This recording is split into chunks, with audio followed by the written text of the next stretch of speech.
Once a formidable demon lord, Chu Feng dedicated centuries to safeguarding humanity against the encroaching forces of the abyss, only to meet his tragic demise at the hands of several treacherous emperors of his own race.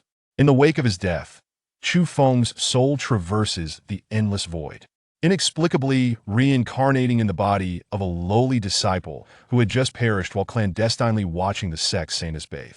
Upon his rebirth, Chu Feng seizes the Chaos Star Pearl and begins cultivating the Chaos Technique, forging a path through countless obstacles to reclaim his former glory. In the shadowy city of dusk, a lifeless body lies quietly beside a filthy drainage canal, surrounded by buzzing flies. Suddenly, the body quivers. Hiss! It hurts! A piercing pain surges through Chu Feng's being, jolting him awake. Am I still alive? Confusion envelopes him, as he had believed he was beyond the realm of existence. Out of nowhere, a torrent of memories floods Chu Feng's mind. After a considerable time, he grasps his current predicament. I have returned to the mortal coil. Chu Feng's spirit now inhabits a vessel that shares his name.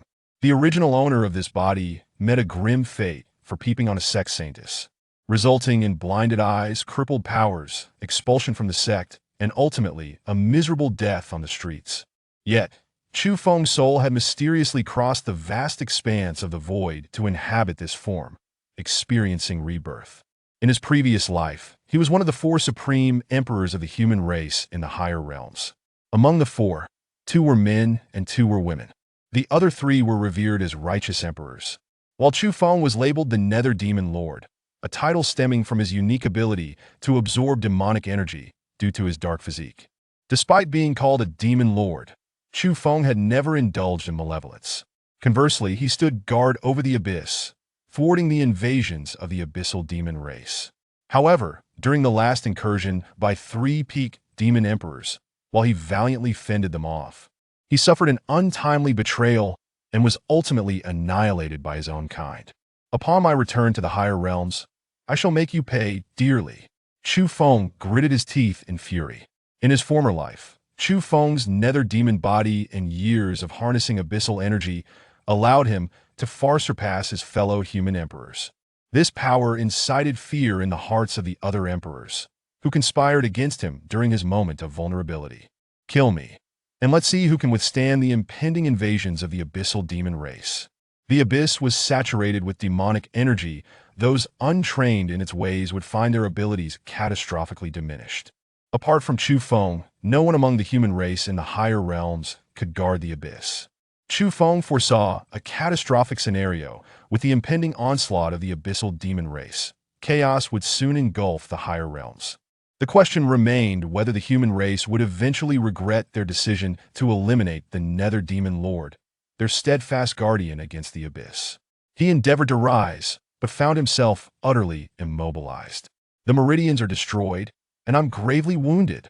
Surely, I can't face death right after being reborn? Blood continues to seep from his wounds, and his vitality wanes gradually. Unable to muster any energy or move, he is in a perilous situation. As time slips away, despair begins to settle in his heart. Just then, a radiant woman with an extraordinary aura appears soaring from the distant sky. She hovers above the city, her consciousness sweeping across its expanse. Moments later, her eyes land on the prone form of Chu Feng beside the canal, a satisfied smile spreading across her face. She descends gracefully before him. As long as you're alive, consider yourself fortunate. The woman scans Chu Feng to confirm his survival, then extracts a precious pill from her storage ring and forces it into his mouth. The pill dissolves immediately upon contact, and a warm current courses throughout Chu Feng's body. Gradually, his vitality rekindles, and the horrific injuries visibly heal. Heart elated, Chu Feng realizes that the last remnants of despair had clung to him until this mysterious savior arrived. Though blinded, he imagines the woman's visage to be that of an angel descended to rescue him. Determined to repay her kindness, Chu Feng silently vows to honor the life she has bestowed upon him. After some time, as his condition stabilizes, the woman prepares to take him away. What an awful smell! Lying in his soiled state, Chu Feng emits a noxious odor. The woman pinches her nose slightly, conjures a silken ribbon, and ensnares Chu Feng, lifting him away from the city. Unaware of her intentions, Chu Feng resigns himself to her guidance, trusting that she, having previously saved him, would not wish him harm. Not long after, she leads him to a modest hill just outside Dusk City. The summit is lush with greenery.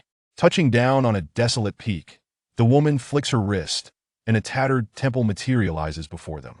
Together, they enter, and moments later, the surroundings revert to their original state, rendering the temple invisible. It is evident that a concealment array has been deployed. Within the temple, the woman regards a figure seated at the center with an enchanting smile, saying, "Your Highness the Saintess, look what I've brought you." Though Chu Feng cannot see, he senses the presence of another person nearby. Positioned in the temple's center is a breathtakingly beautiful woman, seemingly under some kind of restraint. Adorned in an opulent celestial gown, her beauty rivals that of the celestial maidens of legend. Her skin is as pure as snow, transparent and radiant as if sculpted from the finest jade. Merely sitting there, she exudes an air of regal nobility, radiating an aura of untouchability. "Kong Dai, what do you intend to do?" Her voice is chilled with anger. "Saintess, behold, I found you a most unparalleled beggar." Kong Dai giggles mischievously as she tosses Chu Feng unceremoniously before the lady. In that moment, Chu Feng, clad in rags and filth, embodies the visage of an unkempt beggar. Upon seeing him, the saintess feels a wave of nausea wash over her. "What do you mean by this? Release me at once, or you will rue this day." Her tone betrays a quaver, as if she comprehends Kong Dai's intention. "Mu Qing Yao, do you know how long I've waited for this moment?" Kong Dai's voice drips with malice. "You stole my title as Saintess and took away Brother Lu's affection from me. Today, I shall let this filthy beggar teach you a lesson." Rage ignites in the saintess' heart. "Kong Dai, I am not only the Saintess of Yao Qi's sacred ground, but also the legitimate daughter of the prestigious Mu family in Zhongzhou. Attempt to harm me, and I shall ensure your demise." Kong Dai ignores the threats and turns to Chu Feng. "Little beggar, do you realize how fortunate you are? Mu Qing Yao is our Yao Qi sacred ground saintess, the most beautiful and purest woman in the wasteland. Countless men are mad for her, willing to offer themselves unconditionally. Yet, here you are, a dirty little beggar, set to become her first man. Tell me, don't you feel lucky?" With that, she produces a pink pill from her storage ring and shoves it into Chu Feng's mouth. "This is a supreme, tendy, indestructible pill. Enjoy it, little beggar." Chapter 2. An epic masterpiece. The 10-day invincible pill. Chu Feng was well aware of the nature of this elixir. It was a potent aphrodisiac. Once consumed, it compelled the user to seek release with a woman, or else they would perish from the overwhelming pressure. At that moment, Chu Feng's heart was engulfed in fury. He had previously believed that Kong Dai had come to his aid with good intentions, only to discover that she had actually ensnared him for revenge. Furthermore, she intended to use him as a mere tool for vengeance against a woman. This was an immense affront to him. A once mighty emperor of the human race, however, now that he had lost his cultivation, it appeared that he could only comply with Kong Dai's whims and engage in carnal pleasures with Mu Qingyao. Lest he face certain death, moments later, Kong Dai also fed Mu Qingyao a pill. This was a drug designed to incite desire. Mu Qingyao relished the experience. Hee hee. Kong Dai laughed heartily. "Kong Dai, I swear I shall not let you escape my wrath." Mu Qingyao glared at Kong Dai with seething anger, wishing she could tear her to shreds. "Death? I shan't allow you to die so swiftly, Mu Qingyao. I have prepared 100 recording stones to capture your most exquisite moments." Kong Dai laughed with delight. "What?" Upon hearing this, Mu Qingyao's expression froze in shock. She could hardly fathom the prospect of her disgrace being broadcasted, and how her family and friends would feel immense despair and shame upon witnessing it. At that moment, Mu Qingyao was so mortified that she wished for nothing more than to end her life immediately. However, she had been secretly afflicted by Kong Dai's spirit-sealing poison, rendering her unable to harness her spiritual power for a month. Now, she was utterly powerless to escape Kong Dai's control, and even if she wished to take her own life, she simply could not. Hee hee hee. Just imagine the uproar when those recording stones are circulated. Kong Dai trembled with laughter. Oh no. Suddenly, Chu Feng felt a surge of heat coursing through his body, and he became instantly aroused. Hee hee, the drug is taking effect. Little beggar, the most beautiful woman in the wasteland is right before you. I have her completely under my control, so go ahead and seize the moment. Seeing the change in Chu Feng's physique, Kong Dai erupted into a fit of laughter. Little beggar, should you dare to defy me, I will ensure your demise. Even your family shall not be spared. Mu Qingyao, witnessing Chu Feng's transformation, hastily threatened him. Chu Feng, caught in a dilemma, was suddenly spurred into action by Mu Qingyao's menacing words. And he began to approach her slowly. In his previous life, Chu Feng despised being threatened by anyone.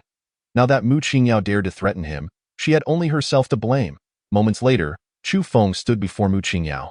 Step away, do not come near me. Mu Qingyao's complexion drained of color as she saw Chu Feng approaching.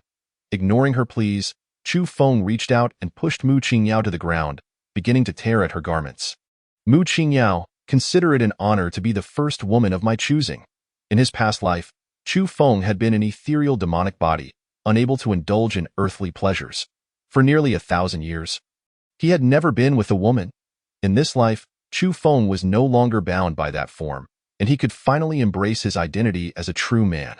Although he could not see Mu Qingyao's visage, Kong Dai had proclaimed her the fairest maiden in the wasteland, and he had no doubt she would not fall short of that title. Moments passed, and Chu Feng found himself face to face with Mu Qingyao. Lying motionless on the ground, Mu Qingyao's gaze was vacant, her face ashen. Suddenly, Mu Qingyao emitted a piercing scream, tears streaming down her cheeks. It turned out she possessed a spirit spring jade body. As soon as he made contact with Mu Qingyao, Chu Feng discerned her extraordinary physique. The spirit spring jade body was an elite dual cultivation constitution, capable of rapidly enhancing both parties' cultivation levels. Little beggar, you certainly know how to play.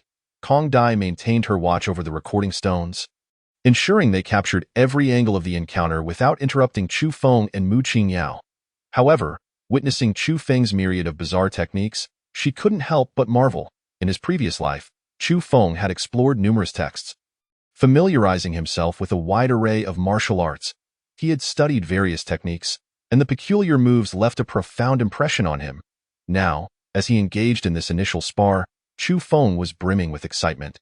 Continuously shifting his techniques to assault Mu Qingyao, Chu Feng persistently practiced with Mu Qingyao, utilizing her spirit spring jade body to gradually mend his spiritual veins. Slowly, Chu Feng's spiritual veins began to rejuvenate, akin to a withered tree blossoming anew. On the 5th day, Chu Feng's spiritual veins were finally restored, and his realm began to rise. By the 7th day, Chu Feng's eyesight returned, allowing him to behold Mu Qingyao's beauty, her ethereal grace and flawless form. Despite having encountered countless divine maidens in his previous life, a mere glance at Mu Qingyao's visage captivated him profoundly. With clarity restored, Chu Feng felt an even greater exhilaration. On the 9th day, Chu Feng's cultivation broke through to the 9th level of the body refinement realm. He was but a step away from ascending to the spirit entry realm. Once he reached the spirit entry realm, Chu Feng would be able to weakly draw upon the world's spiritual energy, utilizing some of the techniques from his former life. In this world, cultivators are categorized into realms: body refinement realm, spirit entry realm, true spirit realm, earth spirit realm, heaven spirit realm, king realm, emperor realm, sect realm, venerable realm, saint realm, and emperor realm. Each realm is further divided into 9 levels. In his previous life, Chu Feng had attained the 9th level of the emperor realm, standing as one of the most formidable beings in the upper realms. However, after years of dealing with the abyssal demonic clan, Chu Feng understood that there existed realms higher than the emperor realm. Yet, he had never managed to break through the bottleneck of the emperor realm, leaving him unaware of what lay beyond. The days of sparring had proven immensely beneficial for both Chu Feng and Mu Qingyao.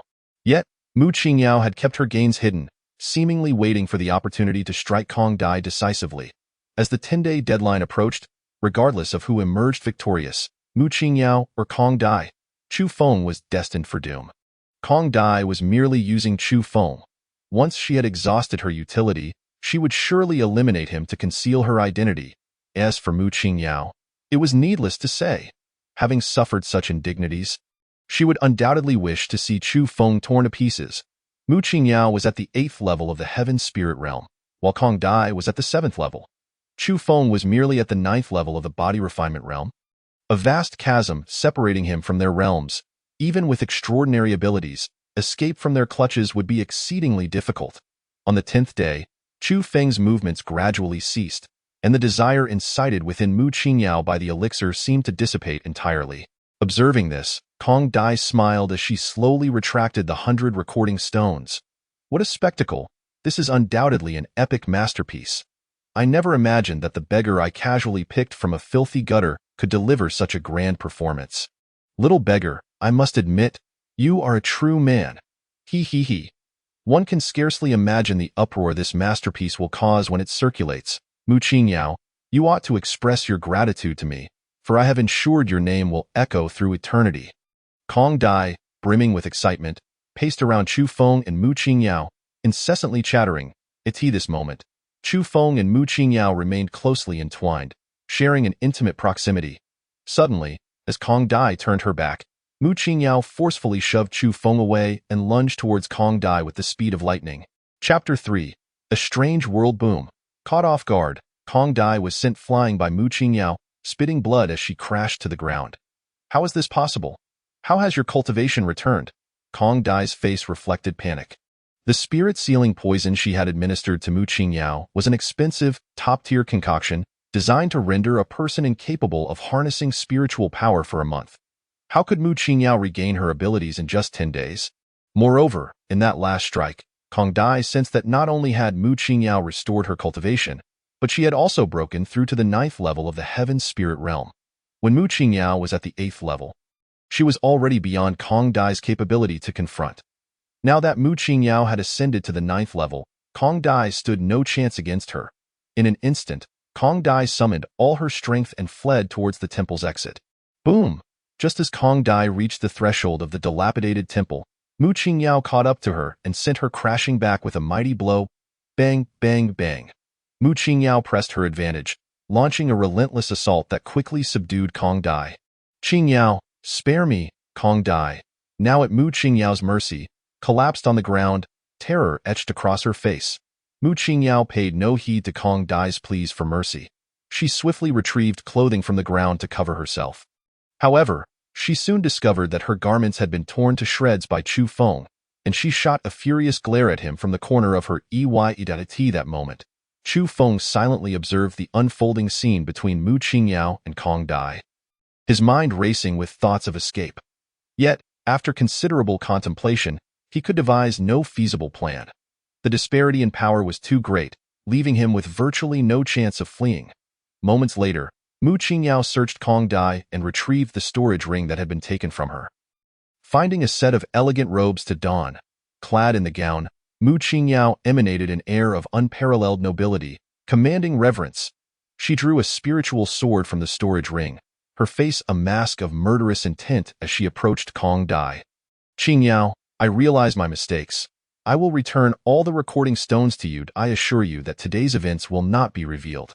Please spare my life. Kong Dai, witnessing the murderous glint in Mu Qingyao's eyes, hastily produced all the recording stones from her storage ring, terror evident in her voice. Kong Dai, unless I see your remains scattered, my heart shall not find peace. Mu Qingyao glared at Kong Dai with fury. As a noble and pure daughter of the Yaoqi, she had been subjected to 10 days of humiliation at the hands of Kong Dai, who had used a filthy beggar to degrade her.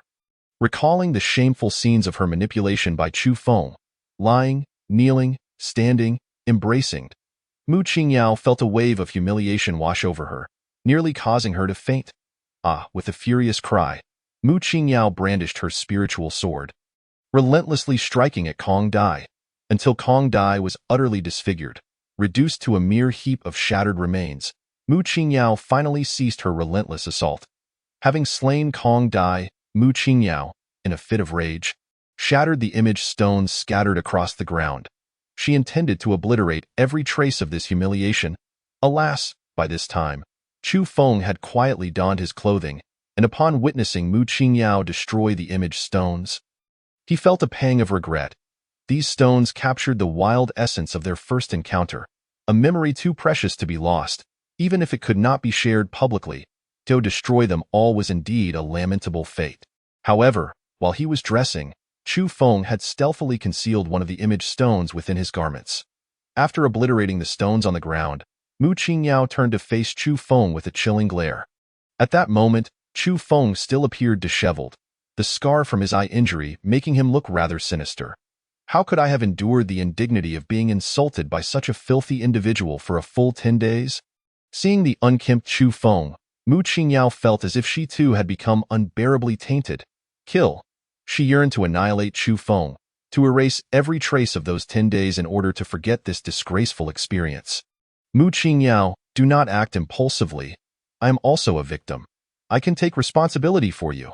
Chu Feng hastily tried to soothe her as she approached, intent on murder. He did not wish to be killed by his first woman, especially not after just being reborn. Responsibility? You think you deserve to speak of such things? Mu Qingyao gazed at the ragged Chu Feng, feeling a wave of revulsion wash over her. She was the noble and pure saintess of the Yaoqi. To spend her life with a filthy beggar was a fate she would rather escape by throwing herself against a rock. In truth, I am not a beggar. Chu Feng attempted to explain that he possessed numerous sacred and divine techniques to compensate Mu Qingyao. Yet, Mu Qingyao gave him no chance to speak, raising her sword and fiercely swinging it towards Chu Feng's neck. Mu Qingyao's strike was too swift for Chu Feng to evade. Was I truly destined to perish so soon after my rebirth, and at the hands of my first woman no less? As he felt the ethereal sword approach his neck, despair filled Chu Feng's heart. The blade sliced through the air, grazing Chu Feng's neck, yet in an instant, he vanished. Where did he go? Mu Qingyao was momentarily taken aback, bewildered by Chu Feng's sudden disappearance. Could it be that he had used a spatial teleportation talisman to escape? Without hesitation, Mu Qingyao soared out of the dilapidated temple, traversing the array, and ascended into the sky to search for Chu Feng's figure. Typically, spatial teleportation talismans could only transport one a few kilometers. If Chu Feng had indeed utilized one, he could not have evaded her pursuit. Yet, after an extensive search, she failed to find any trace of him. Undeterred, Mu Qingyao continued her search in the distance, but still found no sign of Chu Feng. Eventually, she returned to the ruined temple, meticulously examining every nook and cranny, yet still discovered nothing. In a fit of fury, Mu Qingyao brandished her spirit sword, reducing the entire temple to rubble. Where is this place? At that moment, Chu Feng found himself in a desolate world. The entire realm was shrouded in a gray haze, devoid of spiritual energy and any signs of life. The ground lay barren, completely stripped of vegetation. In the distance stood a black mountain, equally bare. Beneath the black mountain flowed a small river, trickling gently. Chu Feng approached the river slowly. The water was crystal clear, yet devoid of any life. After exploring the surroundings for quite some time, he found nothing amiss. How peculiar! Typically, areas with water sources would harbor signs of life. This world is utterly bizarre. Based on Chu Feng's past experiences, he surmised that he had entered some special space. However, he was uncertain how he had arrived here or how to leave. At the very least, he had escaped from Mu Qingyao. Is anyone there? After a moment, Chu Feng called out, but after a prolonged silence, no one responded. Seeing no one around, he relaxed and lay down, gradually succumbing to sleep. After battling Mu Qingyao for 10 consecutive days and nights, he was utterly exhausted. In the heat of desire, he had not felt tired, but now, with his guard down, fatigue overwhelmed him, and he drifted into slumber. He was unsure how long he slept, but suddenly felt a gaze upon him, prompting him to spring up. Turning his eyes, he saw a woman, her beauty rivaling that of Mu Qingyao, silently observing him from a short distance. Chapter 4. The Chaos Star Pearl, who are you? Chu Feng exclaimed in astonishment as he regarded the woman. He had searched for ages without discovering any signs of life. How could a mysterious woman appear just as he fell asleep? Chu Feng wondered if he was still dreaming. However, a sharp pinch confirmed that he was indeed awake. I am the spirit of the Chaos Star Pearl. You may call me Linger, the woman smiled radiantly. Her beauty breathtaking. Chaos Star Pearl? Chu Feng pondered. How had he arrived within this so-called Chaos Star Pearl? The mark in your hand is the Chaos Star Pearl. Linger chuckled lightly. Upon hearing this, Chu Feng immediately raised his hand to look. He noticed an enigmatic jewel mark etched into the palm of his right hand. How did it come with me? This peculiar mark was acquired by Chu Feng in a distant ancient ruin during his previous life. Deep within the ruins, he had discovered an extraordinary jewel. Just as he reached out to grasp it, the jewel mysteriously vanished, leaving behind this strange mark on his palm. After leaving the ruins, Chu Feng spent years researching the jewel mark, yet found no discernible purpose for it. The mark could not be erased, and eventually, he ceased to pay it any mind. Little did he expect that this mysterious jewel mark would follow him into his rebirth. Could his resurrection be related to this jewel? What powers does this Chaos Star Pearl possess? Chu Feng inquired, looking up at Linger.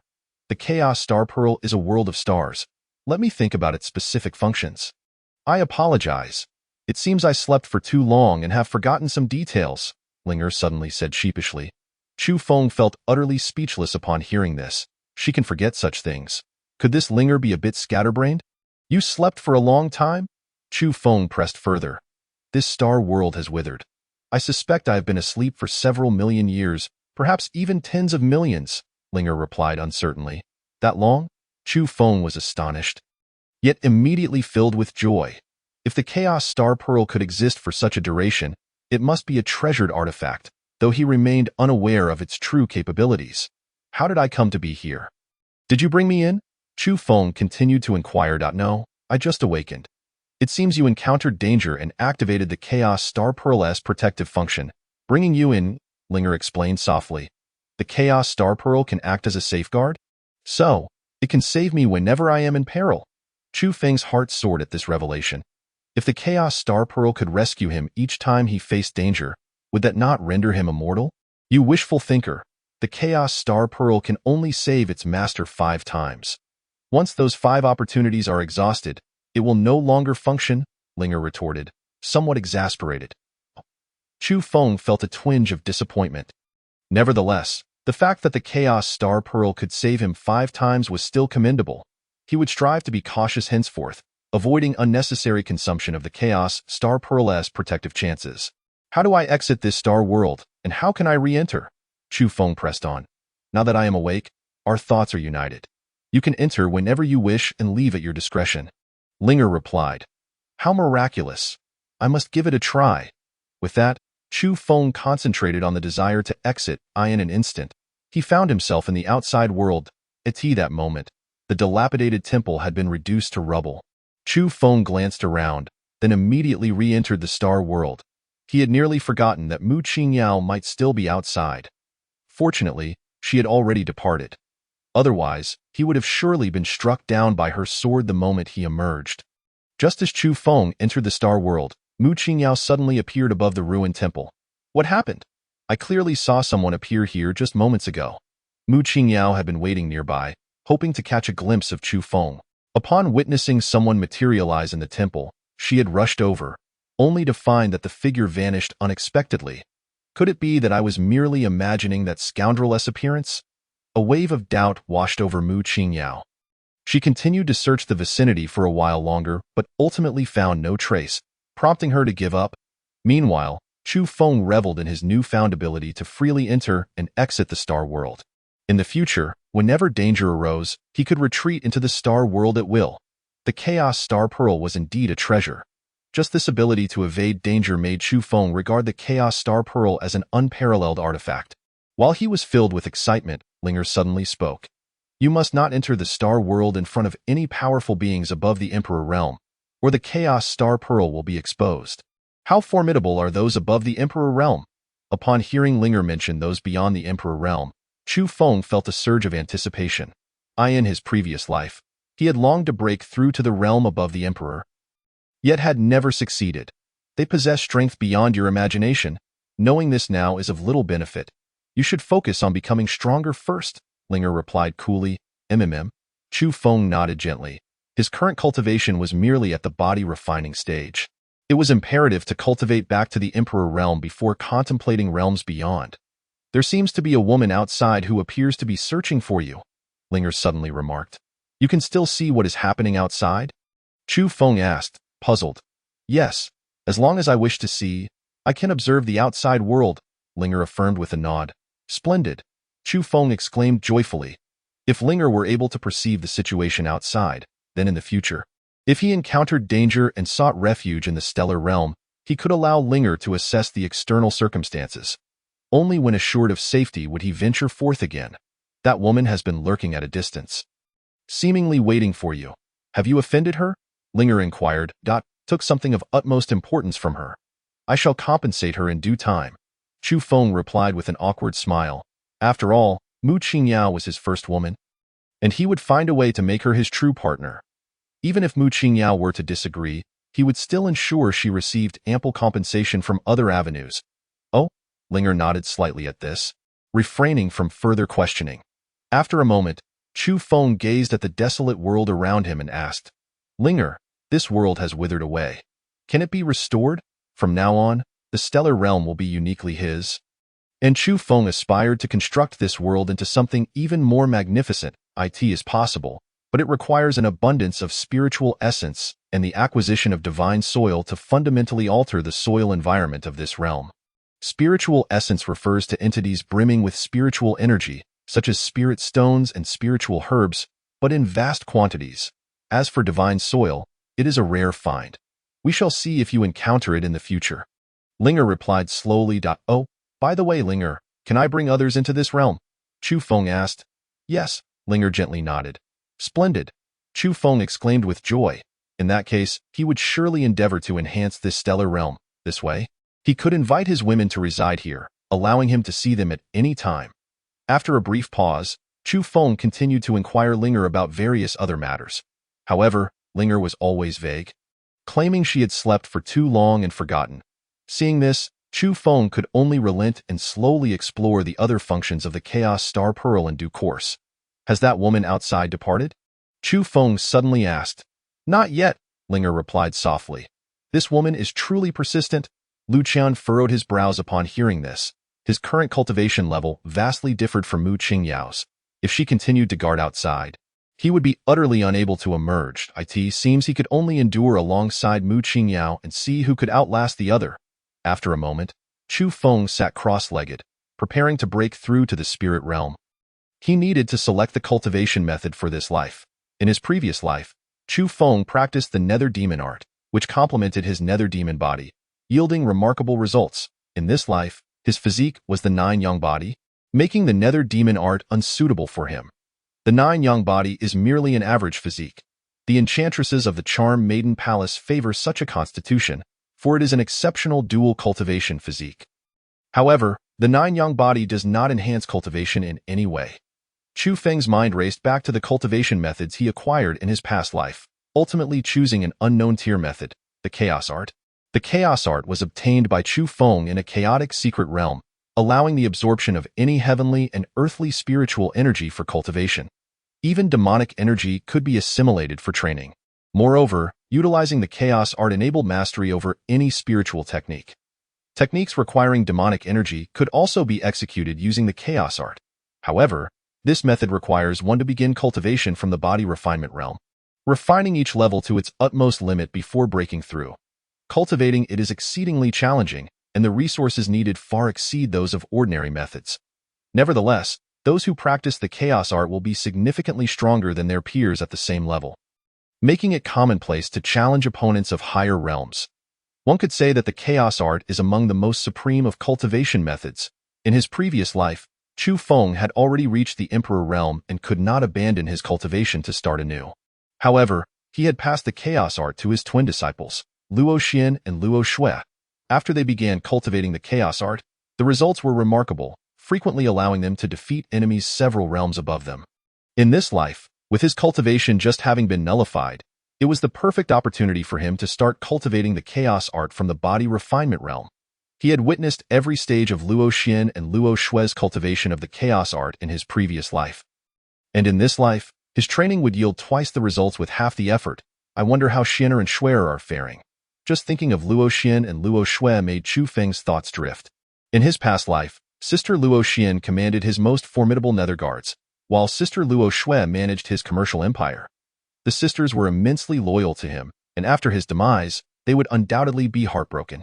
Now, Chu Feng could only hope that they would not act impulsively in seeking vengeance for him, preserving their strength until his return. Otherwise, contemplating the potential dangers facing Luo Xian and Luo Shui. Chu Feng could not help but vow fiercely, "Whoever dares to harm them, when I return to the upper realm, I shall ensure they meet a fate worse than death." At the same time, Chu Feng was eager to grow stronger swiftly and return to the upper realm. After quite some time, he regained his focus and began to slowly circulate his inner spiritual energy according to the incantation of the Chaos Art. This stellar realm was devoid of spiritual energy, making it unsuitable for cultivation. However, during his intense battle with Mu Qingyao, he had stored a great deal of spiritual energy within himself. At that moment, Chu Feng could have directly broken through to the spirit realm, but in order to cultivate the Chaos Art, he had been controlling his breakthrough. Now was the perfect opportunity to digest the stored spiritual energy within him. Under normal circumstances, each major realm consists of 9 levels. However, while practicing the Chaos Art, there is an additional pinnacle beyond the 9 levels. The pinnacle solidifies the entirety of the major realm and represents the ultimate sublimation of that realm. As Chu Feng continuously circulated the Chaos Art, the bones within his body began to emit sounds. His internal energy sea and meridians expanded, and his skin started to seep black impurities. The initial stage of the Chaos Art possesses the unique ability to cleanse the marrow and bones, a benefit absent in other methods. 3 days later, Chu Feng finally exhausted the spiritual energy within him and successfully broke through to the peak of the body refinement realm, ascending to the spirit realm.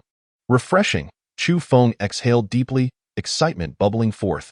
With his breakthrough to the spirit realm, he could now faintly manipulate the heavenly and earthly spiritual energy and employ certain techniques from his past life.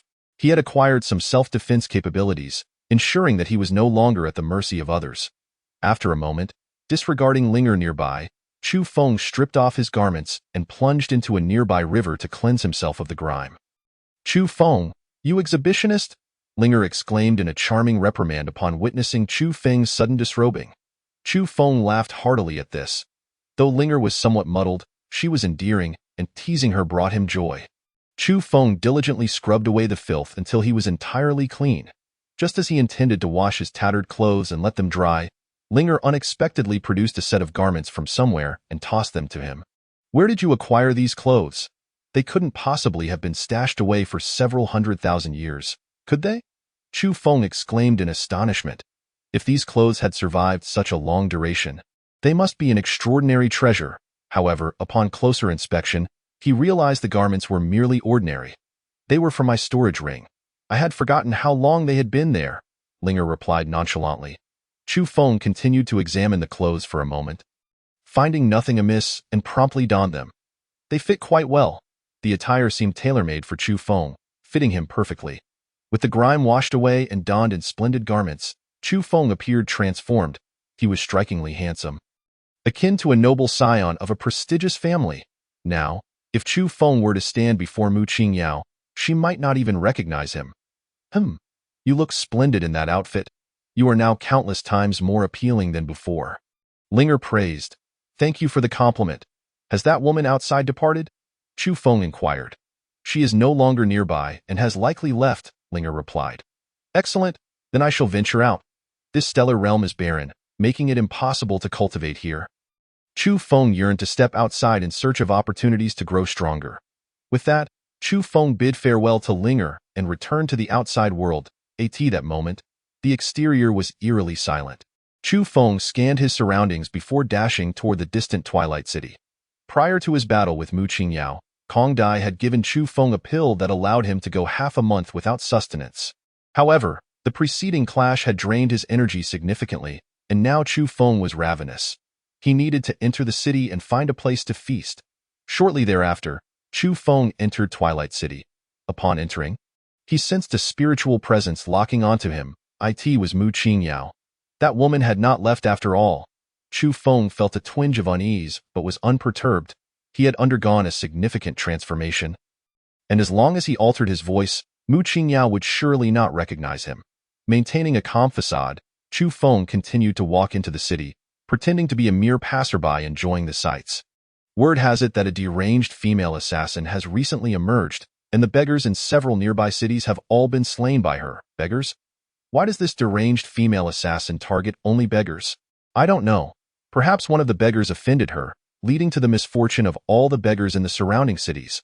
As Chu Feng walked, he listened to the discussions of the passers-by around him. Suddenly, a stunning figure veiled in a scarf blocked his path. Chapter 6. The Chu family Mu Qingyao. Chu Feng exclaimed internally upon seeing the woman who had obstructed his way. Despite his drastic transformation, Mu Qingyao was still able to recognize him. A wave of shock coursed through Chu Feng's mind, yet he maintained an impassive exterior. "Miss, how may I assist you?" Chu Feng altered his voice, smiling warmly at Mu Qingyao. "Who are you?" Mu Qingyao furrowed her brows, scrutinizing Chu Feng, and inquired. Chu Feng bore no resemblance to the beggar from before, yet Mu Qingyao felt an inexplicable sense of familiarity emanating from him. Unable to resist, she approached to question him directly. The beggar who had insulted her must die. Otherwise, she would be haunted by nightmares for the rest of her life. In recent days, she had adhered to the mindset of better to kill wrongly than to let escape, resulting in numerous deaths. Should Chu Feng exhibit any signs of abnormality, she would strike him down with a single sword. "My name is Chu Feng. May I have the honor of knowing the name of the young lady?" Chu Feng smiled as he gazed at Mu Qingyao, his eyes feigning a hint of infatuation. "Where were you 10 days ago, and what were you doing?" Mu Qingyao did not answer Chu Feng's question directly but continued to interrogate him. 10 days ago, I suppose I was engaged in a friendly spar with a companion. My memory is somewhat hazy. May I inquire as to why the young lady is asking?" Chu Feng regarded Mu Qingyao with a seemingly playful smile. The recollection of his fierce battle with Mu Qingyao 10 days prior ignited a fervor within him, as he fantasized about the day he would ultimately conquer her and engage in another earth-shattering duel. "Answer me without further ado. If you dare to waste words again, I shall slay you." Chu Feng's gaze made Mu Qingyao exceedingly uncomfortable. She tightened her grip on the hilt of her sword, hesitating as to whether she should strike Chu Feng down. Suddenly, several figures approached briskly from a distance. "Young master, we have finally found you. Are you unharmed?" The leading old servant, upon seeing Chu Feng, hurried over with palpable excitement. "Chenbo, what brings you here?" "I am perfectly well. What could possibly be the matter?" Chu Feng's memory was slightly disoriented, and he needed a moment to recall the old servant's name. Chenbo was a trusted retainer of the Chu family. The Chu family resided in Qingfeng Town, approximately 200 kilometers from Twilight City. Chu Feng was puzzled as to why Chenbo had appeared here, yet his arrival was fortuitous, providing him with an opportunity to extricate himself from his predicament. At that moment, Mu Qingyao observed that Chenbo and the others addressed Chu Feng with respect, causing her to relax her grip on the sword hilt. The person who had insulted her was merely a filthy beggar. He could hardly be a young master. With that, Mu Qingyao slowly turned to depart. Chu Feng caught sight of her retreating figure and let out a subtle sigh of relief. "Young master, I have heard that you were expelled from the Qinglan sect?" Chenbo inquired with concern. "Is that so?" Chu Feng's recollection of that incident was somewhat vague.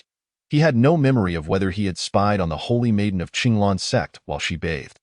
Such details eluded him now. However, whether he had or had not was of little consequence. He was unlikely to return to the Qinglan sect and would have no further ties with them. The past was the past. This body now belonged to him, Chu Feng, rather than the previous owner. Alas! Chenbo sighed upon hearing this, refraining from probing further. "Young master, shall we return to Qingfeng Town?" "Very well." Chu Feng nodded in agreement.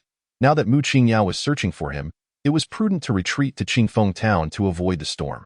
Chu Feng surveyed his surroundings, wishing to catch one last glimpse of Mu Qingyao. Yet, she had vanished without a trace. Perhaps fate would allow their paths to cross again in the future. Chu Feng whispered softly to himself. After this departure, neither knew when they might meet again. However, Chu Feng firmly believed that he would encounter Mu Qingyao once more. When that time came, he would ensure that she willingly became his woman. 2 days later, Chu Feng and his companions returned to Qingfeng Town. Qingfeng Town was neither large nor small, with a population of several tens of thousands. The Chu family, to which Chu Feng belonged, was one of the 2 prominent families in Qingfeng Town. The other family? The Han family was stronger than the Chu family. The Chu family's estate was centrally located in Qingfeng Town, covering a vast area.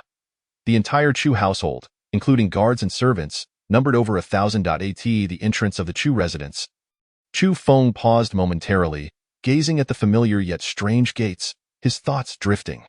The parents of this body belonged to the direct lineage of the Chu family, Yet they had passed away when Chu Feng was quite young. Subsequently, he had been raised within the Chu household, and fortunately, he had proven himself by breaking through to the spirit realm 3 years prior, earning a place in the Qinglan sect. Joining the Qinglan sect had led the entire Chu family to believe that Chu Feng had an illustrious future ahead, thus designating him as the young master of the family. "Young master, please enter."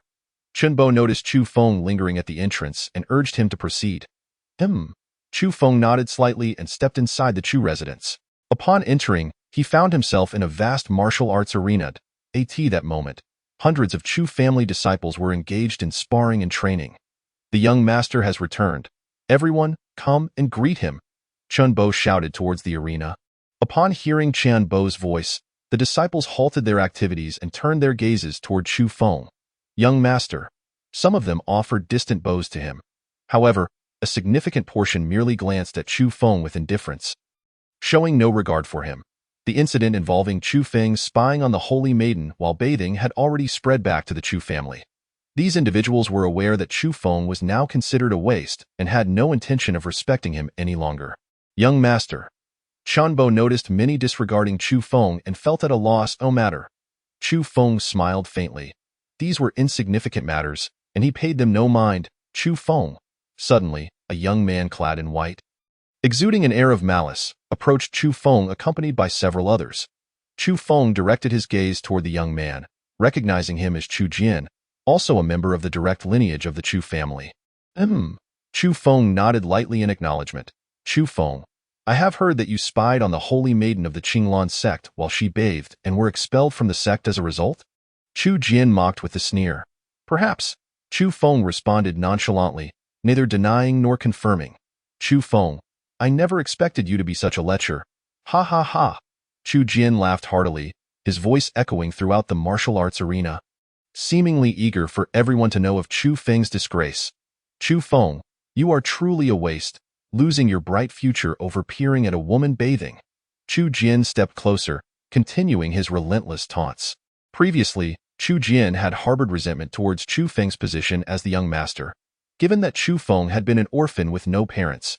However, when Chu Feng was a disciple of the prestigious Qinglan sect, Chu Jian could only suppress his discontent. Now that Chu Feng had been expelled and his cultivation nullified, Chu Jian felt emboldened to mock him openly. The surrounding Chu family disciples watched the spectacle unfold with expressions of amusement, showing no inclination to intervene.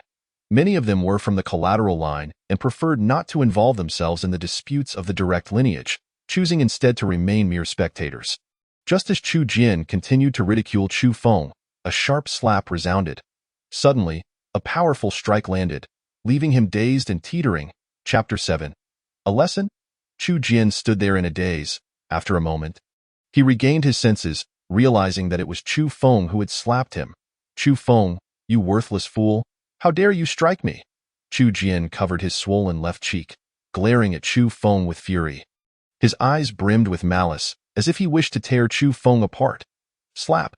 Chu Feng retaliated with another slap to Chu Jian's right cheek, knocking him to the ground. At the same time, Chu Feng shifted his foot and placed it upon Chu Jian's head, grinding it into the rough ground. The coarse surface scraped against Chu Jian's face, evoking a sense of pain just by looking at it. Is this the respect you show to your young master?" Chu Feng coldly glared down at Chu Jian. "Chu Feng, you are doomed. I will surely kill you." Chu Jian, whose cultivation was only at the 9th level of the body refinement realm, found himself utterly immobilized beneath Chu Feng's foot, resorting only to furious shouts. "Humph!" Seeing that Chu Jian dared to threaten him, Chu Feng exerted more pressure, grinding his foot harder against Chu Jian's head. Soon, the floor pressed against Chu Jian's face began to turn red, spreading outward. The excruciating pain elicited a blood-curdling scream from Chu Jian. "Chu Feng, release him at once." At that moment, the martial arts instructor, Chu Tianqi, hurried over, urging Chu Feng to spare Chu Jian. Chu Feng lifted his gaze, casting a cold glance at Chu Tianqi. Chu Tianqi, a collateral disciple of the Chu family, was at the 5th level of the spirit realm. However, due to his age, he could only serve as an instructor within the Chu family. Previously, when Chu Jian had mocked him, Chu Tianqi had remained silent. Now that the situation had escalated, he sought to play the role of the Good Samaritan. Chu Feng had no intention of acknowledging him. I am merely teaching a lesson to one who disrespects the young master. Does Instructor Chu have any objections? Chu Feng's cold glare swept over Chu Tianqi as he snapped, adding, moreover, how dare you address me by name? Who gave you the audacity? In his memories, Chu Tianqi had always been close to Chu Jin's faction. During their training years, Chu Tianqi often went out of his way to make things difficult for him. Seizing this opportunity, Chu Feng aimed to teach Chu Tianqi a proper lesson. Chu Tianqi, despite being a respected figure within the Chu family, found it difficult to maintain his composure when confronted publicly by Chu Feng. However, under Chu Feng's icy stare, he could only lower his head. I apologize for my earlier rudeness. I implore the young master to overlook my transgressions and spare Chu Jin. Bang! Chu Feng, upon hearing this, delivered a fierce kick to Chu Jin's back, sending him hurtling several meters away. Ah! Chu Jin cried out in anguish, crashing to the ground and losing consciousness. Chu Feng, how dare you? Chu Tianqi exclaimed in rage. The sound of bones cracking echoed from Chu Jin's back, indicating that several ribs had likely been broken. Boom! Chu Feng swiftly moved, appearing before Chu Tianqi in an instant, delivering a powerful kick to his abdomen, sending him flying several meters away. How dare you address the young master so informally and repeatedly fail to learn your lesson? I shall ensure you receive proper discipline. Chu Feng spoke coldly. You, Chu Tianqi, spitting blood, pointed at Chu Feng in disbelief. How dare you point at the young master? It seems you no longer value your hand, so I shall gladly break it for you with that. Chu Feng instantly reappeared before Chu Tianqi, delivering a crushing blow to his hand. Crack! Ah! The intense pain forced a deafening scream from Chu Tianqi. At this moment, Chu Feng bore an icy expression, exuding an aura of lethal intent, resembling a formidable demon god. Witnessing this, the onlookers were gripped by fear and began to retreat slowly, unwilling to provoke him. What transpired? Suddenly, an elderly man clad in green dashed out from the depths of the Chu family estate. Second elder, Chu, the young master point one of the Chu family's disciples, trembling, pointed at Chu Feng and stammered. Chu Feng, you have returned? The elderly man in green, upon spotting Chu Feng, began to approach him slowly. What happened to Chu Jin and Chu Tianqi? The elder cast a glance at the two individuals on the ground, writhing in agony, and inquired. They disrespected the young master. I merely gave them a light lesson, Chu Feng replied with a faint smile. Gazing at the elderly man, second elder Chu Wanshan, had previously been somewhat amiable towards Chu Feng, often at odds with the Chu Jin faction, making him a relatively neutral figure within the family. Young master, you have broken several of young master Chu Jin's ribs. Is this truly a mere light lesson? One of Chu Jin's underlings, crouched beside him, accused with indignation. Hiss! Upon seeing Chu Jin's face, swollen and grotesque, and his back caved in, Chu Wanshan's lips twitched involuntarily. Second elder, please uphold justice for young master Chu Jin. Several of Chu Jin's followers implored Chu Wanshan. Immediately send for someone to treat them. Today, the patriarch and several other elders are away on urgent business. We shall discuss this matter upon their return. Chu Feng, you should also take this time to rest. Chu Wanshan found it difficult to address Chu Feng directly and could only arrange for assistance for the injured Chu family members. Chu Feng nodded slightly and turned towards his residence as recalled in his memories. Was that truly the Chu Feng of yore? Wasn't he said to have been stripped of his cultivation? How could he still possess such formidable strength, even overpowering Tianqi's instructor? I don't know. However, it seems Chu Feng has transformed. He was once somewhat aloof, but never this ruthlessly vicious. Perhaps being expelled from the Qinglan sect has ignited a smoldering resentment within him, leading him to unleash such ferocity. The disciples of the Chu family began to murmur after his departure. After a short while, Chu Feng returned to his tranquil and elegant courtyard, which was adorned with verdant flora. Exuding a sense of comfort, the ground was impeccably clean, indicating that it was regularly maintained. Young master, please rest for a moment. I shall arrange for some tea and pastries to be brought to you. Chen Bo, who had been closely following Chu Feng, carefully reported upon seeing him enter the courtyard. Chen Bo had been taken aback by Chu Feng's earlier ruthlessness, yet he maintained a respectful demeanor during their journey back. Chu Feng nodded slightly. Upon receiving his acknowledgement, Chen Bo hurriedly departed. After observing the courtyard for a moment, Chu Feng proceeded into his chamber. In his memories, He recalled that he had no confidants or particularly close associates within the Chu family. Ever since his parents' passing, Chu Feng had become solitary, devoid of social connections, dedicating himself solely to cultivation.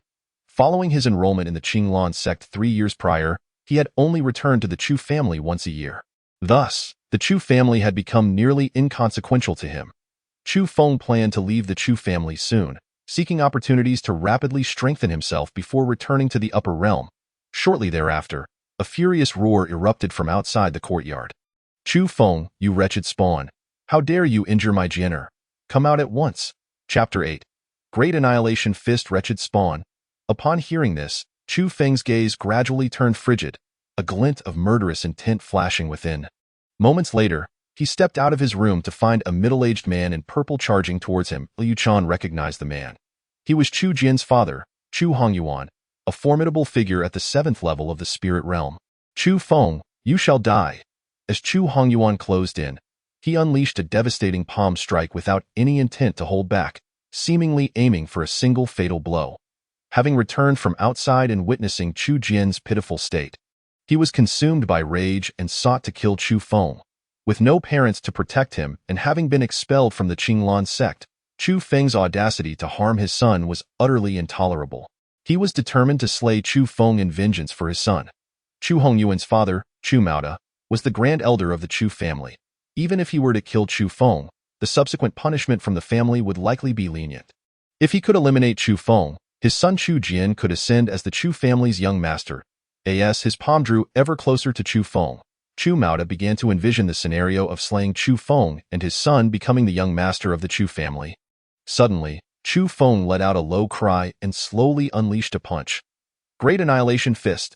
In an instant, an overwhelmingly terrifying force erupted from Chu Feng's fist, shattering Chu Hongyuan's palm and striking his chest.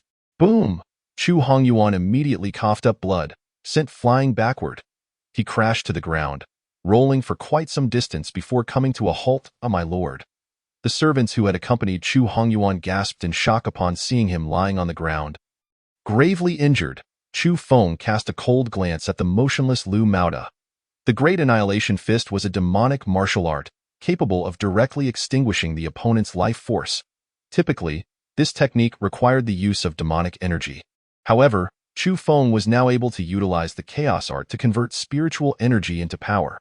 Although the might was somewhat diminished, it was more than sufficient to deal with someone at the 7th level of the spirit realm. Like Liu Maoda, that punch had likely left Chu Hongyuan with little time left to live. For daring to call him a wretched spawn, Chu Hongyuan would pay the ultimate price. Shortly thereafter, Second Elder Chu Wanshan arrived upon hearing the report from the servants. After assessing Chu Hongyuan's injuries, he glared at Chu Feng in astonishment and fury, saying, "Chu Feng, you have severely injured Chu Hongyuan. The Grand Elder will not let this slide upon his return." Humph. The Grand Elder's faction is nothing but a scourge to the Chu family. "I am merely ridding the family of these tumors," Chu Feng replied nonchalantly.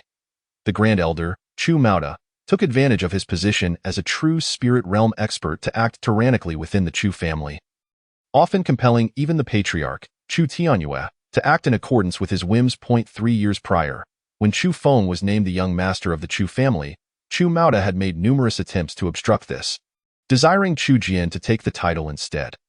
Ultimately, it was only through the firm decision of Patriarch Chu Tianyue, in conjunction with Second Elder, that Chu Feng was appointed as young master, with no sons of his own. And Chu Maoda's rampant tyranny, allowing Chu Jian to become young master, would surely jeopardize Chu Tianyue's position. Thus, he resolutely supported Chu Feng's ascension. Chu Feng would soon depart the Chu family. After all, it was his former clan, and he wished to help cleanse the family of its toxins before his departure. His life would undoubtedly be filled with bloodshed and corpses. The Chu family's association with him was far from beneficial. In his quest to leave, assisting the Chu family could be seen as resolving the karmic ties with them. "Chu Feng, was it not said that your cultivation was abolished?" Chu Wanshan inquired, his expression one of bewilderment as he regarded Chu Feng. Previously, the servants had reported that Chu Feng had felled Chu Hongyuan with a single punch. That time, Chu Wanshan had found this utterly implausible. Given that Chu Hongyuan was at the 7th level of the spirit realm, even a true 1st-level spirit realm expert would find it challenging to kill him with one blow. Before his cultivation was abolished, Chu Feng had only reached the 4th level of the spirit realm. It was impossible for him to have killed Chu Hongyuan with a single strike. However, he had just learned from Chu Hongyuan's attendant that indeed, Chu Hongyuan had been grievously injured by Chu Feng's punch. This left Chu Wanshan momentarily astonished. I was indeed previously stripped of my powers, but I have encountered some fortuitous circumstances, and my cultivation has been restored to the 1st level of the spirit realm. Chu Feng stated calmly. 1st level of the spirit realm? How then did you injure Chu Hongyuan?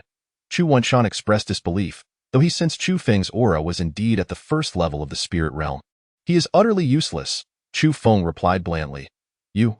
Chu Feng's words left Chu Wanshan feeling vexed. Chu Wanshan's strength was only marginally superior to that of Chu Hongyuan. If Chu Hongyuan was deemed useless, then what did that make him? Your cultivation is merely at the 1st level of the spirit realm. How do you intend to contend with Chu Maoda? Chu Wanshan regarded Chu Feng with a furrowed brow. It was important to note that Chu Maoda was at the 2nd level of the true spirit realm, a significant gap in power. By all logic, 10 Chu Fengs would be no match for Chu Maoda. You need not concern yourself with this. When Lu Maoda returns, I shall deal with him myself, Chu Feng replied coldly. Sai, just be cautious. Chu Wanshan remained skeptical that Chu Feng could handle Chu Maoda. Chu Feng chose not to elaborate further. After all, no amount of explanation would convince Chu Wanshan that he could defeat someone at the 2nd level of the true spirit realm with his 1st level spirit realm strength. However, once he successfully dealt with Chu Maoda, Chu Wanshan would surely realize the truth of his words. You should rest. I will take Chu Hongyuan for treatment. The patriarch and Chu Maoda have gone to the Han family to discuss important matters. They will likely return soon. You must make your own decisions. Chu Wanshan's words seemed to carry an undertone of urging Chu Feng to flee. Chu Feng merely smiled faintly and turned back to his room. Having been struck by Chu Feng's great annihilation fist, Chu Hongyuan was beyond salvation, yet Chu Feng did not hinder Chu Wanshan from seeking medical assistance for him. The elder left behind to oversee the Chu family. It was Chu Wanshan's responsibility to ensure the safety of its members. Now that Chu Hongyuan lay grievously injured, it was only right for Chu Wanshan to seek treatment on his behalf. Shortly thereafter, Chu Wanshan brought Chu Hongyuan to the family physician. At that moment, the physician was still busy attending to the injuries of Chu Jian and Chu Tianqi, who had been harmed by Chu Feng earlier. Upon seeing Chu Wanshan arrive with another injured individual, he inquired with curiosity, Second Elder, has there been some significant incident within the clan today? Why do so many keep getting injured? Regardless of the circumstances, prioritize his treatment first. Chu Wanshan immediately instructed the physician to attend to Chu Hongyuan. Upon glancing at Chu Hongyuan, the physician recognized his identity and hurried over to assess his injuries. Second Elder, Master Yuan's vitality has already faded. He cannot be saved, the physician remarked with a heavy sigh. What? My father cannot perish. At this moment, Chu Jian, who was lying not far away, realized that the individual brought over was his father, Chu Hongyuan. Just a short while ago, Chu Hongyuan had visited Chu Jian, expressing his intent to seek vengeance against Chu Feng. The thought of killing Chu Feng filled Chu Jian with excitement. If Chu Feng were eliminated, he would ascend to the position of the young master. Thus, Chu Jian eagerly awaited news of Chu Hongyuan's success in avenging him, envisioning his future as the young master of the Chu family. However, he never anticipated that the news he received would be about his father's impending death. How could he possibly accept such a reality? Chapter 9. The Patriarch and the Grand Elder of the Chu family. It cannot be. My father will not die. Chu Jian struggled violently, attempting to turn and see Chu Hongyuan's condition. However, as soon as he moved, he inadvertently aggravated his wound, causing cold sweat to cascade down his brow. Second Elder, was it Chu Feng's doing? Chu Tianqi, who was nearby tending to his own injuries, questioned in disbelief. Indeed. Chu Wanshan nodded gently. Hiss. Chu Tianqi's expression transformed into one of shock. Previously, after being injured by Chu Feng, he had assumed it was a sneak attack. In a direct confrontation, he believed Chu Feng would surely be no match for him. Yet, he was astonished to learn that even the far more formidable Chu Hongyuan had been gravely wounded and left on the brink of death by Chu Feng. Chu Tianqi was taken aback by Chu Feng's might and felt a wave of relief that Chu Feng had previously shown him mercy. Otherwise, he too would likely be suffering a fate similar to that of Chu Hongyuan. Focus on your recovery. The Patriarch will return shortly, and everything will be addressed then, Chu Wanshan spoke calmly. After casting a final glance at the motionless Chu Hongyuan, he departed slowly. Once Chu Wanshan left, Chu Jin, with the aid of a servant, gradually maneuvered his bed to get a glimpse of Chu Hongyuan. "Father, father, how are you?" Chu Jin called out desperately, but at that moment, Chu Hongyuan had already succumbed and could not respond. The physician, noticing something amiss with Chu Hongyuan, rushed forward to examine him. After a moment, the physician sighed softly and stated, "Young Master Jin, Master Yuan has departed." "What? Impossible! My father cannot die. You must be mistaken. My father will not die." Chu Jin shouted vehemently, disbelief etched across his face.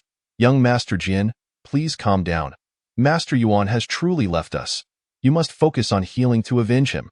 Chu Tianqi confirmed Chu Hongyuan's demise and hurriedly sought to console Chu Jin. "Ah, that scoundrel Chu Feng. How dare he murder my father? When my grandfather returns, I shall ensure he suffers a fate worse than death. I will dig up his parents' graves and feed their remains to the dogs." Chu Jin screamed in a frenzy, vowing revenge against Chu Feng. "Young Master Jin, do not be so agitated. Focus on your recovery and await the Grand Elder's return. Rest assured, Chu Feng will face dire consequences for daring to slay Master Yuan." Chu Tianqi urged, witnessing the anguish on Chu Jin's face as he continued to rage. Not long after, Chu Tianyue, seething with anger, returned to the Chu family with several others, including Chu Maoda. Today, Chu Tianyue had been invited to the Han family to discuss the allocation of a spiritual mine near Qingfeng Town. The Chu and Han families were the two prominent clans of Qingfeng Town, and they had previously shared the mine equally. However, the Han family sought to reallocate the distribution, and although the Han family was more powerful, Chu Tianyue had reluctantly agreed to a 40-60 split in favor of the Han family. To his astonishment, the Han family now demanded an 80-20 split, offering only 2 portions to the Chu family. Chu Tianyue could not accept this and vehemently opposed it. Yet, Chu Maoda, accompanying him, shockingly stated that the Chu family could accept 2 portions. This infuriated Chu Tianyue. As the patriarch of the Chu family, he was appalled that Chu Maoda would make such a proposition without his consent, showing a complete lack of respect for his authority. Fuming, Chu Tianyue was on the verge of exploding, but a 4th-tier elder from the Han family was present. With Chu Maoda betraying him, Chu Tianyue had no choice but to suppress his rage, stating he would consider the matter and respond in a few days. Ultimately, the Han family agreed to grant him 2 days for consideration. "Patriarch, there is trouble." As soon as Chu Tianyue and the others arrived at the Chu family gate, the guards reported loudly. "What is it?" Chu Tianyue furrowed his brow. The issue with the spirit mine had already left him in a foul mood. And now he learned that the family was facing additional troubles, further souring his disposition. "Chu Feng, the young master has returned." The guard's voice faltered, so it was that useless Chu Feng who had returned. "I thought something serious had occurred." Chu Maoda scoffed at the guard's words. "He returns. What significance does that hold?" Chu Tianyue replied, displeasure evident on his face. The mere thought of Chu Feng ignited further anger within him. The Zongfeng Empire is governed by 3 major factions: the Qinglan sect, the Lingxiao Pavilion, and the Tianjin sect. Chu Feng is a disciple of the Qinglan sect, while the Han family's young master is a disciple of the Lingxiao Pavilion.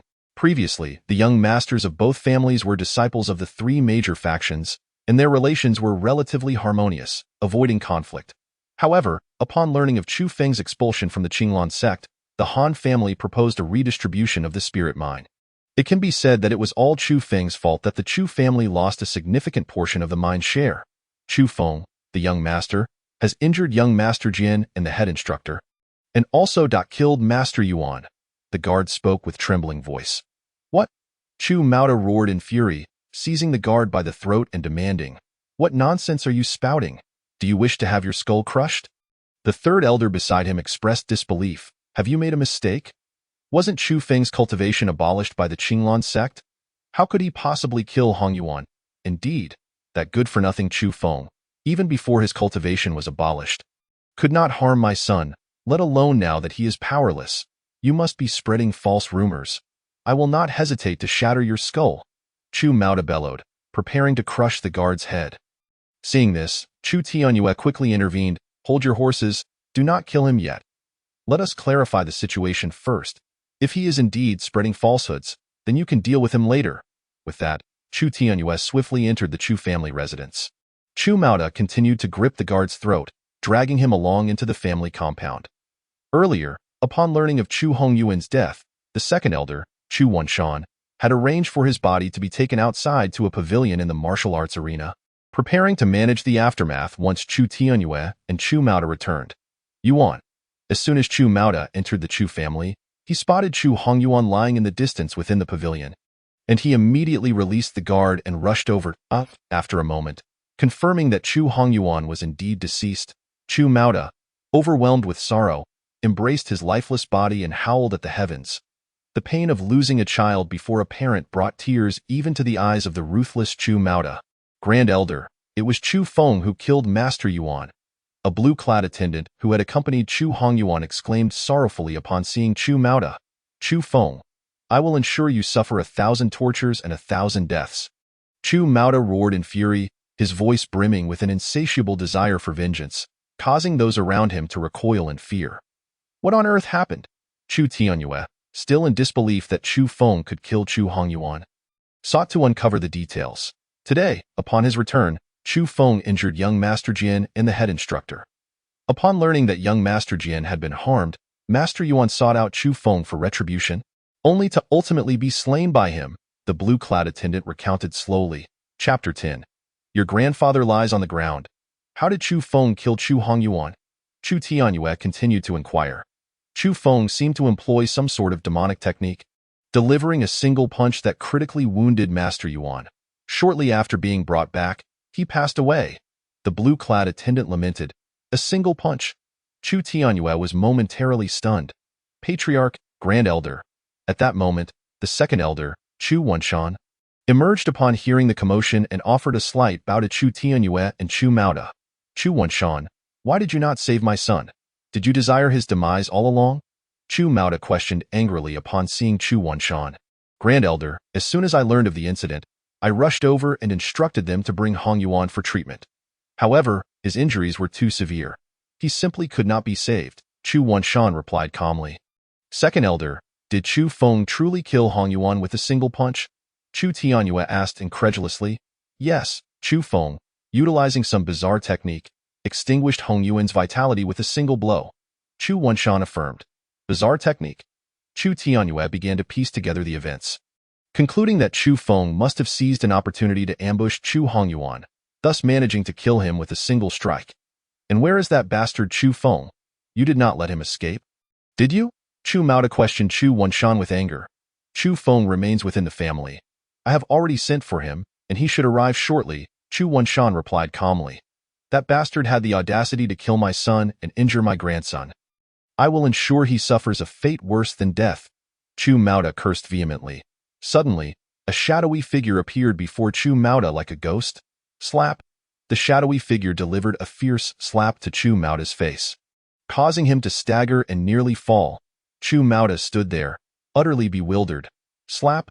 A shadow, as swift as lightning, struck Chu Mauda across the face once more. Instantly, the gaunt, haggard visage of Chu Mauda swelled dramatically. The atmosphere was thick with silence, as if the very air had been stilled. The onlookers gazed in stupefied disbelief at the sudden emergence of the shadowy figure. Chu Feng. Upon recognizing the figure, Chu Tianyue was rendered speechless. How could Chu Feng deliver 2 slaps to Chu Mauda with such ease? It was known that Chu Mauda was a formidable warrior of the second stage of the true spirit realm. This was utterly unbelievable. Chu Feng, you wretched dog, how dare you strike me? You shall pay for this. After a moment, Chu Mauda regained his composure, his fury erupting as he launched a powerful strike toward Chu Feng. Whoosh! Chu Feng deftly evaded the onslaught with a nimble sidestep, escaping Chu Mauda's grasp. Die? Seeing Chu Feng evade his attack, Chu Mauda intensified his assault, unleashing a flurry of vicious blows. However, Chu Feng employed the sacred step technique from his past life, the shadowy steps, rendering Chu Mauda's attempts futile as he was made to dance in circles. Ah, wretched dog, if you have the guts, stop dodging. Chu Mauda bellowed in rage, unable to land a hit on Chu Feng. Smack! In a flash, Chu Feng teleported and retaliated with a resounding slap to Chu Mauda's face. Ah! Enraged, Chu Mauda launched a frenzied assault against Chu Feng. Having lived for decades without receiving a slap, He was now struck 3 times by Chu Feng. Consumed by wrath, he sought to crush Chu Feng. Yet Chu Feng's speed was too great. He simply could not connect. Devilish palm. Suddenly, after dodging another attack from Chu Maoda using the shadowy steps, Chu Feng delivered a crushing blow to Chu Maoda's chest. Instantly, Chu Maoda spewed forth a torrent of blood, hurtling backwards several meters. After crashing to the ground, Chu Maoda rolled in agony, clearly suffering.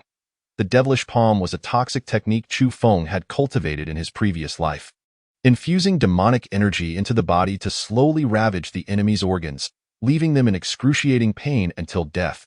What has happened to the elder? Why is he rolling on the ground and vomiting blood? It must be due to the blow he just received from young Master Chu Feng. Young Master Chu Feng is simply too powerful. Even the strongest elder of our clan is no match for him. The elder is no longer our clan's strongest. The strongest from now on is young Master Chu Feng. The onlooking disciples of the Chu family whispered amongst themselves. Chu Feng, the elder? Chu Wenshan inquired, his face a mask of shock. Previously, when Chu Feng had spoken of killing Chu Maoda, Chu Wenshan had been skeptical, even urging Chu Feng to flee. Yet now, Chu Feng had effortlessly defeated Chu Maoda, as though an adult were handling a mere child. Too easy. This left Chu Wenshan momentarily astounded. Just a waste. Chu Feng replied nonchalantly. He could have easily killed Chu Maoda, but chose not to grant him such a swift demise. Chu Feng, how have you become so powerful? Chu Tianyue's expression mirrored disbelief, unable to fathom Chu Feng's sudden strength. Previously, due to the matter of the spirit stone mine, Chu Tianyue had been contemplating severe punishment for Chu Feng. Now, however, seeing Chu Feng's prowess in defeating Chu Maoda, he dared not punish him further. In fact, Chu Tianyue even considered rewarding Chu Feng. Chu Tianyue had long desired to eliminate Chu Maoda, but the latter's high cultivation and caution had thwarted his efforts. Now, he was astonished to witness Chu Feng dispatch Chu Maoda with such ease. Chu Feng replied softly, quietly observing as Chu Maoda writhed in agony on the ground. Suddenly, a commotion erupted from a distance. Grandfather, grandfather! 4 servants approached, carrying Chu Jian on a stretcher. Upon hearing of Chu Maoda's return, Chu Jian had insisted on being brought forth in his excitement. Chu Feng had dared to injure him, and he craved to witness Chu Feng's brutal punishment. Yearning for vengeance, Chu Feng's cold gaze met the approaching Chu Jian, reveling in the opportunity to send the entire Chu Jian lineage to hell. Chu Feng, how can you still stand there unharmed? Where is my grandfather? Chu Jian, upon being brought closer, noticed Chu Feng standing defiantly in the center, perplexed by his unscathed condition. Grandfather, kill Chu Feng. He has slain my father. Chu Jian, reclining on the stretcher, could not see Chu Maoda at that moment and shouted frantically. Your grandfather lies on the ground. Chu Feng retorted coldly. At that moment, Chu Maoda had already lost consciousness, lying motionless on the ground. Grandfather? Only then did Chu Jian notice the figure sprawled on the ground not far away. Chu Maoda, previously rolling in agony, was disheveled and swollen from the slaps, causing Chu Jian to hesitate in recognition. How'd I ask this possible?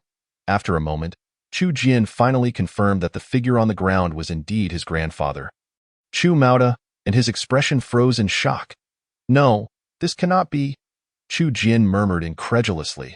His grandfather was the most powerful entity in the entire Chu family. How could he be lying there, on the brink of death? Grandfather, please rise and slay Chu Feng.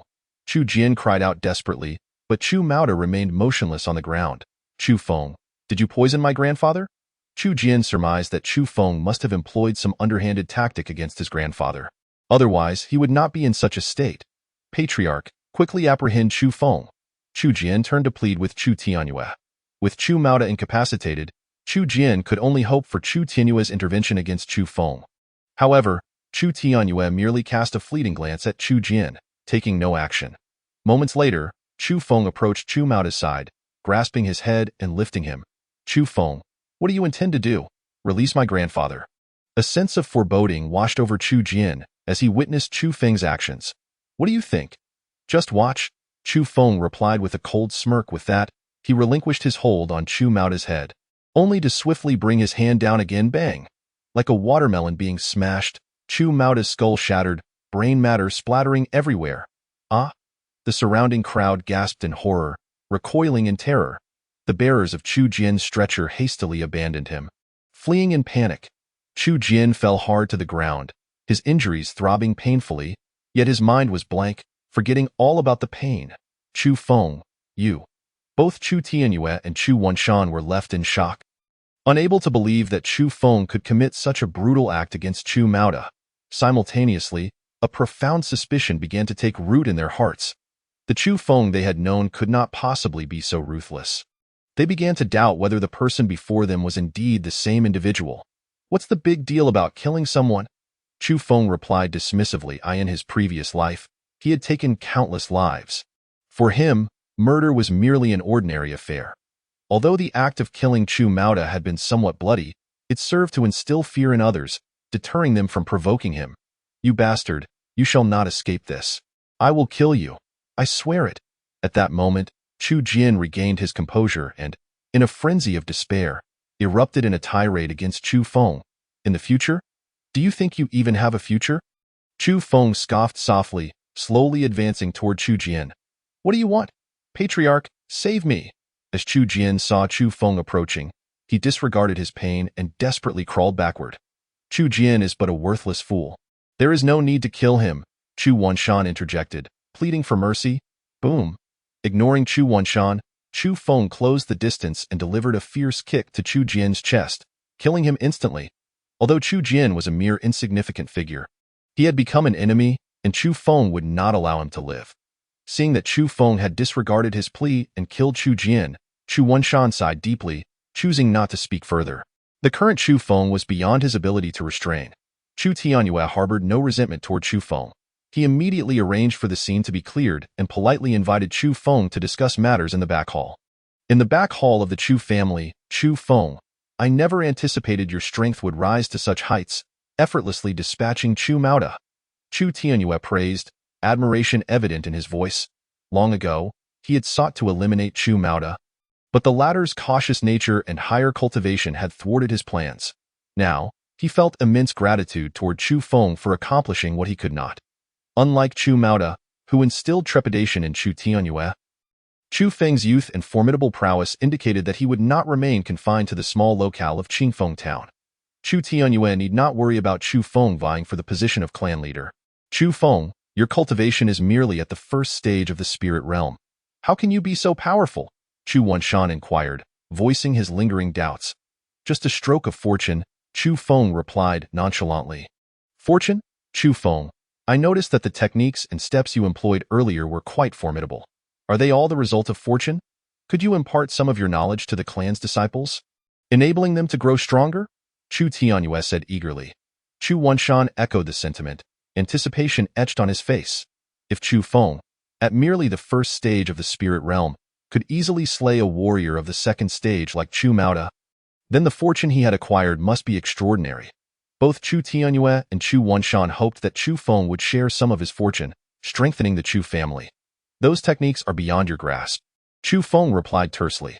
Most of the techniques he had utilized required demonic energy to wield, and he had activated them using the chaotic art. There was no way he would share the chaotic art with anyone in the Chu family. Oh, upon hearing the words, Chu Tianyue and Chu Wanshan were both visibly disappointed, yet they did not dare to press Chu Feng further. There are things you cannot learn, but I possess some profound-level martial arts and spiritual techniques that I can impart to you. The upper realm boasts a plethora of widely circulated universal techniques, which are regarded as the most commonplace in that realm. However, in the desolate realm, they are considered exceedingly powerful, profound-level martial arts and spiritual techniques. Chu Tianyue and Chu Wanshan were elated at this revelation. It is well known that the Chu family only possesses the lowest tier of yellow-level martial arts and spiritual techniques. If they were truly to acquire profound-level techniques, the strength of the entire Chu family would undoubtedly escalate rapidly. Indeed, Chu Feng nodded gently. He had an abundance of earth-level, heaven-level, and even saint-level and divine-level techniques, yet those were unsuitable for the Chu family. Such superior martial arts and spiritual techniques would be beyond their means to safeguard and could potentially invite calamity upon them. While Chu Feng remained under the protection of the Chu family, all was well, however. He intended to depart soon, and he did not wish to see the Chu family perish in his absence. Thus, he could only pass on the profound level techniques to them. Wonderful! Chu Tianyue and Chu Wanshan rose to their feet, pacing with excitement. After a moment, Chu Feng pinned several martial arts and spiritual techniques for Chu Tianyue. You shall begin your cultivation and then pass these on to the elite disciples of the Chu family. I will be leaving shortly, so hurry and cultivate. Should you encounter any difficulties, feel free to inquire of me. Chu Feng spoke softly. Chu Feng, where do you plan to go after you leave? Chu Tianyue inquired, his urgency palpable upon hearing of Chu Feng's impending departure.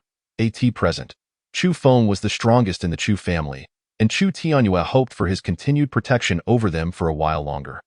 The prospect of his swift departure took him by surprise. To the central continent, Chu Feng replied nonchalantly. The location where Chu Feng currently resided was the eastern desolate continent of the Desolate Realm, a wild and sparsely populated area. In contrast, the central continent was abundant in spiritual energy, regarded as a sacred ground for cultivation throughout the Desolate Realm. Chu Feng sought to venture to the central continent, rapidly strengthen himself, and then devise a way to return to the upper realm. The central continent? Chu Tianyue and Chu Wanshan were both taken aback. The eastern desolate continent was home to hundreds of empires, and Qingfeng Town was merely a remote area within the Songfeng Empire. Chu Tianyue and Chu Wanshan seldom ventured beyond Qingfeng Town, let alone the Songfeng Empire. To them, the central continent was nothing short of a legendary place. Chapter 12. The Betrothal. Chu Feng. The journey to the central continent is fraught with peril. Your current strength is still rather weak. Perhaps you should cultivate a while longer and wait until your realm is higher before heading to the central continent? Chu Tianyue advised. He still hoped that Chu Feng could remain with the Chu family a while longer until they grew stronger. I have made up my mind. There is no need for further discussion. Chu Feng stated coolly. He was well aware that his current realm was too low to make the journey to the central continent feasibly, yet remaining with the Chu family would hinder his growth. Only through venturing out into the world could he seize opportunities to rapidly strengthen himself. When will you depart? Chu Tianyue, seeing Chu Feng's resolute demeanor, found it difficult to press further, merely hoping that Chu Feng could stay a bit longer to teach them the profound-level martial arts and spiritual techniques before he left. I have yet to decide on a specific time, but rest assured, I will resolve all issues concerning the Chu family before I depart. Chu Feng assured softly. That is good to hear. Chu Tianyue sighed in relief. You should begin your cultivation now. I shall take my leave. With that, Chu Feng rose to leave. Chu Tianyue and Chu Wanshan immediately followed suit, seeing him off. After Chu Feng's departure, Chu Tianyue looked at Chu Wanshan with excitement and said, Wanshan, today has been truly exhilarating. Not only have we eliminated the faction of Chu Mauda, but we have also acquired profound-level martial arts and spiritual techniques. From this day forth, our Chu family is bound to rise and become a premier family in the Songfeng Empire. Chu Wanshan shared the same exuberance, responding indeed. With Chu Feng's presence, the future potential of our Chu family may extend beyond the Songfeng Empire. Alas, it is unfortunate that Chu Feng must venture to the central continent. How I wish he could remain in the eastern desolate continent. Chu Tianyue expressed his regret. Even if Chu Feng goes to the central continent, he shall surely return, Chu Wanshan stated softly. The distance between the central continent and the eastern desolate continent is vast, separated by an endless sea. Who knows when he will return after heading to the central continent? Chu Tianyue sighed. Patriarch, we could arrange a marriage for Chu Feng, giving him a reason to return to the family. This would ensure that he comes back in the future, Chu Wanshan suggested with a light chuckle. There was indeed a prior engagement with the Lu family, but after hearing about Chu Feng's expulsion from the Qinglan sect, the Lu family sent word about annulling the engagement. However, I did not agree at the time. I merely stated we would discuss it upon his return. Chu Tianyue furrowed his brow. 3 years prior, when Chu Feng became the young master of the Chu family, Chu Tianyue had arranged a betrothal between him and Lu Hanyin, the eldest daughter of the Lu family, intending for them to wed 3 years later. This year was meant to be their wedding, but upon the news of Chu Feng's expulsion from the Qinglan sect, the Lu family had begun to reconsider the engagement. It is for the best that they wish to cancel. The Lu family is unreliable. We can find a more suitable match for Chu Feng. Chu Wanshan responded with a light huff. Indeed. I shall inquire about Chu Feng's opinion later. Chu Tianyue nodded lightly. Not long after, Chu Feng returned to his small courtyard and began to meditate and cultivate. He was eager to grow stronger and wished to waste no time. The chaos art was a top-tier technique, and as Chu Feng activated it, the spiritual energy within a radius of several miles surged toward him. However, the spiritual energy was too sparse, resulting in minimal cultivation effects. The thin spiritual energy of the eastern desolate continent made it clear that he must hasten his journey to the central continent. Chu Feng furrowed his brow. The desolate realm was merely a lower-tier world, significantly lacking in spiritual energy compared to the upper realm where he had previously resided. To rapidly grow stronger, he needed to reach a higher-tier world without delay. The next day, as the sun rose high, Chu Feng stretched and slowly rose from his seat. He had not slept a wink the previous night, dedicating himself to meditation and cultivation. Although his realm had not improved, his cultivation steadily solidified. Upon opening his door, he found Uncle Chun waiting outside. As soon as Uncle Chen saw Chu Feng, he promptly arranged for someone to bring water for him to wash up and prepared breakfast. While Chu Feng was having breakfast, Chu Wenshan arrived. Chu Feng, here are some resources obtained from the faction of the Grand Elder. The Patriarch asked me to bring these to you, Chu Wenshan said as he handed Chu Feng a storage ring. Thank you. Chu Feng accepted the storage ring without hesitation. Previously, in Twilight City, he had been robbed and killed, leaving him penniless. Now that he had cultivation resources, he was not one to be overly modest. So he accepted them directly. Chu Feng, we are preparing to arrange a marriage for you. What are your thoughts? Chu Wenshan inquired. Marriage? Chu Feng was taken aback. In his previous life, he had lived for over 1,000 years without ever having encountered a woman, let alone marrying one. The concept of marriage was utterly foreign to him. Now, hearing Chu Wenshan mention it, he found himself momentarily at a loss. However, Chu Feng could not marry without genuine affection. It had to be someone he liked. In his past life, he had encountered countless saintesses and goddesses. He could never settle for an ordinary woman. Concubines are also acceptable. Chu Wenshan added with a light chuckle. The Patriarch wishes to ensure you have a bloodline left within the family before you depart. I currently have no intention of marrying or taking concubines, Chu Feng declined softly. He would soon be leaving the eastern desolate continent, and even the desolate realm altogether, not wanting to leave any attachments behind. Chu Feng, please reconsider, Chu Wenshan urged. There is no need for further persuasion. I have stated I will not marry. I shall not change my mind. Chu Feng's expression turned cold. Chu Wenshan could only sigh helplessly at this. Suddenly, a black-clad guard entered, reporting, Young Master, the Patriarch requests your presence in the guest hall. Is there a guest arriving? Chu Wenshan queried, puzzled. There seems to be some Miss Liu who has come, the guard replied. Miss Liu? Chu Feng searched his memory, realizing the only Miss Liu he knew was his betrothed, Liu Hanyan. Excellent. Liu Hanyan's arrival is quite timely, Chu Feng thought, intending to resolve the entanglement of his previous life. With Liu Hanyan's arrival, he could formally annul their engagement. Chu Feng, Liu Hanyan might not come with good intentions.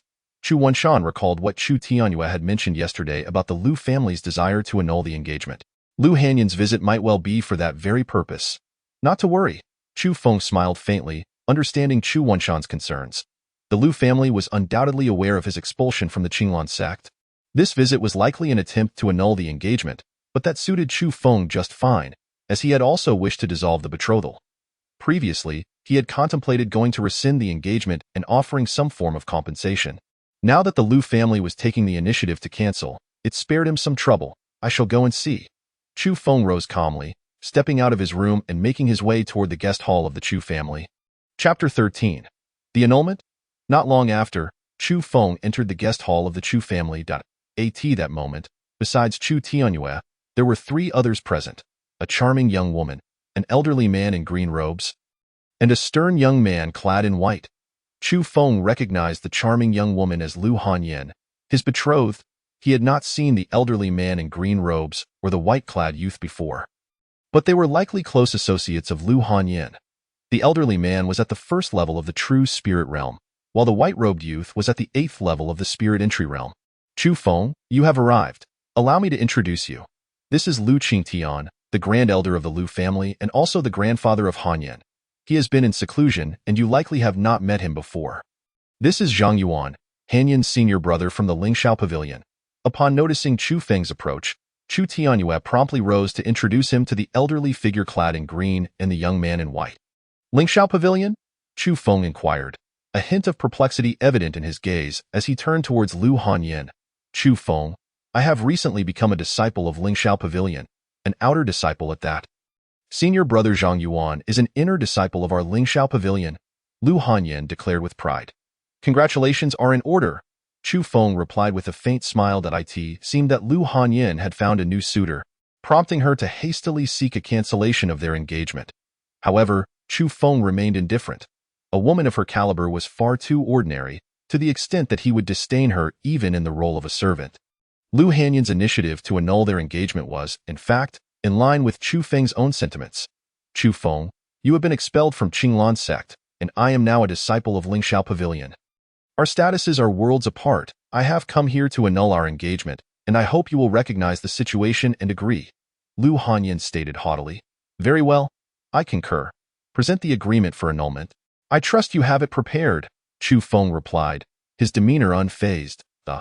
Lu Hanyan was momentarily taken aback by Chu Feng's unexpected straightforwardness. She had envisioned a scenario where he would resist vehemently, yet he seemed almost eager to sever their ties, as if he were the one wishing for it to end sooner. Was it disdain for her as his fiancée, wishing to expedite the cancellation? Anger surged within Lu Hanyan. How could he, now deemed a worthless being, have the audacity to reject her? What is the hold-up? Retrieve the annulment agreement at once, Chu Feng urged with a calm smile. Humph! Lu Hanyan, incensed, tossed the document at Chu Feng as he took hold of the agreement and prepared to sign. His expression suddenly turned as cold as steel. An annulment? You wish to dismiss me? Chu Feng's voice was laced with an icy menace. You are a waste. It is a disgrace for Hanyan to be betrothed to you. Only by annulling this engagement can she rid herself of such shame. Zhang Yuan interjected with a loud scoff. Chu Feng, you are nothing but a waste. I am a disciple of Lingxiao Pavilion. What is wrong with annulling you? Lu Hanyan proclaimed, her pride unabated. Initially, she had considered the annulment to be a humiliation for Chu Feng, and had prepared a mutual agreement for the dissolution of their engagement. However, upon witnessing Chu Feng's eagerness to end their bond, she felt he was belittling her. In a fit of rage, she decided to hand him the annulment letter instead. What? An annulment letter? Chu Tianyue glared at Lu Qing in fury. Lu Qing's face turned awkwardly pale. The act of approaching to annul the engagement was already an affront to the Chu family. But for the woman to hand the man an annulment letter was an even greater insult. However, this was a demand made specifically by Zhang Yuan, and after much deliberation, Lu Qing had reluctantly consented. Zhang Yuan, being an inner disciple of Lingxiao Pavilion, belonged to a powerful family far superior to the Chu family. Lu Hanyan could only enter Lingxiao Pavilion with Zhang Yuan's assistance, who had also promised to marry her afterward. Thus, the Lu family acquiesced to Zhang Yuan's request to deliver the annulment letter to Chu Feng. With a swift motion, Chu Feng retaliated, delivering a resounding slap to Lu Hanyan's face. As a dignified demon lord from the upper realm, how dare she, a mere girl from the lower realm, presume to annul him? Such audacity was utterly reckless. Lu Hanyan was momentarily stunned. Throughout her life, she had never been struck by anyone, let alone have Chu Feng slap her. After all, he had always doted on her during their encounters. Chu Feng, you worthless scoundrel, how dare you hit me? After a brief moment of shock, Lu Hanyan clutched her swollen cheek, her voice dripping with fury. You seek death, daring to lay hands on Hanyan? Zhang Yuan, upon witnessing Chu Feng's assault on Lu Hanyan, charged towards him in a fit of rage. Die! Zhang Yuan hurled a powerful punch at Chu Feng. However, before he could make contact, a tremendous force struck him in the abdomen, sending him crashing into the wall, where he coughed up blood. Lu Qing and Lu Hanyan rushed to his side, assisting him. Young Master Zhang, are you all right? Senior brother, how do you fare? They inquired anxiously about Zhang Yuan's condition. How dare you injure me? You are as good as dead. Zhang Yuan wiped the blood from the corner of his mouth, glaring at Chu Feng with venomous eyes. Chu Feng, wasn't he your cultivation level rendered useless? It was then that Lu Hanyan realized that Chu Feng had regained his powers and could even injure Zhang Yuan. Leaving her utterly astonished, rendered useless, then restored, Chu Feng responded nonchalantly, Humph! Even if you have regained your powers, what does it matter? You are still expelled from Qinglan's sect. Senior brother Zhang is an inner disciple of Lingxiao Pavilion. If you dare to harm him, Lingxiao Pavilion will not let you off lightly. You should kneel and apologize to senior brother Zhang. Perhaps he will show mercy, Lu Hanyan retorted coldly. Chu Feng, filled with rage, laughed mockingly, his voice dripping with lethal intent. You have one more chance. Leave now, or die. Zhang Yuan, seeing that Chu Feng would not relent and dared to threaten them, furiously drew his sword and charged at Chu Feng. You bastard. Die. Zhang Yuan had discerned that Chu Feng's realm was merely at the first level of the spirit realm, believing that he had only been caught off guard when he had been sent flying. Thunder Sword Technique. Zhang Yuan's sword struck like lightning, exuding an overwhelming might as it thrust towards Chu Feng. Zhang Yuan's Thunder Sword technique was already at a small completion stage, since Chu Feng refused to beg for mercy. He was courting his own demise. Lu Hanyin smirked coldly. Lu Qing sighed softly. He hadn't anticipated that matters would escalate to this point. However, the Lu family had already chosen Zhang Yuan, and they could only resolutely support him now. Chu Tianyue, aware of Chu Feng's capabilities, was not overly concerned for his safety. Instead, he feared that if Chu Feng harmed Zhang Yuan, the Zhang family and Lingxiao Pavilion would retaliate. Just as Zhang Yuan's attack was about to land, Chu Feng merely sidestepped, evading the strike, and then, like a wraith, appeared beside Zhang Yuan, delivering a devastating punch to his head. Bang. Zhang Yuan's head exploded in an instant, brain matter splattering everywhere. Chapter 14. Not seeing the coffin, not shedding tears, the scene fell into a profound silence, akin to death. All present were left dumbfounded, their expressions frozen in shock. They had never expected Chu Feng to dare to kill Zhang Yuan. And in such a brutal manner. It was not until Zhang Yuan's sword clattered to the ground that Lu Hanyin snapped back to reality, unleashing a piercing scream. Chu Feng, how dare you kill senior brother Zhang? You. Just as she was about to threaten Chu Feng, Lu Qing quickly covered her mouth. Chu Feng, today's events were all instigated by Zhang Yuan. I beseech you, show mercy and do not hold Lu Hanyin accountable. Lu Qing, filled with trepidation, apologized to Chu Feng. Elder, please. Lu Hanyin turned to Lu Qing in disbelief, unable to comprehend why he was so frightened. Silence. If you wish to live, do not utter another word. Lu Qing admonished Lu Hanyin before swiftly turning to Chu Feng to express his apologies. Just moments prior, Chu Feng's method of killing Zhang Yuan had been so elusive that Lu Qing couldn't discern it. He knew he could not evade it either, if Chu Feng desired to kill him.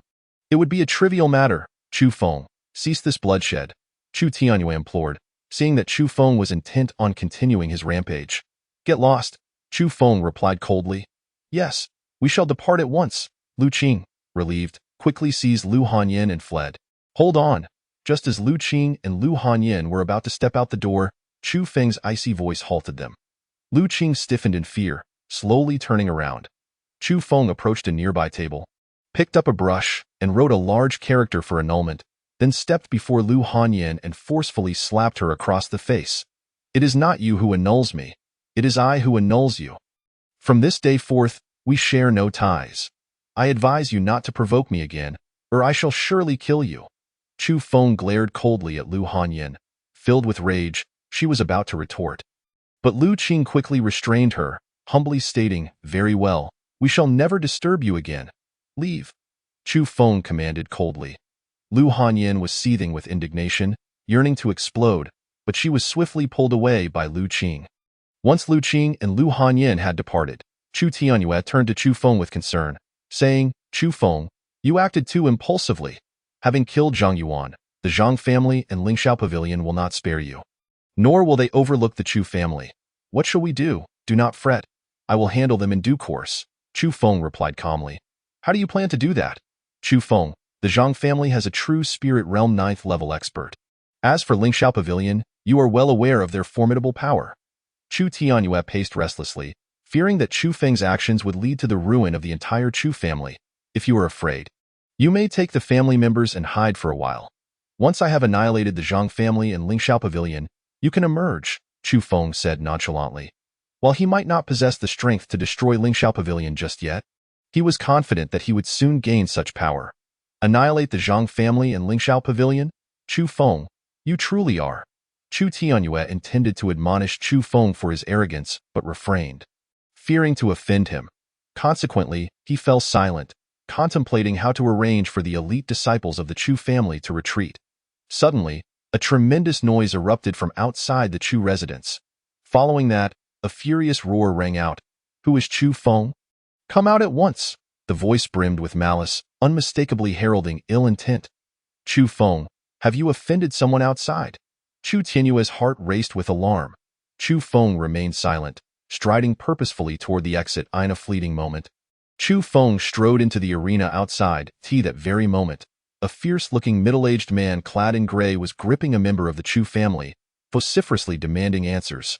Nearby, on the ground, lay several Chu family disciples, seemingly unaware of their dire fate. Not far behind the gray-clad man stood Lu Hanyin and Lu Qing, who were uncertain whether they had lingered to witness the trouble that had befallen Chu Feng, or if the gray-clad man had been summoned by them to avenge Zhang Yuan. Master Lin, this is Chu Feng. Lu Hanyin quickly pointed out Chu Feng to the fierce man. You wretched boy. Are you the one who killed my disciple, Zhang Yuan? The gray-clad man fixed an intense gaze upon Chu Feng. This man, Lin Tianqing, was Zhang Yuan's master and an elder from the inner sect of Lingxiao Pavilion. Lin Tianqing had accompanied Zhang Yuan on a journey, during which Zhang Yuan had brought Lu Hanyin along. Not long ago, upon learning that Chu Feng had been expelled from Qinglan's sect, Lu Hanyin had implored Zhang Yuan to assist her in annulling her engagement with the Chu family. Zhang Yuan, harboring feelings for Lu Hanyin, readily agreed. Lin Tianqing, at Zhang Yuan's request, also consented to accompany them, though he had deemed the matter of breaking an engagement too humiliating and chose to wait outside the Chu family estate. To his astonishment, Lu Hanyin soon emerged with the news that Chu Feng had brutally killed Zhang Yuan. Lin Tianqing, like a thunderbolt from a clear sky, was instantly consumed by rage as he stormed into the Chu family estate, intent on dismantling Chu Feng piece by piece in retribution for Zhang Yuan. Chu Feng paid Lin Tianqing no heed, instead turning to Lu Hanyin and coldly stating, Lu Hanyin, I warned you that should you dare to provoke me again, I would surely end your life. It seems you are not one to shed tears until you see the coffin. Chu Feng, with Elder Lin present, do you still dare to act so arrogantly? It appears you are the one who does not recognize the severity of your situation. I must inform you, Elder Lin is an inner sect elder of Lingxiao Pavilion, and his cultivation level is that of true spirit realm. Ninth layer, Lu Hanyin declared, her expression imbued with haughtiness. What? An inner sect elder of Lingxiao Pavilion? True spirit realm? Ninth layer? Chu Tianyue, who had emerged alongside Chu Feng, was instantly stricken with dread upon hearing Lu Hanyin's words. Chu Feng's cultivation was merely at the first layer of spirit realm, a stark contrast to Lin Tianqing's formidable prowess, rendering him incapable of confronting the elder directly. Chu Tianyue had been contemplating the relocation of the Chu family's elite disciples. But now, with the arrival of the inner sect elder, he felt time slipping away and feared for the annihilation of the Chu family. Elder Lin, the previous incident was a misunderstanding. I implore you to spare the Chu family. We are willing to pay any price, Chu Tianyue said, his face etched with fear. For the sake of the Chu family, he was now forced to grovel, seeking Lin Tianqing's forgiveness to secure a path of survival for his kin. Upon hearing Chu Tianyue's pleas for mercy, Chu Feng shot him a disdainful glance. This Chu Tianyue had no faith in him whatsoever. They had yet to engage in battle, and he was already contemplating surrender. Chu Feng, you dared to kill my disciple. There is no need for your family to exist any longer. None of you will escape today, Lin Tianqing declared coldly. With that, he unsheathed his sword and charged at Chu Feng. Lin Tianqing's sword surged forth with the ferocity of thunder, employing the thunder sword technique previously wielded by Zhang Yuan. However, in Lin Tianqing's hands, its might was exponentially greater. Even from a distance, Chu Feng could feel the oppressive weight of the sword's aura, which had already begun to take form. Given the vast disparity in their realms, Chu Feng opted not to face Lin Tianqing head-on. Instead, he utilized the shadow step to evade the elder's onslaught. In mere moments, the ground bore countless deep gashes from Lin Tianqing's sword, yet none had managed to touch Chu Feng. Suddenly, Lin Tianqing's sword struck Chu Feng directly. Just as Lin Tianqing believed he had dealt a fatal blow, Chu Feng vanished in an instant. In the next moment, a fist came crashing down upon Lin Tianqing's head. With a resounding crack, the elder's skull shattered, and brain matter splattered everywhere. Chapter 15. The Ascendance of Demonic Energy. The scene fell into a heavy silence, akin to death itself. It's impossible. Lu Hanyin's face reflected disbelief. How could Lin Tianqing, a master of true spirit realm, ninth layer, be so effortlessly dispatched by Chu Feng? This notion was beyond her comprehension. Lu Qing, witnessing the scene, was immediately engulfed in terror. He had previously perceived Chu Feng as an unfathomable threat and had hoped to distance himself from the situation. However, since Lu Hanyan had insisted on returning, he had no choice but to follow suit. Now, as events unfolded in a manner he had dreaded, it became evident that even Lin Tianqing was not a match for Chu Feng. Thank goodness. Chu Tianyue felt a slight relief wash over him upon witnessing Chu Feng eliminate Lin Tianqing. Although this act would undoubtedly incite the wrath of Lingxiao Pavilion, it also granted him sufficient time to orchestrate the escape of the Chu family's elite disciples. Chu Feng, you are doomed to dare slay an inner sect elder of Lingxiao Pavilion. Even if you flee to the ends of the earth, we will hunt you down. Lu Qing, intent on whisking Lu Hanyan away, was met with her reckless words as she brazenly threatened Chu Feng. Upon hearing her words, Chu Feng cast a cold glance at Lu Hanyan before vanishing in an instant, in a heartbeat. He materialized before Lu Hanyan, great annihilation fist. Chu Feng showed no mercy, unleashing a devastating blow upon Lu Hanyan's chest. She was propelled backward like a cannonball, soaring through the air for several meters. Ah! Lu Hanyan screamed in anguish as she crashed heavily to the ground, her face a mask of disbelief. Previously, during their encounters, Chu Feng had indulged her whims, accommodating her every desire. To her shock, this time, he offered no quarter and struck with lethal intent. This left her heart brimming with disbelief and resentment. You dare to kill. Lu Hanyan coughed up blood, her words trailing off as she faltered, ultimately succumbing to the void. Hanyan! Lu Qing rushed over, cradling Lu Hanyan's lifeless form, his voice choked with sorrow. Young Master Chu, Hanyan was merely a bit headstrong. How could you take her life? Lu Qing lamented. Headstrong? Ha! Chu Feng let out a soft, mocking laugh. Lu Hanyan had not merely been headstrong. She had sought her own demise. Lu Qing slowly lifted Lu Hanyan's body, preparing to depart. However, in an instant, Chu Feng reappeared behind him, delivering a crushing blow with the great annihilation fist. Lu Qing was sent sprawling, and Lu Hanyan's corpse slipped from his grasp, flying away. You are ruthless. Lu Qing had not anticipated that Chu Feng would also seek his life, his expression one of utter disbelief. Chu Feng approached Lu Qing, delivering a decisive kick that shattered his skull. As enemies, Chu Feng would show no mercy. With Lu Qing's death, today's events would remain concealed for the time being, granting him precious moments for the Chu family to escape and for himself to grow stronger. Patriarch, cleanse this area and ensure the Chu family members retreat to safety for a time. Chu Feng, unafraid of the impending pursuit from Lingxiao Pavilion, recognized that he could not protect so many from his family at once. He could only allow them to evade for now. Once he attained the strength to confront Lingxiao Pavilion, he would summon the Chu family back. Understood. Without requiring further prompting from Chu Feng, Chu Tianyue swiftly organized the Chu family's evacuation. Afterward, he led Chu Wanshan and others away to arrange their departure. I am still too weak. Chu Feng sighed inwardly. As a dignified demon sovereign, he found himself threatened by a mere sect from the lower realms. How utterly humiliating. Though he should have endured today's tribulations due to his current lack of power, the essence of his past life would not allow him to tolerate any form of humiliation. Those who dared to insult him would face death. Moments later, as Chu Feng prepared to return to his secluded courtyard for cultivation, a sudden surge of black energy erupted into the sky from a distance. Demonic energy? Chu Feng's body trembled at the sight of the dark aura. Such potent demonic energy could only signify that something extraordinary was occurring nearby. Without hesitation, he raced toward the source of the energy. However, as he flew beyond Qingfeng town, the dark energy gradually dissipated from the skies. What has happened? Chu Feng paused momentarily in confusion, yet he pressed on toward the direction of the vanishing energy. An hour later, Chu Feng found himself at the edge of the Twilight Forest. Situated several kilometers from Qingfeng town, the Twilight Forest, characterized by its low-lying terrain, remained perpetually shrouded in darkness. Within its depths lurked numerous low-level beasts, making it an ideal training ground for novice cultivators. Standing at the forest's entrance, Chu Feng wore a grave expression. The entire Twilight Forest was enveloped in a faint demonic aura, one that differed from the usual malevolent energies. Chu Feng was well acquainted with this particular type of demonic energy. In his previous life, He had guarded the Black Abyss against the incursions of the Celestial Demon Clan, which was connected to the realm of the Celestial Demons. Now, the demonic energy emanating from the Twilight Forest bore a striking resemblance to that which he had encountered from the Celestial Demon realm, albeit significantly diluted.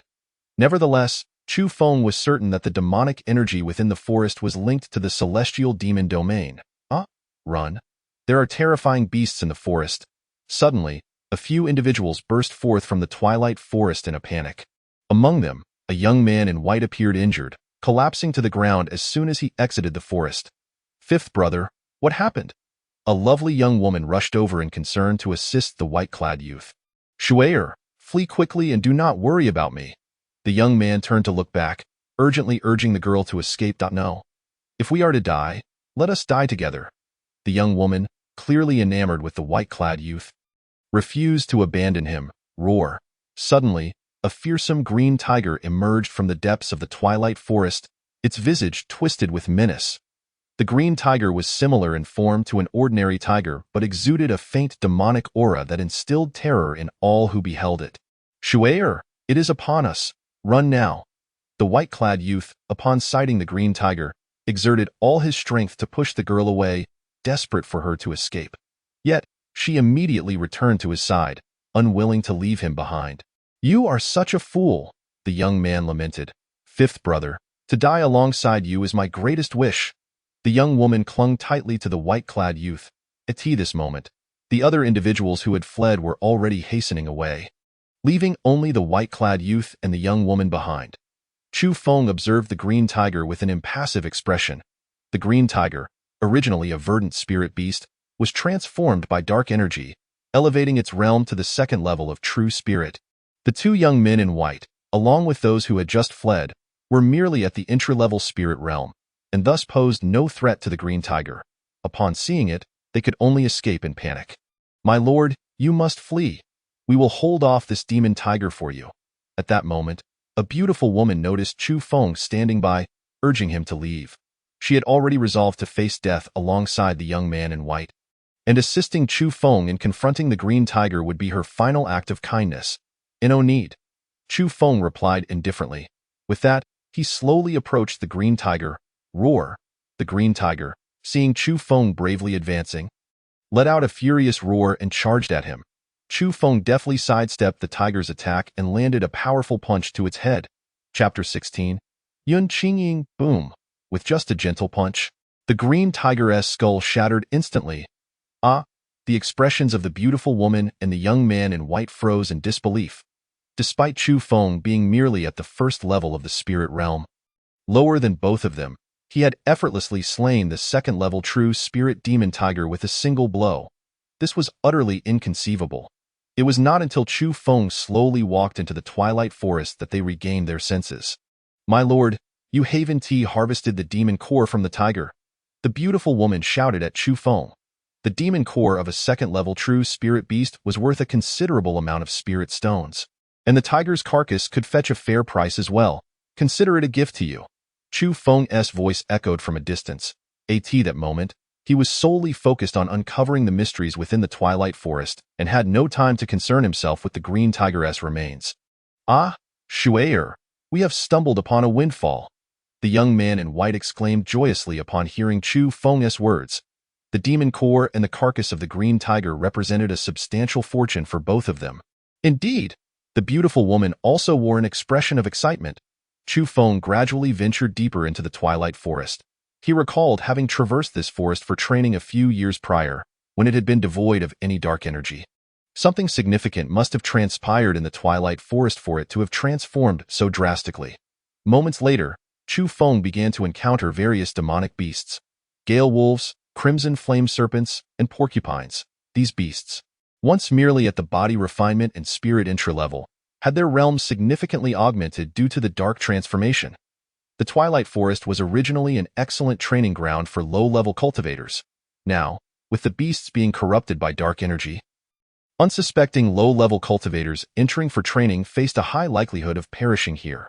As Chu Feng delved further in, he encountered no unusual occurrences, only the remains of several cultivators and the decaying corpses of demonic beasts.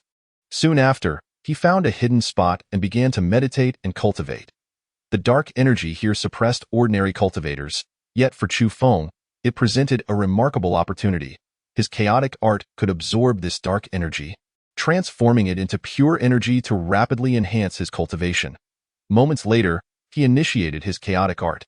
Instantly, dark energy from a radius of several miles began to converge towards him, being drawn into his body. The energy of this dark energy was estimated to be dozens of times more potent than the thin spiritual energy outside. After absorbing the dark energy, Chu Feng's cultivation swiftly advanced. Second-level spirit realm. In just 1 hour, his realm had improved by a small level. Excited, Chu Feng stood up, having nearly depleted the surrounding dark energy. He aimed to delve deeper in search of a more concentrated source. However, just as he rose, he noticed a woman wielding a long sword, staring intently at him from a short distance away. The woman had a tall, slender figure, and her form-fitting emerald gown accentuated her exquisite physique to perfection. Her exposed skin was as fair as snow, translucent and exuding a faint glow, standing out vividly in the dim forest. Her face was obscured by a veil, rendering her features indistinguishable. Yet, even in her stillness, she emanated an air of otherworldly grace, elevated beyond reach. "You practice demonic arts?" she coldly inquired upon noticing Chu Feng's rise. Furrowing his brow, Chu Feng regarded the woman, feeling an inexplicable familiarity, though he could not immediately recall her identity. "What do you mean by demonic arts?" Chu Feng replied nonchalantly. In his previous life, he had always disdained those who preached righteousness while secretly committing atrocities worse than those of demonic beings. He had also harbored a deep-seated aversion toward those who labeled him a demon lord, claiming he practiced demonic arts and harmed humanity. "You absorb dark energy to cultivate. If that isn't demonic arts, what is?" The woman's voice was icy, laced with menace. "If you say it's demonic arts, then so be it," Chu Feng retorted indifferently. "You truly practice demonic arts? Had I known, I would not have spared you last time. But it is not too late. Today, I shall enact justice on behalf of the heavens and slay you, demon." With that, the woman drew her sword, charging towards Chu Feng. Last time, Chu Feng utilized his shadow step, evading the woman's strikes while contemplating her identity. Given her words, it was evident they had clashed before, and he felt an intense sense of familiarity towards her. They must have known each other previously. Yet he could not recall who she was at that moment. "Let me see who you are." As Chu Feng dodged, he seized an opportunity to tear away the veil hiding her face. "Yun Qingying?" Upon glimpsing the woman's stunning countenance, Chu Feng instantly remembered her name. Yun Qingying was the saintess of the Qinglan sect. Previously, he had been caught peering at her while she bathed, resulting in his cultivation being stripped and his expulsion from the sect. However, his memory of that incident was rather hazy, leaving him uncertain whether he had actually spied on her. "Chu Feng, what demonic arts are you practicing?" Yun Qingying was taken aback by Chu Feng's strength. Her realm was at the 9th level of true spirit, just a step away from breaking into the Xin spirit realm. Despite Chu Feng's mere 2nd level of spirit realm, she found herself unable to harm him in the slightest. Moreover, as Chu Feng circulated his spiritual energy, not a trace of dark energy could be detected, making it seem unlikely that he practiced demonic arts. When she had first spotted Chu Feng, it was because she had seen him absorbing dark energy, yet felt no dark energy emanating from him, which was why she had not attacked him immediately. "What? You wish to learn?" Chu Feng asked with a playful smile. "Humph. Who wishes to learn your demonic arts? I merely seek to ascertain whether you practice demonic arts, not to engage in indiscriminate slaughter." Yun Qingying retorted coldly. "You think it is, then it is. If it is not, then it is not," Chu Feng replied. Indifferent to the need for further explanation, Yun Qingying was incensed by Chu Feng's dismissive attitude. She was the saintess of the Qinglan sect, renowned as the most beautiful woman in the Songfeng Empire. Typically, male disciples of the Qinglan sect and men outside would treat her with deference and fervent admiration. Though Yun Qingying had not interacted much with Chu Feng before, she was certain he must have harbored feelings for her. Otherwise, he would not have dared to peek at her bathing now. Chu Feng was treating her with such indifference. Yun Qingying was suddenly seized by the urge to give Chu Feng a good thrashing. Yet Chu Feng's movement technique was so elusive that she found it impossible to land a blow on him. Watching Yun Qingying's frustrated attempts to reach him, Chu Feng could not help but find the situation amusing. Unable to resist teasing her, he said, "Yun Qingying, did I really spy on you while you bathed last time?" Chu Feng asked with a light-hearted smile. "Humph, you dare bring up that incident. Had I known, I would have killed you, the lecher," Yun Qingying exclaimed, her face flushed with anger. "Did I truly see anything? I have no recollection at all. Why don't you help me jog my memory?" Chu Feng jested. Chapter 17. I will take responsibility for you. "You scoundrel, you dare to humiliate me? I will kill you." Yun Qingying angrily lunged at Chu Feng. "Oh, your strength has increased." Chu Feng sensed a sudden surge in Yun Qingying's power, as if she had employed some secret technique to bolster her strength. However, her attack speed could still not match Chu Feng's shadow step, and she was unable to inflict any harm upon him. It was only when she became exhausted from her relentless assaults that she finally paused, panting for breath. "What? Is that all you can do?" Chu Feng teased, eyeing Yun Qingying's heaving bosom as she gasped for air. Feeling a wave of thirst wash over him, perhaps it was due to his previous encounter with Mu Qingyao, but at that moment, he found himself irresistibly drawn to Yun Qingying. "You lecher, where are you looking?" Yun Qingying suddenly realized Chu Feng had been staring at her chest. She immediately covered herself and shouted angrily at him. "Well, I've seen it before, so what's the big deal?" Chu Feng remarked, thoroughly enjoying Yun Qingying's flustered expression. Although he had a hazy memory of the previous incident, he distinctly recalled that he had been drinking with a senior brother and, upon awakening, discovered himself with his eyes blinded and subsequently stripped of his cultivation. Leading to his expulsion from the sect, at the time, he was unaware whether he had been intoxicated and accidentally wandered into Yun Qingying's bathing area or if he had been framed. In hindsight, it seemed more likely that he had been set up. Given that Yun Qingying's realm was significantly higher than his, and that only female disciples could approach her bathing area even if he had not been intoxicated, he would not have been able to approach her. Yet, regardless of whether he had seen anything last time, it was irrelevant. He could still use it to tease Yun Qingying now. "Scoundrel, you actually saw something? Had I known, I would have killed you without mercy." Yun Qingying angrily drew her sword once more, ready to attack Chu Feng. "Qingying, do not be angry. I will take responsibility for you," Chu Feng continued to jest. "Scoundrel, who wants you to take responsibility? Die!" Yun Qingying retorted fiercely. The sword of Yun Qingying relentlessly targeted the vital points of Chu Feng, seemingly intent on bringing him to his demise.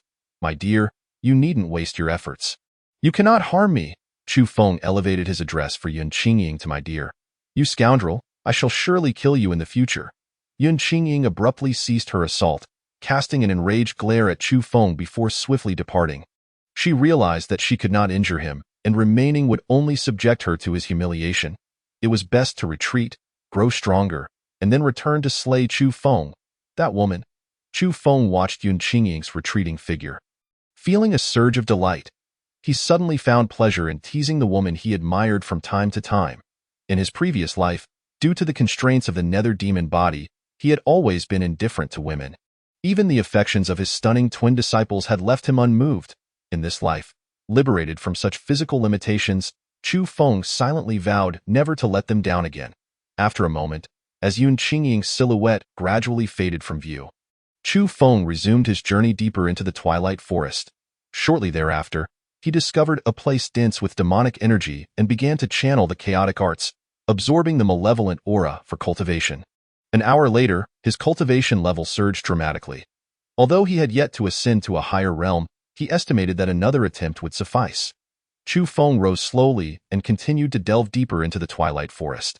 After traversing a distance, he unexpectedly encountered two cultivators of the true spirit realm. They had come to investigate the earlier surge of demonic energy and, upon seeing Chu Feng, who was merely at the third level of the spirit realm daring to venture here, they immediately urged him to leave. Chu Feng merely responded nonchalantly and pressed on, provoking their furious admonishments for his recklessness. Shortly after, he encountered several more cultivators of the true spirit realm, whom he chose to evade from a distance. It seemed many human cultivators had arrived in the twilight forest, drawn by the earlier spectacle of soaring demonic energy. The manifestation of the chaotic arts absorbing demonic energy was glaringly apparent. To avoid unnecessary trouble, Chu Feng refrained from further absorbing the malevolent aura and instead ventured deeper into the forest in search of its source. An hour later, he reached the forest's end, where a precipice loomed. The cliff was enshrouded in mist, obscuring its depths. Below, a murky abyss lay hidden from view. At that moment, waves of demonic energy continuously surged from beneath the precipice. It appeared that this was the site of the earlier phenomenon. Chu Feng gazed intently at the abyss below, pondering what could possibly be producing such an abundance of demonic energy. After a moment, he grasped the rocky surface of the cliff and carefully began to descend. The cliff was steep, offering no footholds. He had to exert force to create them. Thus, after half an hour of slow climbing, Chu Feng finally reached the base of the precipice. He glanced upwards, where the mist obscured his view of the top. However, he could vaguely estimate that he had descended nearly 2,000 meters.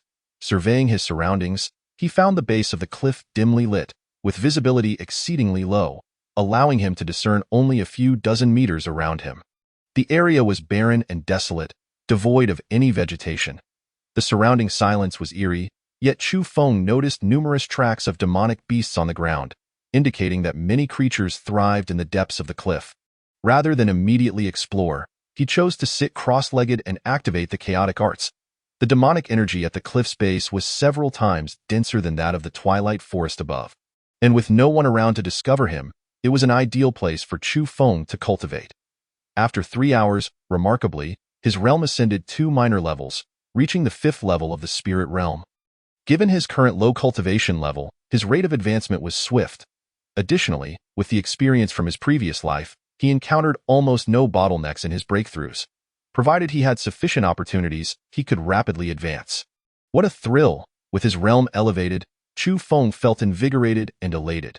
As the surrounding demonic energy began to dissipate, he gradually rose to explore further afield. Just as he ventured a short distance, a gigantic demonic crocodile turtle suddenly erupted from the earth, lunging to bite him. The creature was massive, comparable in size to an elephant, and possessed a cultivation level of the 6th stage of the true spirit realm. With a swift movement, Chu Feng evaded the crocodile turtle's attack and retaliated with a punch that sent it flying. The beast soared several meters before tumbling multiple times to a halt. However, its shell was highly resistant, and Chu Feng's blow inflicted little damage, instead numbing his hand. Soon after, the crocodile turtle leaped once more, charging at Chu Feng. This time, he refrained from rushing to attack and focused on dodging its strikes. Seeking the perfect moment to deliver a decisive blow, the turtle's tough shell necessitated targeting its head for a fatal strike. However, the crocodile turtle remained cautious, keeping its head withdrawn within its shell. At last, Chu Feng seized the opportunity, delivering a powerful punch to the creature's exposed head. With a resounding crash, the head shattered, and the demonic crocodile turtle perished instantly. Without pausing, Chu Feng pressed onward. Not long after, he encountered a vivid, 5-meter-long serpent. This serpent was at the 8th stage of the true spirit realm, even stronger than the previous crocodile turtle. Yet, it lacked formidable defenses, making it easier for Chu Feng to deal with. In just 2 punches, he vanquished the demonic serpent. As he journeyed, Chu Feng continuously encountered powerful demonic beasts but dispatched them with ease. Soon, he discovered a sloping canyon, 5 meters wide, from which demonic energy surged upward. After eliminating the surrounding demonic beasts, he settled at the canyon's entrance to meditate and cultivate the chaotic arts. An hour later, his realm ascended once more, reaching the 6th stage of the spirit realm. If I can continuously absorb this demonic energy, my cultivation will soar.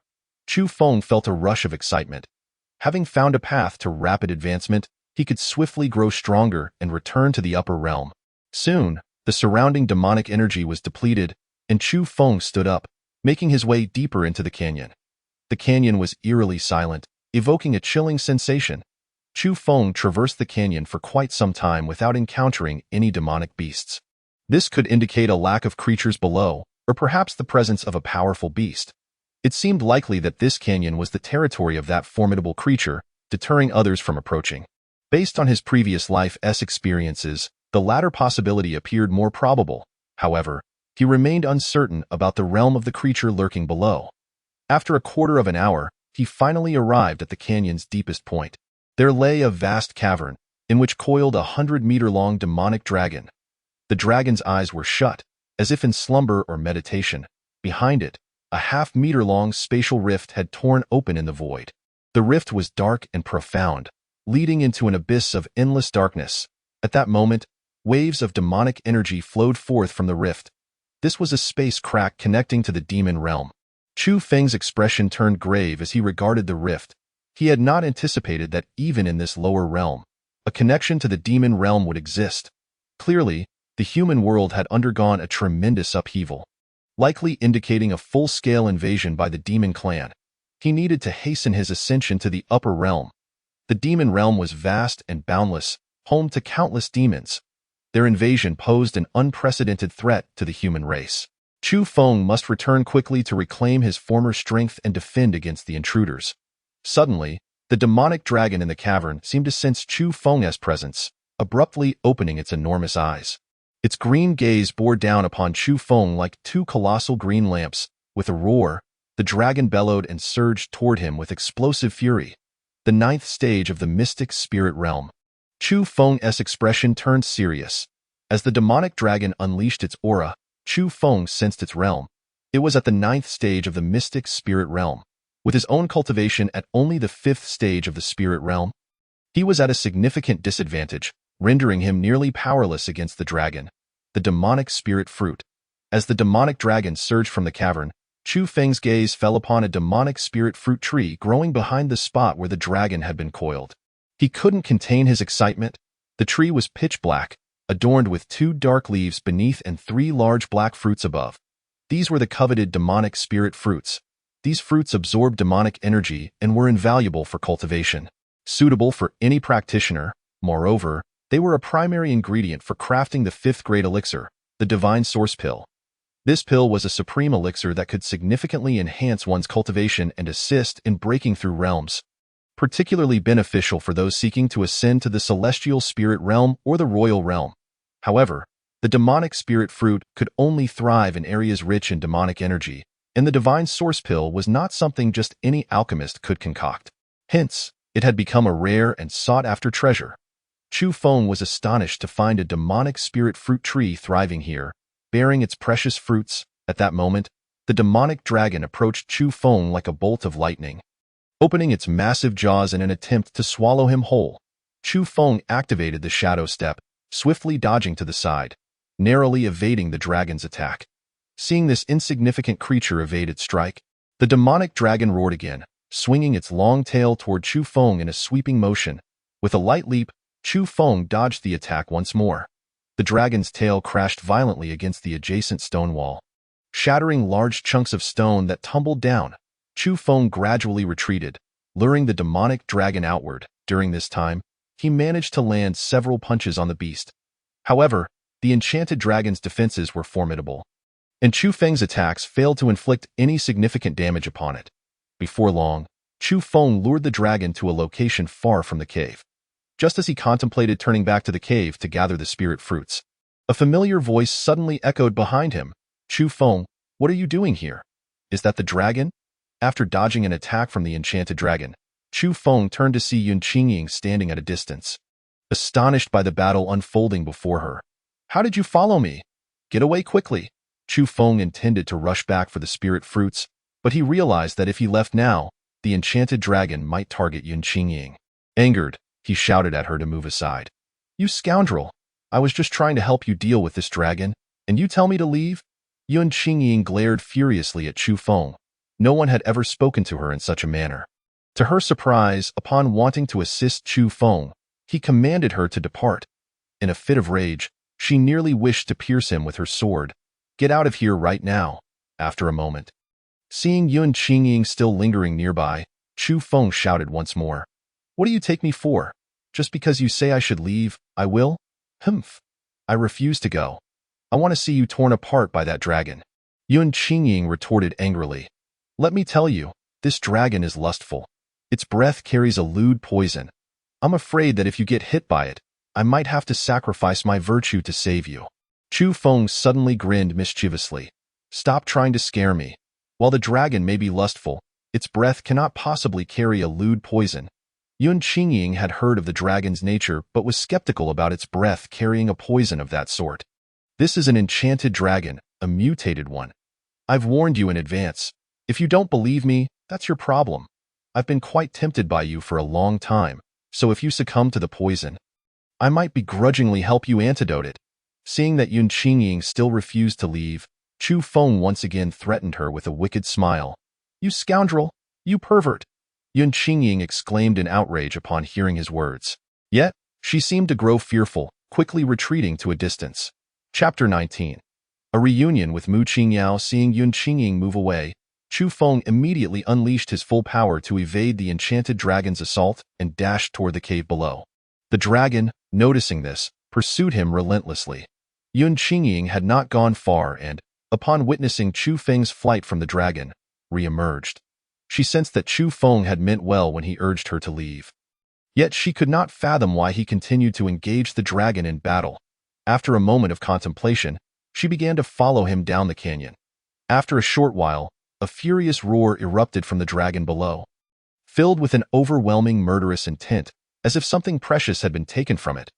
Meanwhile, Chu Feng had successfully seized 3 spirit fruits from the cave and was making his escape. The spirit fruits were intended for the enchanted dragon's breakthrough to the earth spirit realm. And now that they had been pilfered, it became enraged and roared as it chased after Chu Feng. What are you still doing here? Run, spotting Yun Qingying in the midst of his escape. Chu Feng called out urgently for her to leave. Seeing the rampaging dragon, Yun Qingying was gripped by fear and swiftly turned to flee. Hurry up and climb. Chu Feng gestured for her to ascend the cliff to escape. The base of the cliff was small, offering no refuge. The only way to evade was to ascend and return to the twilight forest. What about you? Yun Qingying hesitated slightly. You have your own means of escape. Just hurry up and go. Don't hinder me here, Chu Feng urged her loudly. Chu Feng could enter the Chaos Star Pearl at any time, but he needed to ensure Yun Qingying's safety first. If he vanished, the enchanted dragon would surely attack her, putting her in peril. Yun Qingying cast a deep glance at Chu Feng before sprinting toward the cliff, grasping the rocky face to climb upward. After scaling several hundred meters, she paused and looked down at Chu Feng. That moment, he was circling at the base of the cliff, evading the dragon's attacks. Hurry up and climb, Chu Feng shouted in frustration upon seeing her stop. His current realm was low, and he had been relying on the shadow step to escape. His spiritual energy was nearly depleted, and he was on the brink of collapse. How could Yun Qingying still hesitate? Chu Feng felt a desire to abandon her to her fate, letting the dragon do as it wished. Suddenly, while distracted, he was struck by the dragon's tail and sent flying.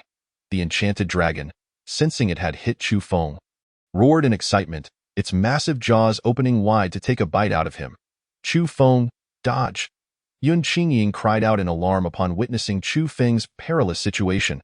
However, after being knocked to the ground, Chu Feng quickly regained his footing and evaded the dragon's assault, seemingly unscathed by the previous strike. This garment is indeed remarkable. Chu Feng realized that much of the damage had been mitigated by the clothing he wore, which had been gifted to him by Linger. He had previously thought it to be ordinary, but that blow had revealed its true nature as a powerful treasure. Get moving, Chu Feng yelled at Yun Qingying, who still lingered atop the cliff. Hearing his furious admonishment, she hesitated, unsure whether to abandon him. Although they were not on good terms, it was Chu Feng who had distracted the dragon, allowing her to ascend. Leaving him behind felt somewhat ungracious. Just as she hesitated, several figures descended from above the cliff. Among them, an elderly woman spotted the enchanted dragon below and swiftly unleashed a powerful palm strike. Boom! With a single strike, the dragon's head exploded in an instant. A 9th-level dragon of the mystic spirit realm had been slain in mere moments. Yun Qingying was left in shock, a king-level cultivator. Chu Feng, too, was taken aback. He hadn't anticipated encountering a king-level cultivator here. Mu Qingyao. Suddenly, Chu Feng's gaze fell upon a veiled woman beside him, and his heart skipped a beat. After parting ways with Mu Qingyao in Tianmu City, he had thought it would be a long time before they met again. Yet here they were. At that moment, Mu Qingyao wore a beautiful, flowing glass gown, exuding an air of elegance that made her seem untouchable. She cast a fleeting glance at Chu Feng before shifting her gaze to survey the surroundings. Investigate the area, Mu Qingyao commanded coolly. Yes, Saintess. 2 lovely young women promptly split up to explore their surroundings. Chu Feng, are you all right? At that moment, Yun Qingying descended from the cliff to Chu Feng's side, inquiring with concern that I'm fine. Chu Feng replied tersely. Had it not been for Yun Qingying's momentary distraction, he would not have been struck by the enchanted dragon. Mu Qingyao seemed to have heard Yun Qingying call out to Chu Feng, casting another glance at the pair. Thank you for your timely rescue. Chu Feng slowly approached Mu Qingyao, bowing in gratitude. However, Mu Qingyao merely regarded him with indifference, offering no response. We came to cleanse this demon lair. Saving you was merely a matter of convenience, so no need for thanks. The elderly woman who had struck down the dragon spoke coolly. Regardless, I must express my gratitude. Chu Feng smiled slightly. He suddenly turned to Mu Qingyao, smiling as he remarked, Miss, Haven Tea, we met before? You seem quite familiar. Mu Qingyao's gaze remained fixed on the distance, ignoring him entirely. The elderly woman beside her instantly grew cold at Chu Feng's words and warned, Kid, our saintess is not someone you can casually flirt with. If you wish to live, you best keep your mouth shut. Chu Feng, undeterred, continued to smile. I remember now. We met in Tianmu City. Upon hearing Tianmu City, Mu Qingyao's expression instantly hardened, and the air around them seemed to chill several degrees. The mention of Tianmu City had dredged up memories of her past humiliation outside the dilapidated temple. That disgraceful recollection ignited her fury, and she felt an urge to kill. If you speak again, I'll kill you on the spot, Mu Qingyao warned coldly. The elderly woman, noticing Mu Qingyao's anger, shot a frosty glare at Chu Feng, as though she would strike him down should he dare to speak once more. Chu Feng, sensing the tension, smiled faintly and fell silent.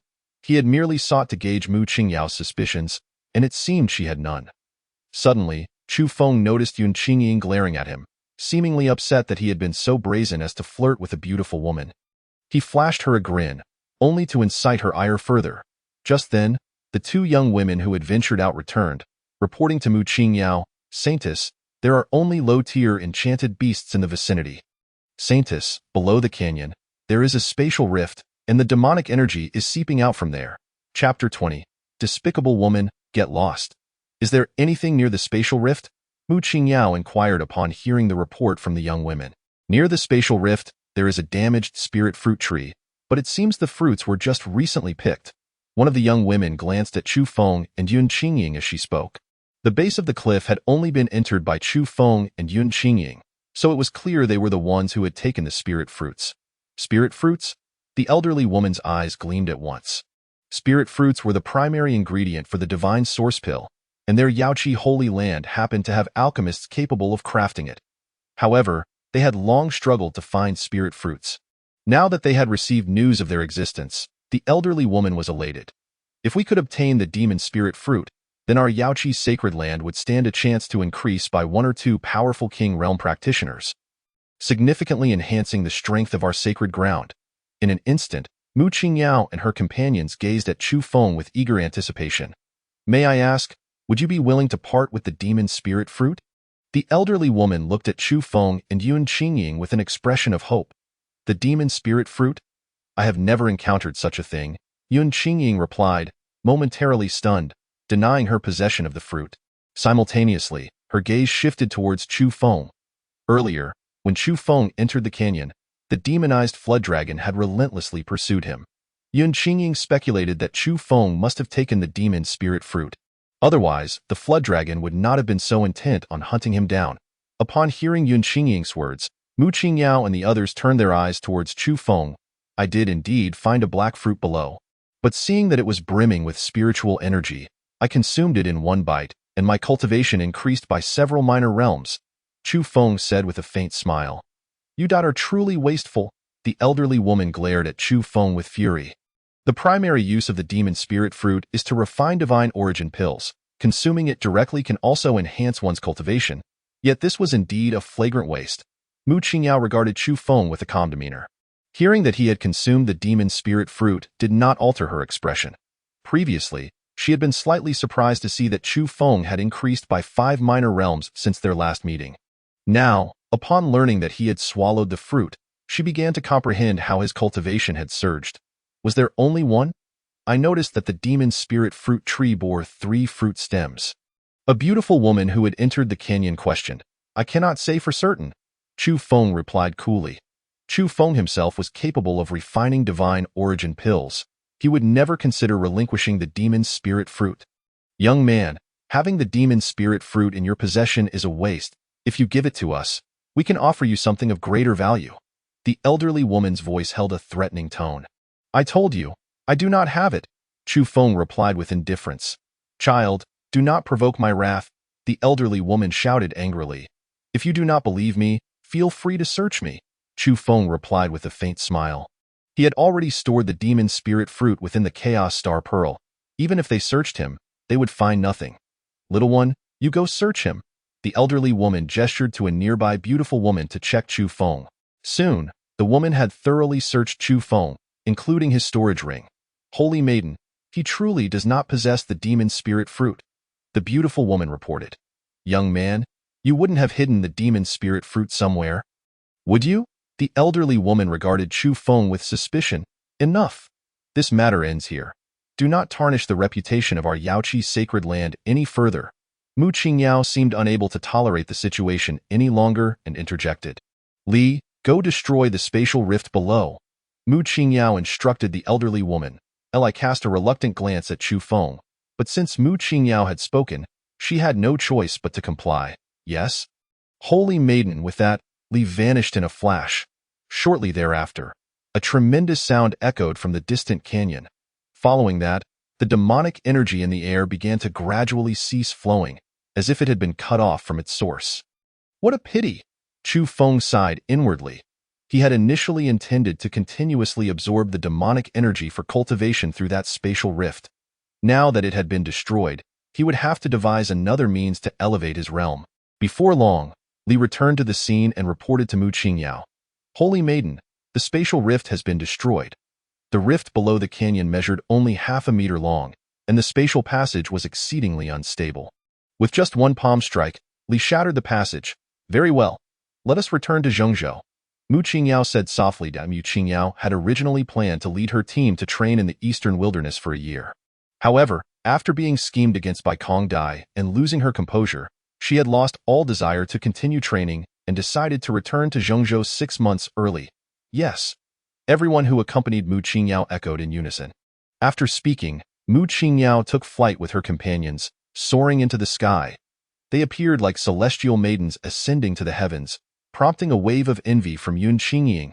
However, flying in such a manner required cultivators of at least the heavenly spirit realm. With Yun Qingying currently at the 9th layer of the true spirit realm, she still required 2 major realms to reach the heavenly spirit realm. You may leave. Seeing Mu Qingyao and the others depart, Chu Feng turned to Yun Qingying. He wished to absorb the remaining demonic energy at the canyon's bottom for further cultivation and intended to urge Yun Qingying to leave. Chu Feng, are you so eager for me to depart? You wouldn't he truly be hiding the demon spirit fruit somewhere, hoping to send me away to retrieve it, would you? Yun Qingying chuckled lightly. You think too much. Suddenly, Chu Feng's tone shifted dramatically as he bellowed. Vile woman, I never imagined you coveted the demon spirit fruit as well. Leave at once, or I shall kill you. Upon hearing this, Yun Qingying's expression froze, as if struck by lightning. Tears welled in her beautiful eyes, threatening to spill over at any moment. Vile woman? Chu Feng, I never expected you to think of me this way. You scoundrel, do not expect me to pay you any mind in the future. With that, Yun Qingying angrily scrambled up the cliff, gradually disappearing from Chu Feng's sight. Watching her leave, Chu Feng turned and made his way toward the cave below the canyon. At that moment, the fissures in the cave had vanished, and the demonic energy in the air was steadily dissipating. Chu Feng sighed regretfully and slowly walked back to the canyon. Suddenly, a figure appeared before him. It was the elderly woman who had departed earlier. Chu Feng, as the reincarnation of the demon sovereign with a powerful soul, had sensed that Li's spiritual consciousness had been tracking him all along in his previous life. He had encountered countless so-called righteous individuals who, while preaching morality, were merciless behind closed doors. Now that Li had returned, she surely harbored suspicions about him, hiding the demon spirit fruit, intending to coerce him into surrendering to prevent the matter of the Yaoqi sacred land, seizing the demon spirit fruit from spreading. Li would undoubtedly silence him afterward. Chu Feng did not wish for Yun Qingying to be implicated, which was why he had so harshly driven her away earlier. Chapter 21. Beautiful yet kind-hearted? Young man, quickly hand over the demon's spirit fruit, or I shall kill you. At that moment, Li's face was filled with ferocity, showing no signs of restraint. I have said I do not possess it. I simply do not, Chu Feng replied casually. Child, I advise you to be wise. Should you fail to yield the demon's spirit fruit, not only will I kill you, but I will also wipe out your family and friends. Li threatened with malice. Do as you wish, Chu Feng replied indifferently. Most of the Chu family members had likely hidden away, so Chu Feng was not concerned about Li eliminating them. Moreover, Li would not genuinely attempt to annihilate the Chu family. Such actions would turn the Yaoqi sacred land into a target for others. Young man, it seems you are determined not to shed tears until you see the coffin. I shall first sever your limbs and see if you will speak. Li declared with a fierce expression. Ha ha. Truly, a righteous individual, yet your methods are more ruthless than those of the wicked. I hope you do not perish too quickly. Next time we meet, I shall be the one to sever your limbs. Oh, I forgot. You have no limbs. Then I shall sever your 4 limbs. Chu Feng replied nonchalantly. Ha ha. Young man, are you still threatening me before you meet your end? Li laughed in fury. Die? I possess a spatial teleportation talisman. You cannot kill me with that. Chu Feng vanished in an instant. Cursed brat. When I catch you, I shall skin you alive. Li cursed angrily upon seeing Chu Feng disappear. She quickly ascended into the sky. Searching for Chu Feng's figure, however, after a long search, she could find no trace of him and was left seething with rage as she departed. Moments later, Chu Feng took a refreshing bath in the star world. Washing away the sweat from the earlier battle, Linger, it has been a few days since we last met, and you have become even more beautiful, Chu Feng teased with a smile.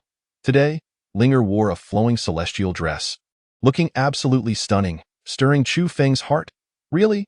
Upon hearing Chu Feng's words, Linger happily twirled around, perfectly showcasing herself. Of course, I never speak falsehoods. Chu Feng chuckled. You certainly know how to flatter. Linger beamed at him. Linger, what exactly was that garment you gave me last time? Chu Feng recalled how that outfit had absorbed most of the damage he had taken and immediately inquired. I do not remember.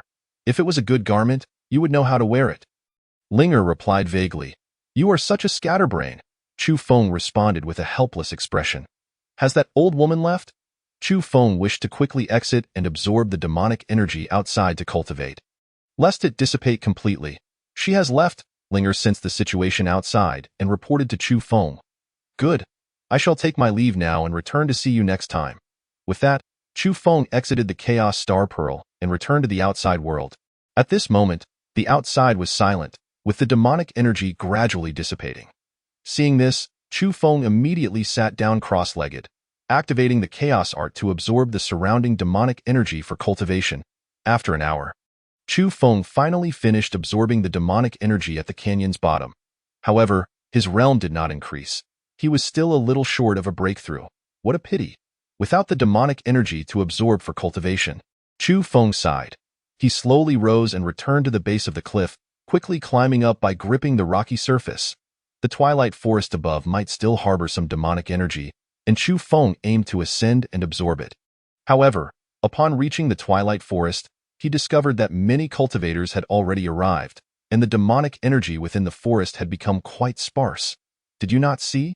Just now, several celestial maidens truly came to the twilight forest. I saw them too. Those celestial maidens were breathtakingly beautiful. The magical aura of Twilight Forest has begun to dissipate, seemingly due to the recent actions of several fairies who have eradicated its source. Ah, those fairies are indeed beautiful and kind-hearted. What a pity that I have yet to encounter them. The surrounding cultivators were all abuzz with excitement. Beautiful and kind-hearted? Upon hearing this, Chu Feng let out a faint, disdainful laugh. They may indeed possess beauty, but to claim they are kind-hearted is rather amusing. In the realm of cultivators, how many can genuinely embody kindness? Many resort to unscrupulous means to obtain resources for cultivation, even willing to harm their own family and friends. Observing the throngs of cultivators around him and noting the thinning magical aura, Chu Feng abandoned his desire to absorb any more magic and slowly exited Twilight Forest. Upon leaving, he did not head directly back to Qingfeng Town, but instead made his way to the nearby Shangyang City. Shangyang City is the largest city in the vicinity, home to over 100,000 inhabitants. And it boasts numerous grand trading firms. In order to concoct the divine element pill, Chu Feng must purchase a high-grade alchemical furnace along with other necessary materials. After half an hour, Chu Feng arrived at Shangyang City. The city gates loomed large and majestic, bustling with a steady stream of people and various mounts and carriages. Chu Feng strolled into Shangyang City. Once inside, he was greeted by an exceedingly broad street. On both sides of the street stood an array of shops, bustling with activity. The shops offered an impressive variety of goods, including weapons, armor, elixirs, and more, catering to every need. As he walked, Chu Feng kept his eyes peeled for the items he required. In a short while, he procured several materials for the divine element pill. The primary ingredient is the demon spirit fruit, while the other materials are relatively common and easily obtainable. After browsing for a little over half an hour, Chu Feng successfully acquired the remaining ingredients for the divine element pill. Now, he only needed an alchemical furnace capable of producing 5th-grade pills, and he would be able to concoct the divine element pill.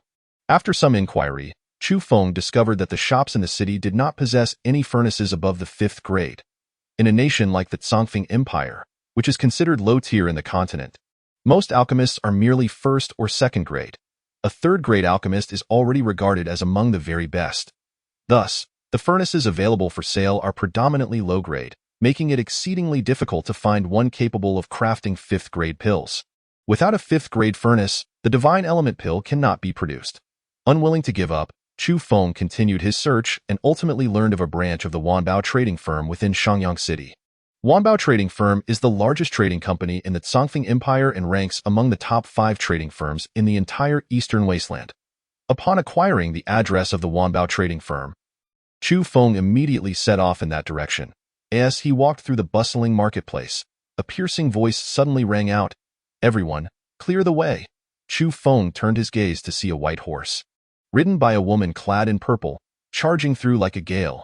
The pedestrians in the street gasped in terror and scrambled to evade her.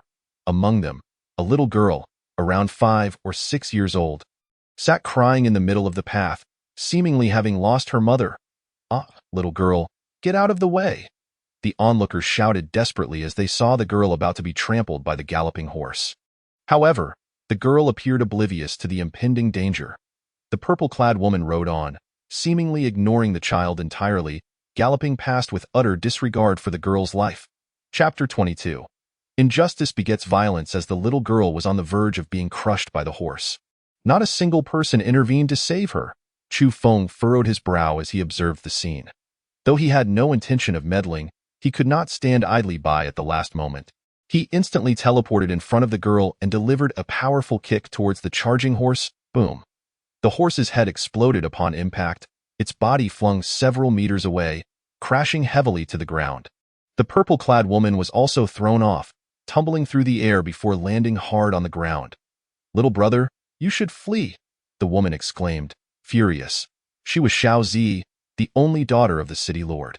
Xiao Zi was known for her capriciousness, often galloping through the city without regard for the lives of the common folk. Just days prior, she had carelessly caused the death of an elderly woman. And when a young man sought justice for the deceased, he was swiftly found dead in the streets, while his family was left in ruins. The surrounding crowd urged Chu Feng to escape quickly. Chu Feng merely smiled faintly and turned towards the little girl.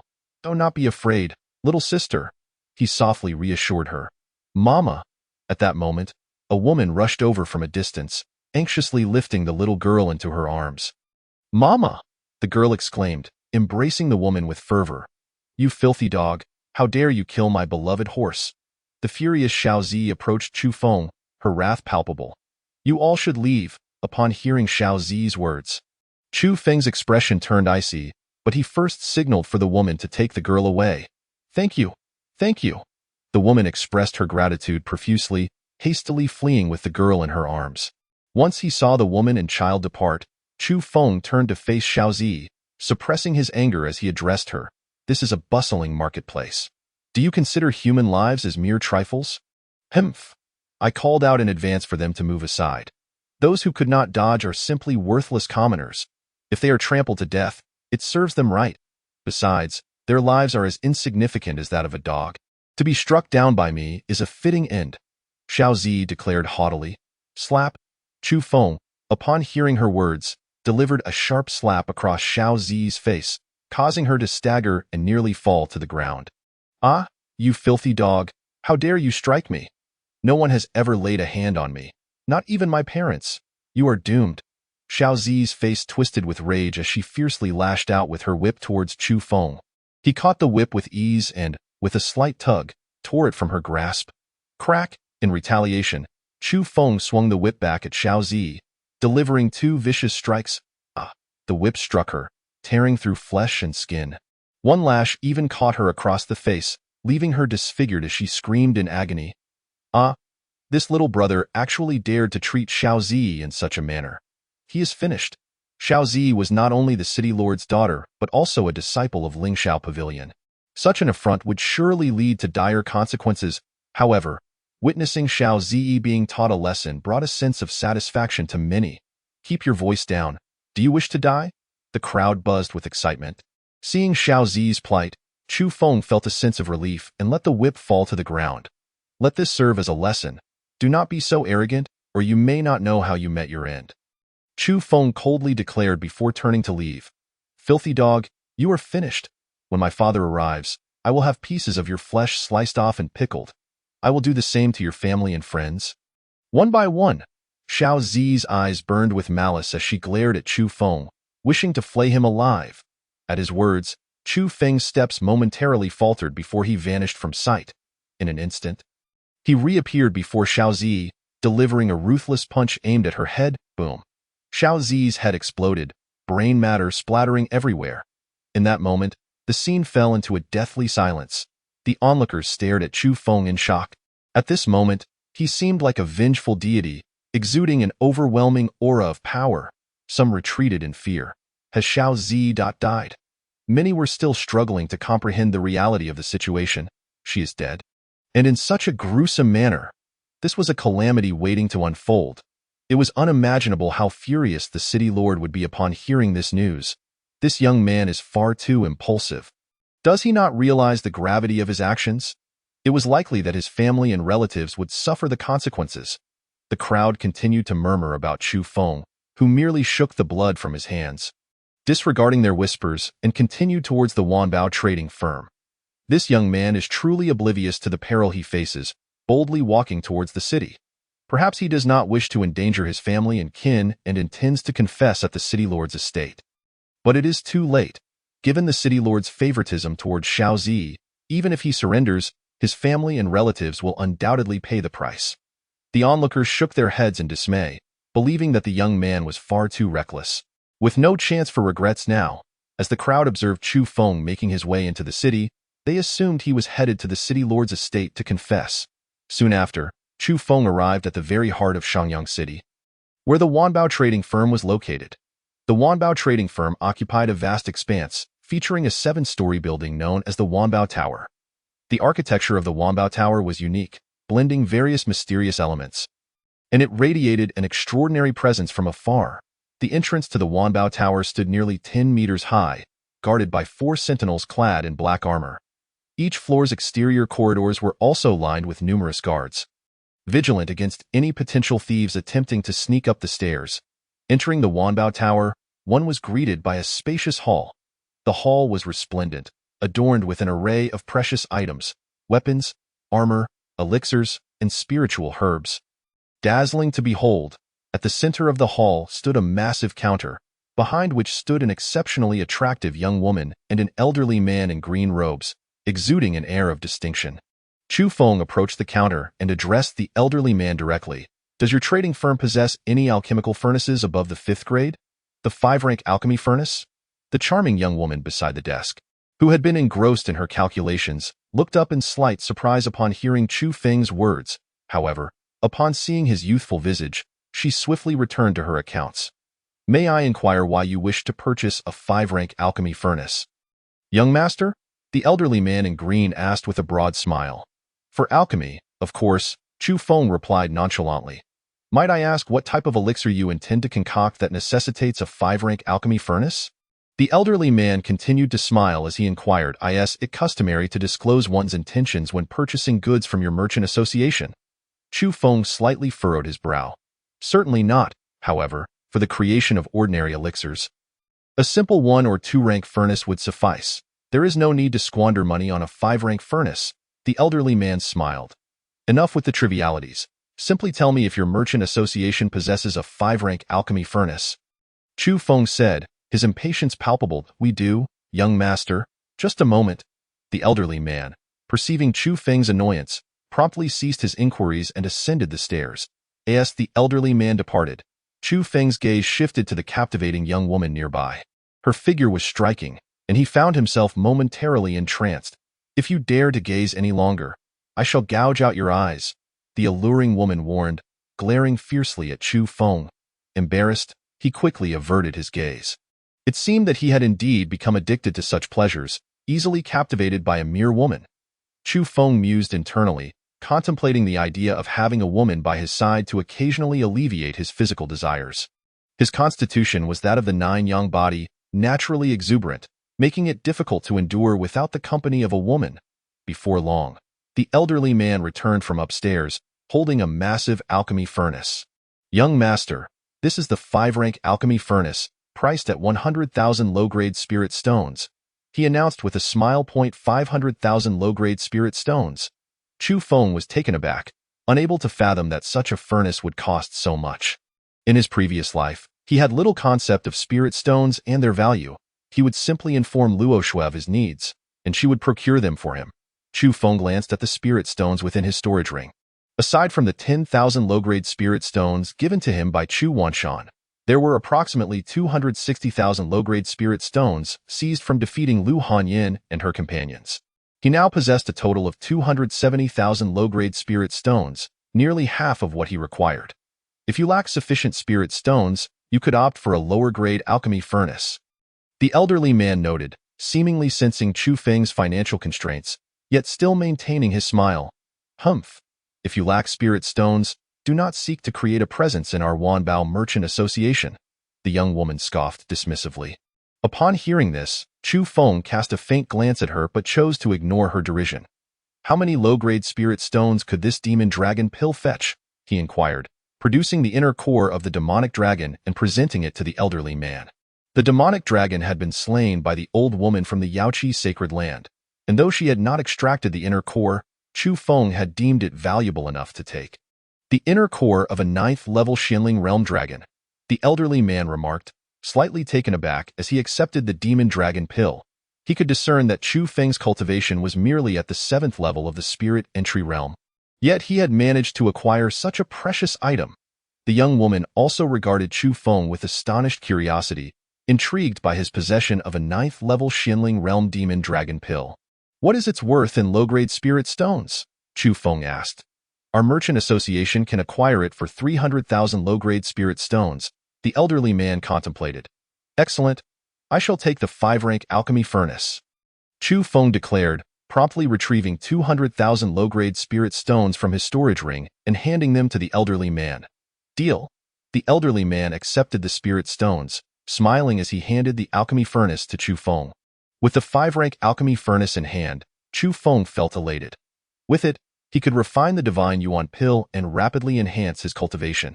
Ideally, the Divine Yuan pill would be best utilized upon breaking through to the Celestial Spirit Realm or the King Realm. But given his urgency to elevate his level, he could not afford to wait that long. Once he advanced, he would be able to concoct even superior elixirs. May I ask from whom you received your teachings? Young master? The elderly man inquired, sensing that someone noteworthy was backing Chu Feng, possibly a master. The demon dragon pill must have been acquired through his master, and the 5-rank alchemy furnace was likely for his master as well. I have no master, Chu Feng replied nonchalantly. Then do you know any alchemists capable of refining 5-rank elixirs? The elderly man pressed on, unwilling to give up. I do. Chu Feng responded casually. Really? The elderly man was instantly elated. The young woman beside him, hearing Chu Feng's words, suddenly grasped his hand with excitement, exclaiming, Where is that alchemist? The answer is both distant and near, Chu Feng replied with a smile. You? The young woman's expression froze, abruptly releasing Chu Feng's hand. Indeed. I am capable of refining 5-rank elixirs, Chu Feng declared with a gentle smile. You would do well not to jest in such a manner. the elderly man warned. His expression shifting from excitement to anger. It was inconceivable that someone as young as Chu Feng could be a 5-rank alchemist. Tio claimed such a title was nothing short of mockery. Believe it or not, it's of no consequence, Chu Feng replied indifferently. With that, he turned to leave. Suddenly, a commotion erupted outside the Merchant Association's entrance. It appeared that someone was attempting to breach the establishment but was being obstructed by guards. At that moment, a guard clad in black armor hurried in, addressing the charming young woman and the elderly man. Miss, Manager Mu, the city lord has arrived with a contingent of guards, claiming he wishes to apprehend the one who murdered his daughter. Has Xiao Zi perished? The young woman was momentarily taken aback. I shall go and see. With that, the elderly man exited the counter, hastily making his way toward the entrance. Upon hearing the guard's words, Chu Feng realized that the city lord was looking for him. Consequently, he too proceeded toward the entrance.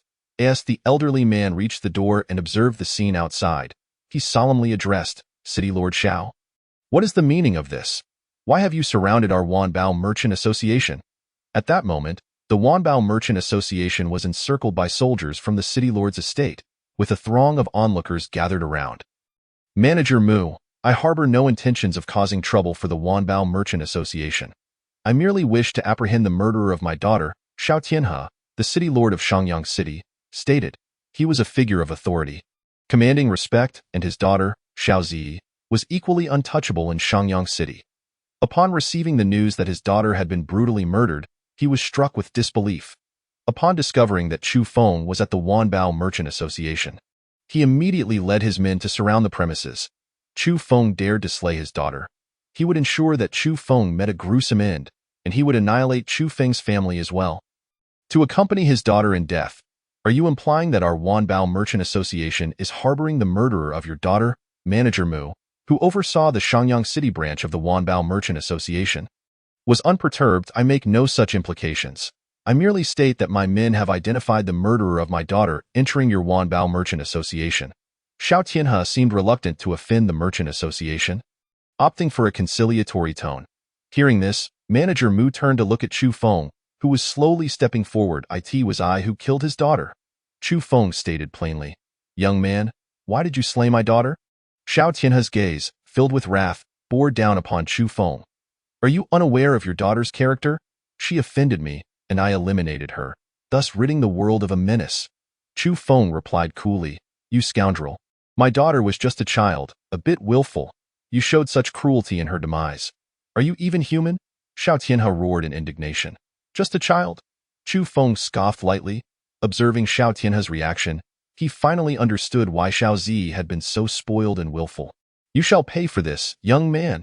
Enraged by Chu Feng's derision, Xiao Tianhe surged toward him like a thunderbolt. With a cultivation level of the 6th stage of the true spirit realm, he closed the distance in the blink of an eye. Just as Chu Feng prepared to retaliate, Manager Mu suddenly interjected, delivering a powerful strike that sent Xiao Tianhe staggering back. Manager Mu, what is the meaning of this? Xiao Tianhe glared furiously at Manager Mu. As a guest of our Wanbao Merchant Association, you are not permitted to harm our patrons within our premises, Manager Mu stated calmly. Manager Mu, my daughter is an inner disciple of the Lingxiao sect. If your Wanbao Merchant Association protects the one who killed her, the Lingxiao sect will not let this matter rest. Xiao Tianhe threatened coldly. Humph. Our Wanbao Merchant Association fears no Lingxiao sect, Manager Mu retorted icily.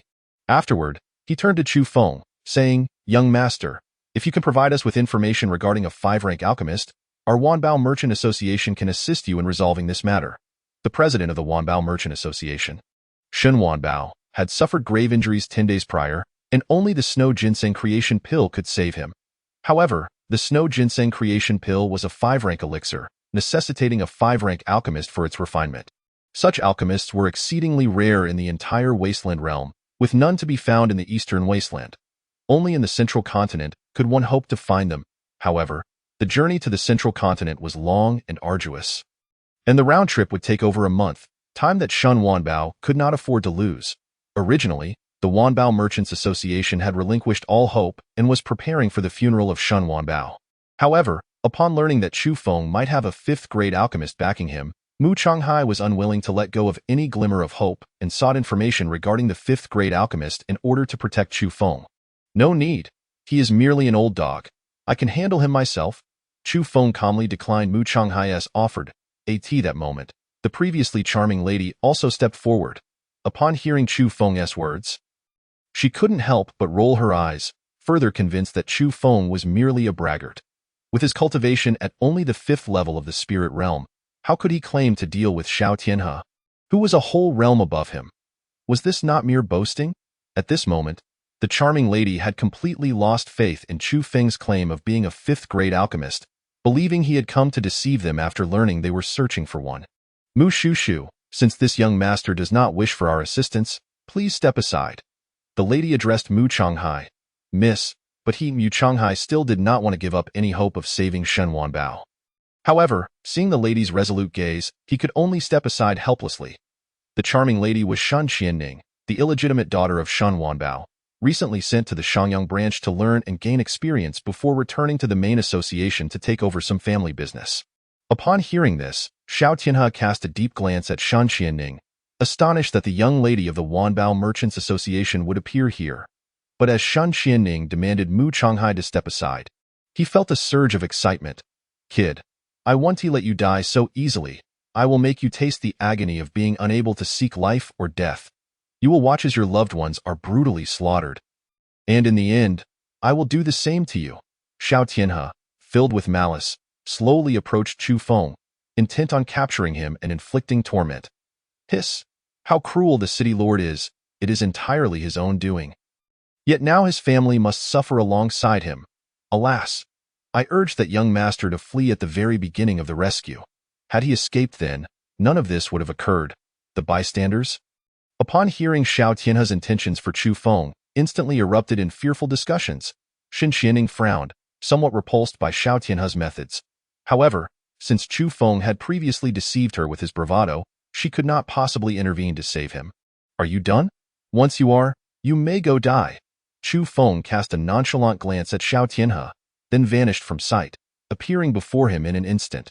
Demonic heart-crushing palm, Chu Feng's palm, imbued with malevolent energy, struck Xiao Tianhe's chest with the swiftness of lightning. Pft! Xiao Tianhe instantly coughed up blood, flying backward for several meters. The scene fell into an eerie silence. The crowd stared at Chu Feng in disbelief. Despite being a whole realm lower than Xiao Tianhe, Chu Feng had defeated him with a single strike. This left everyone in a state of shock. City Lord.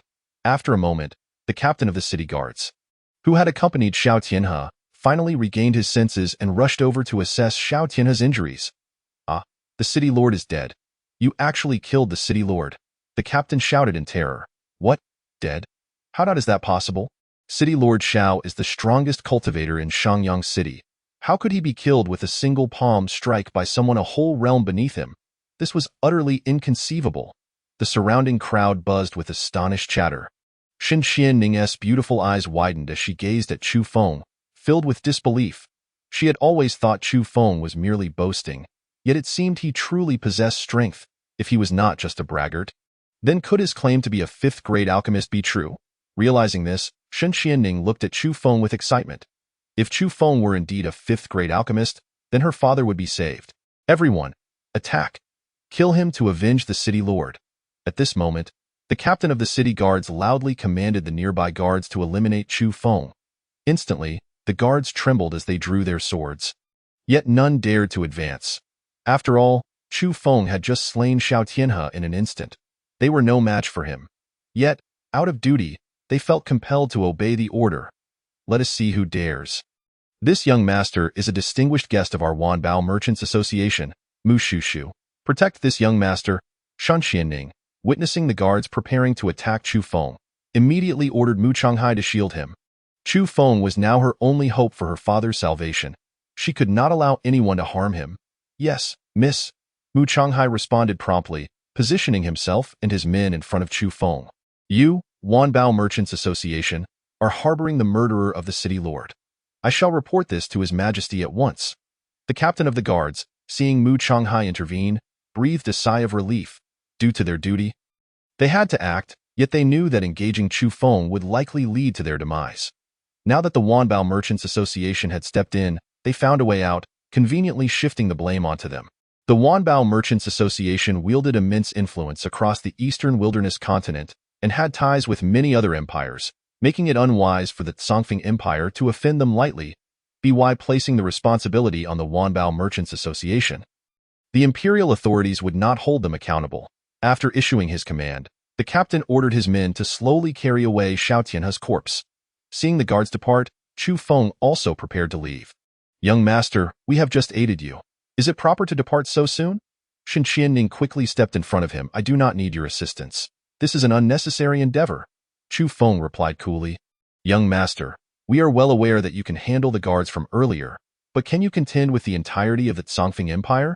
You have killed Xiao Tianhe, and the higher-ups of the Songfeng Empire will not let you off." Shen Qianning smiled lightly. "I can manage that myself. You need not worry." Chu Feng replied indifferently to it is merely a small empire, he dismissed, not taking it to heart. Even if he couldn't confront them now, he could evade them or retreat into the Chaos Star Pearl. With that, he took a step forward to leave. Seeing this, Shen Qianning hurriedly grasped Chu Feng's hand, her tone tinged with entreaty. "Young master, shall we discuss this further? What do you wish to discuss?" Chu Feng paused, turning to face Shen Qianning. "My father has been ambushed and poisoned. Only the 5th grade elixir, Snow Ginseng Transformation Pill, can save him. I implore you to help refine one," Shen Qianning urged earnestly. "Did you not doubt my status as a 5th grade alchemist?" Chu Feng replied with a hint of a smile.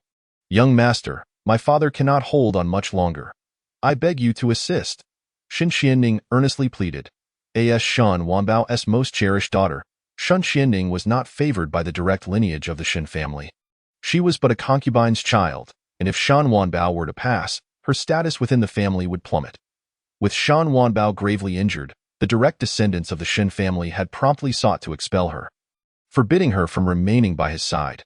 Shen Qianning feared that after Shan Wanbao's death, the direct lineage would cast her aside or marry her off as a pawn to someone she despised. Now, Shen Qianning was grasping at straws, hoping against hope that Chu Feng was indeed a 5th grade alchemist who could refine the Snow Ginseng Transformation Pill to save Shan Wanbao. "I can refine the Snow Ginseng Transformation Pill, but what reward can you offer?" Chu Feng pondered briefly before agreeing to assist Shen Qianning. With numerous troubles surrounding him, Chu Feng also sought to showcase his identity as a 5th grade alchemist to alleviate these issues. In this backward place known as the Eastern Wilderness Continent, even a 3rd grade alchemist was considered top tier. Should Chu Feng reveal himself as a 5th grade alchemist, countless factions and powerful individuals would undoubtedly flock to him. At that point, those he had previously offended, such as Ling Xiegwen and the higher-ups of the Songfeng Empire, would think twice before acting against him, even seeking to curry favor instead. "Our Shen family has previously promised that whoever saves my father may freely take 3 treasures from the Shen family treasury. If young Master Chu has any other requests, we can discuss those separately," Shen Qianning exclaimed with joy upon hearing Chu Feng could refine the Snow Ginseng Transformation Pill. "Very well. I shall refine the Snow Ginseng Transformation Pill, and in return, I will take 3 treasures from your Shen family treasury." The Shen family was the largest merchant association in the Songfeng Empire, with a treasury likely filled with precious items. Chu Feng considered this a fair reward. Shen Qianning beamed with excitement. "Excellent, young master need not worry. Our Wanbao Merchants Association will surely reward you handsomely. But may I ask for your esteemed name?" "Chu Feng," he replied simply. "Young Master Chu, my father is currently recuperating in the capital, Tianlan City. Let us set off for Tianlan City at once," Shen Qianning said eagerly. The Wanbao Merchants Association, the largest in the Songfeng Empire, had business dealings across the entire eastern wilderness continent with countless subordinate factions. Even the ruler of the Songfeng Empire would not dare to offend them lightly. The headquarters of the Wanbao Merchants Association was located in Tianlan City, where the ancestral grounds of the Shen family also resided. Shen Wanbao had been recuperating in Tianlan City after being ambushed and severely injured. At this moment, as Shen Wanbao's favorite daughter, Shen Qianning was meant to be by his side. However, the direct lineage of the Shen family, fearing that Shen Wanbao might leave something for Shen Qianning upon seeing her, had sent her away to Shangyang City. "It is getting late. We shall depart tomorrow." As night began to fall, Chu Feng wished to rest for the evening and refine the divine origin pill. All right, upon hearing this, Shen Qianning could only nod in agreement. The journey from Shangyang City to Tianlan City would take merely 2 days. Shen Wanbao calculated the time and realized there was still half a month remaining, which was ample. Shortly thereafter, Xin Xianing prepared a sumptuous dinner to entertain Chu Feng. After they had dined to their heart's content, Xin Xianing led Chu Feng back to the Wanbao Chamber of Commerce. "Young Master Chu, might you demonstrate your alchemical skills to us?" Xin Xianing suddenly inquired. The art of alchemy requires years of accumulation, and those of higher rank are generally quite advanced in age. Chu Feng was exceedingly young, which left Shen Xianing harboring doubts about his abilities. She wished to ascertain his alchemical prowess to quell her suspicions. Chu Feng cast Shen Xianing a knowing glance, a hint of a smile dancing on his lips, and replied, "Certainly. If Miss Shen wishes to see my alchemy, please present the materials. Let us concoct the third-grade ice heart pill," he declared. "Uncle Mu, please fetch the materials for the ice heart pill." Upon hearing Chu Feng's consent, Shen Xianing promptly instructed Mu Changhai to retrieve the ingredients. Moments later, Mu Changhai returned with 3 sets of materials for the ice heart pill. Given that alchemy carries a certain risk of failure, it is customary for alchemists to prepare several sets of materials to ensure success. Chu Feng took out the alchemical furnace he had purchased earlier and placed it on the ground, then accepted a set of materials from Mu Changhai. With a casual glance at the materials, Chu Feng tossed them all into the furnace. "Young Master Chu, isn't alchemy about extracting the medicinal properties of each ingredient one by one? How will you refine the herbs by throwing them all into the furnace at once?" Xin Qianning's heart sank at Chu Feng's actions. She had never heard of an alchemist who would recklessly combine all the materials at once. Chu Feng's approach seemed far from the norm. "Just watch," Chu Feng replied nonchalantly. In his past life, he had become intimately familiar with alchemy and had developed his unique techniques. Although he had yet to practice alchemy in this life, his soul was reborn with tremendous power, making the creation of lower-grade pills a simple task. After placing all the materials into the furnace, Chu Feng summoned the alchemical fire and began to melt the contents within. The alchemical fire comes in various forms, and in his previous life, he had obtained a top-tier fire that greatly enhanced his alchemical processes. Now, without the exotic fire, he could only summon ordinary alchemical flames, which sufficed for creating a third-grade pill. Before long, Chu Feng controlled the fire with his soul power, melting the materials and beginning to condense the pill. 1 minute later, he extinguished the flame and slowly withdrew his hand from the furnace. "Is it done? Young Master Chu, you cannot be serious." Xin Qianning and Mu Changhai exchanged incredulous looks. They had merely observed Chu Feng place the materials into the furnace and conjure the fire for just over a minute, claiming the pill was complete. Were they being mocked? It is known that alchemists typically require a significant amount of time to melt materials, extract their essence, and then spend additional time condensing them into a pill. For many alchemists, this process could take anywhere from an hour to several days. No alchemist would ever concoct a pill so casually as Chu Feng appeared to. "If you don't believe me, feel free to take a look." Chu Feng gestured toward the furnace, inviting Shan Qianning and Mu Changhai to inspect the pill. Upon hearing this, Mu Changhai immediately approached and opened the furnace. Instantly, a rich aroma wafted out from within.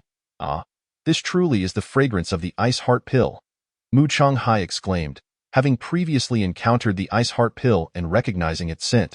Although he had yet to see the pill, the aroma confirmed to him that it was indeed the ice heart pill. Moments later, he spotted a pill at the bottom of the furnace, radiating a soft glow. "An exceptional ice heart pill?" Mu Changhai gasped, staring in disbelief at the intricate patterns adorning the pill. "What? An exceptional ice heart pill?" Xin Qianning was momentarily stunned by Mu Changhai's words.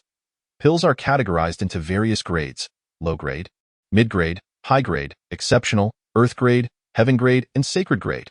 In the realm of Huang Yi, most alchemists typically produce low-grade pills, and it is a rare stroke of luck to create even a mid-grade one. Shan Qianning and Mu Changhai were utterly astonished to witness Chu Feng conjuring an exceptional pill within a mere minute. "It's just an exceptional pill. There's no need to be so astonished," Chu Feng remarked with a soft smile. In his previous life, he had crafted sacred-grade pills. Currently, due to his low cultivation and lack of exotic fire, he was only capable of producing exceptional-grade pills for the time being. "Just exceptional? Young Master Chu, I have been at Wanbao Chamber of Commerce for decades, and previously, I have only ever seen one exceptional pill. That pill was merely a second-grade one, far inferior to yours," Mu Changhai exclaimed excitedly. "You truly are a hidden gem, young Master Chu." Shen Qianning added, her expression brimming with enthusiasm. Realizing that Chu Feng was indeed a masterful alchemist, her heart raced with excitement, and her beautiful eyes gazed at him intently. If she could bring Chu Feng back to the Shen family, her father, Shan Wanbao, would surely be saved. Chu Feng was the solution she had been seeking, and once he rescued Shen Wanbao, her standing in the family would rise significantly. At that time, she would have the chance to retaliate against those who had tried to cast her out of the Shen family. After exchanging pleasantries for a while, Chu Feng stood up, interrupting the conversation. All right, please arrange for me a quiet place to rest. I shall depart with you in the morning. Chu Feng was contemplating concocting the divine yuan pill to enhance his strength. Preferring not to waste time on idle chatter with Shan Qianning and Mu Changhai, certainly, I will immediately arrange the finest room for you, young master, Shan Qianning stated, promptly instructing Mu Changhai to prepare the best accommodations for Chu Feng. Shortly thereafter, Mu Changhai led Chu Feng to a lavish room, where two lovely maidservants awaited. Tonight, you shall serve young master Chu well, Mu Changhai instructed the maidservants. Yes, they replied with graceful bows. Chu Feng surveyed the maidservants, noting their alluring figures and charming demeanor. Yet, he was not a man to indulge frivolously. The woman he would share his bed with must be someone destined to be with him for a lifetime. Not just any woman, I have no need for them. Please send them away, Chu Feng said calmly. But, young Master Chu, they are both pure and have never served anyone. Mu Changhai hurriedly explained, I require a good night's rest. Chu Feng reiterated his refusal. Understood. I shall ensure you have a restful night, young master. Mu Changhai complied, taking his leave with the maidservants. Once they departed, Chu Feng closed the door and entered the Chaos Star Pearl. Given the immense commotion and repercussions of crafting the Divine Yuan Pill, he opted to do so within the confines of the Chaos Star Pearl. Upon entering the Star Pearl, Chu Feng noticed that Ling Er was not present. However, he paid it no mind and promptly retrieved a 5th-grade alchemical furnace, beginning the process of creating the Divine Yuan Pill. He placed a demonic spirit fruit along with other materials directly into the furnace. Summoning the alchemical fire, he began to dissolve the materials and extract their essence. The process of creating the Divine Yuan Pill was significantly more intricate than that of the Ice Heart Pill. Primarily, due to Chu Feng's current low cultivation, he had to methodically dissolve and extract the essence from the materials to condense it into a pill. After a quarter of an hour, Chu Feng finally completed the process. 2 exceptional Divine Yuan Pills. As he gazed at the 2 gleaming pills within the furnace, a smile of delight crept onto his face. Given Chu Feng's current cultivation, producing 2 exceptional Divine Yuan Pills from a single set of materials was nearly his utmost limit. In his previous life, during his peak, he could produce up to 10 heavenly-grade pills from a single furnace. The scene back then had stirred the heavens and earth, creating a wondrous phenomenon. Now, at the entry level of the spirit realm, being able to create 2 exceptional Divine Yuan Pills at once was already a remarkable achievement. I never imagined you could also practice alchemy and produce 2 exceptional 5th-grade pills at once. Suddenly, Ling Er's astonished voice rang out behind Chu Feng. Heh, just exceptional pills. Wait until I produce a sacred-grade pill to show you, Chu Feng replied, his spirits lifted at the sight of Ling Er's stunning visage. Clad in a moonlit gown, she appeared breathtakingly beautiful, captivating Chu Feng's heart.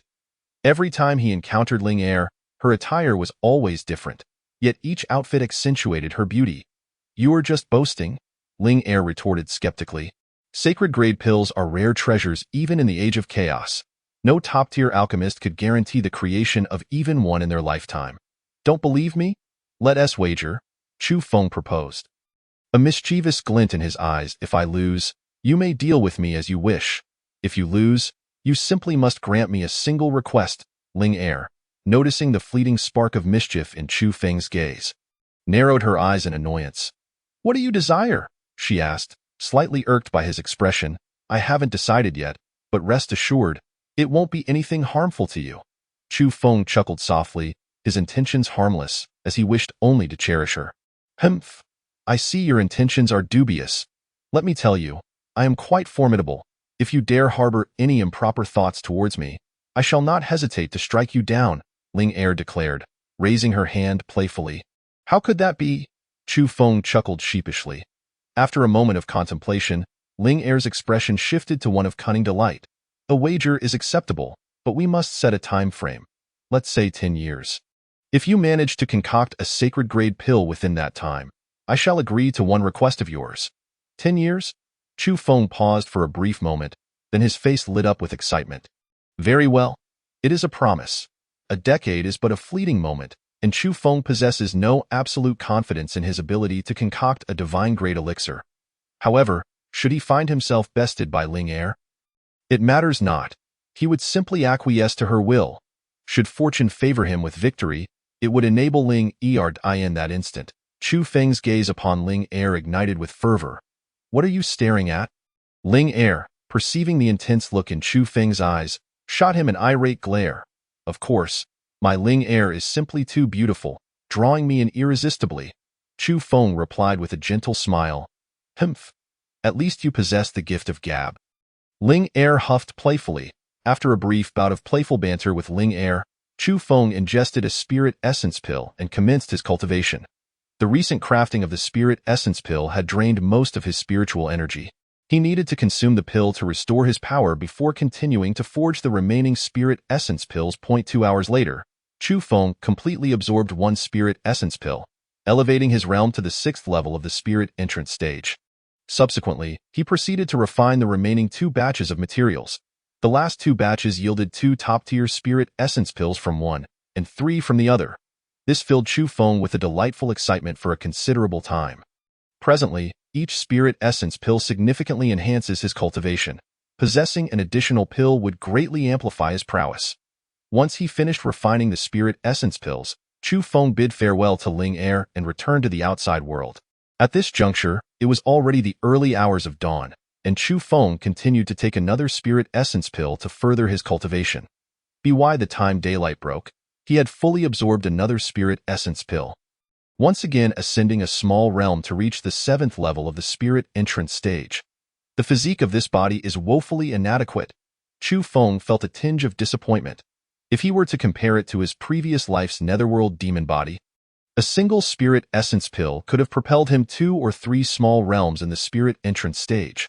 This lifetime's 9-yang body offers no enhancement to his cultivation, with a single spirit essence pill only barely allowing for a small realm's advancement. His cultivation speed is painfully slow. He must devise a way to improve his physique henceforth. A cultivator's physique can indeed be enhanced, but it necessitates divine blood or the essence blood of some ancient exotic beasts. Such resources are rare and often reliant on chance. Shortly thereafter, Shun Xianning arrived with 2 lovely maidservants to rouse Chu Feng from his slumber, the maidservants bearing his toiletries. Young Master Chu? What is your current realm? Shun Xianning exclaimed in astonishment upon noticing that Chu Feng's realm had risen by 2 small levels since yesterday. I recently acquired a rare material and refined a pill last night, which enabled my realm to elevate by 2 small levels. Chu Feng replied nonchalantly. Alchemists are truly remarkable, capable of producing pills that elevate one's realm by 2 small levels. Shun Xianning gazed at him with admiration. My current realm is merely at the spirit entrance stage. An increase of 2 small levels is hardly noteworthy. Chu Feng smiled faintly. Soon, after Chu Feng had completed his morning routine, Shun Xianning arranged for breakfast. And after they finished, she was eager to escort Chu Feng to Tianlan City. Yu Changhai would remain behind to oversee the merchant association. Thus, only Chu Feng, Shun Xianning, and a few guards would journey to Tianlan City. Chu Feng desired to cultivate during the trip and specifically requested a carriage. Shun Xianning had initially intended for them all to ride horses to expedite their arrival at Tianlan City. However, given Chu Feng's request and the ample time available, she reluctantly acquiesced. 4 days later, Chu Feng and his companions finally arrived at Tianlan City. Over these 4 days, Chu Feng had completely absorbed all the spirit essence pills. Reaching the pinnacle of the spirit entrance stage, however, he had not managed to break through to the true spirit stage, which left him with a slight sense of disappointment. The pinnacle stage demands a substantial amount of spiritual energy.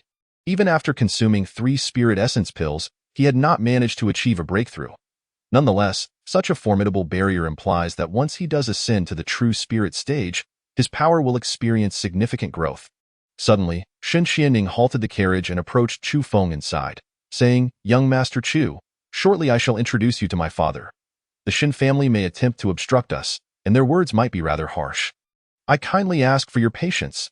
Chu Feng regarded Shun Xianning with slight bewilderment at her words. I am merely a secondary daughter of the Shun family, yet my father dotes on me immensely. Alas, time is not on his side, and the legitimate heirs of the Shin family are wary that he might leave me an inheritance. Thus they have consistently barred me from approaching him. Shin Xianning replied, her voice laced with indignation. That is a matter you must handle. I shall only concern myself with alchemy. Chu Feng responded calmly. Chu Feng merely wished to display his prowess as a fifth-grade alchemist before the crowd to sidestep potential troubles, and perhaps secure some rewards from the Shin family. As for Shan Xianning's familial disputes, he preferred to remain uninvolved. I shall manage my own affairs. I only worry that the legitimate heirs of the Shin family might drive you away. Hence, I felt it prudent to communicate this in advance. Shin Xianning insisted. Rest assured, I shall not be driven away. Chu Feng reassured her calmly. He would never be deterred. Should matters escalate too far, he would not hesitate to resort to violence. Then I shall be at ease. Young Master Chu, I thank you. Once I have saved my father, I shall ensure he rewards you handsomely, Shin Xianning said with joy. Very well, let us proceed, Chu Feng responded. Shortly thereafter, Shin Xianning led Chu Feng to the Shin family estate in Tianlan City. The Shin family estate is centrally located within Tianlan City, sprawling and magnificent. From afar, one could behold the exquisite pavilions within the estate, reminiscent of a celestial palace. 13th Miss. Why have you returned? Upon their arrival at the gates of the Shin family, they were met with a guard who blocked their path. What is this? Can this miss not return? Shin Xianning glared coldly at the guard. The first madam has commanded that the 13th miss is not permitted to return to the Shun family due to prior misdeeds. The guard replied unflinchingly, Humph. I have brought a fifth-grade alchemist to save my father. Should you dare obstruct me and waste precious time, the entire Shin family shall see your skin flayed, Shin Xianning threatened icily. 13th sister, you have found a fifth-grade alchemist? At that moment, a group of individuals approached, the striking young man at the forefront expressing astonishment at Shin Xianning's words. This person could not possibly be a fifth-grade alchemist. Indeed, I have indeed found a fifth-grade alchemist, elder brother. You must urge them to step aside. I must save father. Shin Xianning turned to the handsome youth. The striking young man was Shin Xianning's elder brother, Shin Qianluo. Shin Qianluo was born of the first madam, a legitimate heir of the Shin family, while Shin Xianning was merely the offspring of a lowly concubine. Qianning, have you truly found a fifth-grade alchemist? An elderly man with white hair in the crowd reacted with excitement upon hearing her claim. Indeed, Elder Lin. I encountered a fifth-grade alchemist by chance, and I brought him back to save father. Shin Xianning affirmed to the elderly man. Elder Lin, known as Linda, was the most loyal servant of Shan Wanbao, having served him for decades, and he was held in high esteem within the Shin family. Wielding considerable influence. Impossible. There are no fifth-grade alchemists in the eastern wilderness continent. Where did you find one? 13th sister, you must be mistaken. You are attempting to deceive us with a false fifth-grade alchemist to get close to father. Shin Qianluo scoffed. I harbor no such nefarious intentions. I genuinely wish to save father. Shin Xianning retorted loudly. If the young lady claims to have found a fifth-grade alchemist, perhaps you could summon him forth for this old man to meet? At that moment, a middle-aged man clad in gray, who had returned with Shin Qianluo, spoke up. 13th sister, quickly bring forth the fifth-grade alchemist you have found, so we may assess him. This man is a peak fourth-grade alchemist. Master Huarong, Shin Qianluo introduced, pointing to the gray-clad man. Master Huarong is the closest alchemist to becoming a fifth-grade alchemist in our eastern wilderness continent, merely a single opportunity away from the breakthrough. He knows nearly every fifth-grade alchemist in the entire wasteland realm. If you have indeed brought a fifth-grade alchemist, Master Huarong will surely recognize him. The entire eastern wilderness continent is devoid of fifth-grade alchemists, which is why the Shin family sought Master Huarong, a peak fourth-grade alchemist. A peak fourth-grade alchemist has only a minuscule chance of producing fifth-grade pills, yet with Shan Wanbao's time running short, the Shin family could only take this desperate gamble by inviting a peak fourth-grade alchemist to attempt concocting the snow ginseng transformation pill. Young Master Chu, I kindly request you to come forth. Shin Xianning, hearing the words of the crowd, had no choice but to call for Chu Feng to emerge. Young Master Chu, 13th sister, if you wish to find an impostor, you should at least choose someone more suitable. Upon hearing Shin Xianning's address, Shin Qianluo burst into loud laughter, as the title of Young Master Chu revealed the youth's tender age. leading him to dismiss the possibility of such a young individual being a fifth-grade alchemist. Laughter erupted among the onlookers, all eagerly awaiting the spectacle. At that moment, upon hearing the discussions outside, Chu Feng opened his eyes, ceased his cultivation, and slowly exited the carriage. Ha ha ha! The moment Shan Qian Luo laid eyes on Chu Feng, he erupted in laughter. Chu Feng's youthful appearance rendered him utterly implausible as a fifth-grade alchemist. He might not even qualify as an alchemist at all. Shan Qian Luo had previously harbored concerns that Shan Qianning had found a fifth-grade alchemist who could save Shan Wanbao. In his heart, he would prefer Shan Wanbao to perish, allowing him to ascend to the position of family head. Now, seeing Chu Feng, all his worries evaporated, and he laughed heartily. I do not recognize this person. He cannot possibly be a fifth-grade alchemist.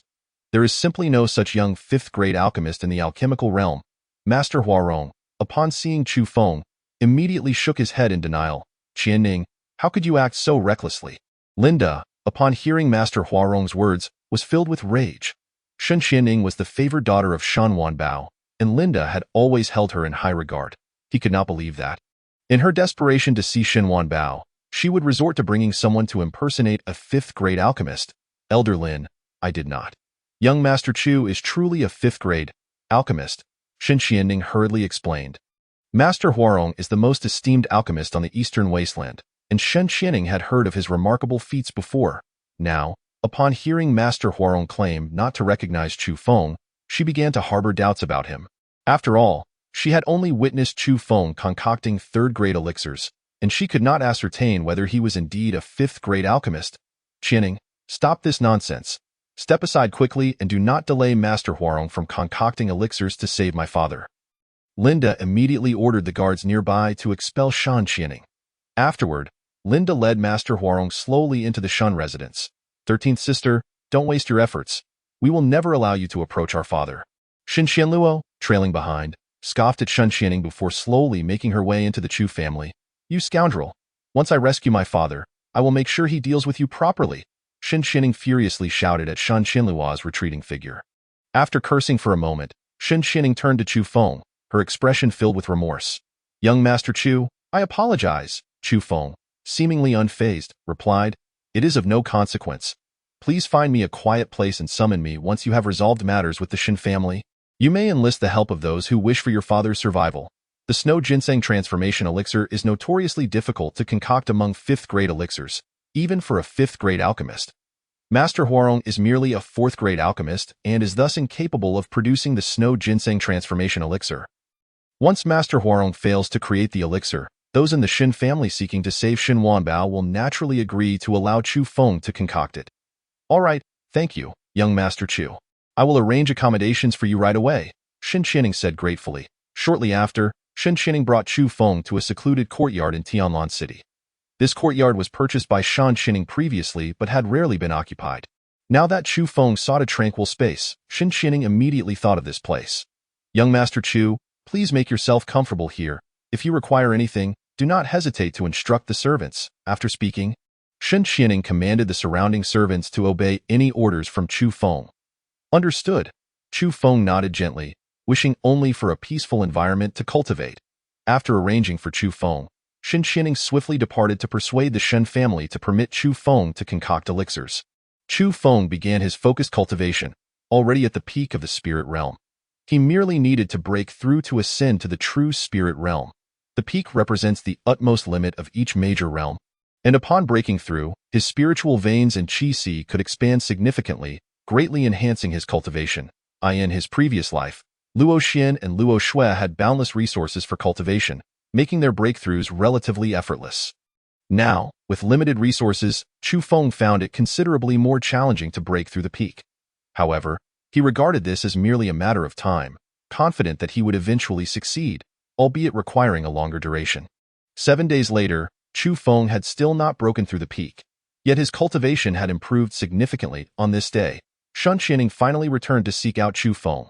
Young Master Chu, the Shen family has agreed to let you concoct elixirs. You must come with me quickly. My father may not last much longer, Shen Qianning urged anxiously. Chu Feng nodded in immediate agreement. Given that he had been unable to break through the peak, perhaps by going to the Shen family to save Shen Wanbao, He might discover resources in the family treasury to facilitate his breakthrough. Half an hour later, Shan Xining brought Chu Feng to the Shun residence. At that moment, the courtyard was crowded with people.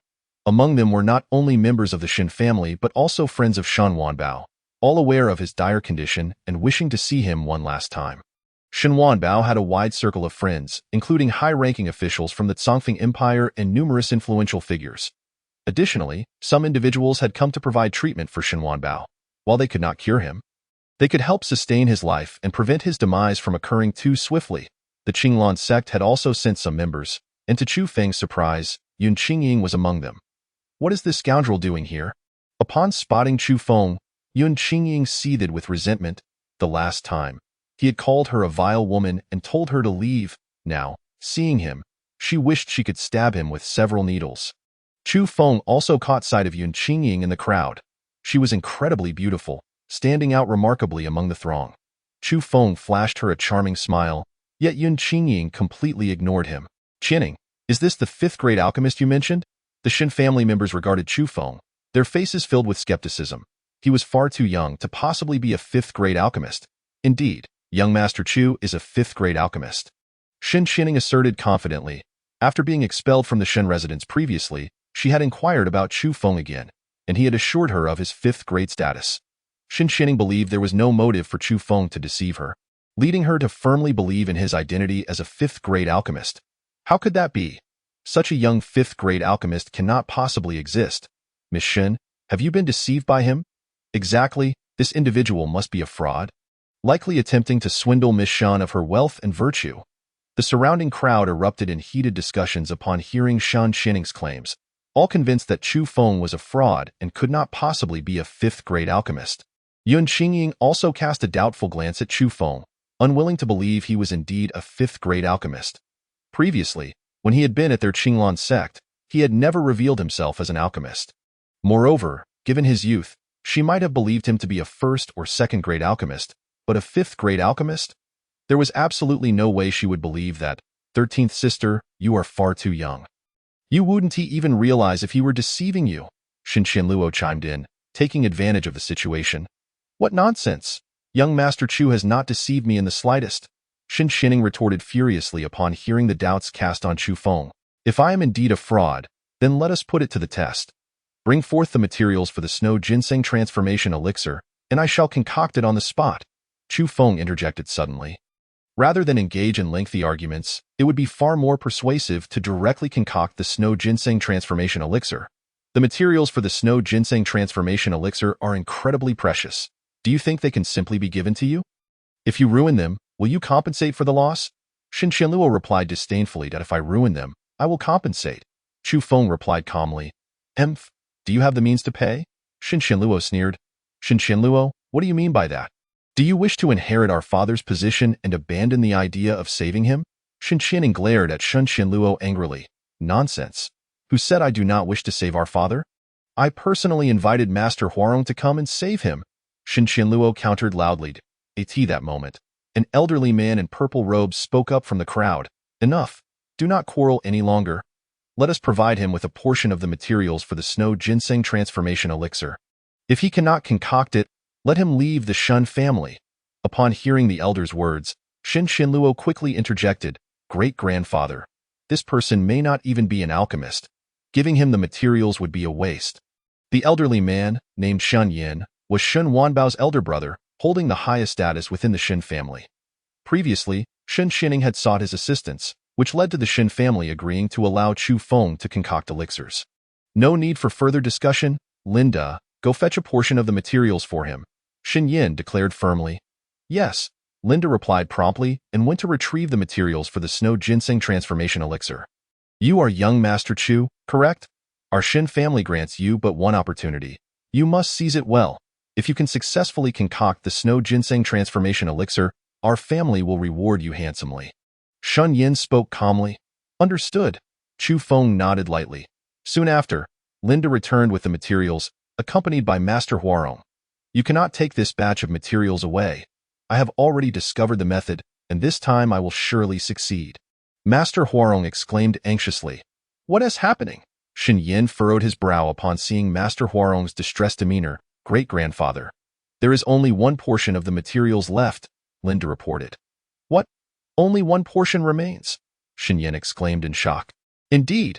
We gathered the resources of the Wanbao Merchant Association to locate 20 portions of the materials for the Snow Ginseng Transformation Elixir, but over the past few days, Master Huarong has squandered 19 of them, leaving us with only this last one? Linda's voice was tinged with anger. After Shan Wanbao was ambushed and poisoned, the Shun family had pooled their collective strength to search for the 20 portions of materials. Each portion was incredibly precious and required a substantial amount of spirit stones. Over these 7 days, Master Huarong had wasted 19 portions without successfully concocting the Snow Ginseng Transformation Elixir.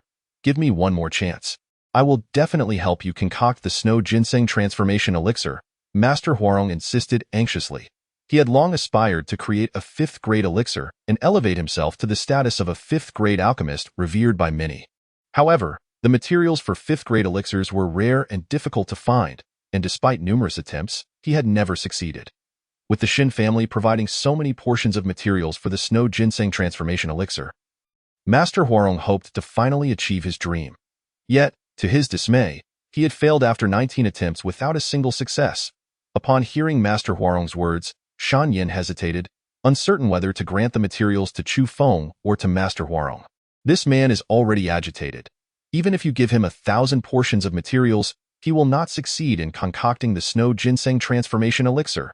Chu Feng interjected, sensing Shan Yan's indecision. Nonsense. Just give me one more chance. I will absolutely produce the Snow Ginseng Transformation Elixir. Master Huarong glared at Chu Feng angrily. Great-grandfather, I believe we should grant the materials to Master Huarong. He has attempted so many times and has gained experience. If he claims he can succeed this time, he surely will, Xin Xinluo urged. If Master Huarong had been capable of success, he would have done so long ago. Great-grandfather, this last portion of materials must be given to Chu Feng. Otherwise, our father will surely be lost, Xin Xianning hurriedly advised. Shan Yin glanced at Chu Feng for a moment, then turned his gaze to Master Huarong, ultimately making his decision. I had previously promised to provide a piece of material to young Master Chu. Therefore, I shall give this final piece to young Master Chu. Chapter 30. The pill is refined. Linda, upon hearing Shan Yan's words, immediately handed over the materials for the Snow Ginseng Transformative Pill to Chu Feng. Young Master Chu, your lord's life depends on you, Linda said solemnly. Now that Shan Wanbao's life hung by a thread, this was the only remaining material for the Snow Ginseng Transformative Pill. If Chu Feng failed to refine it, Shan Wanbao would undoubtedly perish. Chu Feng accepted the materials with a calm nod. Young Master Chu, do your best. Xin Xianning gazed at Chu Feng with eager anticipation. Previously, when Xin Xianning implored Shen Yin, she had promised to accept any punishment from her family if Chu Feng failed to refine the pill, which earned her this piece of material. Now, all her hopes rested on Chu Feng. She longed for him to succeed in one fell swoop. Chu Feng glanced at Shan Xianning, uttering no words, and directly took out a 5th-grade alchemy furnace. At that moment, all eyes were fixed on Chu Feng, abuzz with speculation. This Chu Feng carries a 5th-grade alchemy furnace with him. Perhaps he truly is a 5th-grade alchemist. Just because he possesses a 5th-grade alchemy furnace. Does that make him a 5th-grade alchemist? If I carry a 6th-grade furnace, does that make me a 6th-grade alchemist? Let us not even speak of 5th-grade alchemists. I see no semblance of an alchemist in Chu Feng's demeanor. Typically, alchemists light incense and pray for blessings before refining, yet he is diving straight into the process. Surely, this will end in failure. The patriarch of the Shin family has made a grave error by giving this final material to Chu Feng instead of Master Huarong. Chu Feng paid no heed to the crowd's chatter. After setting the alchemy furnace in place, he lifted the lid and placed all the materials inside. He then conjured the alchemical fire and began the refining process. What if he actually put all the materials into the furnace at once? Is he truly attempting to refine a pill? Ha ha ha. Perhaps he thinks he is making a stew, tossing everything into simmer for a while. And voil, a pill. How utterly ridiculous. I have never seen an alchemist who would put all materials into the furnace at once. It is simply impossible to succeed. The spectators erupted into laughter upon witnessing Chu Feng's approach to alchemy. Yun Qingying could not suppress her laughter. The more embarrassing Chu Feng appeared, the more delighted she became. She was now eagerly anticipating the moment when the furnace would be opened. for the crowd would surely descend upon Chu Feng with even greater mockery. To think that the last piece of material was wasted on such a person. It infuriated Master Huarong. Seeing this, Master Huarong was filled with rage. Shen Yan's expression darkened instantly, his gaze towards Shen Xianning laden with disappointment. Patriarch, this is how young Master Chu conducts alchemy. Just wait a moment. I'm sure he will refine the snow ginseng transformative pill, Shen Xianning hurriedly explained. 13th sister, you are clearly being deceived by this scoundrel. Even now, you remain oblivious. Shen Luo sneered loudly. She turned to Shan Yan and said, Patriarch, we should expel him immediately and let Master Huarong continue the refining. It is futile. The materials have already been placed in the furnace and are ruined. Had you given that material to me earlier, I would have certainly been able to refine the snow ginseng transformative pill. What a pity. Master Huarong sighed heavily. 13th sister, it's all your fault. You insisted on letting this scoundrel refine the pill, depriving Master Huarong of the materials. You have brought harm to our father. Shen Luo shifted all blame onto Shen Xianning. Since the materials are already ruined, let young Master Chu continue refining. Once he finishes, if he fails, I shall accept any punishment, Shen Xianning declared loudly. Then we shall wait, Shen Yan said with a grim expression. The materials were no longer usable, so they could only let Chu Feng complete the refining process. After a quarter of an hour, Chu Feng slowly withdrew his hands and calmly declared to the crowd. The pill is ready. Ha ha ha. He finished that quickly? In just a quarter of an hour. Even boiling soup wouldn't he be ready by now? I thought he would drag it out until nightfall, but he wrapped it up so soon. He must have realized he could no longer continue. How amusing. A 5th grade pill could never be created in such a short time. I can hardly wait to see what he has concocted. What could it possibly be but a pile of black dregs? As the crowd heard Chu Feng proclaim that the pill was ready, they erupted into laughter and speculation, eagerly anticipating the spectacle of Chu Feng's folly. Not far away, the members of Qing Lan's sect also watched Chu Feng, engaged in similar discussions. Who would have thought this Chu Feng is nothing but a fraud? Thankfully, we expelled him from the sect before. Yes, it's fortunate we removed him. Otherwise, Qing Lan's sect would also be subjected to ridicule. At that moment, an elder with white hair beside Yun Qing suddenly inquired, was this person previously a disciple of our Qing Lan sect? Indeed, elder, you have been in seclusion for many years and may not have seen him, a young female disciple in green replied. The elder, Li Taiqing, was the esteemed elder of the Qing Lan sect, possessing a realm of earth spirit level 2, and he was also the mentor of Yun Qing. What transgression did he commit to be expelled from the sect? Li Taiqing asked. Puzzled, the disciples of Qing Lan's sect turned their gazes toward Yun Qing, remaining silent. Seeing this, Li Taiqing also cast a questioning glance at Yun Qing, uncertain why the others were not responding. This scoundrel previously spied on me while I bathed, and for that, he was stripped of his cultivation and expelled from the sect, Yun Qing stated coolly. What? He is a lecherous scoundrel. Why was he not killed on the spot? Li Taiqing's expression turned cold upon hearing this. It was the saintess's mercy that spared his life. The young female disciple in green added.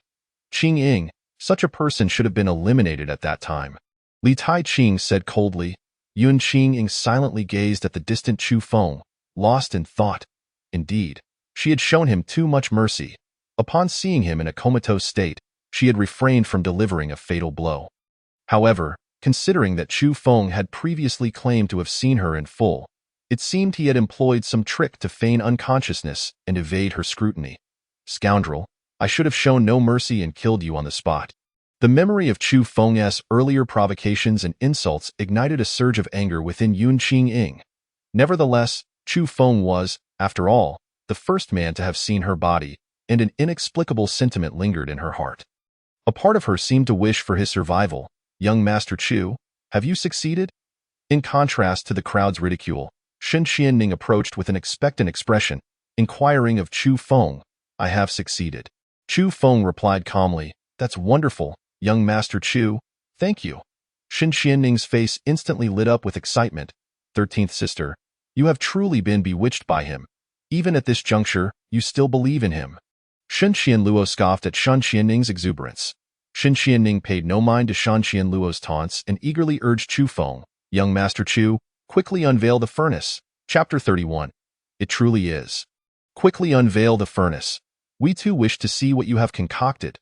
The crowd, hearing Shan Xianning's call for Chu Feng to unveil the furnace, wore expressions of amusement, eager to witness what he had produced. Saintus, do you think there is any possibility that he truly refined the snow ginseng transformative pill? A young female disciple of Qing Lan's sect suddenly turned to Yun Qingying. He is merely a scoundrel. It is impossible for him to be a fifth-grade alchemist. Just wait and enjoy the spectacle of his folly. Yun Qingying replied with a faint smile, "Oh, what a pity for his handsome exterior. Who would have thought he is nothing but a lecher and a fraud?" The young female disciple sighed, reflecting on how Chu Feng had deceived Shan Xianning for both affection and wealth. At this moment, Chu Feng slowly approached the alchemy furnace, gently tapping it, causing the lid to fly open. In an instant, a pill soared from the furnace, suspended in the air. Simultaneously, a rich fragrance spread throughout the venue, instantly refreshing everyone present. Is it done? That aroma, could it be? The crowd, witnessing the pill hovering in midair, was struck with shock, their faces painted with disbelief. They could scarcely believe that Chu Feng had truly refined a pill. And from the fragrance alone, they could ascertain it was undoubtedly a high-grade pill. Yet, deep down, they remained skeptical that Chu Feng had produced the snow ginseng transformative pill. He was far too young. How could he possibly be a fifth-grade alchemist? This was simply illogical. How is this possible? Master Huarong's eyes widened in astonishment, fixated on the pill. From the scent and appearance, the pill Chu Feng had refined was precisely the fifth-grade pill he had longed to create. Why have I failed after so many attempts? Yet this Chu Feng succeeded effortlessly in one go. Master Huarong's heart brimmed with anger and resentment. Wonderful, wonderful, wonderful! Shen Yin trembled with excitement, exclaiming 3 times in delight. Shen Wanbao was of immense significance to the Shen family. With him alive, the family could stand firm. Now that Chu Feng had refined the snow ginseng transformative pill, Shen Wanbao would be saved. And the Shen family could endure. This scoundrel has truly produced a pill. At this moment, Yun Qingying's mouth was agape, her expression one of utter disbelief as she gazed at Chu Feng. She had anticipated witnessing his folly, but never expected him to succeed in refining a pill. Saintus, Chu Feng has indeed refined the snow ginseng transformative pill. He is truly a fifth-grade alchemist. Utterly astonishing, the green-clad female disciple beside Yun Qingying exclaimed in shock. A fifth-grade alchemist? He belongs to our Qinglan sect. We must ensure he rejoins us. Li Taiqing's eyes widened in disbelief as he fixated on Chu Feng, murmuring to himself. Moments later, Chu Feng grasped the floating pill in midair and turned to Shen Xianning, saying, "Miss Shun, the snow ginseng transformation pill has been successfully concocted. You may take it to save your father." "Wonderful, young Master Chu. Our Shen family will surely reward you generously." Shen Xianning joyfully accepted the pill. Suddenly, Shen Qianluo shouted furiously, "Impossible! This is definitely not the snow ginseng transformation pill. It's a fake." Shen Qianluo had prepared to take over as the head of the Shen family, and now, unexpectedly, Chu Feng had actually refined the snow ginseng transformation pill. With the snow ginseng transformation pill, Shen Wanbao could be saved. And thus, he could not assume the position of family head.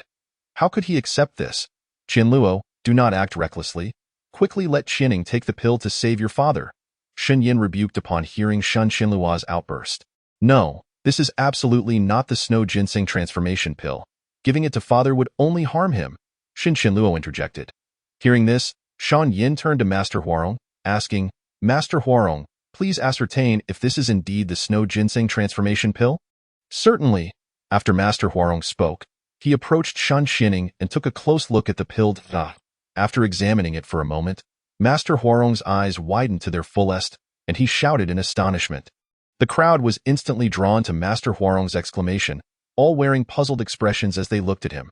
"Master Huarong, what is it? Is there a problem with the pill?" Shen Yin urgently inquired. "This is a counterfeit snow ginseng transformation pill. Master Huarong must have discovered the issue. Master Huarong, please tell everyone." Shen Qianluo laughed mockingly. "This is the genuine snow ginseng transformation pill, and it is of the highest quality." In the eager gaze of the crowd, Master Huarong murmured, "What? The highest quality snow ginseng transformation pill?"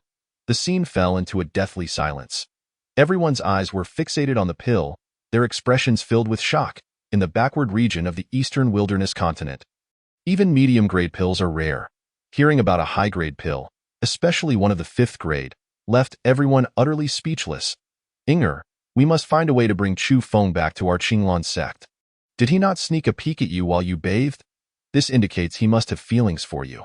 You must find a way to entice Chu Feng back to our Qinglan sect. Yun Qingying was stunned, gazing at Chu Feng, when suddenly, she received a transmission from Li Taiqing, leaving her momentarily dazed. Entice? Yun Qingying never imagined Li Taiqing would ask her to seduce Chu Feng. Indeed. Qingying, you have no idea how terrifying an alchemist capable of producing high-grade pills can be. If Chu Feng is willing to return to the Qinglan sect, we will soon overshadow the Lingxiao Pavilion and the Tianjin sect, becoming the strongest sect in the Songfeng Empire. Perhaps, in the future, our Qinglan sect could even become the most powerful sect in the eastern wilderness continent. Therefore, regardless of the cost, we must ensure Chu Feng returns to our Qinglan sect, Li Taiqing asserted without room for debate. Master, I will do my best. Yun Qingying initially intended to refuse, but upon seeing Li Taiqing's unwavering gaze, she could only reluctantly acquiesce. Last time, Chu Feng had called her a wretched woman and told her to leave. Now, Yun Qingying felt utterly uncertain about her ability to bring Chu Feng back to the Qinglan sect. Approaching Chu Feng might only result in further humiliation. However, given that Li Taiqing had saved her years ago and took her as his disciple, she could not defy his command. At that moment, upon hearing Master Huarong declare it was the highest quality snow ginseng transformation pill, Shan Yin immediately instructed Shan Xianing to take the pill to Shan Wanbao. Grandfather, you must come with me. Shan Xianing seemed to have some reservations. At that moment, Shan Wanbao's wife and concubine were by his side. The first wife, who had always disdained Shan Xianing, was also present, making Shan Xianing worry about any potential mishaps if she alone delivered the pill. Consequently, she insisted that Shan Yin accompany her. Very well. Your father is the pillar of the Shen family. He cannot afford to suffer any further mishaps. Shen Yin promptly agreed upon hearing this. Moments later, Shan Xianing and Shan Yin departed with the pill, and the crowd finally returned their attention to Chu Feng. Chu Feng truly is a 5th-grade alchemist. Not only that, but he is also capable of concocting high-grade 5th-grade pills. This makes him one of the most elite alchemists across the entirety of the eastern wilderness continent. No, indeed, throughout the entire wasteland realm. Instantly, everyone gazed at Chu Feng with shining eyes. Master Chu. Chu Feng is the foremost alchemist in the wasteland realm. Any connection with him will be invaluable for life. In an instant, everyone surged towards Chu Feng. Master Chu, I am a prince of the Songfeng Empire. Master Chu, I am an inner sect elder of the Tianjin sect. Master Chu, I am a core disciple of the Lingxiao Pavilion. I implore you to assist me in refining a soul-nourishing pill, and the reward will be entirely at your discretion. The crowd eagerly introduced themselves before Chu Feng, each vying to make a lasting impression. Some were even impatiently seeking his assistance in alchemy.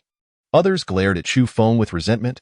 Shen Qianluo was furious that Chu Feng had shattered his hopes of becoming the head of the Shen family. Master Huarong also regarded Chu Feng with jealousy.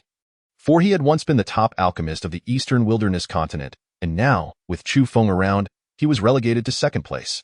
Yun Qingying watched as the crowd fervently surrounded Chu Feng, her feelings growing increasingly complex. She never anticipated that the thief who had once spied on her bathing would now transform into a revered top-tier alchemist. However, recalling how Chu Feng had previously insulted her, calling her a wretched woman and telling her to leave, filled her with anger. Qingying, go greet Master Chu at once. Li Taiqing noticed that Yun Qingying merely stared at Chu Feng and hurriedly urged her to approach him. Master, there are too many people now. He likely has no time for me. I shall seek him out privately later. Yun Qingying feared that if she approached Chu Feng, he might insult her again. Just as he had previously, to be berated by Chu Feng in front of so many would be utterly humiliating. Saintess, Chu Feng has long coveted you. If you go to him, he will surely be eager to return to the Qinglan sect with you. The green-clad female disciple teased. Yun Qingying was rendered speechless by this suggestion. After all, Chu Feng had previously called her a wretched woman and told her to leave. How could he easily agree to join the Qinglan sect? Faced with the memory of past events, Yun Qingying was uncertain whether to approach Chu Feng. If it were not for Li Taiqing's command, she would not want to interact with Chu Feng at all. Chu Feng is far too important to the sect. Qingying, As long as Chu Feng agrees to return to our Qinglan sect, you may have to sacrifice a little of your charm in a critical moment. Li Taiqing looked at Yun Qingying earnestly. Master. Yun Qingying's eyes dimmed at his words. She never expected Li Taiqing would ask her to sacrifice her allure for Chu Feng. Chu Feng possesses exceptional looks and is now a fifth-grade alchemist. He is well suited for you. Ideally, the two of you might even become partners. That way, Chu Feng could never leave our Qinglan sect. Li Taiqing said with a smile. Master, Chu Feng's standing has changed. He may no longer see me as worthy. Yun Qingying replied softly. After the last incident, she felt Chu Feng no longer had feelings for her. In fact, he might even despise her. How could that be? Qingying, you are the most beautiful woman in the Songfeng Empire. What man would not be captivated by you? Rest assured, if you take the initiative, Chu Feng will undoubtedly develop feelings for you. Li Taiqing chuckled lightly. Very well. Yun Qingying could only nod in resignation. Moments later, Shun Xining hurriedly exited the Shen family's inner courtyard, her face alight with excitement. Young Master Chu, the effects of the high-grade snow ginseng transformation pill you concocted are extraordinary. After my father took it, the poison was immediately neutralized, and his injuries are swiftly recovering. Shen Xining exclaimed joyfully as she looked at Chu Feng. I'm glad to assist the head of the Shen family. Chu Feng replied with a gentle smile. The high-grade snow ginseng transformation pill is significantly more effective than the regular variant, so it is no surprise that Shan Wanbao is recovering so quickly. At this moment, those who had previously harbored doubts about Chu Feng's status as a fifth-grade alchemist found their skepticism dissipated upon witnessing the miraculous recovery of Shen Wanbao. They eagerly flocked to Chu Feng. Shortly after, Shun Yin also emerged, laughing heartily as he looked at Chu Feng. Master Chu, you will be our Shun family's great benefactor from now on. Once Wanbao recovers a bit more, I will ensure he expresses his gratitude properly. With that, Shun Yin instructed his subordinates to prepare a feast to honor Chu Feng and the many influential figures present. Before long, the banquet commenced. Representatives from various factions came forward to toast Chu Feng, who graciously accepted each one. Throughout the feast, Chu Feng promised the numerous factions that they could approach him for alchemical assistance in the coming days. Moreover, he assured them he would produce a pill with only 2 portions of materials. In that moment, the representatives from various factions were filled with exhilaration and delight. It is worth noting that typically, an alchemist requires around 5 portions of materials to refine a single pill, and sometimes even 10 portions are needed. Now, with Chu Feng promising to produce a pill with merely 2 portions, this was undoubtedly tremendous news for everyone. They were all eager for Chu Feng to assist them in crafting dozens or even hundreds of pills. However, Chu Feng had already clarified that each person could only request 1 pill from him. Through helping these factions with alchemy, Chu Feng sought to elevate his reputation and attract even more individuals seeking his expertise. He promised to produce 1 elixir from 2 materials, yet with his alchemical skills, the failure rate was nearly non-existent, and it was highly likely that a single portion of material would yield more than 1 elixir. It could be said that by assisting others in alchemy, Chu Feng would reap substantial benefits himself. The banquet continued late into the night, and the guests reluctantly began to disperse. The Shen family arranged for Chu Feng to stay in the finest courtyard and sent over a dozen beautiful maidservants to attend to him.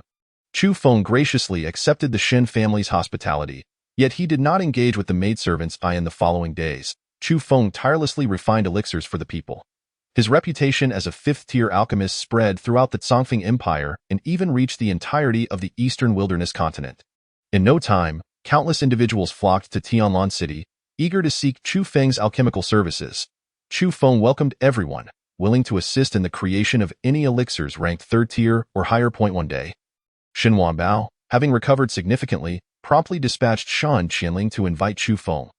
Aware that Shan Wanbao intended to express his gratitude, Chu Feng felt elated and followed Shan Qianling to meet him. Shortly thereafter, Chu Feng arrived in a spacious and opulent reception hall. That moment, a middle-aged man, who appeared somewhat frail yet still exuded authority, sat in the grand chair at the center of the hall. Without needing an introduction, Chu Feng could surmise that this man was Shan Wanbao. Beside him sat a middle-aged woman adorned in luxurious attire, with Shan Qianluo standing behind her. This woman was Shan Wanbao's first wife, Lin Shulan, and Shan Qianluo's mother. After Shan Qianling paid her respects to Shan Wanbao and Lin Shulan, she introduced Chu Feng to Shan Wanbao. "Father, I have invited Master Chu," she announced. "Master Chu, I should have come to pay my respects." But my health is still weak, so I humbly requested your presence. I hope you can forgive me. Shan Wanbao weakly rose to greet Chu Feng. Lin Shulan also stood in courtesy, bowing to Chu Feng. The head of the Shin family is being too modest, Chu Feng replied with a light bow.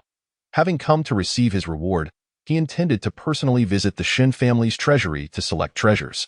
Chapter 33, Divine Soil. I am grateful to Master Chu for saving my life. Please feel free to name your reward. The Shun family will certainly do our utmost to fulfill it. Shin Wanbao inquired with a smile. Previously, the Shin family had promised that whoever saved the head of the family could take 3 treasures from the family treasury, and I desire this. Chu Feng spoke softly. That is not a problem. I will have someone escort Master Chu to the treasury shortly. Shin Wanbao chuckled lightly. Indeed. Chu Feng nodded gently. After exchanging pleasantries, Shin Wanbao suddenly turned to Chu Feng and asked, Might I inquire if Master Chu is already betrothed? As he spoke, his gaze subtly flickered toward Shan Qianling, his meaning clear. Chu Feng cast a fleeting glance at the blushing Shan Qianling, furrowing his brow slightly. He held no romantic interest in Shan Qianling. His motives for rescuing Shan Wanbao were solely to access the 3 treasures in the family treasury. Furthermore, Shan Qianling's appearance was not particularly remarkable, and her cultivation talent was average, rendering her unworthy of being his partner. I am not currently considering marriage, Chu Feng replied, his tone coolly dismissive. Upon hearing Chu Feng's refusal, Shan Qianling's face turned pale. In that case, I have been too forward. Shan Wanbao remarked, Linda, please take Master Chu to the treasury to select 3 treasures. With this, Shan Wanbao ceased further discussion and instructed Linda to escort Chu Feng. Yes, Linda said respectfully, leading Chu Feng to the treasury. This way, please, Master Chu. I will guide you to the treasury, Linda said, bowing respectfully as he led Chu Feng. Indeed. After bidding farewell to Shin Wanbao, Chu Feng followed Linda. Father, I would like to accompany you, Shan Qianluo said, concerned that Chu Feng might choose some precious treasures. Father, I will go too, Shan Qianling chimed in immediately. Very well, Shan Wanbao waved his hand, signaling the two to follow.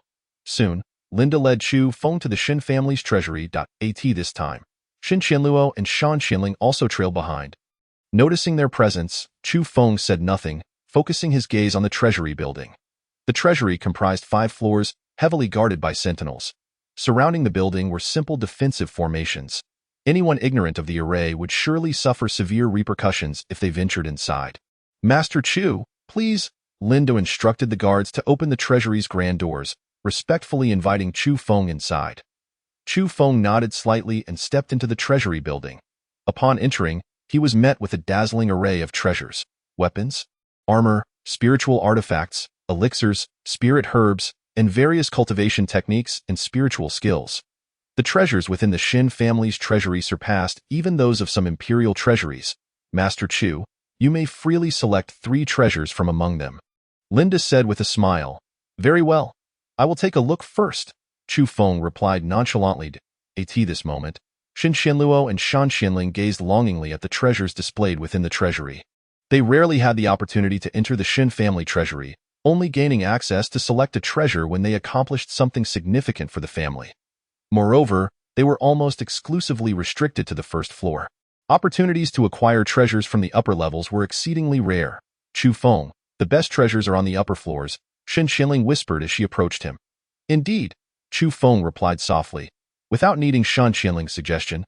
He was already aware that the superior treasures resided above, yet he also recognized the potential value of those below. Chu Feng intended to thoroughly examine the treasures before selecting the 3 most suitable for himself. Hearing Shan Qianling's words, Shin Qianluo shot her a fierce glare, believing that all the treasures here were destined to be his. He felt resentment toward Shin Qianling for alerting Chu Feng and allowing him to claim the superior treasures. Shin Qianling paid no mind to Shan Qianluo's glare and continued to follow Chu Feng. Linda remained silently at their side, not interrupting. Shan Wanbao had instructed that Chu Feng could freely select 3 treasures, and unless he took more than that, Linda would not intervene. After half an hour, Chu Feng finally finished surveying the first floor's treasures. Among them were several items he desired, yet he refrained from making an immediate choice, planning to review the treasures across all 5 floors before deciding. Soon, Chu Feng ascended to the second floor. The treasures on this floor were fewer in number but of significantly higher quality than those on the first. Chu Feng, Take the third item from the rightmost shelf on the bottom.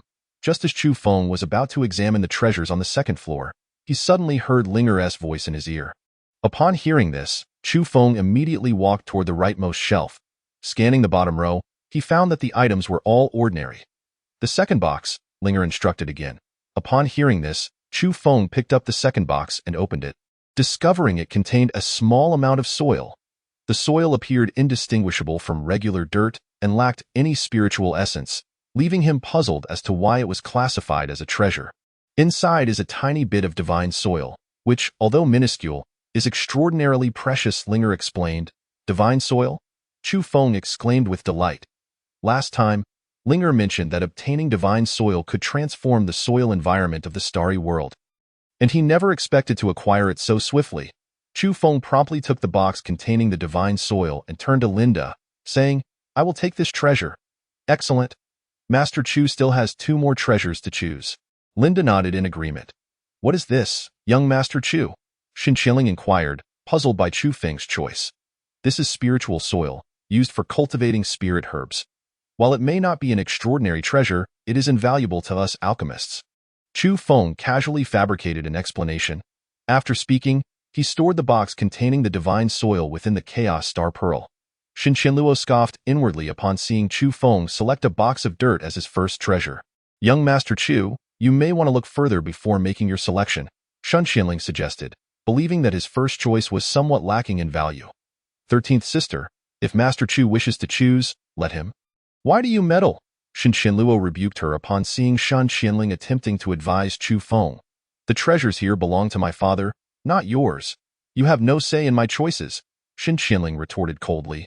"Enough. Do not disturb Master Chu while he selects his treasures.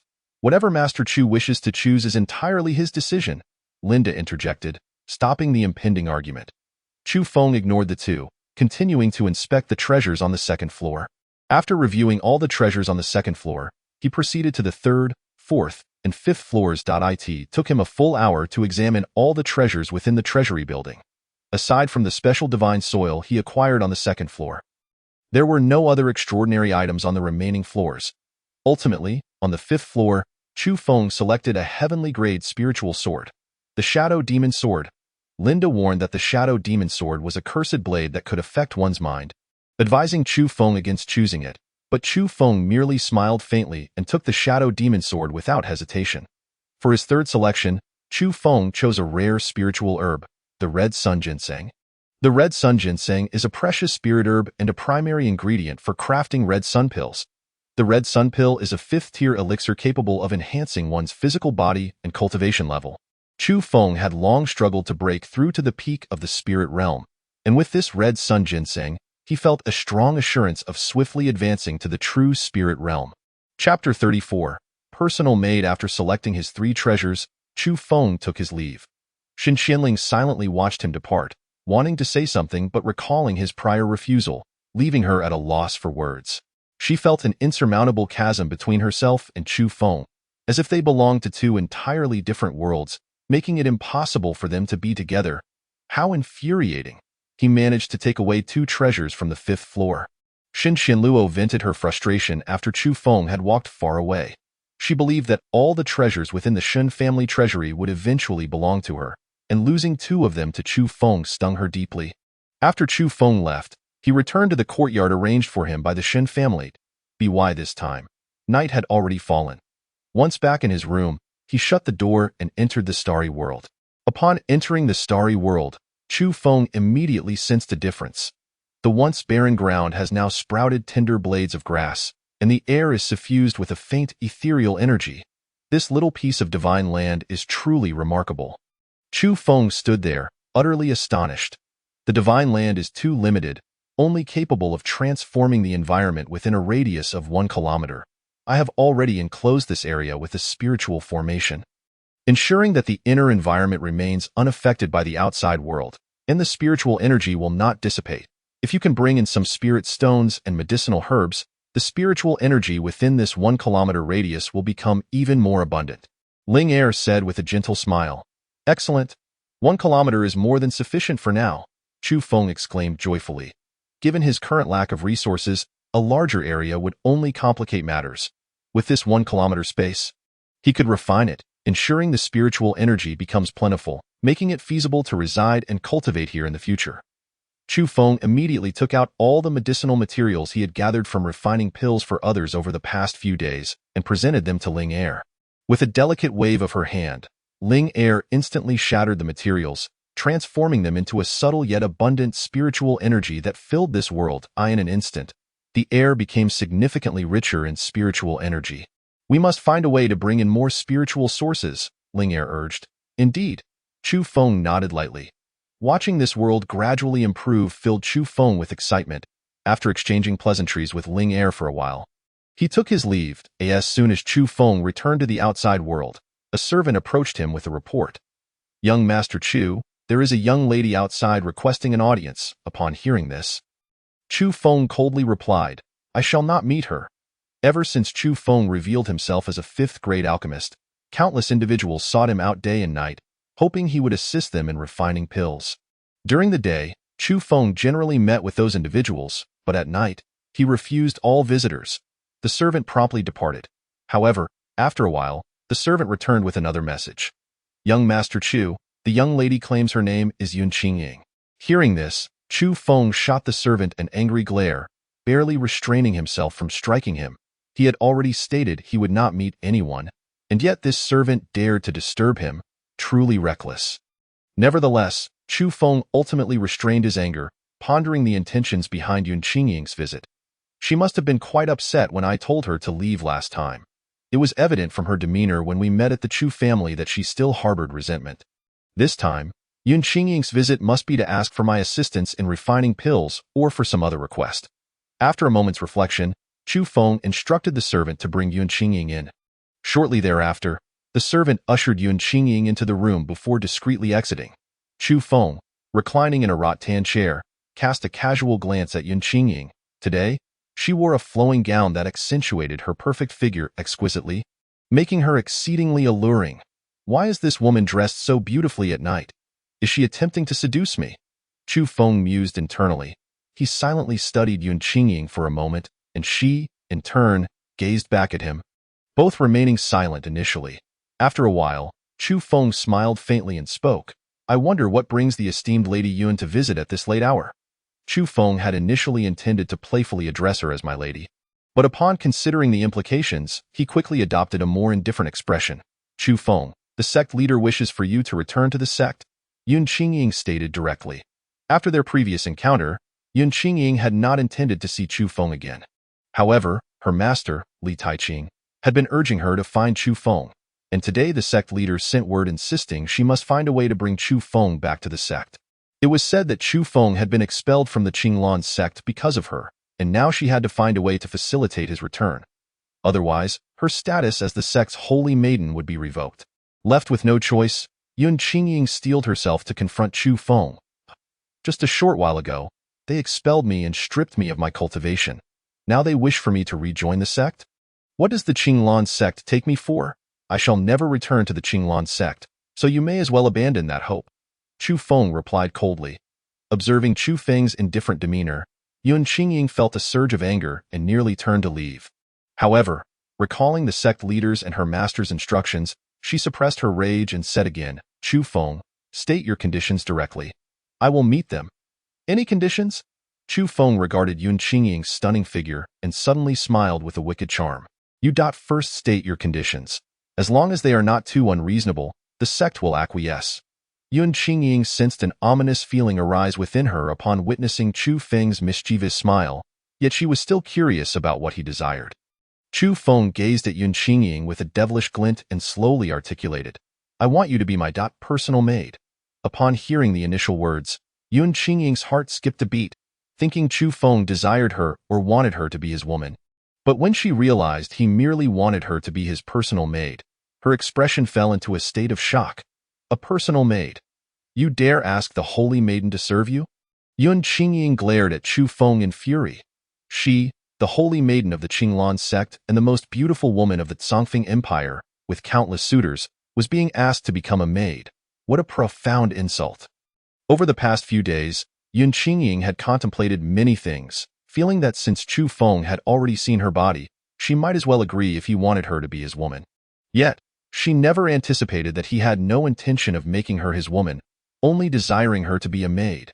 To be a maid for my esteemed self is a fortune you have earned over several lifetimes. Chu Feng remarked nonchalantly. In his past life, countless extraordinary women, even divine maidens, sought to be his maid. Yet he had refused them all now. For Yun Qingying, a holy maiden from a lesser sect, to serve as his maid was indeed a stroke of fortune. "You scoundrel!" Yun Qingying shot Chu Feng a furious glare before turning on her heel and leaving. Chu Feng merely smiled indifferently, unconcerned about her departure. He had no genuine intention of making Yun Qingying a maid. He simply wished to assert some control over her. In the following 2 days, Chu Feng continued refining pills for others. He planned to leave the next day, first returning to the Chu family to take a look before continuing his journey. The spiritual energy in the eastern wilderness was too sparse, and Chu Feng intended to head to the central continent. This return to the Chu family was also meant to signify a complete farewell, as he might never return. That evening, as Chu Feng was organizing his belongings in preparation for departure, a servant arrived with news that Yun Qingying had come again. Chapter 35. I already have a partner. Chu Feng was momentarily taken aback. He had not expected Yun Qingying to return. After a moment, he instructed the servant to bring her in. "Holy Maiden Yun, what brings you here once more?" Chu Feng asked with a smirk. Upon seeing Chu Feng's infuriating expression, Yun Qingying's anger surged, but it seemed she recalled something and suppressed her fury. "Chu Feng, I am willing to agree to be your personal maid, but I will not warm your bed." Yun Qingying bit her lip lightly. "What?" Chu Feng was instantly stunned. He had not anticipated that Yun Qingying would genuinely agree to be his maid. After silently observing her for a moment, Chu Feng suddenly spoke in a casual tone. "I have suddenly lost the desire to have you as my maid." To accept Yun Qingying as a maid meant agreeing to her condition of rejoining the Qinglan sect. Since Chu Feng was preparing to leave the eastern wilderness, he had no desire to rejoin the Qinglan sect. "You scoundrel! You are just trying to humiliate me, aren't you? I will not back down." Upon hearing Chu Feng's words, Yun Qingying was instantly enraged, drawing her sword and charging at him. After much internal struggle, she had consented to be Chu Feng's maid, only for him to suddenly renege. This was clearly an attempt to humiliate her. "Halt! We can discuss this further." Chu Feng evaded Yun Qingying's attack, urging her to stop. After a few more strikes aimed at Chu Feng, she finally calmed down slightly and withdrew her weapon. Seeing her relent, Chu Feng slowly said, "I can agree to rejoin the Qinglan sect, but I want to be a guest elder of the sect." Chu Feng had no intention of returning to the Qinglan sect. His previous suggestion that Yun Qingying be his maid was merely a ploy to make her withdraw. He had not expected her to agree. Not wanting to be seen as untrustworthy, he decided to accept a different role within the sect. A guest elder was considered part of the Qinglan sect, and when the sect faced crises, they would be required to assist. However, guest elders could leave the sect at any time, unbound by its restrictions. Chu Feng contemplated spending some time in the Qinglan sect before departing again. This way, he would not be violating his agreement with Yun Qingying. Moreover, the Qinglan sect possessed the Lingyun Valley secret realm, a place abundant in spiritual energy, usually accessible only to core disciples. By becoming a guest elder, Chu Feng could also enter and cultivate there. With this thought, Chu Feng felt that staying in the Qinglan sect for a while was indeed a feasible option. "A guest elder? The sect leader has agreed to your request to become the chief elder of the Pill Hall." Yun Qingying was momentarily taken aback by Chu Feng's words. "I have no interest in being the chief elder of the Pill Hall. I only wish to be a guest elder. If you agree, I will consent to return to the Qinglan sect." Chu Feng replied calmly. "Do you not wish to stay long in the Qinglan sect?"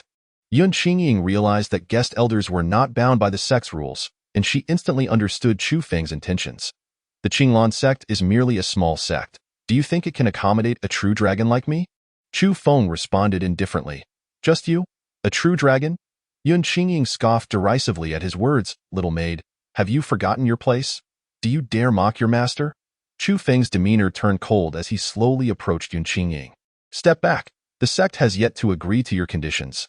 I am not your maid." As Chu Feng advanced, Yun Qingying felt a flicker of panic. "I will be leaving Tianlan City tomorrow morning. Make your decision soon." Chu Feng came to a halt, gazing at the flustered Yun Qingying, and spoke calmly. "All right. I shall return to seek permission at once." With that, Yun Qingying hurriedly departed in a state of panic. Watching her flee, Chu Feng couldn't help but smile faintly, suddenly realizing that having such a maidservant might not be a bad idea after all.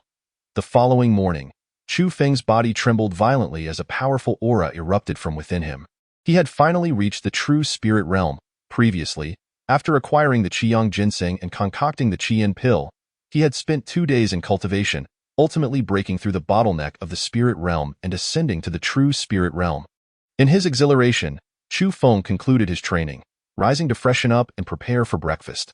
Upon opening his door, he was surprised to find Yun Qingying waiting outside. "Chu Feng, the sect has agreed to your request," she exclaimed upon seeing him. "Oh, so you are now my personal maidservant?" Chu Feng replied with a subtle smile. Yun Qingying bit her lip and whispered, "Chu Feng, could I perhaps serve you in private only?" "So, you mean to say that in front of others you will still be the saintess, but when alone, you will be my maidservant?" Chu Feng responded with a knowing smile. "Yes." Yun Qingying nodded slightly. "Chu Feng, if you agree to my terms, I shall consent to be your maidservant." Chu Feng regarded her with understanding, aware that she was reluctant to let go of her status as the saintess. However, he had no sincere desire for her to become a maidservant, especially since he would soon depart from the Qinglan sect. Thus, he acquiesced to her terms, saying, "I can accept your conditions, but in public. We must temporarily pretend to be partners, so that others will not grow suspicious of our frequent company."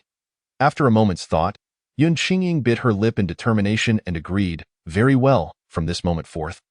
You shall have me as your little maidservant." "Little maidservant, are you not going to attend to my morning rituals?" Chu Feng teased. Yun Qingying, momentarily taken aback by her new role, was unsure of how to serve him. Fortunately, a servant soon arrived with water and toiletries for Chu Feng. Yun Qingying promptly took the items from the servant and presented them to Chu Feng, assisting him in his morning routine. Having finished washing up, Chu Feng took Yun Qingying to breakfast. "I need to return to the Chu family first, then I shall proceed to the Qinglan sect," he informed her. "All right, I will accompany you back to the Chu family." Yun Qingying replied, seemingly anxious about Chu Feng's potential departure. "As my personal maidservant, you should naturally stay by my side at all times," Chu Feng remarked with a gentle smile. "First, let us visit my master." "So he is aware of your return to the Qinglan sect," Yun Qingying suggested. "Certainly," Chu Feng nodded in agreement. Soon, he gathered his belongings and prepared to leave. Before departing, he instructed a servant to inform Shan Qianning of his exit. Half an hour later, Chu Feng followed Yun Qingying to the Qinglan sect's residence in Tianlan City. Saintess Yun. At that moment, nearly a dozen handsome young men awaited at the entrance.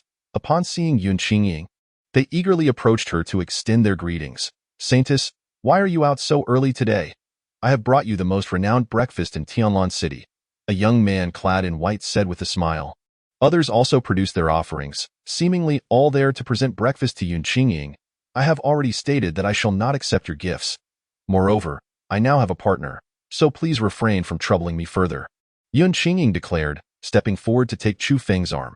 Chapter 36. Chu Feng, do you harbor feelings for me? Chu Feng was momentarily taken aback by her actions, but he quickly understood that Yun Qingying intended to use him to deter her suitors. Seizing the opportunity, he boldly wrapped his arm around her slender waist and declared, "Qingying is already my woman. You need not waste your efforts," as Yun Qingying felt the warmth of Chu Feng's embrace. Her cheeks flushed crimson. She had never been so intimately close to a man and instinctively wished to break free. However, Chu Feng tightened his hold and whispered in her ear, "Do not struggle. You wouldn't want our relationship to be exposed, would you?" Upon hearing this, Yun Qingying ceased her resistance, allowing Chu Feng to continue holding her. "What? How can this be? Who are you to become the partner of the saintess?" The crowd was left in disbelief upon overhearing their conversation. Yun Qingying had always been single, never rumored to be involved with anyone. Now, she had suddenly become Chu Feng's partner. They were incredulous. "He is the fifth-grade alchemist?" Chu Feng. Suddenly, a striking young man seemed to recognize Chu Feng and murmured his identity. "What? A fifth-grade alchemist?" The crowd was aware that a fifth-grade alchemist had recently emerged in Tianlan City, yet they had never encountered him. Now, this fifth-grade alchemist had unexpectedly become Yun Qingying's partner. Anger flared within the crowd as they glared at Chu Feng, wishing to tear him apart. Yet, they knew that Chu Feng was a fifth-grade alchemist. Despite their formidable backgrounds, they paled in comparison. Fifth-grade alchemists were the pinnacle of the eastern wilderness, and with a mere word, Many powerful individuals would willingly serve him. Should they offend Chu Feng, he would not even need to lift a finger.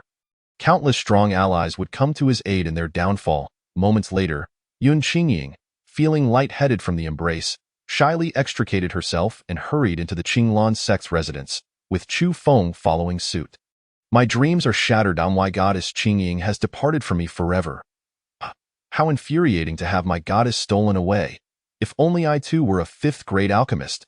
The onlookers lamented, their faces etched with sorrow as they watched Chu Feng and Yun Qingying depart. Before long, Yun Qingying introduced Chu Feng to Li Taiqing. Master, I have brought Chu Feng back. She greeted Li Taiqing with a respectful bow. Excellent, Li Taiqing exclaimed with excitement. Chu Feng, welcome back to the Qinglan sect. Greetings, elder, Chu Feng replied, slightly bowing. He had learned from Yun Qingying that Li Taiqing was a revered elder and her master. Ha ha. No need for formality. We are now family. Li Taiqing smiled warmly. Chu Feng, from now on, you must take good care of Inger. She is now your responsibility. Having overheard Chu Feng and Yun Qingying's conversation outside, Li Taiqing had deduced that Yun Qingying had agreed to become Chu Feng's partner. And he welcomed this union, as it would forever tie the Qinglan sect to Chu Feng. Rest assured, elder, Inger is my woman, and I will ensure she is treated well, sparing her any grievances, Chu Feng replied with a gentle smile. Yun Qingying shot Chu Feng a glare upon hearing his words. After all, he had just suggested she serve him as a maidservant, and yet he claimed he would not allow her to suffer. What a deceitful statement. Splendid. Though Inger is my disciple, I have always treated her as my daughter. Now that she has found a good partner, I can rest easy. Li Taiqing laughed heartily. Master.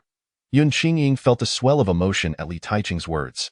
Over the years, he had indeed treated her well, diligently educating her and helping her become the saintess of the Qinglan sect. After exchanging pleasantries for a while longer, Li Taiqing cheerfully suggested, Chu Feng, let us set forth for the Qinglan sect.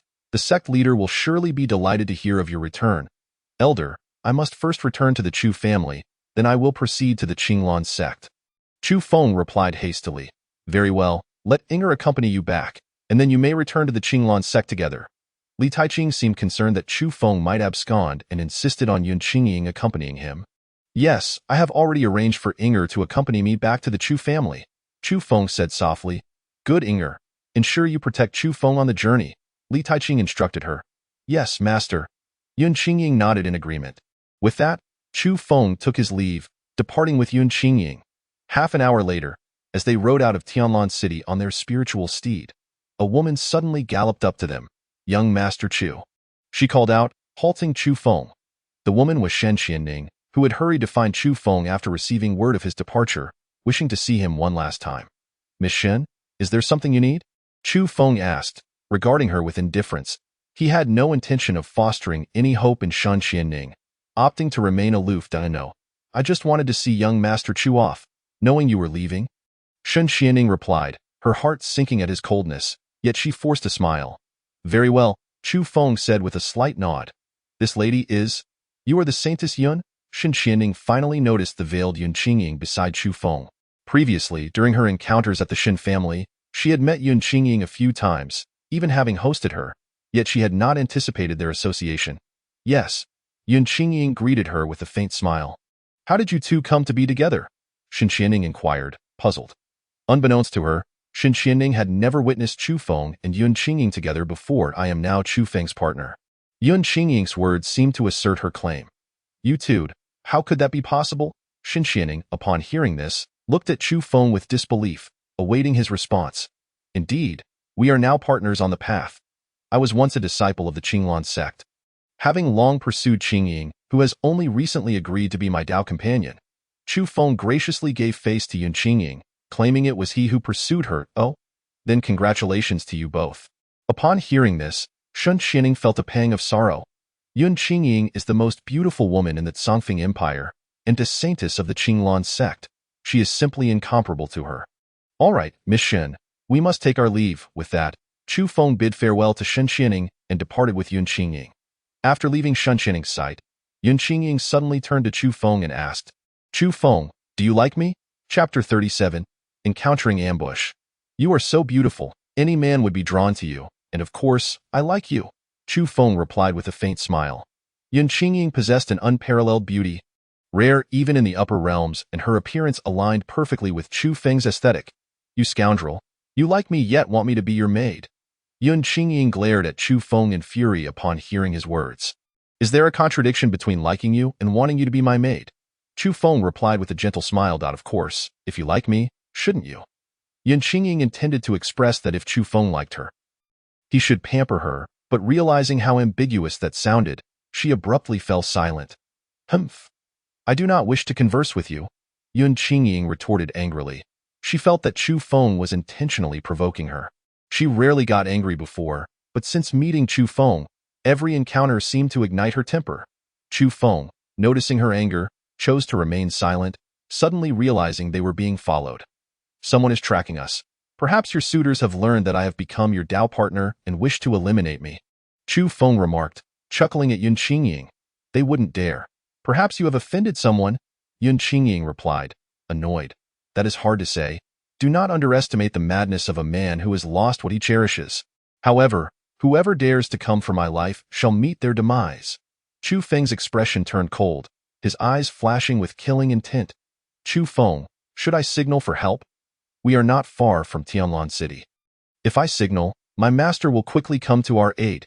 Yun Qingying expressed her concern, fearing that their pursuers might be too powerful for them to handle. No need. Chu Feng calmly rejected.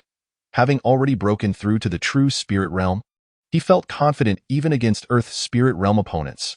Moreover, there were few Earth spirit cultivators in the Zongfeng Empire, and no heavenly spirit realm experts, so he felt little fear. It was also a perfect opportunity for him to test his strength after breaking through to the true spirit realm. Be cautious then. If we cannot hold our ground, we must flee immediately, Yun Qingying expressed her worries. Yes, Chu Feng nodded lightly. The two continued riding for half an hour until they arrived at a valley. Just as Yun Qingying was about to warn him about the potential ambush within the valley, Chu Feng had already dashed inside. Seeing this, Yun Qingying could only follow him into the gorge. Upon entering, Chu Feng sensed numerous powerful auras. Chu Feng, this valley is dangerous. We must leave at once, Yun Qingying anxiously urged, catching up to him. Now that we are here, leaving is no longer an option. Chu Feng replied coolly. Just as he spoke, a group of masked figures in black emerged from both sides of the valley, encircling Chu Feng and Yun Qingying. Xianling Realm? Earth Spirit Realm?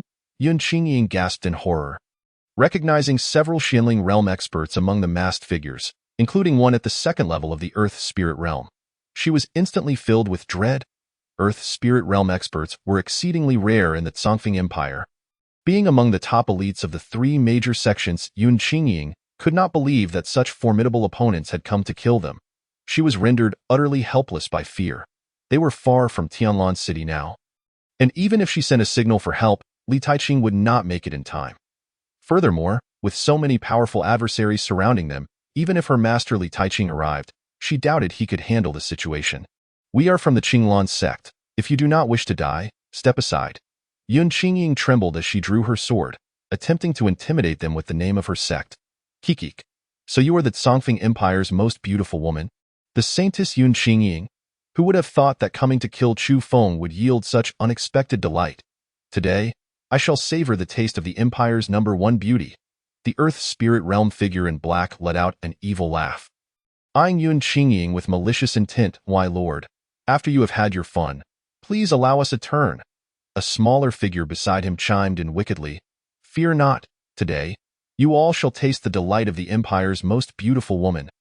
The Earth Spirit figure declared with a sinister grin. You? Yun Qingying stammered in terror, slowly retreating. She feared not for her life, but the thought of being humiliated by so many black-clad figures was a fate worse than death. Chu Feng, I will hold them off. You find a chance to escape. With your agility, you might just make it. Yun Qingying recalled how Chu Feng had evaded the demonic dragon in the Twilight Forest, and she resolved to buy him a moment to flee, even if it meant sacrificing herself. Chu Feng was taken aback by her words. He had always thought Yun Qingying would wish for his demise due to his incessant teasing. Yet in this perilous moment, she was willing to stand against their foes for his sake. Instantly, his feelings for Yun Qingying deepened. Do not worry, I will handle everything. Chu Feng reassured her softly, taking her hand. His words brought her a measure of comfort, though she still doubted his ability to confront so many enemies. Chu Feng, if we cannot escape, you must kill me. I do not wish to be humiliated. Yun Qingying grasped his hand tightly. Ha! Even at death's door, you still speak so sweetly. Chu Feng, soon I shall make you watch as your beloved is thoroughly humiliated before I kill you. Kikik. The earth spirit figure in black reveled in their predicament. Seeing Chu Feng and Yun Qingying holding hands, a wicked idea brewing in his mind. My lord, your idea is brilliant. That scene will surely leave Chu Feng in despair. I can hardly wait. The small figure cackled evilly. Suddenly, the sound of a sword being unsheathed pierced the air. In an instant, a fierce sword energy surged forth, slicing cleanly through the small figure's neck. With a swift motion, the small figure's head flew off, his body collapsing lifelessly. The surrounding black-clad figures recoiled in fear at the sight. Yun Qingying stared at Chu Feng in shock. Moments ago, she had seen a sword appear in his hand, and before she could process it, the small figure had met his end. The speed was astounding, a seamless execution, sword intent, or perhaps perfected sword intent. The earth spirit figure in black gazed at Chu Feng with horror. Sword intent is a coveted realm for sword cultivators, with only a few among hundreds of thousands achieving such mastery. Typically, only those of higher cultivation could comprehend sword intent, and the earth spirit figure could not fathom how Chu Feng, at the first level of the true spirit realm, had grasped such terrifying perfected sword intent. Qingying, retreat to that side. Watch as I vanquish our foes. Chu Feng instructed Yun Qingying, directing her to hide in a crevice of the mountain, in his previous life. Chu Feng was exceptionally skilled in swordsmanship in this life. Although he had not practiced much, the moment he grasped the sword, he felt a profound connection, allowing him to wield perfected sword intent. Chapter 38. Chu Feng. UARE.SO strong. The sword in Chu Feng's hand was the heavenly grade spirit sword, the Shadow Demon Sword, chosen from the Shin family's treasury. The Shadow Demon Sword significantly enhanced the power of his sword techniques. And coupled with Chu Feng's perfected sword intent, his swordsmanship was exponentially amplified. At that moment, the expression of the earth spirit figure grew grave as he shouted, "Everyone, attack together. Kill him, kill."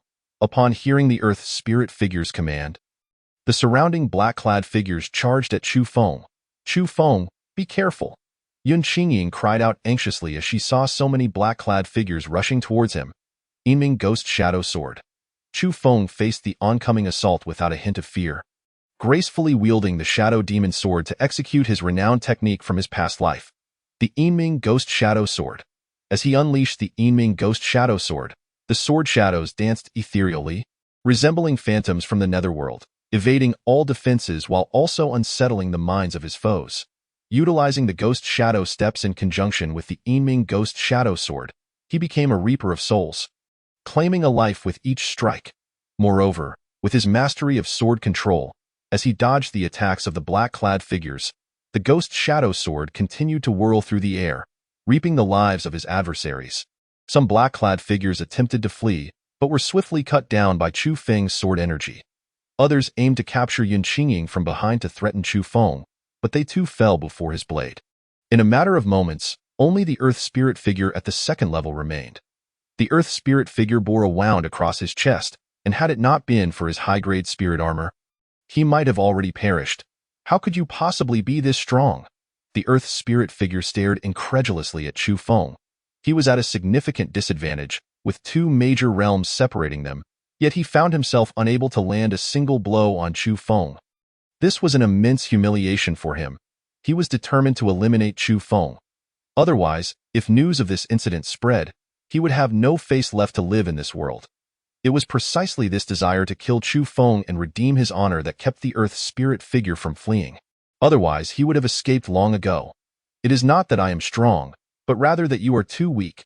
Chu Feng replied coolly, today, it is either your demise or mine.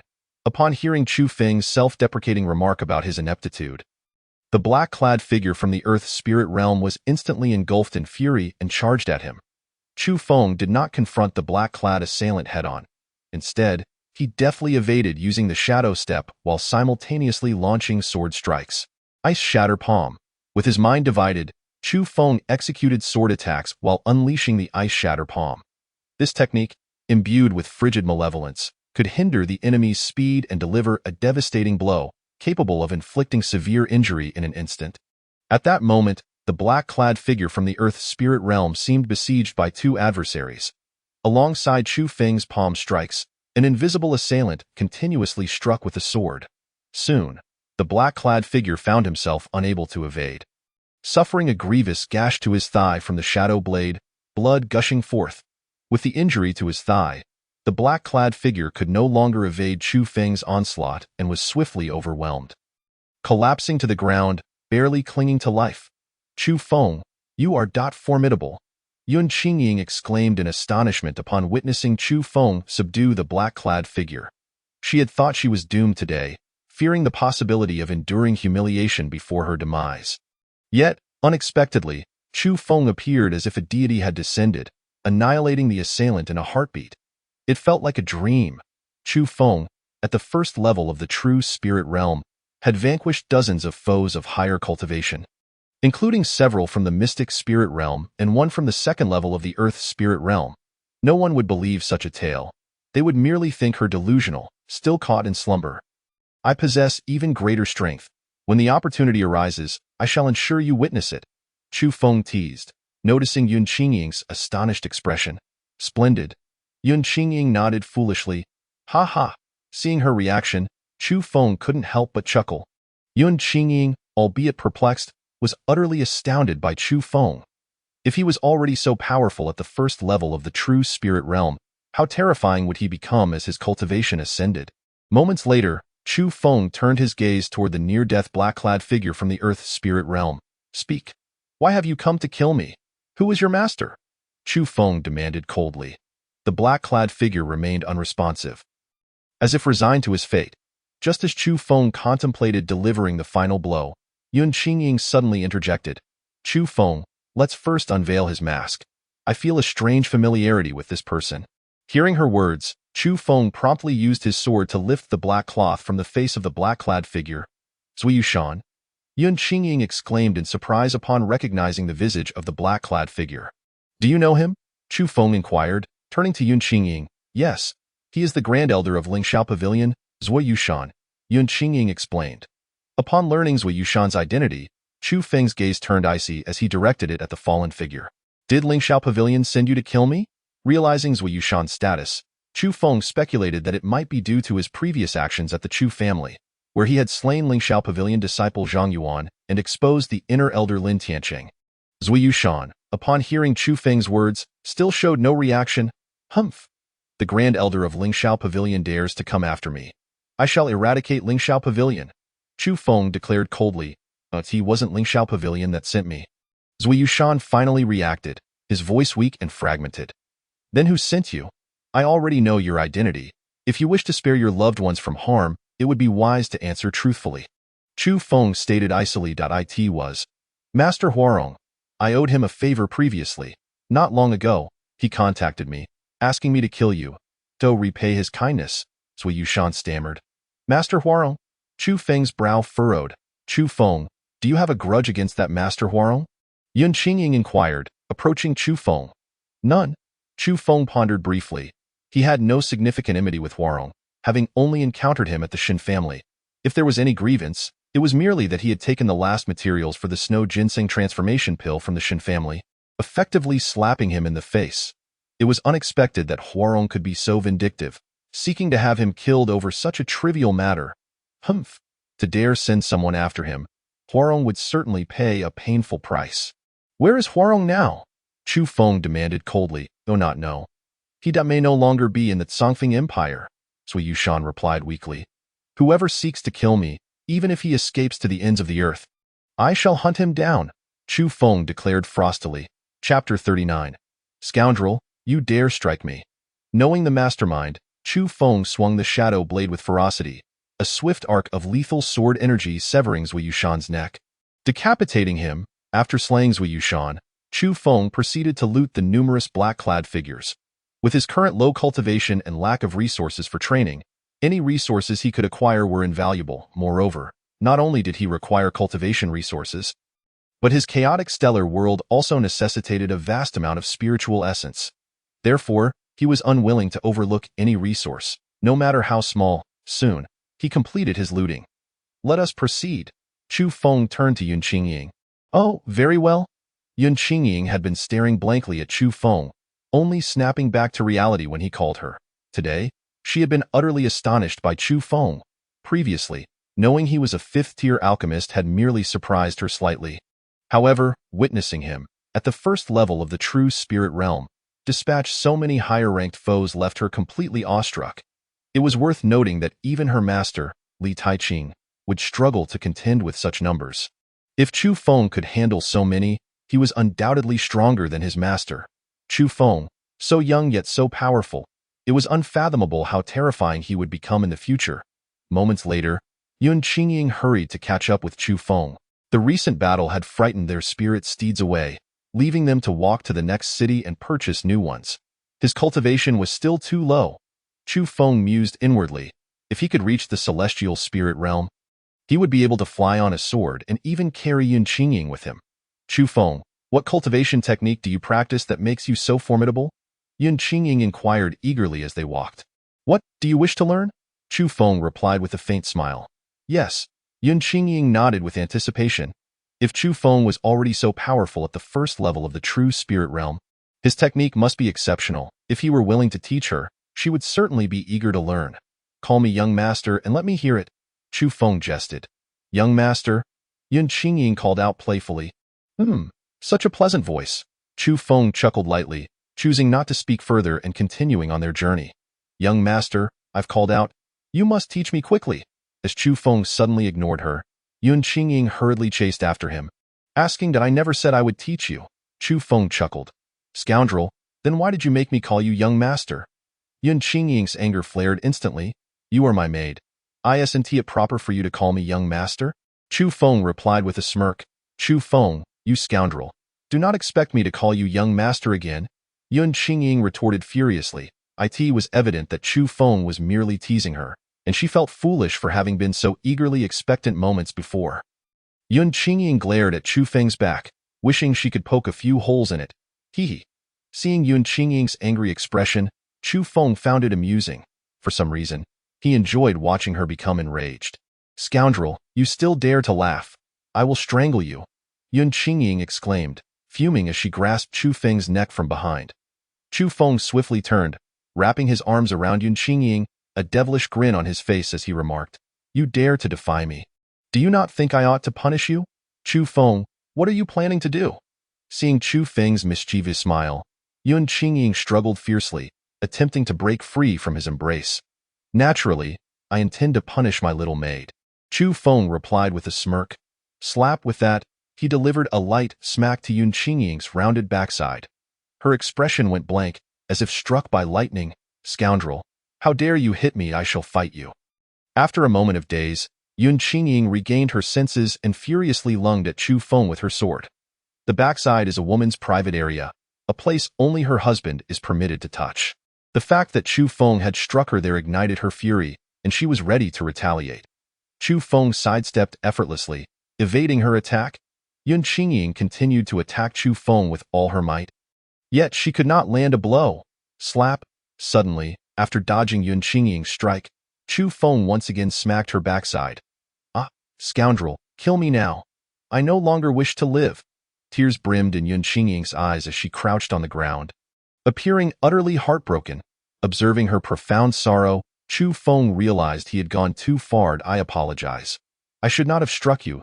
As compensation, how about I teach you a saint-level footwork technique? Chu Feng hurriedly offered an apology. Saint-level footwork? Yun Qingying's tear-streaked face brightened in disbelief as she gazed at Chu Feng. The ranking of cultivation techniques and skills is categorized as follows. Yellow, Xian, Earth, Heaven, Saint, Divine, and Emperor. As the premier sect of the Zongfeng Empire, the most advanced footwork they possessed was merely Xian level. Now, Chu Feng claimed he would teach her a saint-level footwork, leaving her momentarily incredulous. Indeed. I can teach you the saint-level footwork, Mirage Fairy Steps. Chu Feng replied with a gentle smile. Chu Feng's shadow step was not particularly suitable for Yun Qingying. The Mirage Fairy Steps were the renowned technique of his sworn enemy from his past life, Huan Shining. Huan Shining stands as a formidable powerhouse in the realm of the upper echelons. In her previous life, Chu Feng met his demise through a sudden ambush, prompting her to intervene. By chance, Chu Feng acquired the ethereal technique of Huan Xianbu, which is exceptionally suited for Yun Qingying's cultivation. Instantly, Chu Feng felt compelled to impart Huan Xianbu to Yun Qingying. "You wouldn't deceive me, would you?" Yun Qingying inquired, slowly rising and gently wiping away the tears from the corners of her eyes. "Rest assured, I shall not mislead you this time. I will teach you right now." Chu Feng assured her. With that, he began to articulate the incantation of Huan Xianbu, while simultaneously demonstrating and elucidating the technique for Yun Qingying. Upon witnessing Chu Feng's demonstration, Yun Qingying's spirit soared, causing her to swiftly forget the earlier incident of Chu Feng's playful torment, as she devoted herself wholeheartedly to practice under his guidance. After half an hour of instruction, she had essentially grasped the essence of Huan Xianbu. "Chu Feng, this Huan Xianbu is truly extraordinary," Yun Qingying exclaimed with excitement, her feet moving ceaselessly as she practiced the technique, gliding gracefully around Chu Feng. The application of Huan Xianbu is ethereal and elusive, rendering its users almost invisible, making it a supreme method for both offense and traversal. You are merely at the threshold of mastery. With diligent practice, you will undoubtedly refine your skills even further. With Huan Xianbu, facing opponents of higher levels will become significantly easier for you. Even when confronted by vastly more powerful foes, you shall find a means to escape. Chu Feng chuckled lightly. "Indeed, Chu Feng, thank you." Yun Qingying paused her movements, looking at him with gratitude. "You're not angry anymore, are you?" Chu Feng teased. However, recalling the earlier incident, Yun Qingying playfully huffed, "Humph, now that I possess Huan Xianbu, you shall never bully me again. Once I have perfected this technique, it will be my turn to tease you." Chapter 40. Trouble at the Chu family. Ha! It seems I shall no longer be able to bully you. Had I known, I would not have taught you. Chu Feng observed Yun Qingying's confident demeanor, unable to suppress a laugh. Even if Yun Qingying were to master Huan Xianbu, he believed he could still playfully torment her. Nonetheless, he decided to let her bask in her moment of triumph, not wishing to dampen her spirits. "Hee hee. You can't take it back now. I have memorized all the incantations and footwork. Just wait. And you shall be the one who gets teased," Yun Qingying exclaimed, her imagination running wild with visions of teasing Chu Feng in the future. "Very well, I shall await your playful torment." Chu Feng's heart lightened at her exuberance. It must be said, having a beloved woman by one's side adds much joy to life. "Just wait until the day arrives when I send you scurrying." Yun Qingying giggled. After a playful exchange, Chu Feng and Yun Qingying resumed their journey toward Qingfeng Town. In Qingfeng Town, the Chu family, Chu Tianyu had already dispatched the elite members of the Chu family to hide. At this moment, only a few mediocre members and some servants remained. Although Chu Tianyu contemplated sending all the Chu family members away, he feared that if the Ling Shao Pavilion discovered the family deserted, they would undoubtedly search for the remaining disciples. Therefore, he decided to keep a portion of the less capable members behind, preparing to offer them as a form of appeasement to the Ling Shao Pavilion when they arrived. Even if the Ling Shao Pavilion exterminated them, the elite members hidden outside would remain safe. "Patriarch, trouble is brewing. The Han family has barged in." A frantic Chu family disciple rushed in to report while Chu Tianyu was in discussion with Chu Wenshan. "The Han family?" Chu Tianyu furrowed his brow, puzzled as to why they had come to their doorstep.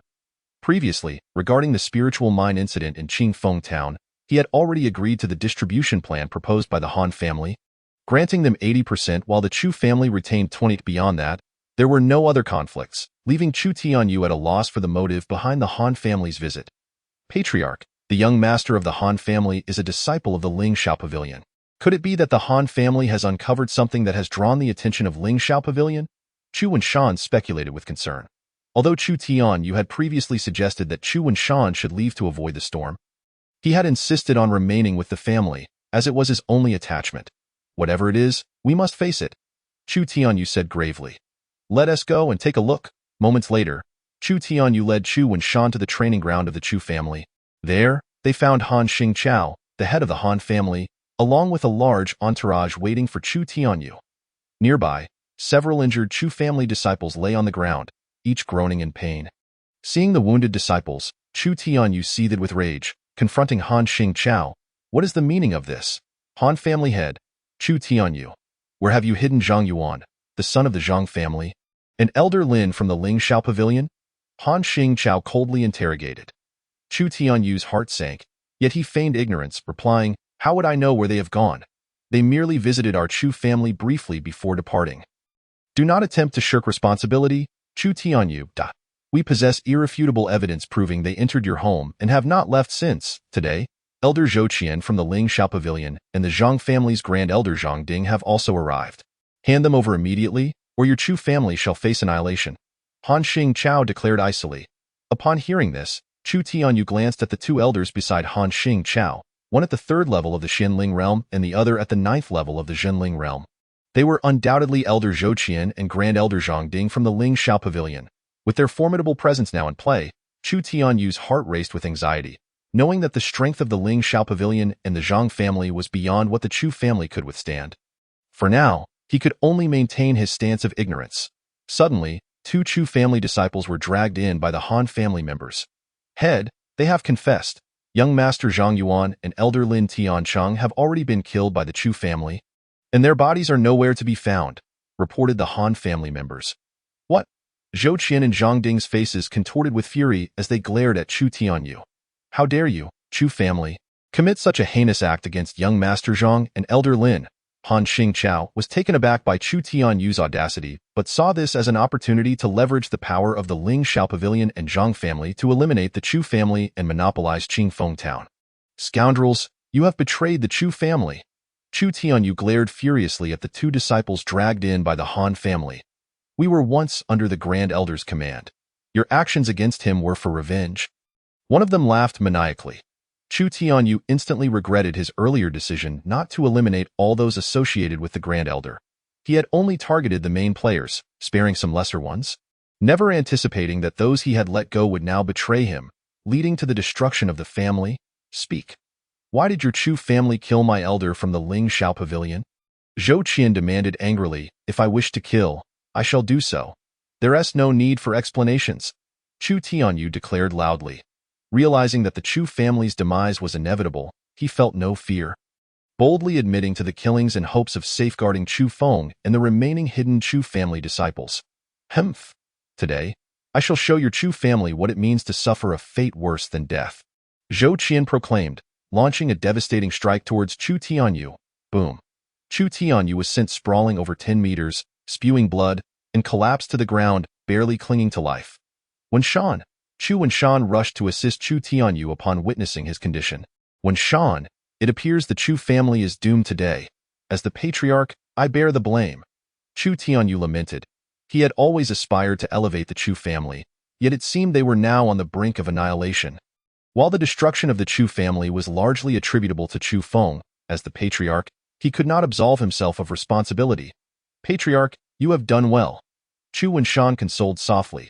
He too understood the family's fate was sealed but felt no fear of death.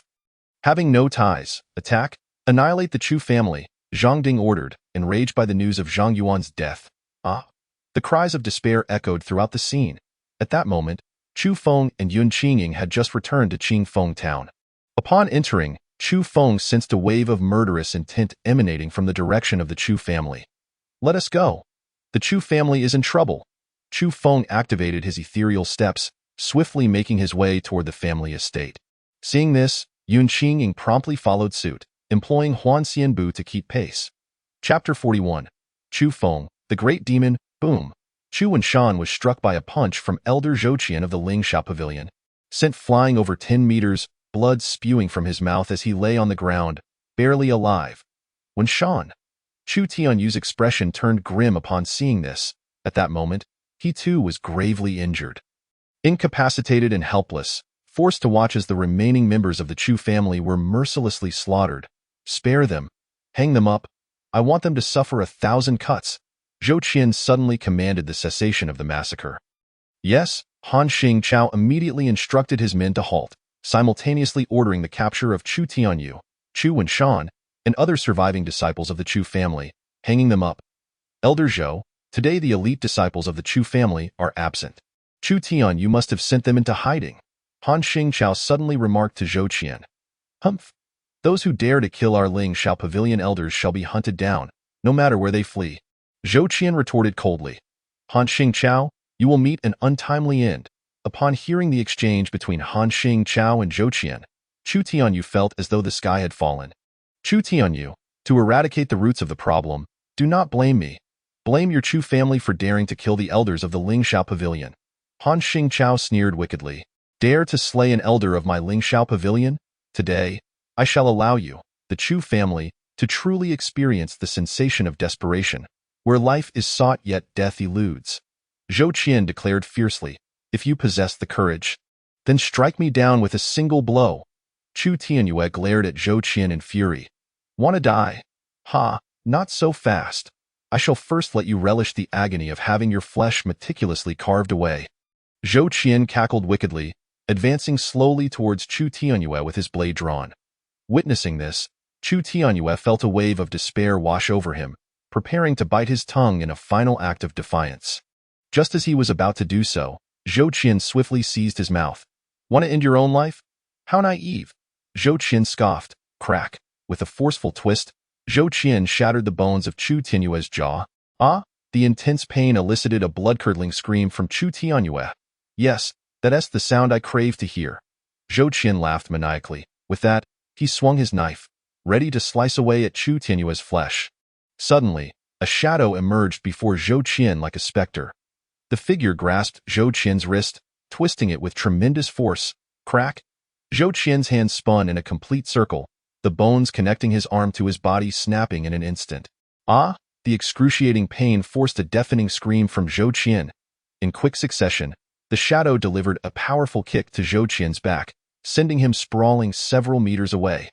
Zhou Qian's back caved in deeply, likely fracturing several ribs in the process. Once again, the searing pain caused Zhou Qian to wail in agony. You claim to enjoy such sounds? I shall ensure you hear them plenty, the shadow coldly remarked. Gazing down at Zhou Qian, scoundrel, who are you? Elder Zhou is a member of our Ling Shao Pavilion's inner circle. Should you injure him, we shall not let you escape unscathed, a nearby disciple of Ling Shao Pavilion. Witnessing Zhou Qian's grievous state, hastily invoked the name of the pavilion in an attempt to intimidate the shadow. Ling Shao Pavilion? What a joke, the shadow retorted coldly. Chu Feng. At that moment, Chu Tianyue and Chu Wanshan looked up in disbelief upon hearing the shadow's voice. Clan leader, I apologize for my tardiness. Chu Feng expressed his remorse. This situation stemmed from Chu Feng's actions against Zhang Yuan and Lin Tianqing, and upon seeing so many of his kin slaughtered. Guilt surged within him. If only he had returned sooner, these lives might have been spared. Chu Feng, you should not have returned. The Ling Shao Pavilion harbors many formidable cultivators. If you reveal yourself, they will not spare you. Chu Tianyue weakly cautioned. Clan leader, do not fret. This time, I will resolve this matter thoroughly. Chu Feng reassured softly. Now, as a fifth-tier alchemist and a guest elder of Qinglan sect, Ling Shao Pavilion would think twice before taking action against Chu Feng. Moreover, given Chu Feng's current prowess, he harbored no fear of Ling Shao Pavilion and could even annihilate it if he so desired. With that, Chu Feng administered the third-tier healing elixir he had previously concocted to Chu Tianyue and Chu Wanshan. You are Chu Feng of the Chu family? At this moment, Han Xingjiao gazed at Chu Feng incredulously. Han Xingjiao had encountered Chu Feng before, but how could this be the same person who was once stripped of his powers by Qinglan sect? How could he have so easily injured Zhou Qian, who was at the third tier of Xinling realm? Have you come to the Chu family to commit murder? Chu Feng did not respond to Han Xingjiao's inquiry, but instead coldly interrogated him. This is a misunderstanding. Han Xingjiao stammered, drenched in cold sweat under Chu Feng's imposing presence. Boom! Chu Feng instantly teleported in front of Han Xingjiao, kicking him violently several meters away. You, boy, did you kill Zhang Yuan of my Zhang family? Suddenly, Zhang Ding's voice rang out, cold and accusatory. Zhang Ding recognized that Chu Feng was only at the first tier of Xinling realm, although he was puzzled as to how Zhou Qian had been so easily injured. He believed that with his significantly higher cultivation, he could surely defeat Chu Feng if he remained cautious. The Zhang family? Chu Feng cast a cold glance at Zhang Ding. Indeed, boy, hurry and kneel to beg for mercy. I can ensure your death is swift and painless. Zhang Ding boasted insolently. Chu Feng let out a light chuckle, his demeanor abruptly turning icy as he unsheathed the demon shadow sword with a swift motion. Clang! The crowd heard the sound of a sword leaving its sheath, and then Zhang Ding's head was sent soaring into the air. Ah, to think, a single sword strike could slay Zhang Ding, who was at the 9th tier of Zhenling realm. The onlookers stared in shock, rendered speechless by the sight before them. Chu Feng, Chu Tianyue, and Chu Wanshan gazed at Chu Feng in disbelief. They knew he was powerful, but never had they imagined he could slay Zhang Ding with a single stroke. Zhang Ding was a renowned expert with no rivals in the Zhenling realm. At that moment, Han Xingzhao was paralyzed with fear. The strongest member of the Han family was only at the 4th tier of Zhenling realm. If Chu Feng could dispatch Zhang Ding at the 9th tier, annihilating the Han family would be a trivial task. In an instant, Han Xingzhao regretted his involvement in today's events. Previously, Lingxiao Pavilion merely sought the Han family's assistance for an investigation, but believing there was an opportunity to eradicate the Chu family, Han Xingzhao had taken the initiative to participate, bringing along many elite disciples to slay the Chu family members. Now, it was too late for regrets. The Han family had slaughtered so many from the Chu family that Chu Feng would undoubtedly seek retribution. Han Xingzhao frantically contemplated how to escape the impending doom of extermination. Suddenly, he spotted an extraordinarily beautiful woman appear on the scene. "Fairy Yun, please save us. Chu Feng is a great demon. He intends to slay us all." Han Xingzhao, having encountered Yun Qingying before, immediately seized the opportunity to falsely accuse Chu Feng of being a monster, hoping she would aid him against Chu Feng. Chapter 42. He is the partner of this holy maiden. Indeed, Chu Feng is a great demon. Fairy Yun, we are from Lingxiao Pavilion. Chu Feng seeks to kill us, so we implore you to eliminate this monster. The disciples of Lingxiao Pavilion, hearing Han Xingzhao's words, immediately joined in the falsehood, branding Chu Feng a demon. Fairy Yun, do not listen to their lies. Chu Tianyue, recognizing Yun Qingying, urgently stepped forward to defend Chu Feng. Previously, Chu Feng had been expelled from Qinglan's sect for merely peeping at Yun Qingying while she bathed. Chu Tianyue feared that Yun Qingying might harbor a bias against Chu Feng and hastily declared him a monster. Indeed, I am the demon. Chu Feng grinned wickedly, openly admitting it in his past life. He had been the ghostly demon lord, often referred to as a monster by countless beings. He had long grown accustomed to such a title. Chu Feng, do not speak foolishness. Chu Tianyue and Chu Wanshan urgently attempted to restrain him upon hearing his words. A demon is a scourge upon the world. Should Chu Feng be labeled as such, he would become a target for all, and even the Chu family could face dire consequences. What nonsense! Yun Qingying shot Chu Feng an exasperated glare before turning to the crowd and declaring loudly, Chu Feng is not a demon. He is now a guest elder of our Qinglan sect and is the partner of this holy maiden. What? How could this be possible? Hadn't Chu Feng just been expelled from Qinglan sect? How had he become a guest elder and the partner of Fairy Yun? The crowd looked at Yun Qingying and then at Chu Feng, their expressions filled with disbelief. Ah, is this true? Marvelous. Upon hearing Yun Qingying's declaration, Chu Tianyue, Chu Wanshan, and the surviving members of the Chu family were overcome with indescribable excitement. They never expected Chu Feng to become a guest elder of Qinglan sect and even the partner of Yun Qingying. Not long ago, he had been expelled from Qinglan sect for merely peeping at her while she bathed. The transformation was simply unfathomable. Chu Tianyue and Chu Wanshan stared at Chu Feng in a daze. Pondering how he had achieved such a feat, could it be that Chu Feng had won Yun Qingying's favor, leading her to agree to become his partner and even secure the position of guest elder at Qinglan sect for him? They conjured various possibilities in their minds, deeming this the most plausible explanation. At the same time, they were filled with immense admiration for Chu Feng's capabilities, having won Yun Qingying's affection and attained the esteemed position of guest elder at Qinglan sect. Why has it come to this? Han Xingzhao sat despondently on the ground, muttering to himself. Earlier, when Yun Qingying had appeared, Han Xingzhao had believed salvation had arrived, only to find that instead of a savior, it was Chu Feng's ally. Now that Chu Feng was a guest elder of Qinglan sect and the partner of Yun Qingying, the Han family had no chance of survival. Suddenly, a figure radiating a terrifying aura surged in from outside the Chu family. Second elder, you have arrived. A disciple clad in black from Lingxiao Pavilion exclaimed excitedly upon seeing the newcomer. The arrival was none other than Ji Feiyang, the second elder of Lingxiao Pavilion, whose cultivation was at the 1st tier of Diling realm. Ji Feiyang had accompanied the Lingxiao Pavilion members to Qingfeng town but believed it unnecessary for him to intervene against such a minor family, opting instead to wait in a tavern. Upon seeing the distress signal from the disciples of Lingxiao Pavilion after Zhou Qian had been injured, he rushed over. What transpired? Ji Feiyang furrowed his brow, regarding the disciples of Lingxiao Pavilion with concern. He had not anticipated that such a small family as the Chus would necessitate a distress signal. Second Elder Zhou is gravely injured by this demon. You must slay him to avenge Elder Zhou. The black-clad disciple of Lingxiao Pavilion lamented. Upon hearing the words, Ji Feiyang turned his gaze to the motionless Zhou Qian on the ground, and upon discovering his grievous injuries, his wrath surged immensely. How dare a mere Chu family inflict harm upon an inner sect elder of the Lingxiao Pavilion? They were utterly oblivious to the consequences of their actions. Enraged, Ji Feiyang pivoted to the direction pointed out by the disciples of Lingxiao Pavilion, preparing to deliver a severe punishment to the perpetrator so that the world would recognize the price of offending them. However, when Ji Feiyang beheld Chu Feng, the one indicated by the Lingxiao Pavilion disciples, his expression froze in disbelief. You? Master Chu, what brings you here? Just recently, Ji Feiyang had sought Chu Feng in Tianlan City to concoct pills, and he had even contemplated inviting Chu Feng to join the Lingxiao Pavilion, only to be declined. He never anticipated that Chu Feng would appear here and injure one of their own. I am a member of the Chu family from Qingfeng town. Is there anything peculiar about it? On the contrary, it is you, Lingxiao Pavilion, who has come to our Chu family and slaughtered so many of our kin. What are your intentions?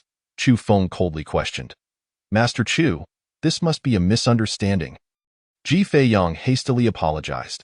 Having said that, Ji Feiyang turned to the disciples of Lingxiao Pavilion and demanded in anger, what is the meaning of this? Why have you come to Master Chu's family to commit murder? The black-clad disciples of Lingxiao Pavilion, upon witnessing the situation, turned pale and replied, Elder, we discovered that Elder Lin's death was connected to the Chu family, so we came to exact vengeance. Nonsense. How could Elder Lin possibly be killed by someone from the Chu family? Ji Feiyang rebuked the black-clad disciple furiously. Elder, I am not speaking falsely. We have already gathered evidence proving that Elder Lin was indeed killed by someone from the Chu family. The black-clad disciple quickly clarified. Boom! Ji Feiyang suddenly struck the black-clad disciple with a palm, killing him instantly and causing him to spout blood. Those present looked on in horror at Ji Feiyang, bewildered by his sudden act of violence against a fellow disciple. Yet, this was certainly related to Chu Feng. Judging by Ji Feiyang's demeanor towards Chu Feng, it appeared that he dared not offend him. This revelation instantly filled the crowd with confusion regarding Chu Feng's stature as Master Chu. Just what kind of master was Chu Feng to elicit such caution from Ji Feiyang? A being of the Earth's spirit realm. Both Chu Tianyue and Chu Wanshan wore expressions of perplexity, sharing the same ignorance as the others about what Master Chu signified. Some had heard rumors of a fifth-grade alchemist recently emerging in the Eastern Wasteland, also known as Master Chu. However, given Chu Feng's youth, no one believed he could be a fifth-grade alchemist. Master Chu, this person dared to slander your family. I have already dealt with him, Ji Feiyang said with a sycophantic smile directed at Chu Feng. He did not slander. It was I who killed Lin Tianqing, Chu Feng replied indifferently. Soon to depart, Chu Feng sought to resolve the animosity with Lingxiao Pavilion once and for all, leaving no future troubles for the Chu family. By stating this openly, he also wished to gauge Lingxiao Pavilion's stance. If they were allies, then all would remain peaceful. If they were foes, he would directly annihilate Lingxiao Pavilion. Chapter 43. Worthy of death. Upon hearing Chu Feng's words, Chu Tianyue and Chu Wanshan immediately felt a wave of tension. They could not comprehend why Chu Feng would provoke Ji Feiyang, especially considering Ji Feiyang was a formidable figure of the Earth spirit realm. Should he become enraged, all present from the Chu family would surely perish alongside him. Yun Qingying observed the unfolding events with tranquility, showing no concern for Chu Feng's safety. After all, he had already slain even the Grand Elder of Lingxiao Pavilion, who was of the second level of the Earth spirit realm. She believed that Ji Feiyang would not be a match for Chu Feng. Ji Feiyang's expression shifted several times upon hearing Chu Feng's words, ultimately settling into a light chuckle as he remarked, it must be that Lin Tianqing, that waste, offended Master Chu. Humph. He dared to provoke Master Chu. He died without regret. Moreover, Zhou Qian and these disciples from Lingxiao Pavilion have just slaughtered so many from my Chu family. Elder Ji, You may deal with them, Chu Feng said, his gaze indifferent as he looked towards the Lingxiao Pavilion disciples in the distance. How audacious of them to kill the kin of Master Chu. Rest assured, Master Chu. I shall handle them at once. Ji Feiyang's eyes flashed with a hint of ferocity. With that, Ji Feiyang proceeded to execute the Lingxiao Pavilion disciples present, sparing not even the gravely injured and unconscious Zhou Qian. The onlookers were filled with terror and confusion, unable to comprehend why Ji Feiyang would so ruthlessly slay his own comrades. Ji Feiyang paid no mind to the crowd's shock after the killing spree. He respectfully addressed Chu Feng, Master Chu, I have dealt with all those who offended you from Lingxiao Pavilion. Thank you, Elder Ji. Chu Feng expressed his gratitude evenly. Given Ji Feiyang's perceptiveness, Chu Feng momentarily refrained from pursuing grievances with Lingxiao Pavilion. Chu Tianyue and Chu Wanshan stared at Chu Feng in astonishment, unable to believe that he could compel Ji Feiyang to such extremes. After all, Ji Feiyang was a powerhouse of the earth spirit realm. Elder Ji Yu. Han Xingqiao gazed at Ji Feiyang in disbelief, for Ji Feiyang could easily have dispatched Chu Feng without hesitation. He could not fathom why Ji Feiyang would show such trepidation towards Chu Feng, even going so far as to kill Lingxiao Pavilion disciples to atone to him, including one who was an inner sect elder. Master Chu is a fifth-grade alchemist. Those who offend him deserve to perish. In response to the crowd's bewilderment, Ji Feiyang suddenly interjected with an explanation. What? A fifth-grade alchemist? The crowd was instantly dumbfounded, their faces reflecting incredulity as they turned to gaze at Chu Feng. So young. Yet he is a fifth-grade alchemist? Chu Feng, are you truly a fifth-grade alchemist? Chu Tianyue and Chu Wanshan looked at Chu Feng, their faces filled with shock. They had never witnessed Chu Feng concocting pills and were unaware of his alchemical prowess. Indeed, Chu Feng nodded indifferently.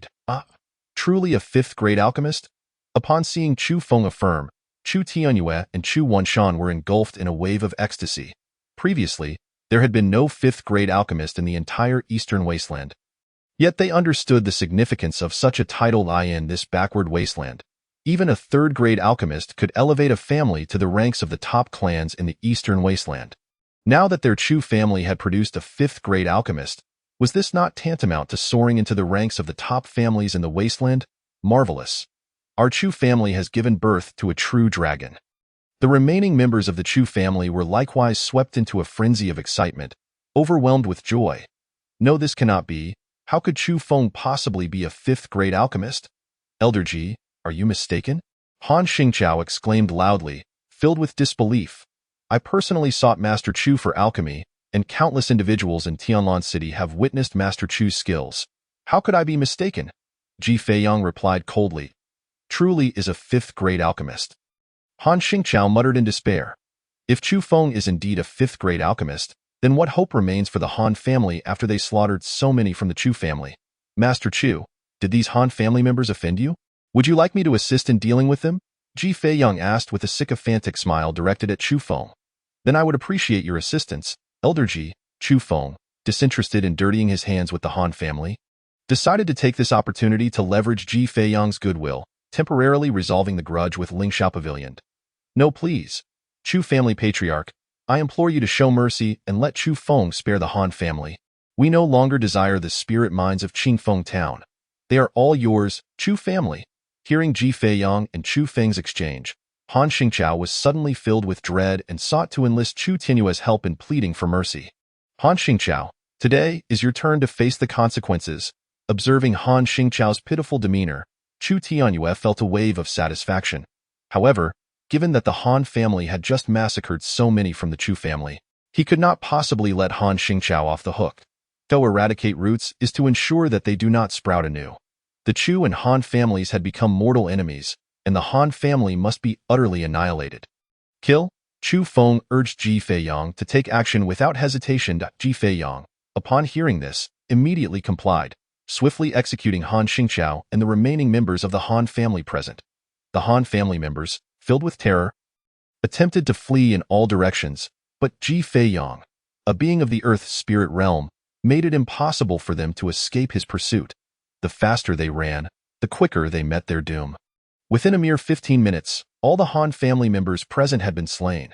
Covered in blood, Ji Feiyang approached Chu Feng and stated, Master Chu, all members of the Han family have been eliminated. Thank you for your hard work, Elder Ji. From this moment forth, let our grievances with Lingxiao Pavilion be considered resolved. Chu Feng regarded Ji Feiyang with a calm demeanor. Chu Feng wished to avoid overstepping. Should Lingxiao Pavilion refrain from provoking him in the future, he would let bygones be bygones. Thank you, Master Chu. Ji Feiyang expressed his delight upon hearing this. A fifth-grade alchemist could not only concoct pills but also command numerous powerful individuals. Ji Feiyang had been worried that Chu Feng would hold a grudge against Lingxiao Pavilion for their prior offenses, potentially leading to his refusal to assist them in alchemy or even inciting powerful beings against them. Thus, he had gone to great lengths to appease Chu Feng, even to the point of slaying members of Lingxiao Pavilion to earn his forgiveness.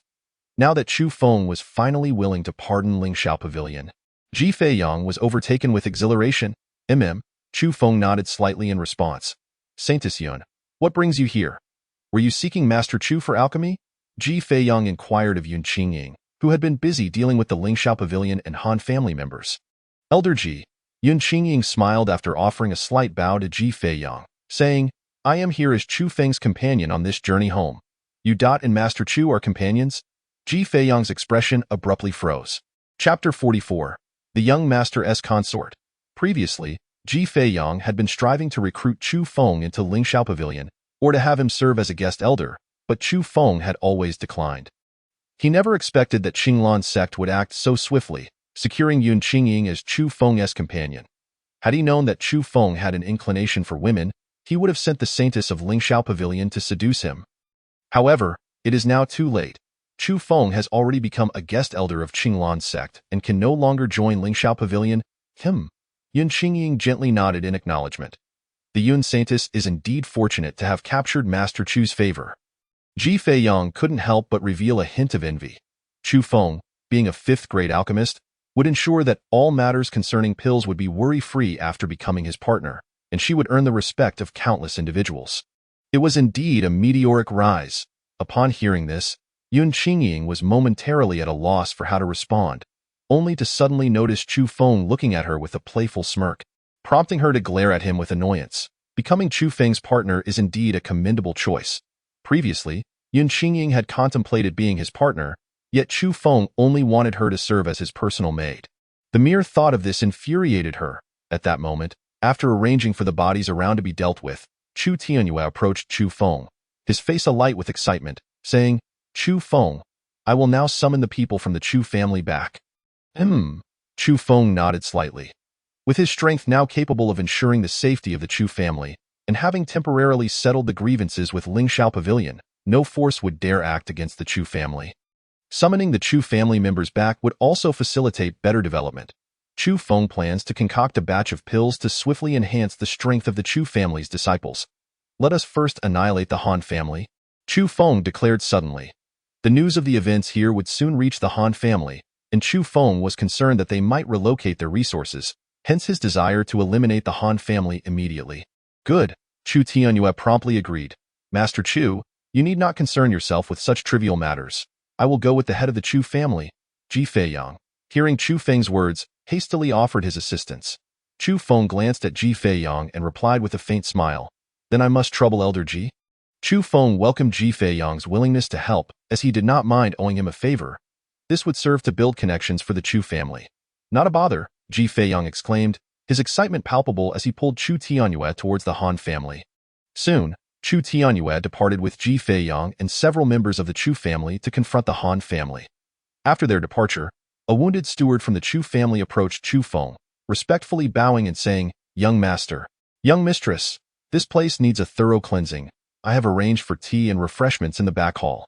I kindly request that you and the young mistress take some rest there. Chu Feng surveyed the entire training ground. Stained red from the previous slaughter, it indeed required a complete cleansing. He turned to Yun Qingying and teased. Come, young mistress, let us retire to the back hall for a proper rest. Upon hearing this, Yun Qingying shot Chu Feng an exasperated glare and gritted her teeth, saying, Yes, my lord.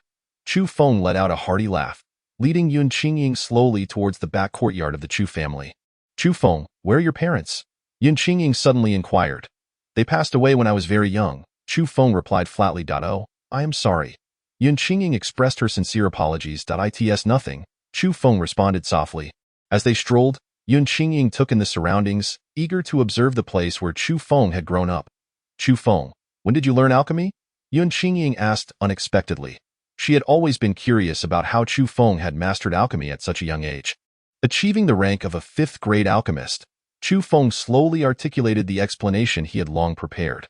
When I was very young, I encountered my alchemy master, who hails from a higher realm. Noticing my extraordinary talent for alchemy, he took me as his disciple and taught me the craft. His methods were straightforward and the techniques advanced, enabling me to swiftly attain the rank of a fifth-grade alchemist. Yun Qingying was momentarily taken aback. Someone from a higher realm? Yes. My master seems to be from a superior world. My memories are somewhat unclear. However, that higher realm is countless times more advanced than our wasteland realm, where even a fifth-grade alchemist is merely considered the lowest tier. Chu Feng continued to fabricate his tale. A higher realm? Yun Qingying's gaze drifted off, as if recalling something, and she suddenly fell silent. Do you know about the higher realm? Chu Feng observed her expression, slightly puzzled. No, I do not know. How could someone from a lower realm like me possibly know about it? I only learned of it from you. Yun Qingying denied. Chu Feng scrutinized Yun Qingying, sensing that she was concealing a secret, yet he chose not to pry further. Not long after, Chu Feng guided Yun Qingying around the back hall of the Chu family before arriving at his own small courtyard. Chu Feng, your little courtyard is quite nice. Yun Qingying remarked appreciatively as she admired the tranquil and elegant surroundings. We shall reside here for a few days. You will share a room with me. Chu Feng teased mischievously. I in your dreams. I refuse to share a room with you. Yun Qingying huffed defiantly. As partners, if we do not share a room, others will become suspicious. Chu Feng chuckled. Yun Qingying retorted indignantly. I am merely your maid, not your true partner. Let them suspect whatever they wish. Moreover, this is your Chu family. Who would dare gossip? I wouldn't fear if you killed them.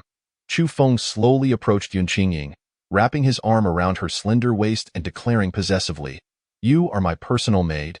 It is your duty to take care of me. As Chu Feng embraced her, Yun Qingying's cheeks flushed crimson, and she struggled to break free. Let go of me. I can take care of you from the adjacent room. With her face flushed, Yun Qingying appeared even more radiant. Chu Feng's heart raced, and he unconsciously swallowed hard, tightening his grip around her. Chu Feng, release me at once, Yun Qingying exclaimed, noticing the heat in his gaze. And she pushed him away with all her might.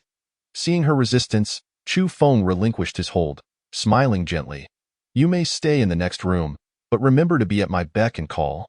Yun Qingying distanced herself, glaring at Chu Feng. Chu Feng, we had an agreement. I shall not warm your bed, so do not think of doing anything to me. Rest assured, I have no intention of making you my bed warmer. Chu Feng replied with a light smile. If he truly expected Yun Qingying to warm his bed, she would no longer be a maid, but rather his woman. Chapter 45. Journey to Qinglan sect not long after.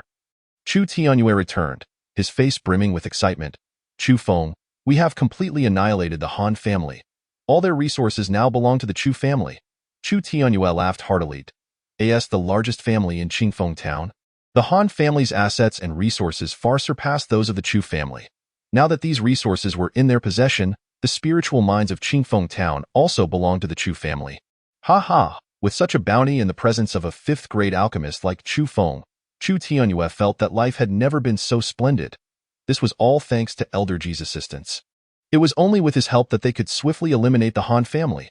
Chu Tianyue turned to Ji Feiyang, expressing his gratitude. Chu Feng also looked at Ji Feiyang, smiling gently. Thank you? Elder Ji, consider this a favor owed to you. Should you need assistance with alchemy or anything in the future, do not hesitate to seek me out. Chu Feng was not obligated to owe Ji Feiyang a favor, but he thought it prudent to build connections for the Chu family. Master Chu, it is my duty. Ji Feiyang beamed with delight, his face lighting up like a blooming chrysanthemum. Seeing this, Chu Tianyue laughed joyfully as well. Through the events of the day, Chu Tianyue and Ji Feiyang grew more familiar. On the way back, Ji Feiyang had even promised that he would be available for any future needs, which thrilled Chu Tianyue for quite some time. Ji Feiyang was a strong figure at the Earth Spirit Realm and the second elder of Lingxiao Pavilion. His immense power and influence could significantly benefit the development of the Chu family. Soon, Chu Tianyue arranged a banquet to entertain Chu Feng and Ji Feiyang in the following days. members of the Chu family began returning one after another. Upon learning that Chu Feng was a fifth-grade alchemist, they were overwhelmed with excitement. During this time, Chu Feng also concocted numerous cultivation-enhancing pills for Chu Tianyue to distribute among the elite disciples of the Chu family. As news spread, most factions within the Songfeng Empire became aware that Chu Feng was from the Chu family of Qingfeng Town, leading to a steady influx of factions seeking to forge connections with him. Lingxiao Pavilion, having previously offended Chu Feng through Lin Tianqing and Zhou Qian, even sent gifts to make amends. The Zhang family presented a significant portion of their assets in hopes of winning Chu Feng's forgiveness. Meanwhile, upon learning that Chu Feng was a fifth-grade alchemist, the Lu family, led by Lu Hanyan, regretted their hasty decision to withdraw from their engagement, claiming that it was entirely Lu Hanyan's own initiative to sever ties. They even proposed that Lu Hanyan's sister, Lu Ruyan, fulfill the prior engagement with Chu Feng, but he ignored them entirely, ordering them to leave. Chu Feng's decision not to annihilate the Lu family was already a benevolent gesture. Their attempt to negotiate a marriage alliance was utterly preposterous. After spending 10 days in the Chu family, Chu Feng assisted in receiving various factions, elevating the family's prestige to unprecedented heights. Eventually, he bid farewell to the Chu family and set off towards Qinglan sect with Yun Qingying. Qingfeng Town is over 200 kilometers from Qinglan sect, and traveling on spirit horses would allow them to arrive in half a day. However, Chu Feng was in no rush to reach Qinglan sect. Instead, he leisurely rode alongside Yun Qingying. "Qingying, when shall we have our dear children?" Chu Feng jested. Upon parting ways with Chu Tianyue and others moments ago, Chu Tianyue specifically urged Chu Feng and Yun Qingying to strive harder and to bear children soon, which left Yun Qingying blushing with embarrassment. The thought made Chu Feng chuckle, prompting him to tease Yun Qingying. "Come on, let us start now," he exclaimed. Yun Qingying shot him an annoyed glare and retorted, "Don't be ridiculous." In recent days, Chu Feng had taken to teasing and provoking Yun Qingying whenever he had a spare moment, much to her vexation. Yun Qingying had previously believed that her mastery of the illusory fairy steps would protect her from Chu Feng's antics. However, she soon discovered that Chu Feng's shadow steps surpassed her skill, leaving her unable to escape his teasing. Yet, over time, she had grown somewhat accustomed to his playful jabs and found herself not entirely averse to them. Despite this, she maintained her boundaries, determined not to let Chu Feng overstep. "Really? That's wonderful. Then let's begin right now." Chu Feng feigned excitement, continuing to jest with Yun Qingying. "You can go to hell," she shouted in fury, drawing her sword and lunging at him. Her angry words were merely a reaction. She hadn't anticipated that Chu Feng would take her so seriously, engaging in such matters on the official road. What did he take her for? Did he assume she was some shameless woman? It was just a joke. Don't take it to heart. Chu Feng quickly apologized upon witnessing her rage. "Chu Feng, do you truly regard me as a shameless woman?" Yun Qingying asked, her eyes brimming with tears. For days, Chu Feng had treated her as if she were devoid of dignity, teasing her at will, which filled her with both anger and sorrow. "Inger, I would never toy with a woman I do not admire. My teasing is a reflection of my affection for you. I aspire to be your true partner." "Not to belittle you," Chu Feng declared earnestly, having realized through their time together that he genuinely cherished Yun Qingying and wished to be with her forever. His nature was such that he would never pursue a woman he did not like. When he did, it signified his desire for a connection. "You?" Yun Qingying was momentarily stunned by Chu Feng's sudden confession, her mind going blank. "Qingying, let us become true partners." Chu Feng approached her steed, grasping her hand with deep emotion. "You bastard, how dare you think so highly of yourself? Just because you want me as your partner doesn't mean I will comply," Yun Qingying exclaimed, shaking off his hand. Hearing Chu Feng profess his feelings filled her with joy. She, too, harbored feelings for him, or else she would not have tolerated his incessant teasing. However, recalling how he had previously provoked her and insisted she serve as his personal maid, she felt a surge of indignation. In the past, when she wished to be his partner, he had relegated her to the role of a maid. Now that he desired her as a partner, she resolved to make him suffer for a while, allowing him to experience the bitterness of rejection. "Qingying, I speak sincerely." Chu Feng's face fell at her refusal. "How can I know if your sincerity is genuine?" she replied, her tone sharp. "Shall I dig out my heart for you to see?" He retorted, exasperated. "No one wants to see your heart." She shot back before urging her steed into a swift gallop. Chu Feng, seeing this, hurriedly pursued her. After some time, they arrived at the outskirts of Twilight City. The city was close to Qinglan's sect, and it was here that Chu Feng had been cast out, left to wander until he reached Twilight City. He gazed at a small hill in the distance, lost in thought that it was on that hill that he had battled Mu Qingyao in a dilapidated temple. "What are you staring at?" Yun Qingying inquired, noticing Chu Feng's sudden halt as he gazed at the hill. "Oh, nothing much, just reminiscing about a friend," he replied with a faint smile. "What friend?" She sensed something unusual in his eyes and pressed for more details. "A friend I've only met twice. You see, when I was expelled from the sect and nearly perished in Twilight City, it was that friend who saved me," he recounted. "If it hadn't been for Mu Qingyao, Kong Dai would never have found him. And given his dire situation at that time, he would likely have succumbed. Furthermore, it was Mu Qingyao who facilitated the restoration of his cultivation, making her his savior. Chu Feng, I only had the sect expel you. I never intended for you to be harmed." Yun Qingying quickly clarified upon hearing his words. "It's all in the past. There's no need to dwell on it," he replied with indifference. Though Yun Qingying had indeed only wished for him to be expelled, others in the sect, furious at his perceived insult to their goddess, had gone so far as to cripple his cultivation and leave him gravely injured. At that time, he had been blinded and unable to save himself, ultimately leading to his demise in Twilight City. Yet, this misfortune had granted him the chance for rebirth. "Chu Feng, I'm truly sorry. My momentary anger led me to request your expulsion from the sect, and I never anticipated the severe consequences it would have for you."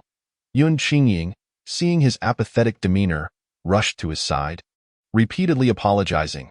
"You caused me significant harm. Shouldn't you compensate me?" Chu Feng replied softly. "What kind of compensation do you desire?" "I will grant it," she hastily responded. "Come here." Chu Feng beckoned her closer. Confused, Yun Qingying nonetheless approached him on her steed. Once she was near, he suddenly pulled her from her mount and into his embrace, capturing her lips in a fervent kiss. Yun Qingying's eyes widened in shock as she struggled against him. But he held her tightly, leaving her no chance to escape. After a moment, she grew weak and ceased her resistance, surrendering to his whims. After a considerable time, Chu Feng finally released her, gazing at the flushed Yun Qingying and commanding, "From this moment on, you are my woman." It took her a while to regain her composure. However, instead of acquiescing to his declaration, she broke free from his embrace and furiously shouted, "Chu Feng, you scoundrel." She was not yet finished tormenting him and had no intention of conceding so easily. With that, she leaped back onto her steed and raced into the city. "Ha! This woman!" Chu Feng chuckled softly at her furious departure. Although Yun Qingying had yet to agree to be his woman, he was confident that he would soon win her over. With her exceptional beauty and figure, he eagerly anticipated the splendid life that awaited them once he captured her heart. Moments later, he caught up to her. At that moment, Yun Qingying was being accosted by a youth in white. He was handsome, with an extraordinary demeanor, and possessed a cultivation level of the third realm of Xinling. Accompanying him was an elderly man in gray, at the first realm of Tianling. Chu Feng's expression grew serious upon noticing the elder's cultivation level. Instantly, he began to question the identity of the youth. The Zongfeng Empire had no Tianling realm experts. For this youth to have a first-realm Tianling expert as protection indicated his exceptional status. Observing the youth's persistent attention on Yun Qingying, Chu Feng hastened to her side. "Inger, who is he?" he inquired, positioning himself protectively beside her. "And you are?" The youth in white turned to face Chu Feng. "Chu Feng, don't." Yun Qingying seemed poised to stop him.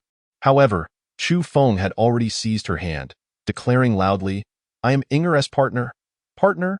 Yun Saintis, you have a partner?" The white-clad youth's face lit with excitement as he gazed at Yun Qingying, his eyes reflecting an indescribable intensity. Seeing Chu Feng's bold assertion, Yun Qingying chose not to refute it, affirming, "Indeed, he is my partner." She then introduced them. "Chu Feng, my partner. This is Chao Kuan, the heir of the largest family in the Tianluo Empire." The Chao family, upon hearing this, Chu Feng's gaze sharpened. The Tianluo Empire was the most powerful empire in the East Wilderness, and the Chao family, as its largest clan, represented one of the highest echelons of power in the region. No wonder Chao Kuan had a Tianling realm expert accompanying him. It was because of his distinguished lineage, a fifth-tier alchemist. Are you the renowned Master Chu from the East Wilderness? Chao Kuan's eyes narrowed as he regarded Chu Feng. The gray-clad elder behind him also cast a significant glance at Chu Feng. A fifth-tier alchemist could pose a threat to the Chao family, warranting their attention. Yes, Chu Feng replied with a slight nod. So, Brother Chu is a fifth-tier alchemist. And no wonder you have captured the favor of the Yun Saintis. Congratulations to you both. You truly are a match made in heaven. Chao Kuan extended his congratulations with a smile. Chu Feng found Chao Kuan's seemingly random compliments puzzling. He could see that Chao Kuan harbored an interest in Yun Qingying, yet his expression of goodwill seemed genuine. Thank you, young Master Chao. However, Yun Qingying and I have pressing matters to attend to. So we must take our leave, she said hurriedly, pulling Chu Feng away. Though puzzled, Chu Feng followed her lead. Chao Kuan's gaze lingered on Yun Qingying's departing figure, his eyes filled with a sinister intent. Young master, since the Yun Saintis' partner is a fifth-tier alchemist, it would be wise not to entertain any thoughts about her, the gray-clad elder advised. The living fifth-tier alchemist undeniably poses a significant threat. However, who would dare confront our Chao clan in defense of a deceased fifth-tier alchemist? Chao Kuan remarked with a cold smile. Yet the elder in gray attempted to persuade him further but was abruptly interrupted by Chao Kuan. Rest assured, I shall first subdue Yun Qingying before engaging in my game, and I will eliminate Chu Feng afterwards, leaving no future troubles for the Chao clan. Chao Kuan declared nonchalantly. The gray-clad elder could only sigh in resignation, fearing that Chao Kuan's peculiar proclivities might one day bring calamity upon the Chao clan. At this moment, Yun Qingying and Chu Feng had already distanced themselves considerably from Chao Kuan. Are you afraid of that, Chao Kuan? Observing the worried expression on Yun Qingying's face, Chu Feng inquired with curiosity. Chapter 47. I shall not allow anyone to insult Chu Feng. Yes, that Chao Kuan has a peculiar obsession. He only plays with the partners of others. And if one is not someone else's partner, he shows no interest. I once happened upon him, and he eyed me with desire, but at that time, I had no partner, which is why he refrained from any action. Now that he is aware I have a partner, he will undoubtedly harbor malicious intentions. Fortunately, you are a fifth-tier alchemist. I hope he will consider your status and refrain from ill thoughts towards me. A deep concern clouded Yun Qingying's features. With a powerful being by Chao Kuan's side, should he truly develop any bad intentions towards her, she would have no means of resistance. If she were to be humiliated by Chao Kuan, her only escape would be death. Chu Feng's expression gradually turned frigid upon hearing this. He had not anticipated the existence of such a peculiar obsession. Chu Feng could disregard how Chao Kuan treated others. But if he dared to entertain any ill thoughts towards Yun Qingying, he would certainly annihilate the entire Chao family. Do not worry, I shall protect you. Seeing the worry etched on Yun Qingying's delicate face, Chu Feng grasped her hand tightly in reassurance. Indeed, Yun Qingying felt a slight sense of relief upon hearing Chu Feng's words. Let us return to Qinglan's sect immediately. Yun Qingying believed that no matter how reckless Chao Kuan might be, he would not dare act against her at Qinglan's sect. Once they returned to the sect, she would be safe. Very well. Chu Feng nodded gently. Half an hour later, Chu Feng and Yun Qingying arrived at Qinglan Mountain. The Qinglan sect was perched atop the mountain, shrouded in mist, resembling a celestial realm. At the foot of the mountain, several disciples stood guard, permitting only members of the Qinglan sect and visiting guests to ascend. Saintis, upon spotting Yun Qingying, the guarding disciples immediately bowed respectfully from a distance. Yun Qingying nodded lightly in acknowledgement and led Chu Feng up the mountain. I asked that Chu Feng beside the Saintis? It seems so, but wasn't he expelled from the sect for peeping at the Saintis bathing? How is he now returning with her? I don't know. Perhaps the Saintis felt her previous punishment was too lenient and intends to discipline him further. Impossible. The Saintis is not that kind of person. Could it be that the incident was a misunderstanding, and thus the Saintis has brought Chu Feng back to the sect? It is possible. Otherwise, I cannot fathom why the Saintis would bring him back. After Yun Qingying and Chu Feng departed, the guarding disciples began to whisper amongst themselves. A quarter of an hour later, Chu Feng and Yun Qingying arrived before the imposing gates of Qinglan's sect, which were adorned with the three powerful characters of Qinglan's sect. Upon entering, a broad stone pathway unfolded before them, flanked by an array of exotic flowers and fragrant herbs, their scents wafting through the air. At the far end of the pathway lay an expansive training ground, where numerous disciples of Qinglan's sect were engaged in martial practice. Beyond the training ground, Magnificent palaces and pavilions were scattered throughout the mountains. Resembling a realm of jade and crystal, Yun Qingying led Chu Feng slowly past the training ground.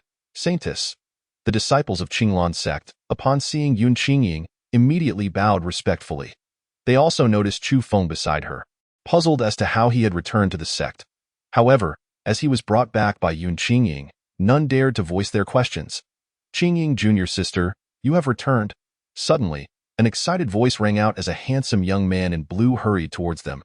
The blue-clad youth gazed at Yun Qingying with fervor, his eyes brimming with admiration.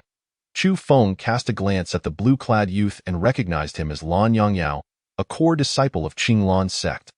It was well known that Lan Yongyao harbored affections for Yun Qingying. Brother Lan, Yun Qingying greeted him coolly. Why did you return so late, junior sister Qingying? Did you not come back with the elder and the others? Lan Yongyao continued to inquire. I had some personal matters to attend to. Yun Qingying replied indifferently. Personal matters? Lan Yongyao's gaze suddenly fell upon Chu Feng, and he erupted in fury, shouting, Chu Feng, you worthless fool. Why are you still alive? How dare you? Boom.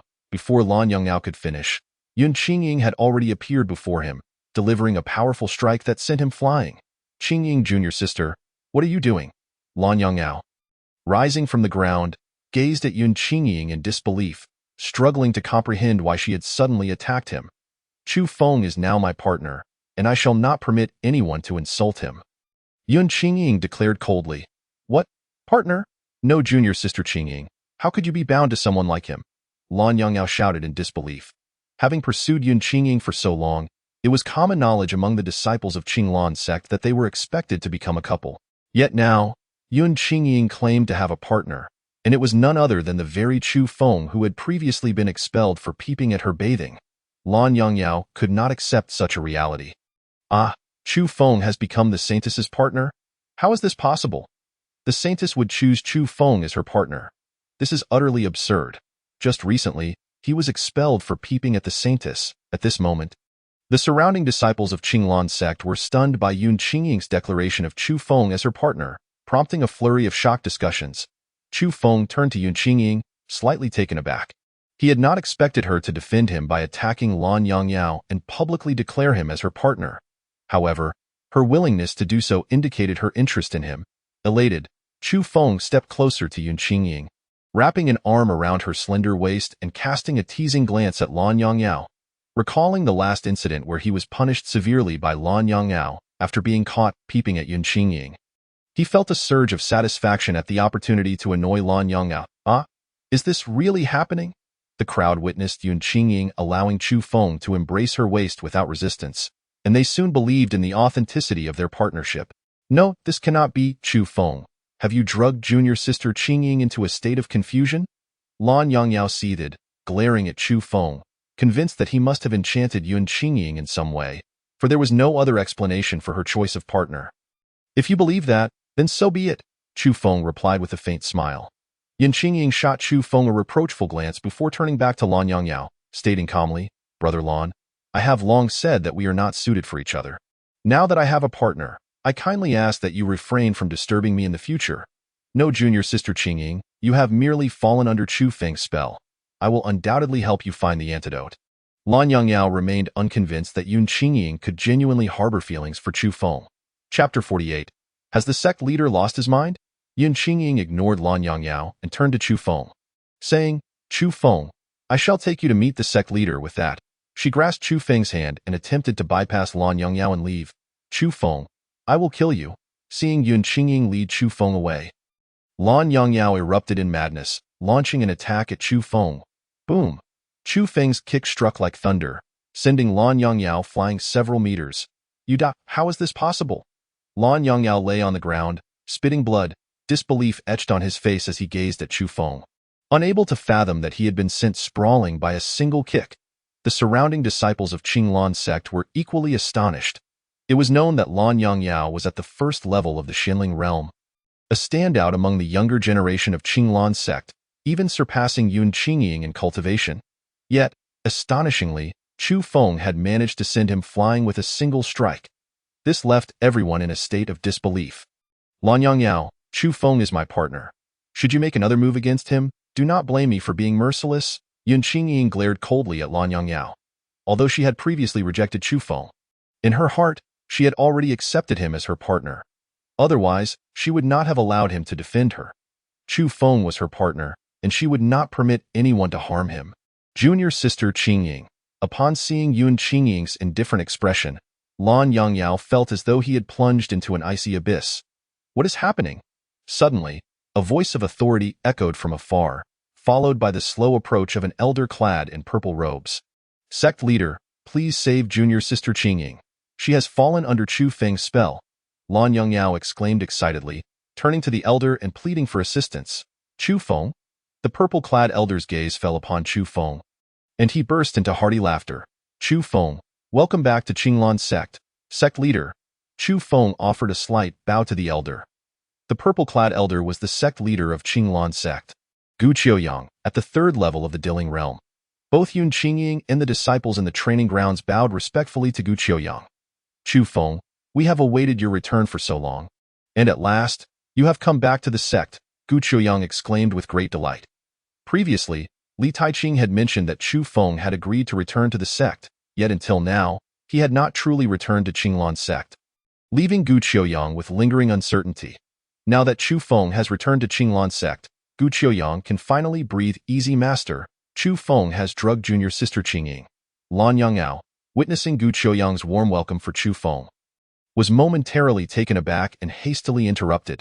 However, before he could finish, Gu Qiuyang sharply rebuked him. What nonsense are you spouting? Speak another word, and I shall expel you from the sect. Upon hearing Gu Qiuyang's words, Lan Yongyao's expression froze as if struck by lightning. He was a core disciple of Qinglan sect, and Gu Qiuyang had always treated him with kindness. He could not comprehend why Gu Qiuyang was now treating him with such disdain. Moments later, Yun Qingying's master, Li Taiqing, along with several high-ranking members of Qinglan sect, also arrived, all warmly welcoming Chu Feng. Chu Feng greeted each of them with respect. The disciples of Qinglan sect present were perplexed, wondering why so many high-ranking officials had come to welcome Chu Feng. Suddenly, Gu Qiuyang signaled for silence and announced loudly, from this day forth, Chu Feng shall be our esteemed guest elder, holding a rank equivalent to that of the 10 Grand Elders. The 10 Grand Elders were the core elders of Qinglan sect, responsible for various significant departments, wielding immense power. Ah, Chu Feng? Guest elder? Has the sect master lost his mind? The disciples murmured in disbelief, questioning how such an illogical appointment could be made. Strange. Why do none of the core elders oppose this unreasonable appointment? I do not know, but it is evident that something extraordinary has occurred with Chu Feng. Otherwise, the master and elders would not allow him to become a guest elder. The surrounding disciples of Qinglan sect were in a state of shock, discussing fervently why Chu Feng was granted the title of guest elder. Why is this happening? Lan Yongyao was left in a daze upon hearing Gu Qiuyang's decree. Moreover, I have another important announcement to make, Gu Qiuyang continued with a smile. From this day forth, we have a 5th-grade alchemist in Qinglan sect. A 5th-grade alchemist? The master must truly be losing his wits. How could a 5th-grade alchemist possibly come to our Qinglan sect? Indeed, a 5th-grade alchemist is among the most elite in the entire Wasteland realm. It is utterly impossible for them to join us. Is it possible that Chu Feng is the 5th-grade alchemist? You must be the one who has lost your mind. How could someone as young as Chu Feng possibly be a 5th-grade alchemist? Indeed, Chu Feng cannot be a 5th-grade alchemist. Upon hearing Gu Qiuyang's words, the surrounding disciples erupted into intense discussions once more. Gu Qiuyang smiled as he observed their reactions, and after a moment, he called for silence again and continued. As some disciples have already guessed, Chu Feng is indeed the 5th-grade alchemist. This is a most astonishing revelation. When I first heard this news, I too was incredulous. However, the Grand Elder, the Saintess, and several disciples have personally witnessed Chu Feng refine 5th-grade pills. Now, let us warmly welcome Elder Chu back to our Qinglan sect. The crowd was left in utter astonishment, turning their gazes toward Chu Feng. Some who had previously known Chu Feng stared at him in disbelief, unable to accept that he was a 5th-grade alchemist. Yet, with Gu Qiuyang and the elders confirming Chu Feng's status, their disbelief was rendered moot. A 5th-grade alchemist? Lan Yongyao murmured to himself as he gazed at Chu Feng. At this moment, he finally grasped why Yun Qingying had chosen Chu Feng as her partner. Chu Feng smiled graciously in response to the warm welcome, and boldly declared that anyone wishing to refine pills of 3rd grade or higher could approach him, offering a single pill for the materials of 2. Upon hearing this, the crowd erupted with excitement. Previously, the most skilled alchemist in Qinglan sect could only refine 3rd grade pills, and the failure rate was exceedingly high. Sometimes, one might require 10 sets of materials to produce a single pill. Now, with Chu Feng's promise of yielding 1 pill for just 2 sets of materials, the disciples were eager to seek him out for pill refinement. Everyone, do not rush. Elder Chu is one of us in Qinglan sect. As long as he is available, you may approach him for pill refinement at any time. Gu Qiuyang, observing the enthusiastic crowd, promptly instructed them to refrain from crowding around Chu Feng. Having said this, Gu Qiuyang led Chu Feng deeper into Qinglan sect, arranging festivities to properly host him. Suddenly, a disciple hurriedly approached, reporting, Sect Master, the young master of the Chao family from the Tianluo Empire. Chao Kuan, requests an audience, Chapter 49. Chu Feng, tonight we shall become true partners. Chao Kuan, what brings him to our Qinglan sect? Gu Qiuyang furrowed his brow upon hearing this news. He was familiar with Chao Kuan and aware of his peculiar inclinations. Yet he could not fathom why Chao Kuan would suddenly visit their sect. At this moment, Yun Qingying's complexion paled significantly upon hearing of Chao Kuan's visit. Inger, do not worry. I will protect you. Chu Feng reassured her, moving closer and grasping her hand. At the same time, a fierce glint flashed in his eyes. The Chao family was powerful, and Chu Feng should not confront them at this moment. However, if Chao Kuan dared to harbor ill intentions toward Yun Qingying, he would inevitably seek to eliminate him. Sect Master, earlier on our return, I encountered Chao Kuan in Mutsang City with Chu Feng, and I am concerned about him. Yun Qingying hesitated to speak. Gu Qiuyang instantly understood her concern upon hearing this. Nearby, Li Taiqing's expression darkened with rage, chastising Chao Kuan for his audacity in pursuing them to Qinglan sect. The other high-ranking members of Qinglan sect also displayed their worry. Since Yun Qingying was now Chu Feng's partner, if Qinglan sect could not protect her, Chu Feng would undoubtedly harbor grievances against the sect, and it might even lead to his departure from it. After a moment of contemplation, Gu Qiuyang addressed Yun Qingying. Qingying, you should take Chu Feng back to your Moonshadow Palace. We shall inform others that you have been in closed-door cultivation and have not seen any visitors. Yun Qingying nodded in agreement. All right with that, she took Chu Feng's hand and bid farewell, heading toward her Moonshadow Palace. Chu Feng wished to say something further but was promptly interrupted by Yun Qingying, who pulled him along, leaving him no choice but to follow. Before long, Yun Qingying led Chu Feng to a beautifully exquisite palace. The surroundings were adorned with vibrant and exotic flowers, filling the air with delightful fragrances. A small stream meandered gently in front of the palace, spanned by a wooden bridge entwined with peculiar plants. Everything appeared akin to a celestial realm, instilling tranquility and serenity within those present. Your Moonshadow Palace is quite impressive, Chu Feng remarked with admiration. Much of it was arranged by my own hands, Yun Qingying replied. After acquiring the Moonshadow Palace, she focused not only on cultivation but also on beautifying her surroundings. She exerted great effort to transform the area into such a delightful haven. Saintess. It seemed that upon hearing the conversation between Chu Feng and Yun Qingying, a lovely maiden swiftly emerged from within the Moonshadow Palace. Immediately greeting Yun Qingying with respect upon seeing her, this is my maid, Lin Xiaoer, who has been with me for many years. Yun Qingying introduced her to Chu Feng. Chu Feng, you lecher, what are you doing here? Lin Xiaoer exclaimed angrily as she finally noticed Chu Feng. Xiaoer, do not be rude. Chu Feng shall be my partner from now on. Yun Qingying's tone turned cold. What, Saintess, how can Chu Feng? Wasn't he expelled from the sect? Lin Xiaoer was taken aback by Yun Qingying's declaration. Chu Feng is now a guest elder of the sect. The master and all the elders are aware of my partnership with him. Yun Qingying asserted. Lin Xiaoer was momentarily stunned, unable to believe her eyes as she looked at Chu Feng, questioning how he had managed such a turnaround. Not long ago, Chu Feng had been shamefully expelled from the sect. And now, mere days later, he had transformed into a guest elder of Qinglan sect and had won Yun Qingying's hand. This was utterly beyond belief. Hurry and prepare a room for Chu Feng. Yun Qingying instructed. Yes, Lin Xiaoer complied immediately, though she cast a lingering glance at Chu Feng before slowly departing. Do not hold it against Xiaoer. She is fiercely loyal to me. When she blinded you, it was done with your best interests in mind, Yun Qingying explained, Watching Lin shower leave, it was she who blinded me. I always thought it was you. Chu Feng replied, slightly surprised. I only realized you were completely unconscious at the time. I did not take any further action. Humph. Had I known you were merely pretending, I would have ended you with a single strike, sparing myself the anguish you caused. Yun Qingying huffed playfully. Chu Feng smiled slightly at her words. Although he had indeed not seen Yun Qingying bathing, he would not clarify, as this incident had become an enigmatic bond between the two. Rest assured, I shall cherish you from now on and will not anger you. Chu Feng promised with a smile. I hope you keep your word. Yun Qingying's face brightened with a smile. Once inside Yun Qingying's palace, Chu Feng took a moment to survey his surroundings before accompanying her to dine.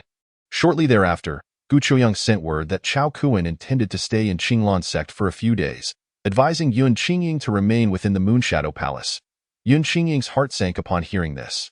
If Chao Kuan lingered in Qinglan sect, it was clear he was still fixated on her. Inger, do not fret. I will protect you and ensure you come to no harm. Chu Feng comforted her upon noticing her alarmed expression. Meanwhile, a fierce glint flickered in his eyes as he contemplated how to eliminate Chao Kuan. The Chao family was powerful, and killing Chao Kuan would undoubtedly provoke their wrath. Chu Feng possesses the Chaos Star Pearl, rendering him unafraid of anyone. However, should the Chao family discover that he is the one responsible for Chao Kuan's demise, both the Qinglan sect and the Chu family would undoubtedly face unimaginable retribution. Chu Feng is reluctant to involve the Qinglan sect and the Chu family in peril. Thus, he must devise a means to eliminate Chao Kuan stealthily, ensuring that the Chao family remains oblivious to his involvement. Yun Qingying, upon hearing his words, gently nodded, though her demeanor still bore traces of panic, as if she doubted Chu Feng's ability to safeguard her. Chao Kuan is accompanied by formidable experts from the celestial spirit realm, and the Chao family even boasts a powerhouse from the King realm. At present, Chu Feng's cultivation is merely at the initial stage of the true spirit realm. Although he previously vanquished the second-stage elder of the Lingxiao Pavilion, the disparity between the Earth spirit realm and the celestial spirit and King realms is insurmountable. Chu Feng is certainly no match for Chao Kuan or the Chao family. Soon, night descended. After spending some time in idle conversation with Yun Qingying, Chu Feng retreated to the room arranged for him by Lin Xiaoer to meditate and cultivate. Weakness breeds trepidation. Chu Feng's sole focus is on rapidly increasing his strength to protect those dear to him. Before long, the night grew quiet. As Chu Feng practiced the chaos technique, a figure gently pushed open his door and entered. Chu Feng immediately opened his eyes, turning to the intruder. Qingying, what brings you here? Upon recognizing Yun Qingying, a look of surprise crossed Chu Feng's face. Chu Feng, tonight we shall truly be partners in the Tao. Yun Qingying, her cheeks flushed with embarrassment, approached him. Chu Feng was momentarily taken aback. Just moments ago, Yun Qingying had rejected him. How could she suddenly agree to become his partner? Yet, in an instant, he comprehended her intentions. Yun Qingying must be concerned about being abducted by Chao Kuan and wishes to offer herself to him in advance. Chu Feng stared blankly at the stunningly beautiful Yun Qingying, hesitating over whether to become her partner tonight. Chapter 50. Spirit Rhythm Valley. Chu Feng, take me? Yun Qingying suddenly leaped into his embrace. Her voice soft and sweet. In that instant, Chu Feng was enveloped by an enchanting fragrance. The delicate form of Yun Qingying ignited a surge of passion within him, causing his rationality to waver. Chu Feng's constitution is the nine-yang body, inherently exuberant. After his previous encounter with Mu Qingyao, he had been suppressing his urges. Now that Yun Qingying had approached him willingly and given his affection for her, he swiftly cast aside his hesitation, pulling her into his arms and kissing her fervently. Soon, accompanied by Yun Qingying's cry of pain, the room resonated with the sound of crashing waves. The following day, as the sun climbed high in the sky, Chu Feng reluctantly rose from the warmth of Yun Qingying's embrace. At this moment, she lay exhausted, lost in slumber. Chu Feng gazed at her, feeling a sense of pride swell within him. Yun Qingying now wholly belonged to him. Though Yun Qingying had surrendered to him out of fear of being taken by Chao Kuan, their prior affections meant that this was merely a catalyst for their relationship's advancement. After staring at Yun Qingying for a while, Chu Feng settled down beside her to meditate and cultivate. His current cultivation was still far too low. He must quickly grow stronger to protect her. 2 hours later, Yun Qingying gradually awakened. As she opened her drowsy eyes and caught sight of Chu Feng, a look of surprise flickered across her face. Yet, she quickly recalled the events of the previous night, and her cheeks flushed crimson. Scoundrel! Thinking back to the embarrassing moments from last night, Yun Qingying seethed, gnashing her teeth. Qingying, you're awake? Hearing her voice, Chu Feng immediately halted his cultivation and turned to her. Upon seeing Yun Qingying's furious expression, he asked with confusion, "What's wrong, you scoundrel? How dare you question me? After what you did to me last night?" Yun Qingying, in a fit of rage, seized Chu Feng's hand and bit down hard. "I was merely showing you affection, not bullying you." Chu Feng laughed heartily at her response. "Scoundrel!" Seeing Chu Feng's smug expression incited her wrath. It was all her fault for impulsively throwing herself at him last night. Allowing him to take advantage, however, it seemed that from now on, she would be continually at his mercy. After a moment, Yun Qingying donned her garments and rose to join Chu Feng for breakfast. During their meal, she instructed Chao to inquire about any news regarding Chao Kuan within the Qinglan sect. Before long, Chao returned, reporting that Chao Kuan had remained in the palace assigned to him by the sect, exhibiting no unusual behavior. Yun Qingying pondered briefly before declaring, "Chao Kuan is undoubtedly plotting something. Chu Feng, I wish to take refuge in the Spirit Rhythm Valley's secret realm for a while. You must accompany me." The secret realm of Spirit Rhythm Valley is accessible only to cultivators below the Earth Spirit Realm. If we enter the secret realm, we shall have no fear of Chao Kuan. All right. Chu Feng had previously agreed to return to the Qinglan sect to cultivate in the Spirit Rhythm Valley for some time. Now that Yun Qingying wished for him to accompany her, it was the perfect opportunity to train. Soon after, Yun Qingying led Chu Feng out of the Moonshadow Palace. Stepping outside, Chu Feng immediately sensed a spiritual presence locking onto them. This presence belonged to a celestial spirit realm expert. He knew without a doubt that it was the guardian assigned by Chao Kuan. Chao Kuan had instructed that expert to keep an eye on them, indicating a genuine intention to target Yun Qingying. Chu Feng's expression turned icy, a glimmer of murderous intent flashing in his eyes. Yun Qingying is now his woman. Should Chao Kuan dare to covet her, he would pay the ultimate price. Chu Feng, what's wrong?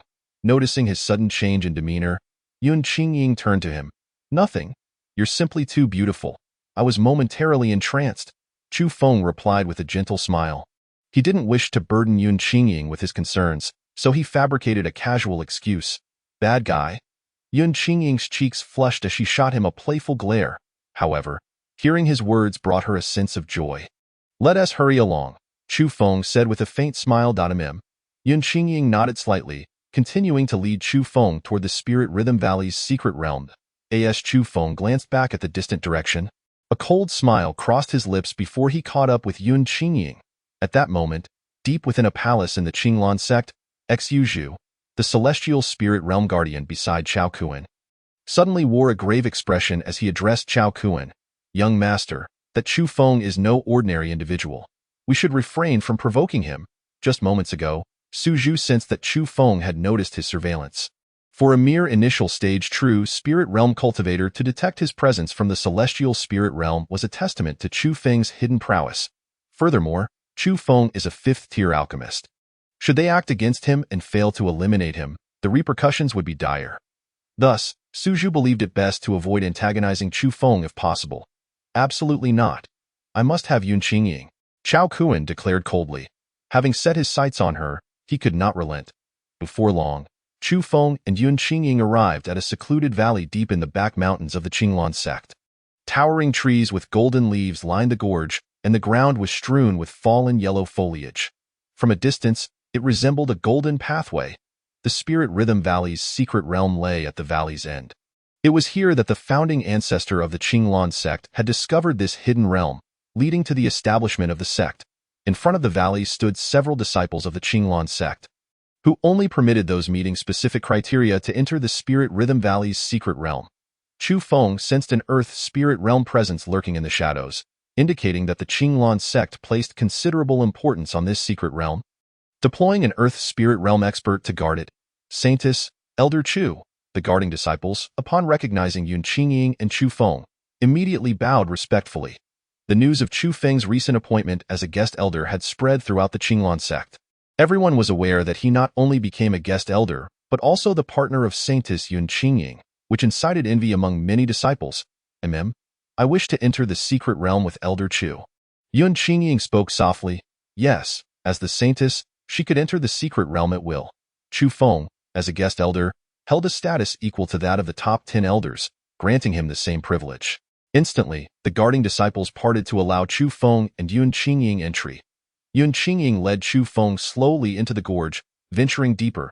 As they walked, the surroundings abruptly transformed. In an instant, Chu Feng and Yun Qingying found themselves in an unfamiliar space. This space was not vast, yet the spiritual energy was incredibly rich, filled with vibrant vegetation and towering trees. Chu Feng, this is the Spirit Rhythm Valley's secret realm. Isn't the spiritual energy abundant? Yun Qingying smiled at Chu Feng. Indeed. Chu Feng nodded lightly. The concentration of spiritual energy in this secret realm could rival that of the upper realms, but unlike the upper realms where the spiritual energy flows endlessly, this secret realm is small, and the energy is finite, likely leading to its restriction to core disciples for cultivation purposes. Chapter 51. Holy Level Technique. Water God Technique. Chu Feng, I will take you to a place where the spiritual energy is exceptionally abundant. Every time I entered the secret realm, I cultivated there, Yun Qingying said cheerfully as she looked at Chu Feng. Chu Feng nodded. Soon, Yun Qingying led Chu Feng to the edge of a picturesque pond. The water was crystal clear, the surroundings were enchanting, and the spiritual energy was far denser than in other areas, making it an ideal spot for cultivation. This place is indeed splendid, Chu Feng remarked. Chu Feng, let us cultivate here. I wish to grow stronger quickly so I can dictate my own fate, Yun Qingying said earnestly. With that, she sat down, preparing to circulate her technique and absorb the surrounding spiritual energy for cultivation. Qingying, what technique are you practicing? What tier is it? Chu Feng suddenly inquired as he noticed her preparing to cultivate. The Qinglan sect's Qingfeng technique, which I have cultivated, is of the profound tier. Yun Qingying cast a puzzled glance at Chu Feng. Unsure why he had suddenly inquired about this that I possess a sacred level technique, as well as one that surpasses the sacred level, Chu Feng replied with a smile. The level of Yun Qingying's technique was too rudimentary. Chu Feng wished to offer her a more advanced method for her cultivation. Sacred level? Above sacred level? Upon hearing this, Yun Qingying's eyes widened in disbelief. Indeed, the chaotic technique I am currently practicing should be a technique above the sacred level. But this method requires one to start from the body refining realm. If you wish to cultivate it, you must abandon your current cultivation and begin anew. Additionally, I have several sacred level techniques that do not require you to discard your current cultivation. Consider your options carefully and decide which one you wish to pursue. The chaotic technique has a high ceiling, but the process of starting over is rather cumbersome. Chu Feng observed Yun Qingying's astonished expression and couldn't help but chuckle. Chu Feng, is this truly the case? Yun Qingying stood up, grasping Chu Feng's hand, her excitement palpable as she questioned him, seemingly unable to believe that he possessed sacred-level techniques and those beyond it, of course. Have you forgotten that I previously imparted a sacred-level step technique to you? Chu Feng laughed. That's wonderful. Teach me quickly, Yun Qingying exclaimed, brimming with enthusiasm. With sacred-level techniques, she could rapidly grow stronger, seize control of her destiny, and no longer be threatened by others. Well, first, think about whether you want to learn the chaotic technique or the sacred-level technique, Chu Feng said with a gentle smile. Yun Qingying pondered for quite a while before finally declaring, I would prefer to choose a sacred-level technique. Abandoning my current cultivation to start anew seems too troublesome and will consume a great deal of time. Thus, Yun Qingying ultimately decided to select a sacred-level technique. Very well, opting for a sacred-level technique is also acceptable. Your constitution is that of a water spirit body, and I have a sacred-level technique called the Water God Technique, which is particularly suited for your cultivation. After their union the previous night, Chu Feng had gained a thorough understanding of Yun Qingying's constitution. In his past life, he had fortuitously acquired the Water God Technique, the pinnacle of techniques for a water spirit body. Although the version he possessed was incomplete, it remained a sacred-level technique. The complete Water God Technique would undoubtedly be a technique above the sacred level, given that Yun Qingying was a water spirit body. Her potential in learning the Water God Technique was significantly high, which was why Chu Feng did not insist on her learning the chaotic technique.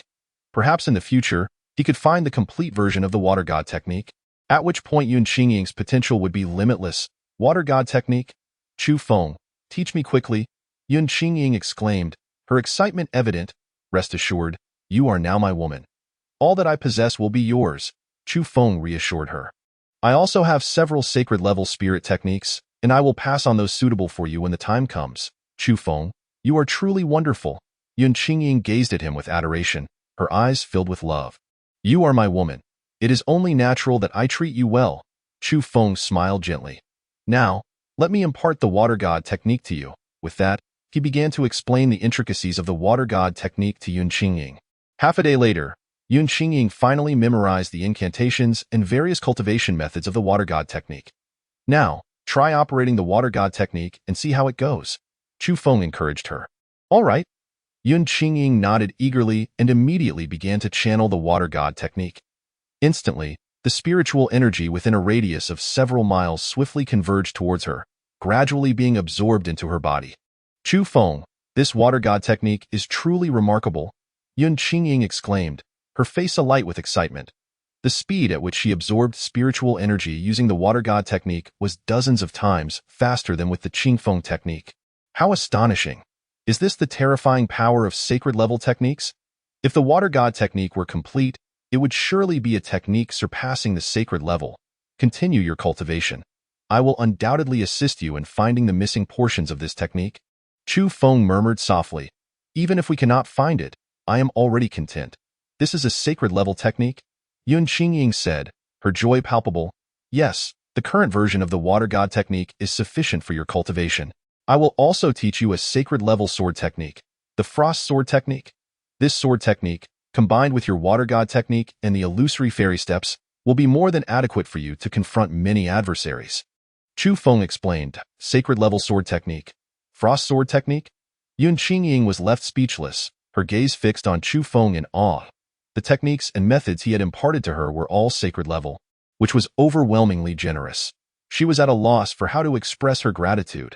Observing Yun Qingying's dazed expression, Chu Feng couldn't help but chuckle as he pinched her delicate cheek playfully. All right, now focus on your cultivation. You can repay me properly in due time, he said with a light-hearted laugh. Yun Qingying nodded, slightly bashful. She had nothing substantial to offer in return, but she resolved to serve Chu Feng well in the future. A day later, Chu Feng had fully taught Yun Qingying all the moves and techniques of the frost sword technique. All right, I have taught you everything I can. The rest is up to you to cultivate. Chu Feng said with a smile as he looked at Yun Qingying. Husband, thank you. Yun Qingying suddenly leapt into Chu Feng's embrace, her voice a soft whisper laced with shyness. What did you just call me? Chu Feng was taken aback for a moment. Husband, Yun Qingying shyly repeated. Chu Feng joyfully held her tightly. In both past and present, Yun Qingying was the first woman to call him husband, and she was also his first true love. The two embraced for a long while before reluctantly parting. Let us continue our cultivation. The spiritual energy here is abundant, and I wish to swiftly elevate my realm to confront Chao Kuan and the Chao clan. Yun Qingying nodded gently. Our techniques are too advanced. The spiritual energy here may not suffice for both of us. I will go to the other side of the secret realm to cultivate. Chu Feng's chaotic technique and Yun Qingying's water god technique were both top-tier cultivation methods. If they both attempted to absorb spiritual energy simultaneously, there would likely not be enough to satisfy them both. Thus, Chu Feng decided to separate and cultivate in different areas to avoid interfering with one another's training. Alright, upon hearing this, Yun Qingying embraced Chu Feng once more before allowing him to depart. Soon after, Chu Feng found a spot farther away from Yun Qingying, where the spiritual energy was more concentrated, and he began to practice the chaotic technique. Chapter 52. Middle Grade Spiritual Vein. A day later. What on earth is happening? Why has the spiritual energy in the secret realm become so sparse? Several core disciples of the Qinglan sect, who were cultivating deep within the secret realm, suddenly discovered that the spiritual energy had become exceedingly thin. Most of the spiritual energy in the secret realm had been absorbed by Chu Feng and Yun Qingying, particularly by Chu Feng, whose chaotic technique devoured the surrounding spiritual energy with the voracity of a great whale consuming water. After a day of cultivation, Chu Feng's realm had advanced by a small tier, reaching the second level of the true spirit realm. Although Yun Qingying's water god technique was not as powerful as Chu Feng's chaotic technique, it was still formidable in its own right. She had been stuck at the 9th level of the true spirit realm for some time, but after a day of cultivation, she had directly broken through to the first level of the profound spirit realm. Elated by her breakthrough, Yun Qingying was filled with joy. With 3 sacred-level techniques and spirit skills under her belt, she now had the strength to contend against even Earth spirit realm cultivators. Noticing the surrounding spiritual energy had dwindled, Yun Qingying promptly stood up, preparing to seek out Chu Feng to share her joyous news about her breakthrough to the profound spirit realm. At that moment, Chu Feng also ceased his cultivation, intending to find Yun Qingying.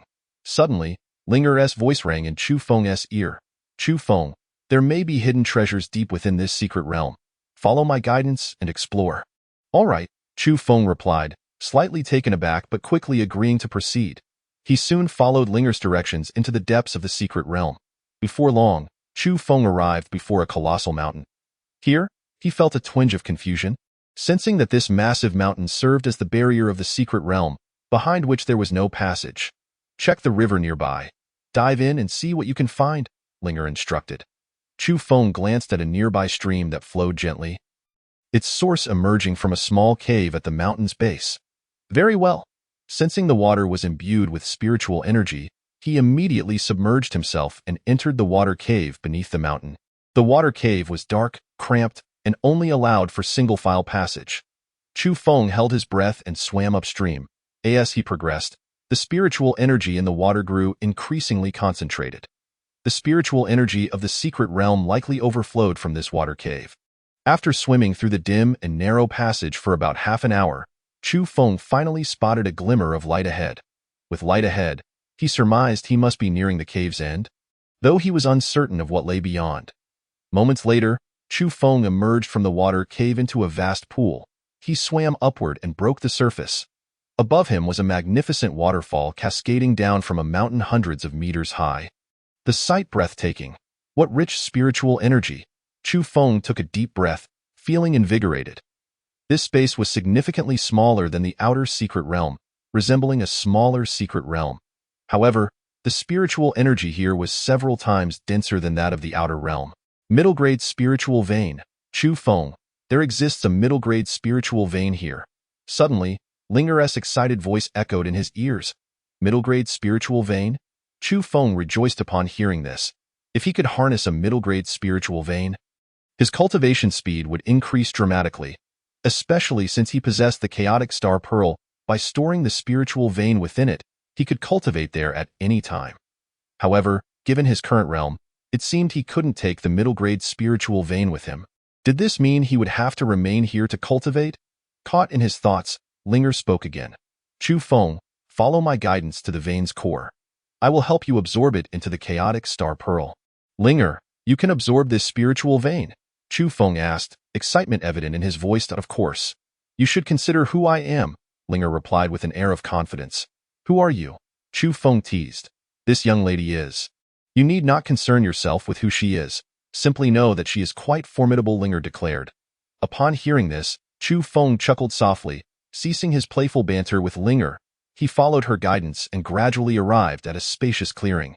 This place marked the nexus of the spiritual vein, where the concentration of spiritual energy was significantly more potent than elsewhere. Suddenly, the chaotic star pearl in Chu Feng's palm emitted a strange light that pierced into the earth. Shortly thereafter, a colossal spiritual vein, radiating with ethereal brilliance, was slowly drawn forth, soaring towards the chaotic star pearl in Chu Feng's grasp. As soon as the spiritual vein emerged, the surrounding spiritual energy descended like a shower, thickening the atmosphere. In an instant, the entire massive spiritual vein was drawn into the chaotic star pearl. Observing this, Chu Feng promptly followed suit and entered the chaotic star pearl. At this moment, Linger was in mid-air, gracefully waving her hands, gently placing the entire spiritual vein into the 1-kilometer area encircled by the formation. Once the spiritual vein embedded itself into the ground, the vegetation on the surface blossomed with newfound vitality. Growing rapidly, simultaneously, the spiritual energy in the air became exceedingly dense. All right, you can come in to cultivate any time now. Linger clapped her small hands, declaring everything settled. Chu Feng's face brightened with joy. With the addition of this mid-grade spiritual vein, his cultivation speed would significantly accelerate, and his return to the upper realm would be greatly expedited. Once he reached the Emperor realm, he could traverse the void and return to the upper world. The mid-grade spiritual vein was entirely compressed within this 1-kilometer expanse, enriching the spiritual energy of this space even further. Now that the spiritual energy here was so abundant, Chu Feng contemplated allowing Yun Qingying to enter and cultivate here as well. So they could remain together. Linger, can you bring the buildings from outside in? Chu Feng thought about having Yun Qingying live here, planning to move a house inside so they could rest after their cultivation. What kind of building do you desire? I can construct it for you, Linger replied. You can build houses too? Chu Feng expressed mild surprise. Linger, slightly annoyed, retorted, I am the spirit of the chaotic star pearl. The sovereign of this world. A mere house is nothing for me to create. What kind of house do you wish for? I can build it for you right now. Chu Feng's expression brightened, stating, I'll decide once I have thought it through. He wanted to wait for Yun Qingying to arrive before making a decision. Her moon shadow hall was well designed, and he planned to construct the house according to her ideas. Then let me know once you've made up your mind, Linger said. All right, Chu Feng nodded gently. After bidding farewell to Linger, he returned to the outside world. Upon emerging, Chu Feng continued to search the vicinity, hoping to discover other valuable items. At this moment, within the outer secret realm, Yun Qingying had been searching for Chu Feng for quite some time but had found no trace of him, causing her great anxiety. If Chu Feng had left, he surely would have informed her. Now, unable to locate him, she feared something had gone awry. Deciding to exit the secret realm, she resolved to inquire with the outer disciples to see if Chu Feng had departed early. Chapter 53. Yun Yin. After a brief moment, Yun Qingying stepped out of the secret realm. She intended to seek out the guarding disciples of the secret realm to ask if Chu Feng had exited. Suddenly, a cloaked figure appeared before her, attempting to seize her with a swift motion. Startled, Yun Qingying immediately employed her illusory fairy steps, narrowly evading the black-clad figure's grasp. What kind of movement technique is this? The assailant, surprised that Yun Qingying had escaped his clutches, exclaimed, It's you, Elder Lin, save me. Recognizing the black-clad man as Su Zhu, the guardian of Chao Kuan, she called out loudly for Elder Lin Wu, the protector of the secret realm. Meanwhile, Yun Qingying quickly fled towards the exit. Although no one in Qinglan's sect could rival Su Zhu, she could only hope that he would hesitate to act in front of others. However, in an instant, Su Zhu appeared before her again, effortlessly subduing her with a single move. With her realm at merely the Xinling stage, Yun Qingying was unable to evade Su Zhu's control in her panic. Let go of me, she cried out in alarm, already envisioning the grim fate that awaited her at the hands of Su Zhu and Chao Kuan. Just then, a figure clad in green, an elder of the Qinglan sect guarding the Lingyun Valley secret realm, emerged. Lin Wu. Accompanying him were over a dozen disciples tasked with safeguarding the secret realm. Elder Lin, save me. Upon seeing Lin Wu, Yun Qingying cried out desperately, Who dares to trespass upon my Qinglan sect's secret realm? Release the saintess at once. Lin Wu thundered, glaring at Su Zhu. Since you have witnessed this, do not blame me. Su Zhu coldly returned Lin Wu's gaze, a glint of murderous intent flashing in his eyes. With that, Su Zhu vanished, reappearing behind Lin Wu in an instant. Boom! Su Zhu swung his hand, unleashing a terrifying force that struck the disciples of Qinglan's sect behind him. The disparity in their realms was too vast. With just one palm strike, the dozen or so disciples were instantly annihilated. Tianling's stage. Lin Wu gasped in horror upon witnessing the devastating power unleashed by Su Zhu, swiftly turning to flee. Yet, Su Zhu offered no opportunity for escape, sending Lin Wu hurtling back with a single blow. Die. Su Zhu showed no mercy, launching a full-force attack on Lin Wu. Despite Lin Wu's desperate attempts to defend himself, he was utterly powerless against Su Zhu's onslaught. Succumbing to death in just 2 exchanges, Chu Feng, where are you? Seeing the tragic fate of Lin Wu and the other disciples, Yun Qingying was consumed by despair. Where's Chu Feng? Su Zhu demanded, his tone menacing. Chao Kuan had ordered Su Zhu to capture both Yun Qingying and Chu Feng, and now he had only succeeded in seizing Yun Qingying. He aimed to extract information about Chu Feng's whereabouts from her. Let me go, or else Chu Feng will not spare you. Yun Qingying retorted coldly. At this moment, she could only hope that Su Zhu would regard Chu Feng's status as a 5th-grade alchemist and refrain from acting rashly. Even if you don't speak, I already know Chu Feng is in the secret realm. I will wait by the entrance and capture him when he emerges. Su Zhu replied with a chilling smile. Chu Feng's identity as a fifth-grade alchemist could indeed command the respect of many powerful figures, posing a threat to them. However, if he merely waited at the entrance to seize Chu Feng and then eliminate him afterward, no one would risk offending the Chao family for the sake of a deceased fifth-grade alchemist. If you let Chu Feng go, I will come with you. Yun Qingying urged urgently. Chu Feng must die. No one can save him, Su Zhu declared coldly. Yun Qingying's expression turned bleak upon hearing this. Just as she and Chu Feng had finally been together, fate cruelly intervened, introducing a villain like Chao Kuan to destroy their bright future. I will never let you go even if it costs me my life. Yun Qingying cried out in despair. Die? You can wait until the young master has had his fun, Su Zhu sneered icily. At that moment, a graceful middle-aged woman appeared on the scene. Qingying, is that you? The woman gazed at Yun Qingying with excitement. Upon seeing the middle-aged woman, Yun Qingying's expression turned blank, disbelief washing over her features. Are you my aunt? Qingying, it truly is you. At last, your aunt has found you, the middle-aged woman exclaimed, overwhelmed with emotion. Aunt, I thought you. Yun Qingying's eyes brimmed with tears as she spoke, deeply moved. Yun Qingying was originally the legitimate daughter of the Yun family from the upper realm. 15 years prior, when she was merely 6 years old, a member of her family offended the holy son of the powerful Tian Shui Pavilion, resulting in the entire Yun clan being besieged. During the chaos, her aunt, Yun Yin, had taken her and jumped into a spatial rift to escape. Within the rift, they encountered temporal turbulence that randomly transported them across the universe, ultimately landing them in the Wasteland Realm. After arriving in the Wasteland Realm, Yun Yin, concerned for the safety of the remaining Yun family members, entrusted Yun Qingying to the kind-heartedly Taiqing before hastily returning to the upper realm to rescue the others. Many years had passed, and Yun Yin had never reappeared. Yun Qingying had feared she had met with misfortune upon returning. To her astonishment, here she was again. Qingying, I am so sorry for not coming to find you all these years. Yun Yin said, her grip on Yun Qingying's hand tightening with emotion. At that moment, Su Zhu began to retreat, attempting to slip away unnoticed. Yun Yin was terrifying, and Su Zhu felt like nothing more than an ant in her presence. Aunt, kill him. He just tried to kill me, Yun Qingying urged, seeing Su Zhu attempt to escape. A mere insect dares to harm Qingying. Die. Upon hearing her words, Yun Yan's expression darkened with fury, and she struck towards Su Zhu. Boom! With a realm of the second stage of the Zunling, Yun Yan's blow was beyond Su Zhu's capacity to withstand, instantaneously reducing him to a mist of blood. Qingying, you have suffered all these years. Turning to her, Yun Yin noticed that Yun Qingying's current realm was merely the first stage of the Xinling, and she sighed softly. In the Wasteland Realm, a world of the lowest tier, spiritual energy was scarce. Moreover, Yun Qingying had been young at the time and had not yet practiced the Yun family's techniques, resulting in her low cultivation level. I haven't suffered. Yun Qingying gently shook her head, then anxiously looked at Yun Yin, asking, Aunt, how are my parents?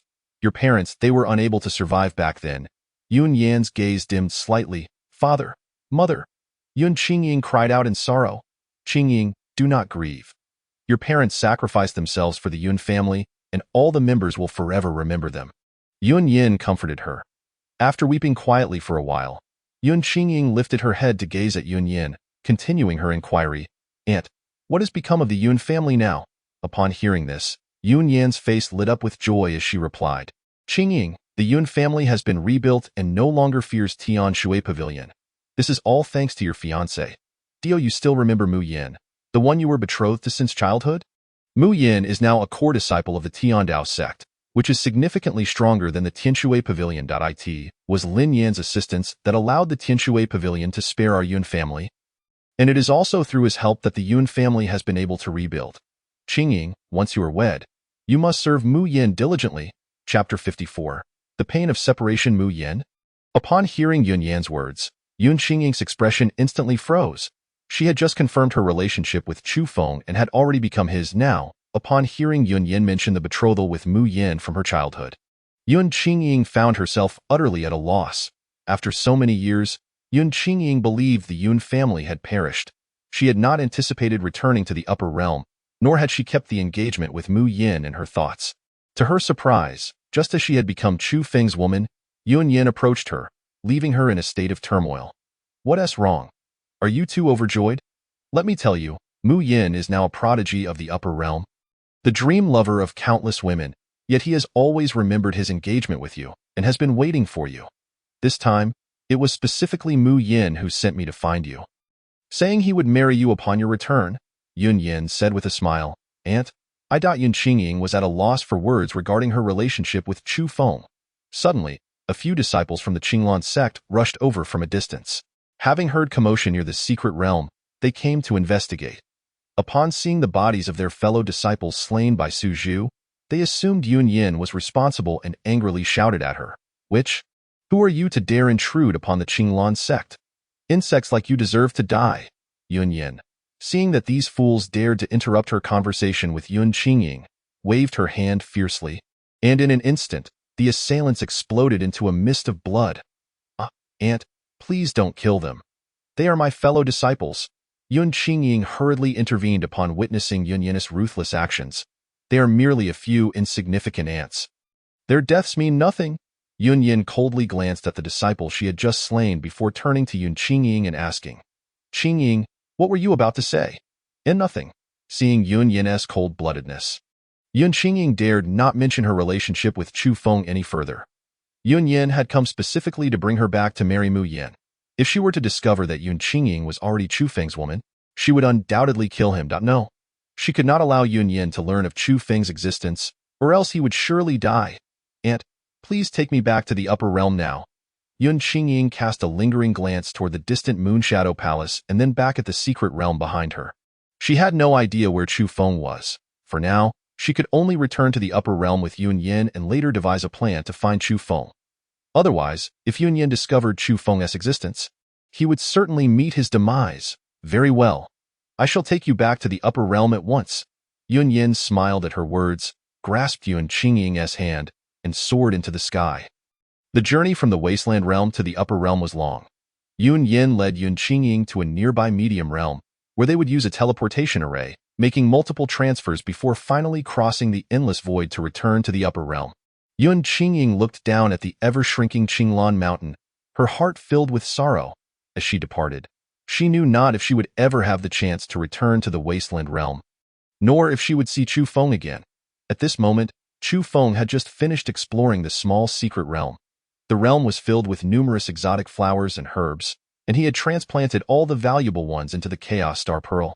Now, the environment within the Chaos Star Pearl had changed significantly, making it highly suitable for cultivating various rare plants.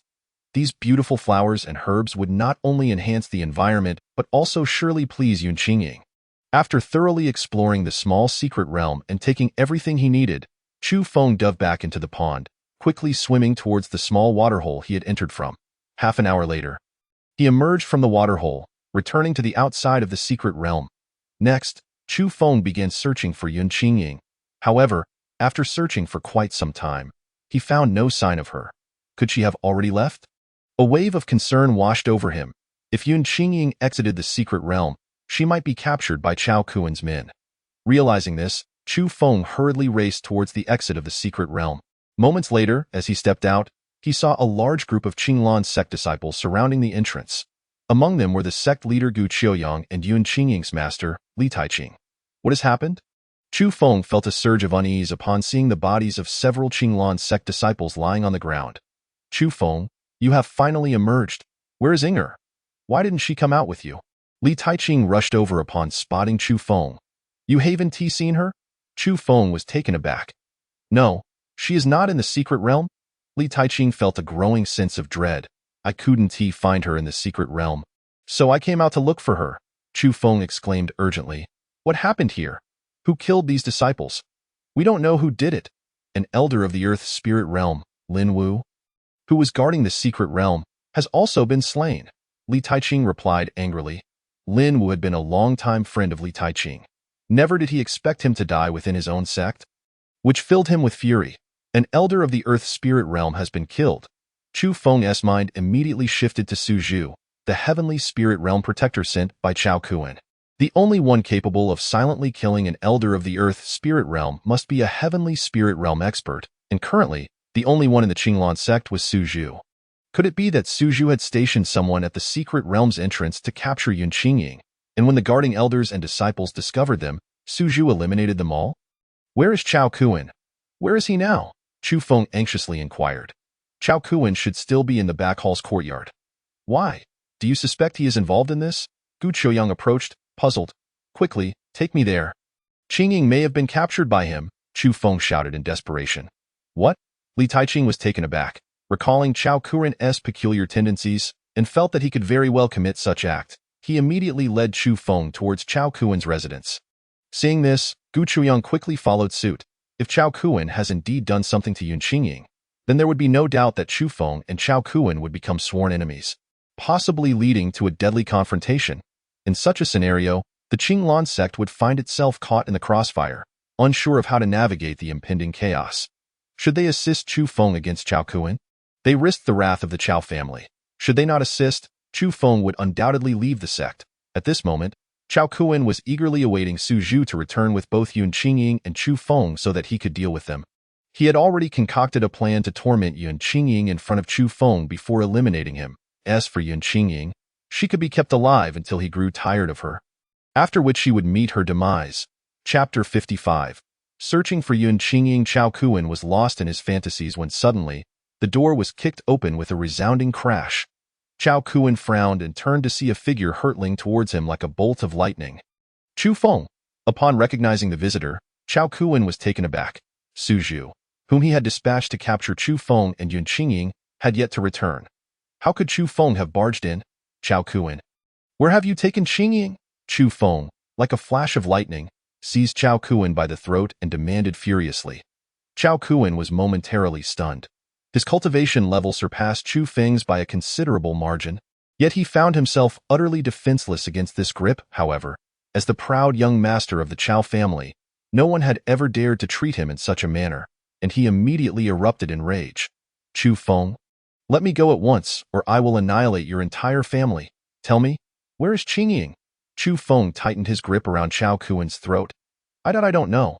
Chao Kuan's face turned red, struggling to breathe. Chu Feng, you must release Chao Shizi. At this moment, Gu Qiuyang arrived on the scene and, seeing Chu Feng choking Chao Kuan, worried that he might kill him and cause irreparable consequences, urgently called for Chu Feng to let go. Ignoring Gu Qiuyang's plea, Chu Feng drew the shadow demon sword from his storage ring and plunged it into Chao Kuan's thigh, coldly stating, Will you speak? Ah, Chu Feng, you dare to harm me. You will pay dearly for this. Chao Kuan gritted his teeth against the pain, glaring venomously at Chu Feng. Having rarely sustained injuries throughout his life, he was now filled with a desire to see Chu Feng suffer 1,000 deaths for his audacity. Chu Feng's expression remained icy as he struck again, piercing Chao Kuan's other thigh, causing him to scream in agony. Sensing that Chao Kuan could no longer escape, Chu Feng finally released him, with both legs pierced. Chao Kuan collapsed helplessly to the ground. Where is your protector Su Zhu? Chu Feng noted Su Zhu's absence and immediately suspected he had taken Yun Qingying away to hide her. I don't know. Chao Kuan shouted angrily despite the pain. He too was filled with frustration towards Su Zhu. Having dispatched Su Zhu to capture Chu Feng, he never expected that Su Zhu would fail, allowing Chu Feng to come and inflict harm upon him without any rescue. You don't know? Did you not send Su Zhu to abduct Qingying? Chu Feng, filled with rage, stabbed again into Chao Kuan's thigh. At the same time, a wave of guilt washed over him. As Yun Qingying's man, he had failed to protect her from being taken, a mistake that was utterly unforgivable. Had I known that he had steadfastly followed Yun Qingying, such an unfortunate event could have been averted. All of this is his fault. Indeed, it was I who instructed Su Zhu to abduct Yun Qingying, for I wished to toy with her. Chu Feng, you must kneel and bow your head at once, or Yun Qingying is certain to meet her demise. Chao Kuan glared at Chu Feng with a face full of malice, openly admitting that he was the one who had ordered Su Zhu to capture Yun Qingying. Upon hearing Chao Kuan's words, Chu Feng, filled with rage, immediately swung his sword at him. In an instant, a fierce blade of light sliced through Chao Kuan's left arm. Chao Kuan's arm was severed, and he let out a blood-curdling scream. Ah, Chu Feng, how could you sever the arm of young Master Chao? Gu Qiuyang was taken aback, his face filled with shock upon witnessing Chu Feng's violent act against Chao Kuan. There would be no chance for reconciliation between the two. The Qinglan sect would have to choose sides, whether to side with Chu Feng remain uninvolved, or directly capture him to hand over to the Chao family. Chu Feng, do not act yet. First, ascertain the whereabouts of Inger. Li Taiqing hurriedly stepped forward to prevent Chu Feng from inflicting further harm on Chao Kuan. Chu Feng, you are doomed, utterly doomed. Chao Kuan writhed in agony on the ground. Cursing Chu Feng incessantly, Chao Kuan, I will grant you 10 breaths of time. If you do not reveal Qingying's whereabouts, I shall sever your right arm as well. Chu Feng glared coldly at Chao Kuan. His voice dripping with murderous intent. Gu Qiuyang, sensing the overwhelming killing aura emanating from Chu Feng, quickly urged, Chu Feng, do not act impulsively. Harming Chao Kuan will not spare you from the wrath of the Chao family. Chu Feng ignored Gu Qiuyang, fixating his gaze on Chao Kuan, awaiting his response. Chu Feng, you shall never see Yun Qingying again. I have already played with her and disposed of her. Chao Kuan laughed maniacally. Upon hearing this, Chu Feng was engulfed in fury, drawing his sword once more and severing Chao Kuan's right arm. Gu Qiuyang intended to intervene, but Chu Feng's speed was too swift. He could not stop him in time. At that moment, Gu Qiuyang realized the terrifying power of Chu Feng. Such a rapid strike, he would likely be unable to withstand it. Great Elder, please send someone to investigate the area around Qinglan Mountain to see if we can find any trace of Qingying or Su Zhu. Seeing that Chao Kuan refused to divulge Yun Qingying's whereabouts, Chu Feng had no choice but to instruct Li Taiqing to dispatch someone to search for the Tuda. Yes, for so many years. Li Taiqing had only one disciple, Yun Qingying. He regarded her not merely as a disciple but as a daughter. Now, with Yun Qingying in peril, Li Taiqing was eager to discover her whereabouts. After speaking, Chu Feng swiftly departed, returning to the entrance of the secret realm, determined to re-enter and see if Yun Qingying, like before, had encountered some fortuitous event within and had yet to emerge.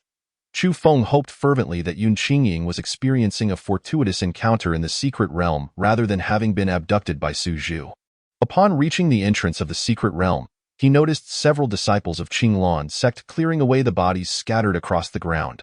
Among them, a few disciples were preparing to fill in a deep pit. This pit, created by some unknown force, was shockingly deep, truly terrifying. What kind of formidable being could create such an immense pit? It is said that a powerful figure from the heavenly spirit realm, who visited our sect previously, is responsible for this. This pit must have been carved out by him. Are beings from the heavenly spirit realm truly so fearsome? Ah, here lies a storage ring. It may belong to one of the slain brothers. Just as Chu Feng was about to enter the secret realm, he overheard the discussion and immediately turned to approach them. Elder Chu. The conversing disciples greeted him with utmost respect upon spotting him. Chu Feng nodded lightly in acknowledgement and leaped into the deep pit to investigate. This is, Chu Feng sensed a faint yet terrifying aura emanating from the pit, causing his heart to race with alarm. This subtle yet formidable presence could not belong to someone from the heavenly spirit realm. It must belong to a peak sect master or a revered being. Chu Feng had previously researched the wild abandoned realm, and there were no peak sect masters or revered beings present. How could such a powerful entity manifest here? A wave of confusion washed over him. Chapter 56, Departure. Hand over the storage ring. Chu Feng directed his command toward the disciple who had picked up the storage ring. Yes, the disciple, somewhat reluctant, could only surrender it under Chu Feng's piercing gaze. Taking the storage ring, Chu Feng immediately used his spiritual sense to probe its contents. The ring contained numerous spiritual stones, cultivation resources, and various daily necessities. Among them was a token inscribed with the character for Chao. This is the token of the Chao family. Is this ring Su Zhu's? Chu Feng was taken aback. He quickly examined the clothing within the storage ring. Indeed, it belonged to Su Zhu. Moments later, Chu Feng spotted a particular garment, finally confirming that the storage ring was indeed Su Zhu's. This piece of clothing was what Su Zhu wore when Chu Feng first encountered Chao Kuan and Su Zhu in Mucai City. It seems Su Zhu has already met his end, which explains why he did not appear when I harmed Chao Kuan. Chu Feng felt a wave of clarity wash over him. Simultaneously, he pondered why Su Zhu had been slain by that terrifying figure. Could it be that he was killed while attempting to capture Yun Qingying, having been witnessed by that powerful being? Had Yun Qingying also been taken by that formidable presence? Chu Feng rapidly considered various possibilities. Moments later, he re-entered the Lingyun Valley secret realm. Regardless, Chu Feng was determined to search the secret realm once more to ascertain whether Yun Qingying was still within. After 2 hours of meticulous searching, Chu Feng scoured every corner of the secret realm but found no trace of Yun Qingying. He even exited the secret realm, allowing other disciples to assist in the search, yet still, they found nothing. Ultimately, Chu Feng had to accept the reality that Yun Qingying was not within the secret realm. Simultaneously, Li Taiqing's efforts to locate Yun Qingying and Su Zhu around Qinglan Mountain yielded no results either. It seemed Su Zhu had forcibly abducted Yun Qingying at the entrance of the secret realm, only to be slain by an unknown powerful being who then took Yun Qingying away. Chu Feng speculated in his heart. However, he was perplexed as to why Yun Qingying had left him no clues. After much contemplation, he could not fathom it, but he was certain that Yun Qingying had not fallen into the hands of the Chao family. This revelation greatly eased Chu Feng's mind. Moments later, he sought out Li Taiqing to inquire about Yun Qingying's background. Last time, when Chu Feng mentioned that her master was from the upper realm, he noticed a peculiar expression on Yun Qingying's face, leading him to believe that she possessed knowledge of the upper realm. It was unlikely that someone from a lower realm would be aware of the upper realm. Thus, her origins could be quite extraordinary. Consequently, Chu Feng was eager to learn more about Yun Qingying's background from Li Taiqing.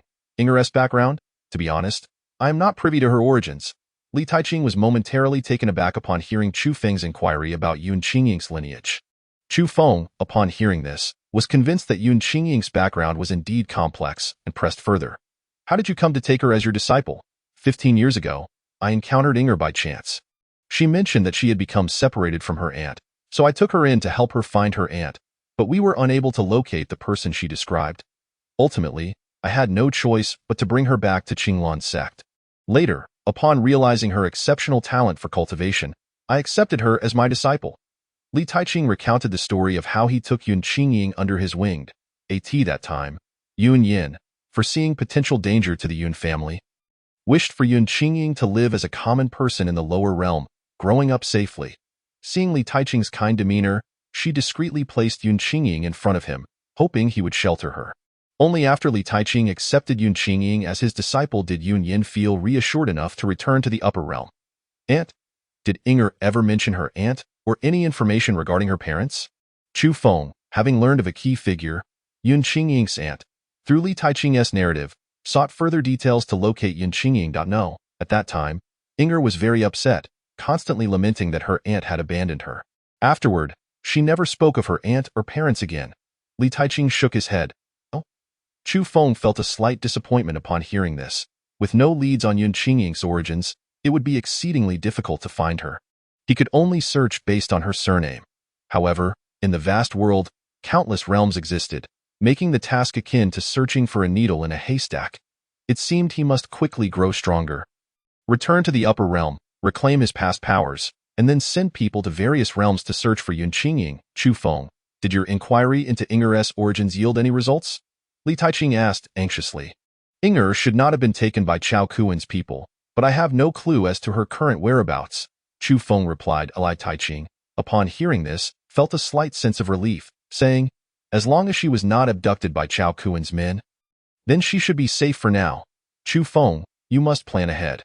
Having harmed Chao Kuan so grievously, the Chao family will undoubtedly seek vengeance against you and your family. Alas, this time, the entire sect may face repercussions. Li Taiqing sighed softly, having not anticipated that matters would escalate to this point. Previously, when Yun Qingying and Chu Feng became bonded partners, he had envisioned that Chu Feng, as a fifth-tier alchemist, would provide her with a secure future. Free of worries, little did he expect the emergence of Chao Kuan would alter everything. Great Elder, rest assured, I will shoulder this matter alone and will not implicate the sect. Chu Feng had already devised a plan and continued. Great Elder, I must take my leave. Do take care of yourself, and if I find Inger, I shall bring her back to see you. Chu Feng, where are you headed? Li Taiqing's concern surged upon hearing Chu Feng's words. Li Taiqing regarded Yun Qingying as a daughter, while Chu Feng was her Dao companion, which made him essentially her son-in-law. He did not wish for any misfortune to befall Chu Feng. Do not worry. I will be fine, Chu Feng said, choosing not to elaborate further before taking his leave. Shortly thereafter, Chu Feng sought out Gu Chuang. At that moment, Gu Chuang was organizing efforts to rescue Chao Kuan. Restoring his severed arms, Chu Feng, what brings you here? Gu Chuang inquired, concerned that Chu Feng might continue to press and torment Chao Kuan. Lungzhu, I intend to leave the sect, and I will take Chao Kuan with me. You can publicly declare that I forcibly abducted him and simply expel me from the sect. Chu Feng spoke in a calm tone. Fu Chuyang was momentarily taken aback by Chu Feng's words, realizing that he intended to shoulder the blame for Chao Kuan's injury. Previously, Gu Qiuyang had worried that Chu Feng would morally coerce the entire Qinglan sect to assist him in dealing with the Chao family. He never anticipated that Chu Feng would choose to bear the entire burden alone. Chu Feng, on behalf of all the disciples of Qinglan sect, I thank you. Gu Qiuyang's gaze towards Chu Feng was filled with gratitude. Chu Feng replied nonchalantly, there is no need for thanks. This matter was instigated by me, and I shall bear the consequences, he assured. Rest assured. Chao Kuan's protector, Su Zhu, is already dead. I will take Chao Kuan out of the Tsongfeng Empire before eliminating him. Ensuring that Qinglan sect remains unscathed. Chapter 57. Leaving Qinglan sect, Chu Feng continued to address Gu Qiuyang. In a moment, I will burst in and seize Chao Kun.at that time. You should send people to feign a pursuit. Then announce my expulsion from the sect. Gu Qiuyang regarded Chu Feng with a profound gaze before nodding. Understood. Chu Feng, take care of yourself. With that, Gu Qiuyang departed to instruct the sect members not to impede Chu Feng. Chu Feng turned his eyes toward the distant Grand Hall, where the sect's physician had just finished reattaching Chao Kuan's severed arms. Moments later, Chu Feng slowly entered the hall. Chu Feng, what do you intend to do? Chao Kuan exclaimed, alarmed to see Chu Feng entering with an unfriendly demeanor, just as his arms had been reattached. The suturing appears quite proficient. I wonder if it will be even more painful when I tear them off again. Chu Feng remarked coldly, his gaze fixed on Chao Kuan's stitched arms. Hearing this, Chao Kuan was taken aback and hastily threatened. Chu Feng, do not act recklessly. I tell you, Gu Zhengzhu has promised to protect me. If you dare to harm me, he will not spare you. Do you think I am afraid? Chu Feng scoffed. He then approached Chao Kuan, seized him, and began dragging him out as one would a lifeless dog. Initially, Chu Feng intended to grasp Chao Kuan by the arms, but considering they had just been reattached, he opted to drag him by the legs instead. Bang, bang, bang.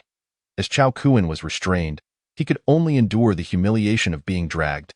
His head repeatedly striking the threshold and stairs, producing sharp sounds. Gu Zhengzhu, save me. Chao Kuan screamed desperately, drawing a crowd of Qinglan sect disciples to witness the spectacle. However, as Gu Qiuyang remained silent, none dared to intervene on Chao Kuan's behalf. After dragging Chao Kuan for some distance, Gu Qiuyang's voice suddenly echoed from deep within Qinglan sect. Chu Feng, release young Master Chao. Upon hearing this, Chu Feng immediately hoisted Chao Kuan and swiftly made his way down Qinglan Mountain. Moments later, Gu Qiuyang appeared, announcing loudly, Chu Feng has committed a grave error and has abducted young Master Cao.as the sect leader. I hereby expel Chu Feng from Qinglan sect. Everyone, pursue him at once. We must rescue young Master Chao. The disciples of Qinglan sect were momentarily stunned, not expecting Gu Qiuyang to expel Chu Feng outright. However, upon hearing his command, they quickly set off in pursuit of him. Utilizing the shadow step, Chu Feng hastily fled Qinglan Mountain with Chao Kuan in tow.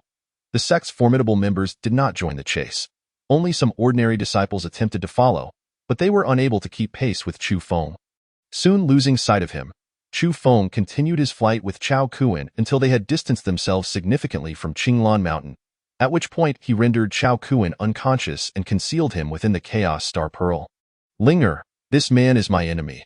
I shall temporarily imprison him here. When he awakens, ensure you knock him out again, preventing him from witnessing this place. But do not let him perish, Chu Feng instructed Linger. Understood. Just toss him outside. Linger gestured for Chu Feng to dispose of Chao Kuan beyond her kilometer-wide perimeter. Very well, Chu Feng complied, unceremoniously tossing Chao Kuan outside. Chao Kuan awoke painfully upon hitting the ground, only to be swiftly knocked unconscious again by Chu Feng.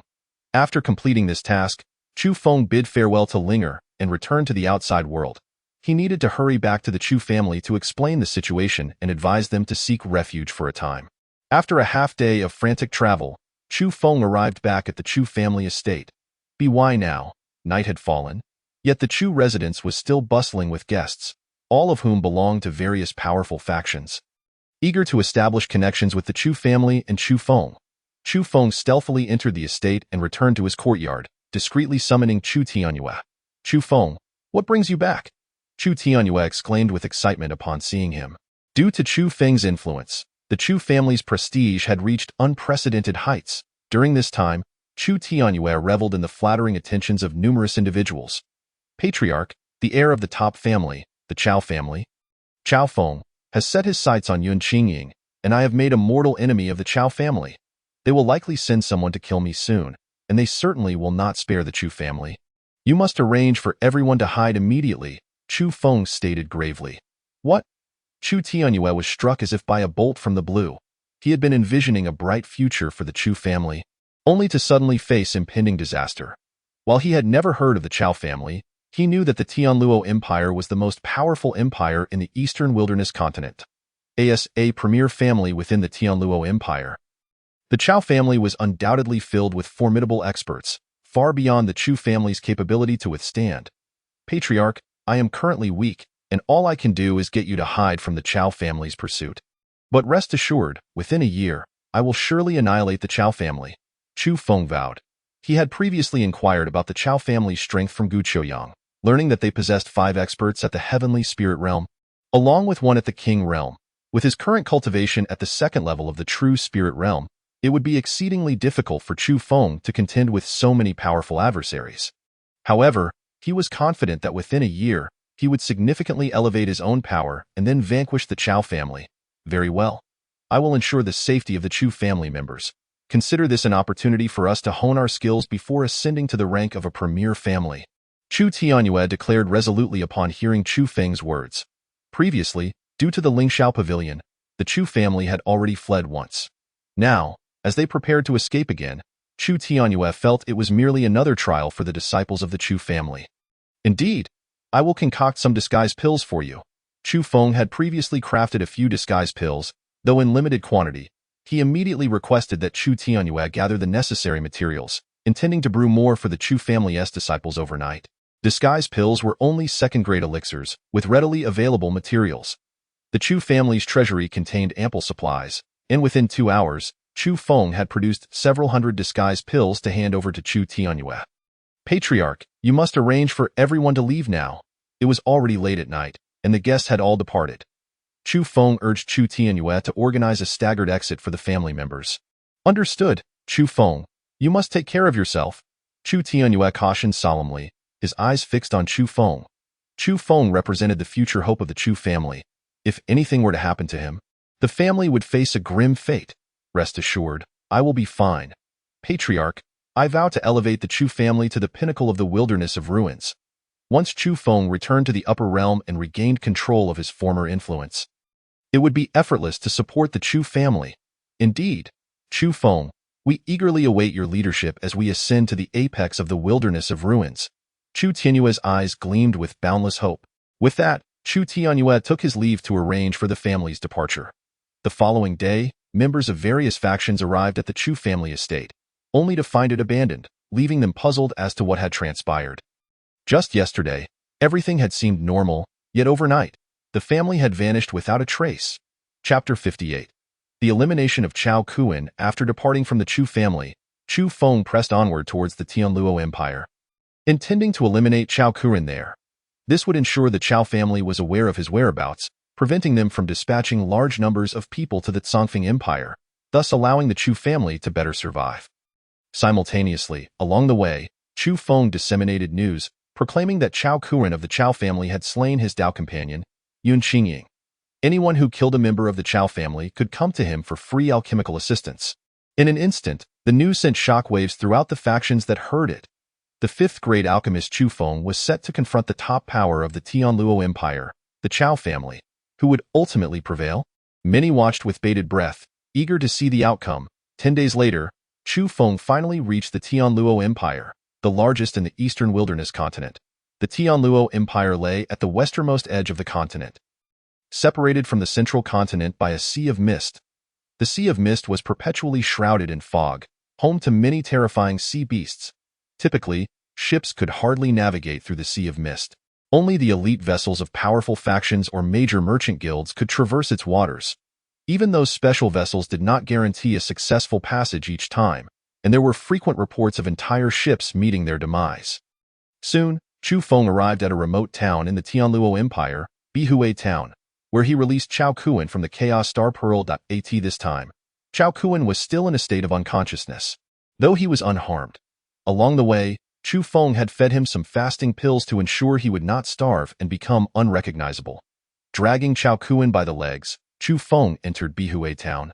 The pain from being dragged jolted Chao Kuan awake. Chu Feng, let me go. I will never again harm Saintess Yun. I can offer you whatever compensation you desire. These days, upon awakening, I am left in a daze. While Chao Kuan is utterly terrified, fully aware that Chu Feng will not spare regard for his status, in that moment, he desperately wishes to plead for mercy, hoping that Chu Feng would let him go. Alas, it is too late. Chu Feng coldly retorts and continues to drag Chao Kuan into the town. The rough ground has already caused blood to seep from Chao Kuan, staining the path a deep crimson. Passers-by witness Chu Feng's brutal actions, their faces filled with horror as they murmur amongst themselves. However, none wish to incur trouble, so they merely observe from a distance. Upon entering Bishi town, Chu Feng finds a prominent spot in the bustling area and suspends Chao Kuan with a rope. This man is Chao Kuan of the Chao family, a notorious lecher. Today, I shall act on behalf of justice and eliminate this scoundrel. Chu Feng proclaims loudly to the onlookers below. What? This man is Chao Kuan of the Chao family? In the Tianlu Empire, Chao Kuan is a well-known figure. Many may not have met him, but they have certainly heard his name, and no one anticipated that Chao Kuan would be treated in such a manner. Help me! Is there anyone who can save me? The Chao family will surely reward you handsomely. Chao Kuan cries out to the crowd below. Suddenly, a blood-curdling scream escapes his lips. The crowd watches in shock as Chu Feng unsheathes his sword, unleashing a deadly arc of light that slices through Chao Kuan's lower body, causing a small worm to drop to the ground. Chu Feng, you madman. I will ensure you suffer 1,000 deaths. Your body torn to shreds, Chao Kuan shrieks, clutching his mutilated form in a fit of rage. He has actually castrated Chao Kuan. Who is this person, daring to treat Chao Kuan in such a manner? Do they wish for death? The spectators are abuzz with astonishment. Suddenly, two middle-aged men exchange glances and dart toward Chu Feng, both at the 3rd level of the Xinling realm. Upon seeing that Chu Feng is merely at the 2nd level of the Xinling realm, they are intent on rescuing Chao Kuan and claiming a reward from the Chao family. Chu Feng notices their approach, a cold smile spreading across his face as he swiftly swings his sword. In an instant, a fierce wave of sword energy surges toward the two men. Boom. They are instantly bisected, blood spraying forth as the crowd scatters in terror. This person is clearly only at the 2nd level of the Xinling realm. Yet how can he be so fearsome? He has dispatched two 3rd-level Xinling realm opponents with a single sword strike. Those who had previously considered rescuing Chao Kuan for a reward are now too terrified to act. Chu Feng casts a disdainful glance at the onlookers, and upon seeing that no one dares to intervene, he shifts his focus back to Chao Kuan. Suddenly, he swings his sword once more, sending 3 beams of sword light crashing toward Chao Kuan's arms and legs. Ah! Chao Kuan lets out a horrifying scream.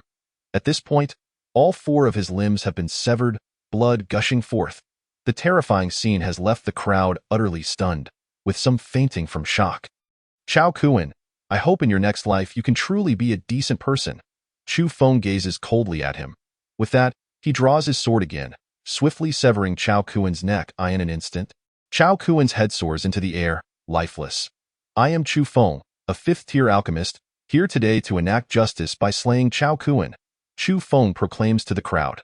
Following this declaration, he swiftly departs toward the outskirts of the city. After half an hour of rapid travel, he arrives at a secluded location and immediately enters the Chaos Star Pearl. Chu Feng plans to devote time to diligent cultivation within the Chaos Star Pearl before ultimately annihilating the Chao family. Chu Feng, you are so ruthless. Will you treat me this way in the future? Upon entering the Chaos Star Pearl, Linger feigns terror as she gazes at him. What are you imagining? I am only ruthless toward my enemies. For you, I shall only show affection. Chu Feng replies with a wicked grin. Your smile is so sinister. You must have ulterior motives. Linger glares at him. Ha ha. Fear not. We are the closest of companions. I would never harm you. Chu Feng reassures her with a laugh. Humph. Who knows if you speak the truth? Linger retorts with a huff. Of course, it is true. Chu Feng chuckles lightly. After some playful banter, Chu Feng finally states, all right, I must begin my cultivation. Call me if you need anything, Linger replies, vanishing in an instant. Chu Feng promptly sits cross-legged, channeling the chaos technique to absorb the surrounding spiritual energy for cultivation. His current realm is still too low. He must quickly elevate his abilities before long. The news of Chao Kuan's brutal murder at the hands of Chu Feng spreads throughout the Tianlu Empire and neighboring realms. The Chao family is outraged, vowing to find Chu Feng and tear him to pieces. However, despite mobilizing all their connections to search nearby empires, they find no trace of him. Just as the Chao family is preparing to send men to the Songfeng Empire in pursuit of Chu Feng, he suddenly reappears in another part of the Tianlu Empire. Chu Feng periodically emerges from the Chaos Star Pearl, intentionally revealing his whereabouts to keep the Chao family in pursuit.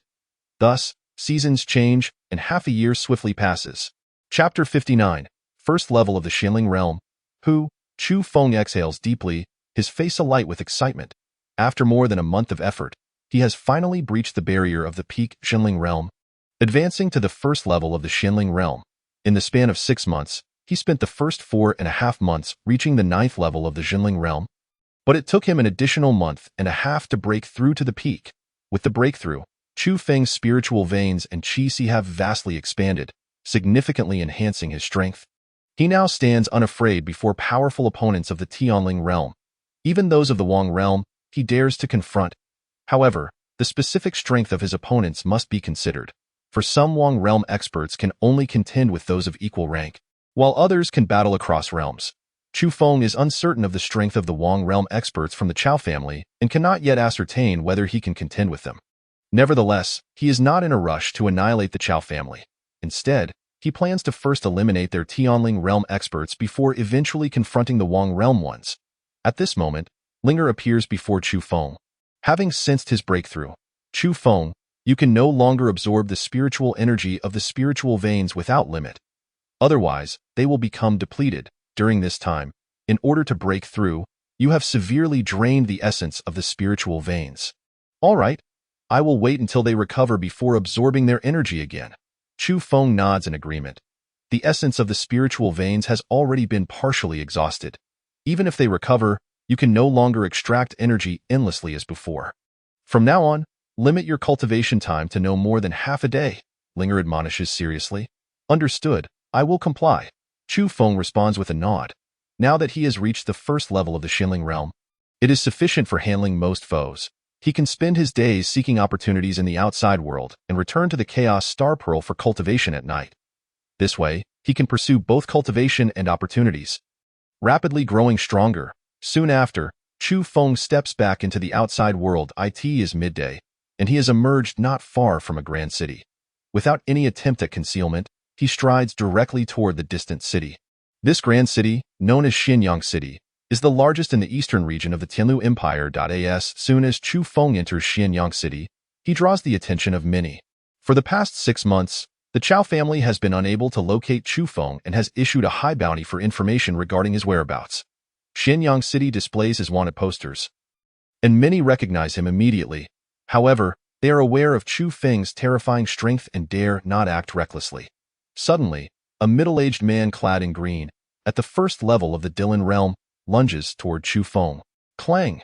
The crowd hears the sound of a sword being drawn, and in an instant, a beam of sword light flashes. The Dylan realm man is instantly decapitated. A first-level Dylan realm expert has been slain by Chu Feng with a single sword strike. How can this be? His realm is merely at the first level of the Xinling realm. How can he be so formidable? Fortunately, I managed to hold back just now. Otherwise, I would surely share the same fate. The surrounding spectators are left in shock, discussing the event in hushed tones. Chu Feng pays no heed to their chatter and strides into a nearby tavern, seeking a spot by the window. For the past 6 months, he has primarily subsisted on spirit-gathering pills, neglecting to indulge in fine cuisine. Today, he wishes to treat himself in celebration of his breakthrough to the Xinling realm. The tavern is populated with other patrons, but upon seeing Chu Feng enter, they hastily flee. The tavern owner, having witnessed the earlier incident, understands the gravity of offending Chu Feng and promptly offers him fine wine and delicacies with utmost respect.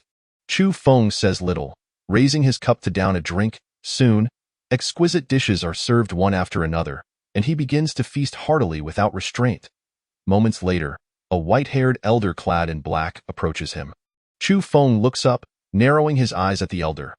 The elder is at the 7th level of the Dylan realm, yet his aura is somewhat disordered, indicating a hidden ailment.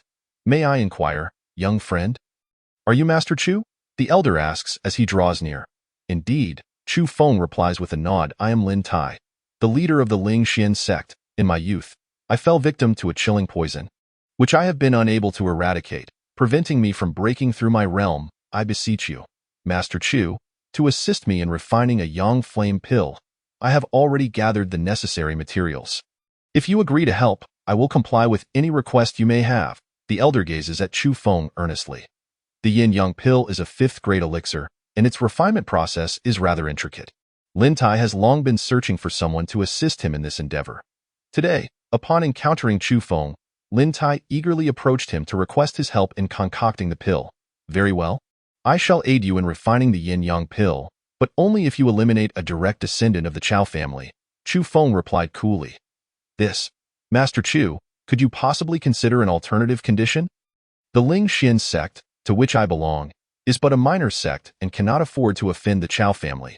To slay one of their disciples would endanger the entire sect, Lin Tai expressed, his face etched with concern. Then I am afraid I cannot assist you, Chu Feng responded softly, continuing to sip his drink. Master Chu, I implore you to help this old man once more. Lin Tai bowed deeply before Chu Feng. Reiterating his request, Chu Feng cast a detached glance at Lin Tai and said, You may leave now. As Lin Tai contemplated further words, Chu Feng had already turned his gaze towards the bustling street outside. With a resigned sigh, Lin Tai turned and walked away slowly. Lin Tai had considered capturing Chu Feng and coercing him into helping with the yin-yang pill, intending to turn him over to the Chao family afterward for a handsome reward.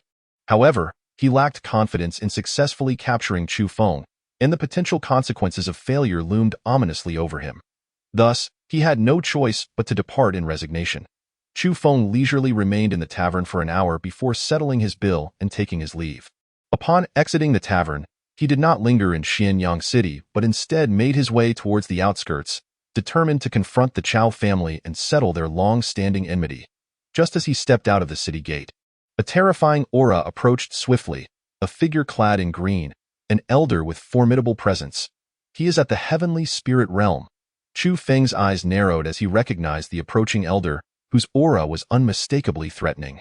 Child, prepare to meet your end, the elder bellowed, launching a palm strike at Chu Feng from a distance.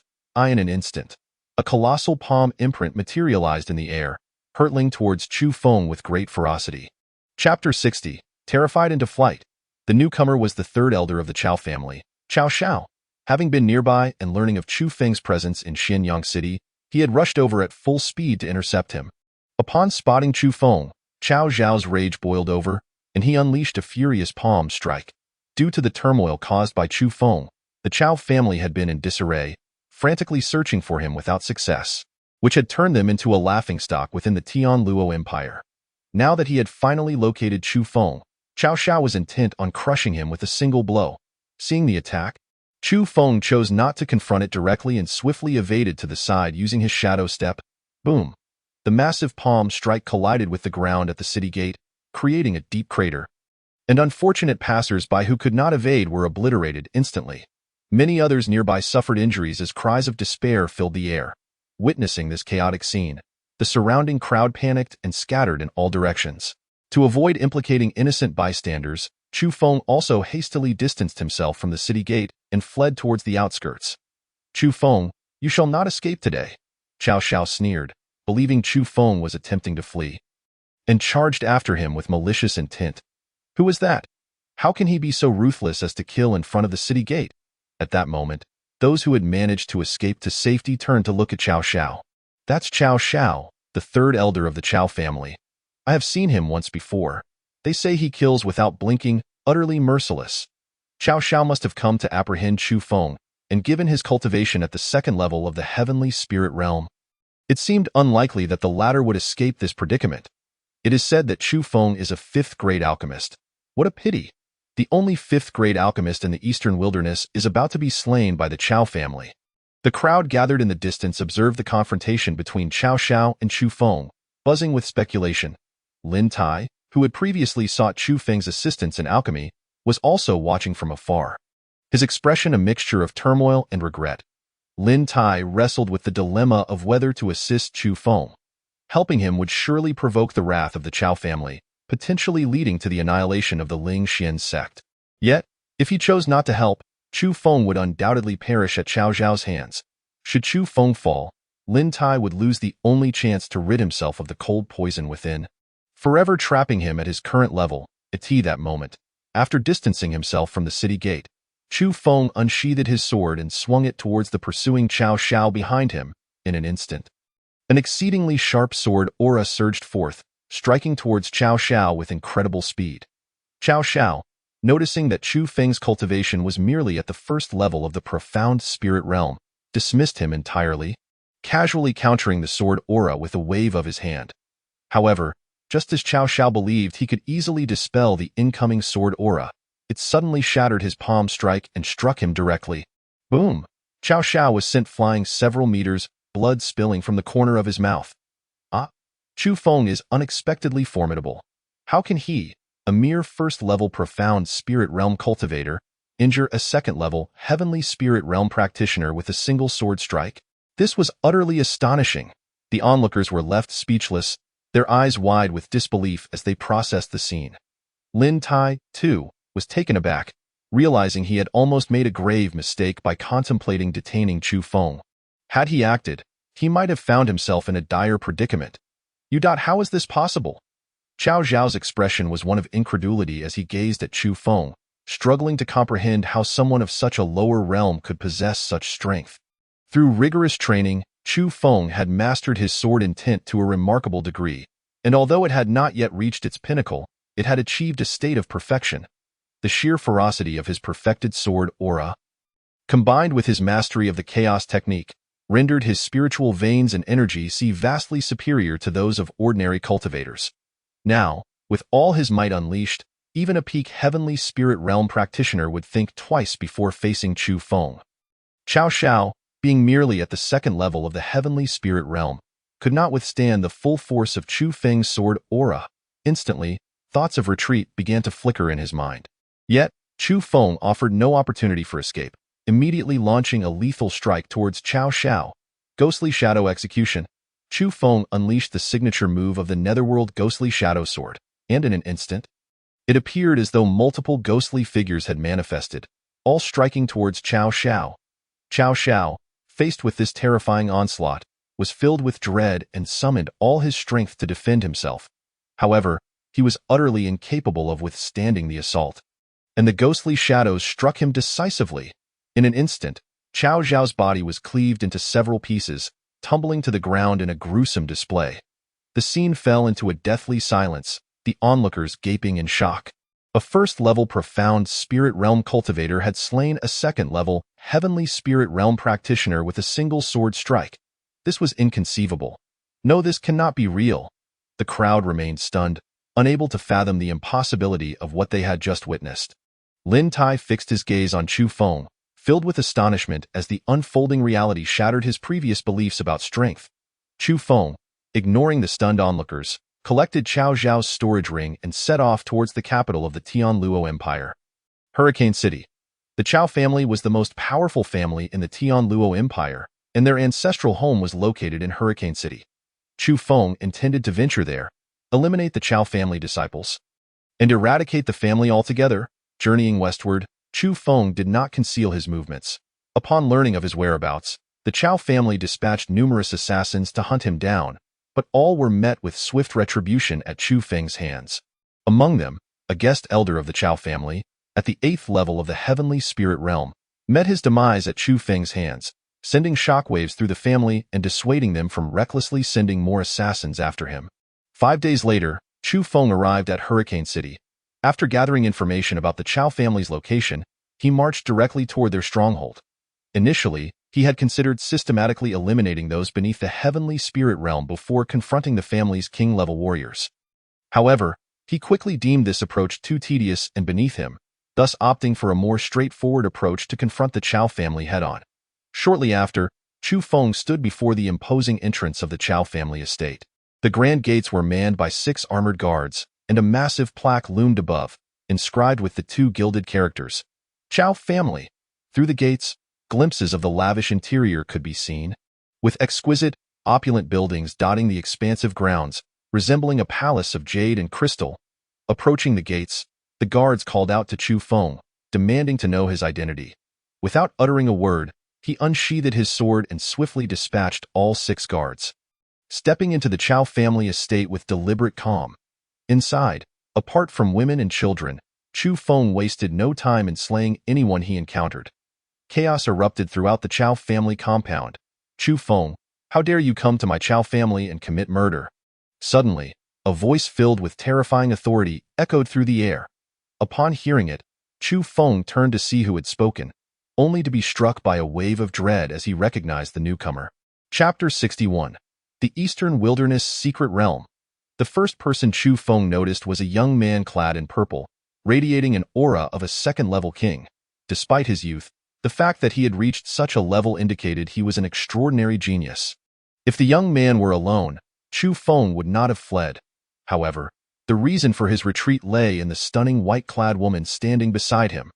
The woman possessed an ethereal beauty, her skin as pale as snow, her figure tall and graceful, and her eyes sparkled like stars, captivating all who beheld her.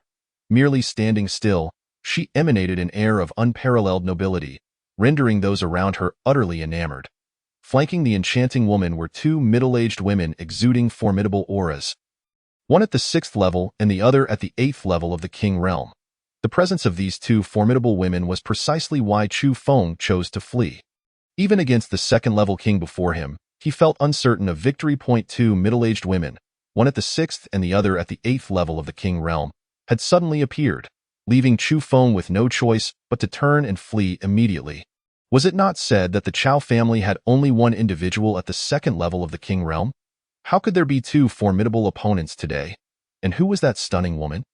Was she the beloved of the purple-clad youth? As Chu Feng fled, such thoughts raced through his mind. At that moment, the purple-clad youth suddenly drew forth a magnificent purple bow, channeling his spiritual energy to conjure a terrifying spiritual arrow. Die! With a flick of his wrist, the arrow surged forth, imbued with an overwhelming force, hurtling towards Chu Feng. Even from a distance, Chu Feng could sense the arrow's unmatched prowess. It would be exceedingly difficult to withstand. And even if he did manage to catch it, he would likely suffer grievous injuries. It could even track him. Chu Feng swiftly altered his course to escape in another direction, yet the arrow promptly adjusted its trajectory to pursue him. How dare a mere first-level practitioner of the mystic spirit realm act so audaciously within the confines of the Chao family? The purple-clad youth, Chao Jian, regarded Chu Feng with a cold smile as he saw the arrow close in. He was the strongest member of the Chao family and had painstakingly invited the white-clad woman to visit. Little did he expect that Chu Feng would so recklessly seek trouble. Earlier, Chao Jian had informed the white-clad woman that their Chao family was the mightiest clan in the eastern wilderness continent, with no one daring to provoke them. Yet now, a first-level mystic spirit practitioner dared to assault the Chao family, a blatant affront to Chao Jian, humiliating him in front of the white-clad woman. In that moment, Chao Jian's desire to shred Chu Feng into 1,000 pieces intensified, and he unleashed his most powerful arrow technique, the soul-pursuing arrow. Moments later, as Chu Feng realized he could not evade the soul-pursuing arrow, he hastily sought refuge within the Chaos Star Pearl. Where did he go? Chao Jian had anticipated watching Chu Feng's body explode under the force of the arrow, only to be met with the shocking sight of his sudden disappearance. Igniting his fury, with his target lost, the soul-pursuing arrow he had released veered off course, striking the ground and creating a massive crater, injuring several passers-by who were unable to dodge in time. This fellow possesses a certain intrigue. The white-clad woman observed Chu Feng's escape with a slight smile.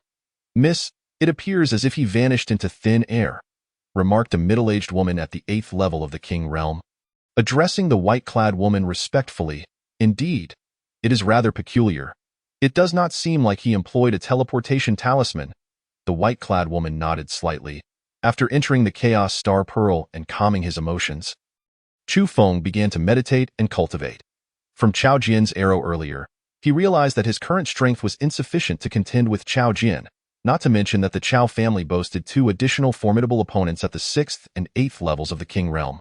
For now, Chu Feng could only focus on his cultivation to raise his own realm and seek an opportunity to eradicate the Chao family. Half a day later, he ceased his training. Previously, Linger had suggested that he absorb the spiritual energy from the spiritual veins for cultivation, advising him not to exceed half a day at a time. Thus, he decided to heed her counsel. At this moment, the night had deepened, and venturing out would only increase the risk of exposure. Chu Feng resolved to rest within the Chaos Star Pearl until dawn. With the arrival of morning, he noticed the streets bustling with activity. He instructed Linger to observe the situation outside, and upon learning that there was no danger, he utilized a disguise technique to alter his appearance before stepping into the outside world. Once outside, he pretended to be a mere passerby, gradually distancing himself from the Chao family. Upon arriving in Hurricane City, Chu Feng had initially believed he could easily annihilate the Chao family. However, he soon discovered that the task was far more challenging than he had anticipated. Now, he could only bide his time, leaving Hurricane City until his strength grew sufficiently to return and obliterate the Chao family. Shortly thereafter, he reached the city gate and spotted a tavern, entering with the intention of having a meal before departing Hurricane City. The tavern was already populated with numerous patrons, some preparing to venture out to hunt beasts for spirit stones, while others had only just returned to the city that morning after spending the night outside. Having disguised himself, Chu Feng was unperturbed by the prospect of exposure as he found a spot by the window, ordered some food and drink, and awaited his order. The Eastern Wilderness Secret Realm opens in just 10 days. I wonder if our sect will manage to secure a quota this time. One patron lamented. Alas, our sect is too weak. It will be difficult to obtain a quota. Another replied. Indeed. The quotas for the Secret Realm are always snatched up by those major powers. We smaller sects have almost no chance. A third sighed. Such a pity. The Eastern Wilderness Secret Realm is filled with countless treasures and spiritual herbs, yet we are fated to remain outside its gates. As Chu Feng awaited his meal, he inadvertently overheard the conversation at the adjacent table. The Eastern Wilderness Secret Realm? A flicker of memory regarding the Eastern Wilderness Secret Realm surfaced in Chu Feng's mind. It was said to be an expansive secret realm, brimming with treasures and legacies. However, with opportunity comes danger, for the Eastern Wilderness Secret Realm harbors innumerable perils, and one could easily meet their demise within its depths.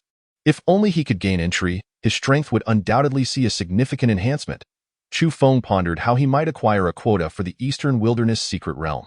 The quotas for the Eastern Wilderness Secret Realm were determined by the Eastern Wilderness Grand Competition, which occurred in tandem with the opening of the Secret Realm, held once every decade. The Grand Competition served as a contest among disciples from various major powers across the Eastern Wilderness continent. Divided into 4-tiered stages, the Mystic Spirit Realm, the Earth Spirit Realm, the Heaven Spirit Realm, and the King Realm. The top 32 participants from each stage would receive quotas for the Secret Realm, with higher rankings yielding more quotas. Furthermore, the higher the realm, the more quotas available. The King Realm stage had the most, while the Mystic Spirit Realm stage had the least. Moreover, participation in the Eastern Wilderness Grand Competition was not open to just anyone. Only forces or families with considerable renown and establishment over the years in the Eastern Wilderness could take part. It seems I must temporarily affiliate myself with the power, Chu Feng mused. Suddenly, several individuals entered the tavern, one of whom was Lin Tai, whom Chu Feng had encountered in Xianyang City. Previously, Lin Tai had mentioned that he was the sect leader of the Ling Xian sect, though it remained uncertain if his sect qualified to enter the Eastern Wilderness Grand Competition. Chapter 62. The transaction. Soon, the food and drink began to arrive, and Chu Feng commenced his meal. While eating, he kept a watchful eye on Lin Tai and his companions. Lin Tai was accompanied by 2 individuals, a handsome young man in green and a sweet-faced young woman in a green dress, whose appearance was quite charming, though her figure was most impressive. Both of them were at the 10th level of the Mystic Spirit Realm, seemingly having come specifically to participate in the Eastern Wilderness Grand Competition. Half an hour later, Lin Tai and his companions finished their meal and prepared to leave. Chu Feng rose as well, trailing them from a distance. Eventually, Lin Tai and his companions entered an unnamed Yulai Inn, and after waiting for a moment, Chu Feng followed suit, renting a room in the same establishment. By a stroke of luck, his room happened to be adjacent to Lin Tai's. After eavesdropping for a while, Chu Feng confirmed that Lin Tai was indeed bringing along 2 sect disciples to participate in the Eastern Wilderness Grand Competition. Learning that Lin Tai's sect was eligible to enter the competition, Chu Feng promptly resolved to leverage Lin Tai's sect to secure a quota for the Eastern Wilderness Secret Realm. Previously, Lin Tai had mentioned his need for Fire Sun pills. Chu Feng could help him refine the pills in exchange for a spot in the grand competition, thus obtaining a quota for the secret realm. Soon after, Lin Tai's disciples appeared to be heading out to make a purchase, reporting to Lin Tai before departing the inn. Chu Feng immediately approached Lin Tai's room and knocked on the door. After a moment, Lin Tai opened it. Seeing the unfamiliar Chu Feng, he inquired with curiosity, "Young brother, what can I do for you?" "I wish to propose a transaction with sect leader Lin." Chu Feng replied with a gentle smile. "What sort of transaction?" Lin Tai asked, frowning slightly as he regarded Chu Feng, whose cultivation was merely at the first level of the mystic spirit realm, unsure of what they could possibly trade.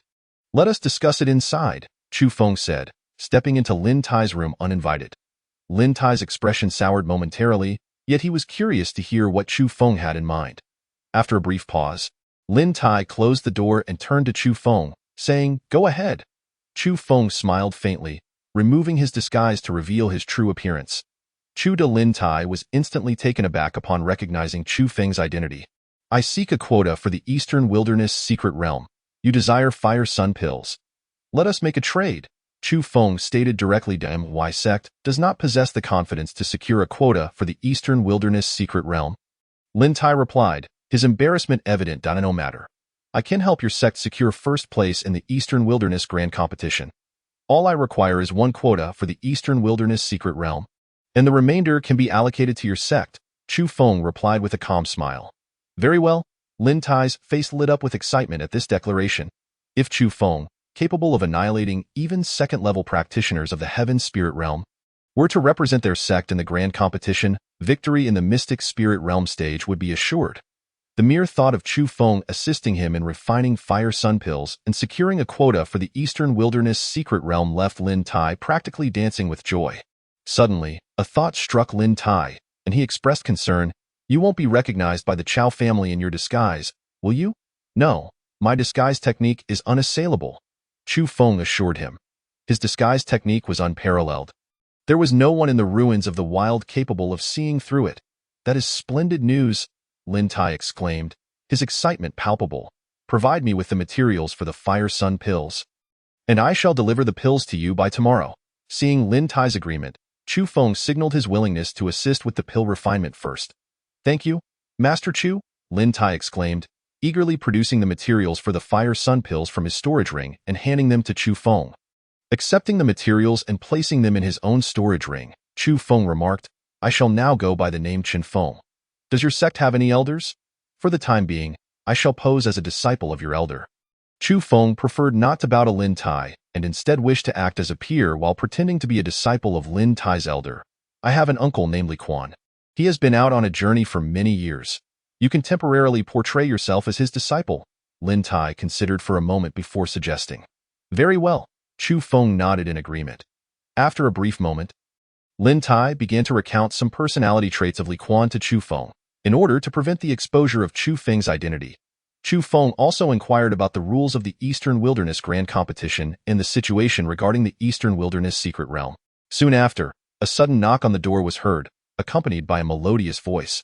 "Master, we are back. My disciples have returned." Lin Tai immediately looked at Chu Feng and said. Upon noticing this, Chu Feng quickly used a disguise technique to revert to his previous appearance. Seeing that Chu Feng had successfully transformed, Lin Tai slowly approached to open the door. As the door swung open, there stood the same man in blue and the woman in green whom Chu Feng had encountered at the tavern. "Master, we have brought back the crimson flame grass you requested."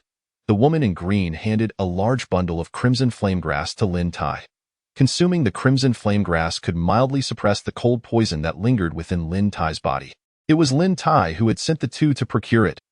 Lin Tai nodded slightly, accepting the crimson flame grass. Suddenly, The woman in green noticed Chu Feng in the room and curiously asked, "Master, who is he?" "He is your esteemed uncle, Chen Feng," Lin Tai promptly introduced. "Esteemed uncle." Both the man in blue and the woman in green displayed a hint of astonishment upon hearing this. "Indeed, Master Chen is the cherished disciple of your Grand Master Li Quan," Lin Tai elaborated. Lin Tai then turned to Chu Feng, introducing him to the young woman and man. "Master Chen, allow me to introduce you. This is my direct disciple, Qin Shi, and this is Han Yuan, who has recently joined the sect and is now a core disciple. You two, quickly greet your esteemed uncle." "Esteemed uncle." Qin Shi immediately bowed respectfully. "Chen, esteemed uncle." Han Yuan hesitated to address Chu Feng as esteemed uncle, feeling somewhat reluctant upon noticing that Chu Feng appeared younger than him and was merely at the first level of the Xinling realm. Chu Feng nodded in acknowledgement. Turning to Lin Tai, he said, "Senior Lin, I shall take my leave now." Having concluded their discussion, Chu Feng wished to return to his quarters to cultivate, not wanting to prolong the conversation with Lin Tai and the others. "All right," Lin Tai responded. Immediately seeing Chu Feng off, he followed him out of the room and only returned after watching Chu Feng enter the adjacent chamber. Qin Shi and Han Yuan exchanged glances, both somewhat bewildered by Lin Tai's evident reverence for Chu Feng. "Master, what brings esteemed uncle back this time?" Qin Shi asked, a hint of confusion evident regarding Chu Feng's sudden appearance. "Your esteemed uncle has returned to participate in the Eastern Wilderness Grand Competition." Lin Tai chuckled lightly. The thought of Chu Feng assisting their Lingxian sect in securing a spot in the Eastern Wilderness secret realm brought a smile to Lin Tai's face. "Master, didn't our Lingxian sect only have 2 slots for the competition?" Qin Shi exclaimed, taken aback. Upon hearing this, Han Yuan's expression soured as he glanced at Lin Tai. Lin Tai nodded calmly, turning to Han Yuan and firmly stating, "Han Yuan, you will relinquish your slot to your esteemed uncle." "Master, he is merely at the first level of the Xinling realm. Giving him my slot would be a complete waste." Han Yuan's face flushed with anger at the thought of Lin Tai taking away his opportunity. Lin Tai ignored Han Yuan's fury, coldly asserting, "There's no need for further discussion. My decision is final, Master. Why not let my slot go to Senior Han?" Qin Shi interjected hastily upon witnessing the tension. "No," Lin Tai rejected resolutely. As Lin Tai's direct disciple, he held Qin Shi in higher regard than Han Yuan, who had only recently joined the sect. Lin Tai was keen to have Qin Shi participate in the Eastern Wilderness Grand Competition. Although both might not secure a spot, participating in the competition would provide a rare opportunity for them to showcase themselves before the powers of the entire Eastern Wilderness continent. Lin Tai was determined to send his cherished disciple Qin Shi to compete. Moreover, he had never held Han Yuan in high esteem, suspecting that his motives for joining the sect were not pure towards Qin Shi. Since Han Yuan's arrival in the sect, he had exhibited arrogance, leading many disciples to lodge complaints with Lin Tai.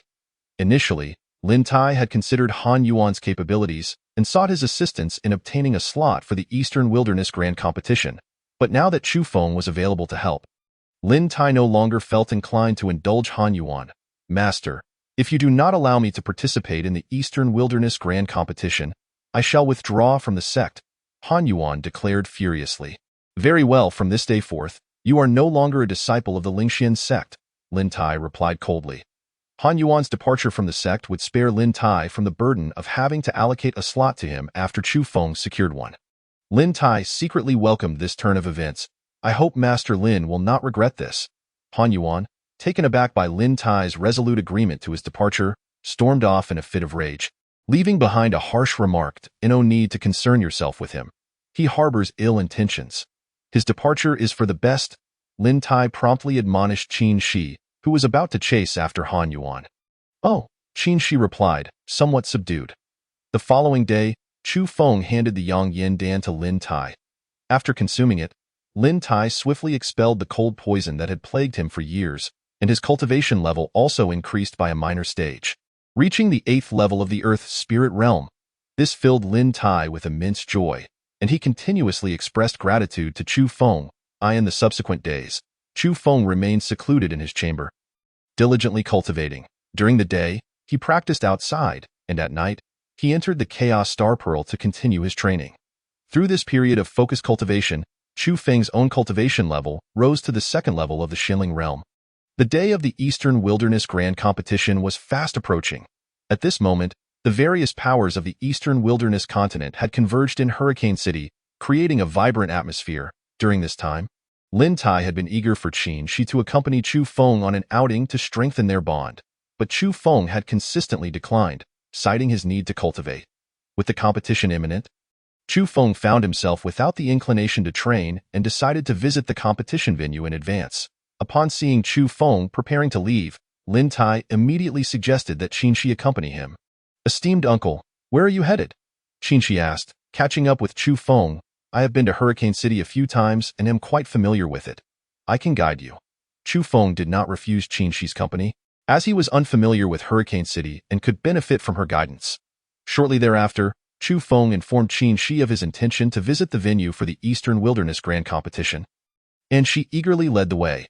Half an hour later, Chu Feng and Qin Shi arrived at the competition venue, the Hurricane Martial Arena.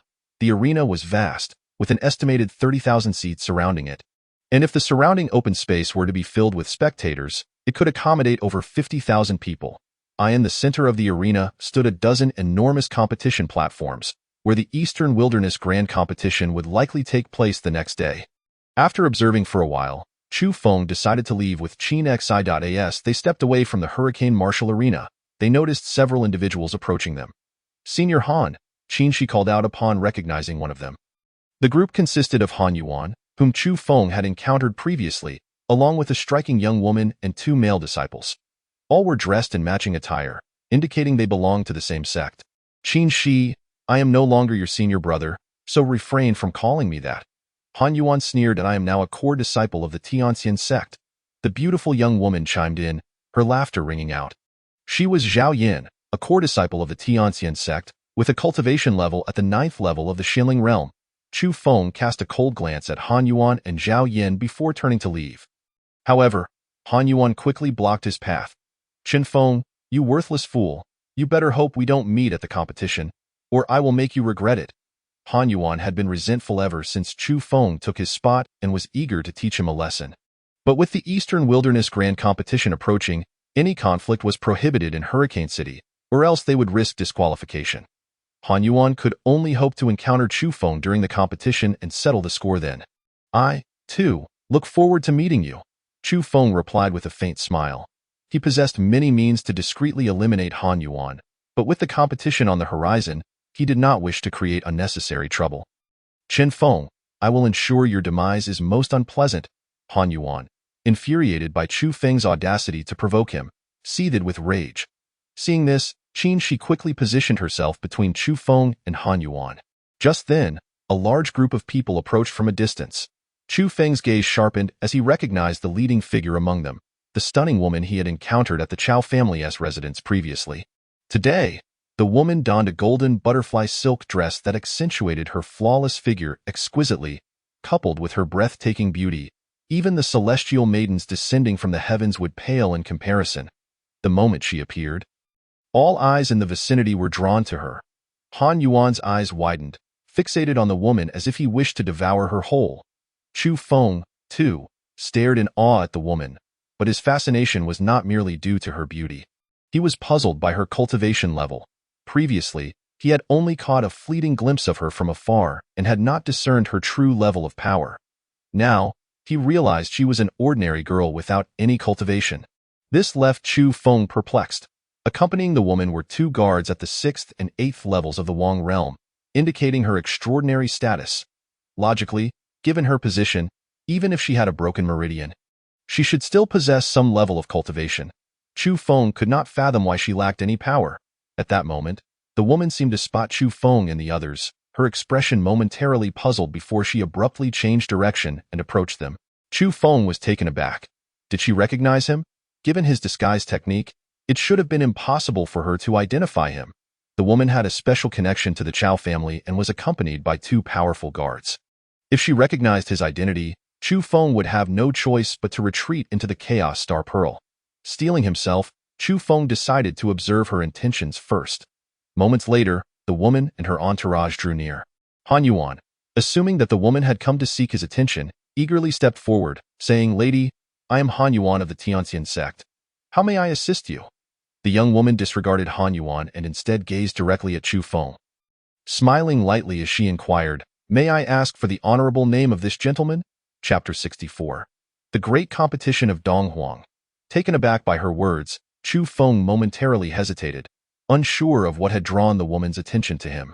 Nevertheless, he promptly replied, "I am Chen Feng." "Chen Feng, you say? I see." The woman smiled faintly. "Sir, this Chen Feng is merely a waste of the second level of the Xinling realm. If you require assistance, do not hesitate to find me." Han Yuan interjected, stepping between Chu Feng and the woman, leering at her.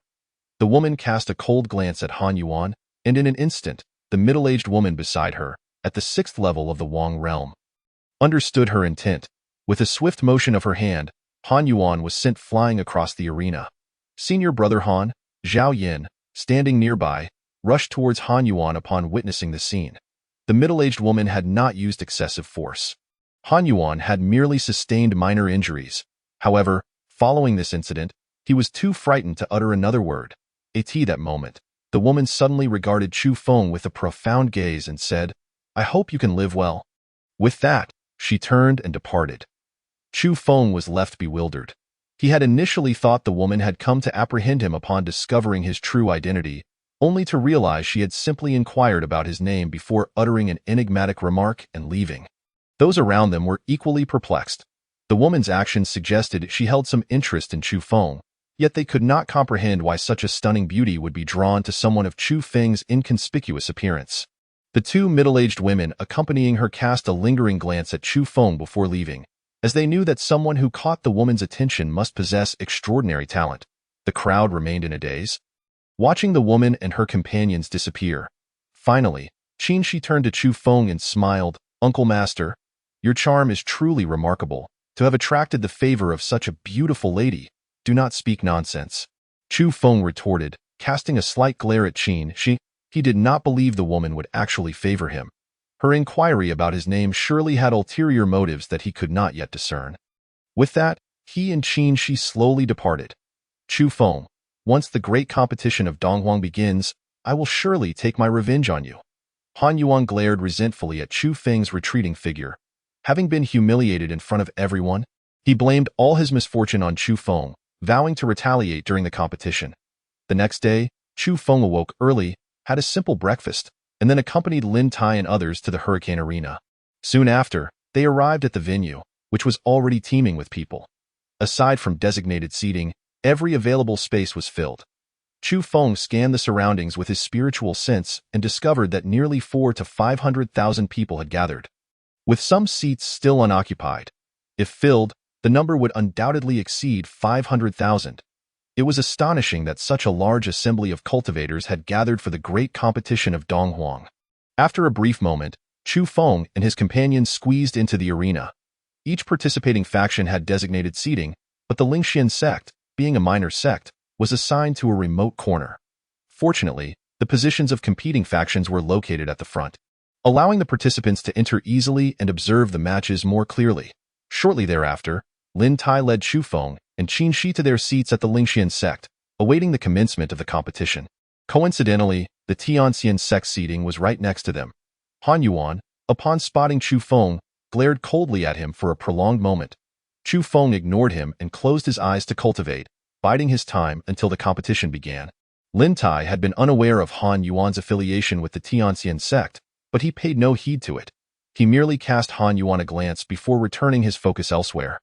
Before long, the great competition of Donghuang commenced. The Hongtian sect, the largest sect in the Donghuang continent and the host of this event, began with its leader, Shi Haoyan, delivering some opening remarks and outlining the rules of the competition. These rules were consistent with those of previous years, which Lin Tai had already discussed with Chu Feng. The first round of the competition involved a selection process where 10 individuals would compete, with only one remaining to advance to the next round. The second round followed the same format. Due to the overwhelming number of participants, this method was necessary to swiftly determine the final rankings. The second round would yield 128 competitors, with subsequent matches being one-on-one until a champion was crowned. Once the rules were established, the competition officially commenced, and the participants were called to the stage. Lingxian sect, Chen Feng, Stage 1. Perhaps by sheer luck, Chu Feng was the first to be summoned. Momentarily taken aback, he quickly rose and made his way to the stage. This waste is likely to be the first eliminated in this competition. Han Yuan scoffed from a short distance away upon seeing Chu Feng take the stage.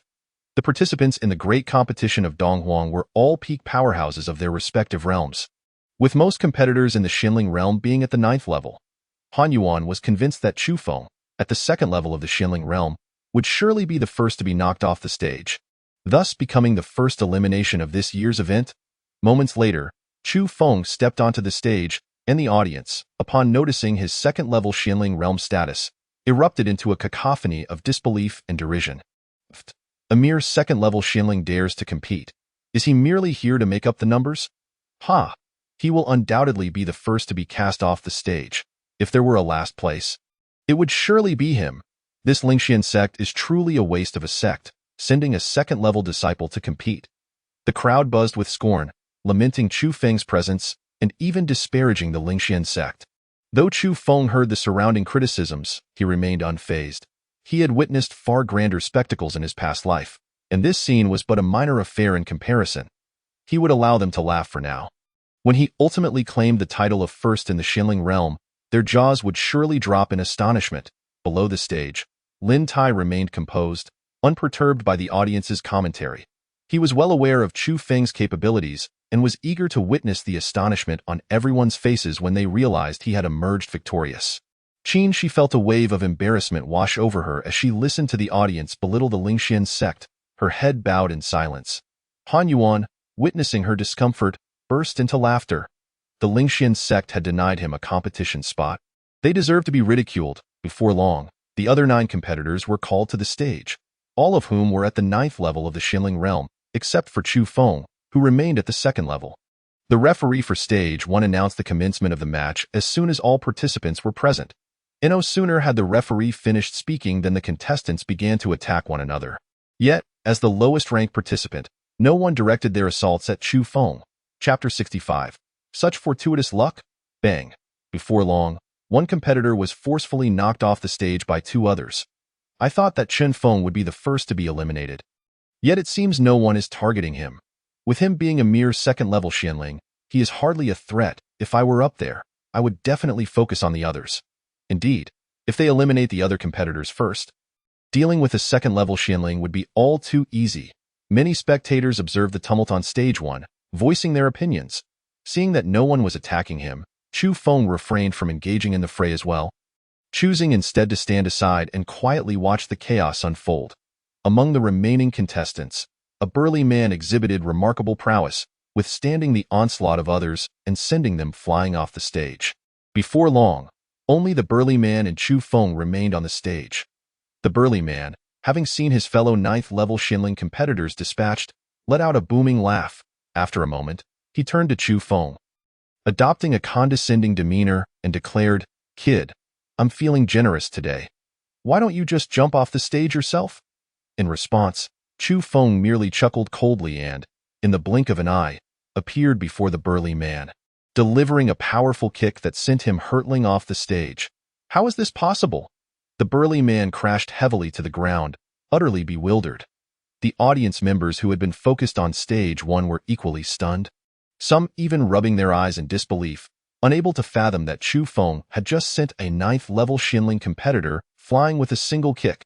This Chen Feng has been hiding his true strength. Humph! What hidden strength? That was merely a lucky strike. The burly man had already exhausted his energy battling the others. Who could have imagined? Out of 9 9th-level Xinling competitors, it was the 2nd-level one who ultimately advanced. Chu Feng's luck is simply astounding. As the crowd buzzed with speculation regarding Chu Feng's advancement, he walked calmly back to his seat, ignoring their chatter. "Uncle Master, your luck is truly impressive," Qin exclaimed joyfully upon his return, congratulating him. She had initially thought Chu Feng would merely showcase himself on stage, not anticipating his fortuitous success in advancing to the 2nd round. Indeed, Chu Feng replied with a faint smile, choosing not to elaborate further. Lin Tai harbored no surprise at Chu Feng's advancement. He was confident that Chu Feng would secure first place, so his progression was only to be expected. Meanwhile, Han Yuan glared at Chu Feng with a face full of resentment. He had previously proclaimed that Chu Feng would be the first to be eliminated, yet here he was, advancing instead. This was nothing short of a slap in the face, Before long, it was Qin Shi's turn to take the stage. Qin Shi found herself confronted by 9 imposing men at the 9th level of the Xinling realm. These formidable figures showed no mercy towards her, and after enduring several rounds, she was ultimately knocked off the stage, regrettably eliminated from the competition. With a heart full of sorrow, Qin Shi returned to her seat and addressed Lin Tai, saying, "Master, I am truly sorry for disappointing you." "It's nothing," Lin Tai replied nonchalantly. With Chu Feng present, Qin Shi's advancement had become inconsequential. Oh, Qin Shi was slightly taken aback by Lin Tai's reaction. She was aware that Lin Tai had long aspired to secure a spot in the Eastern Wilderness Secret Realm, diligently training her in hopes that she would achieve a commendable rank in the Eastern Wilderness Tournament. Therefore, she expected Lin Tai to be disappointed by her exit, but to her surprise, he bore no trace of disappointment whatsoever. After a moment, it was Han Yuan's turn to take the stage. Utilizing a rather sophisticated footwork technique, he deftly maneuvered around the arena, ultimately advancing through a narrow margin. Upon qualifying, Han Yuan strutted back to his seat with an air of arrogance, casting a condescending glance at Chu Feng as he passed. However, Chu Feng remained oblivious, his eyes closed in meditation, entirely disregarding him. Meanwhile, matches for other realms were concurrently taking place on different platforms, yet they held no relevance for Chu Feng, who paid them no mind. Soon, the first round concluded, and the second round commenced. This round was even more intense, as the contenders had been filtered for their formidable strength. In this instance, Chu Feng was not the first to compete. That honor belonged to Han Yuan. As the contest began, Han Yuan continued to rely on his rather skillful footwork, evading the attacks of others. It became evident that they could not land a blow on Han Yuan. The other competitors shifted their focus. Occasionally, Han Yuan assisted others in ambushing their opponents, and gradually, the number of participants dwindled. Ultimately, only Han Yuan and a burly man in green remained. The latter, already in a dire state, succumbed to Han Yuan's relentless strategy and was ultimately sent flying out of the arena. Han Yuan advanced. Ha ha ha. Upon hearing the judge announce his advancement, Han Yuan erupted into maniacal laughter. As the first contestant from the Xinling realm to reach the third round, he grew even more arrogant as he passed by Chu Feng and Lin Tai. He looked down upon them with disdain. Chu Feng, still in meditation, ignored him entirely, while Lin Tai merely cast a fleeting glance at Han Yuan before redirecting his attention. Upon noticing Lin Tai's indifference, Han Yuan sneered, "Master Lin, do you regret canceling my spot in the tournament?" "Get lost," Lin Tai retorted, unwilling to engage further. "Humph. Once I secure a spot for the Tianxian sect in the secret realm, you will have cause to lament." Han Yuan shot back angrily before storming back to his seat among the Tianxian sect. The competition continued unabated. Before long, it was Chu Feng's turn to take the stage. This time, he faced 9 opponents, all at the 9th level of the Xinling realm, but these adversaries were even stronger than those in the previous round. The judge declared the match to begin. The others launched their attacks at one another with fervor. Much like the previous round, they dismissed Chu Feng entirely, choosing instead to focus their efforts on eliminating one another. The prior burly man had fallen to Chu Feng, and they attributed that defeat to his incompetence rather than acknowledging Chu Feng's strength. Confident in their abilities, the 9 believed they could easily vanquish Chu Feng should he remain the last contender. Observing their disregard, Chu Feng leisurely stationed himself in a corner, watching the chaos unfold. What remarkable fortune he had, going unscathed by any attacks. Surely, he wouldn't repeat his earlier feat of defeating the last opponent to advance to the next round. Would he? Absolutely not. The previous burly man had proven to be utterly useless, while these 9 were carefully selected peak Xinling realm warriors, unlikely to fall prey to Chu Feng's cunning. Could it be that Chu Feng was merely concealing his true strength? Unlikely. As a second-level Xinling realm disciple, he was 7 levels beneath his opponents. How formidable could he truly be? The onlookers speculated amongst themselves, their whispers echoing around the arena. Soon, the number of combatants dwindled, leaving only a lone burly man in green and Chu Feng. The man, upon realizing this, erupted into maniacal laughter, as though he had already secured his advancement. He had suffered little injury and expended minimal energy. Defeating the second-level Xinling realm Chu Feng would be child's play, boy. You might as well jump off yourself. Just as the green-clad man was about to taunt Chu Feng into submission, he was suddenly struck by an immense force to the abdomen, sending him hurtling off the stage. May I now be declared the victor?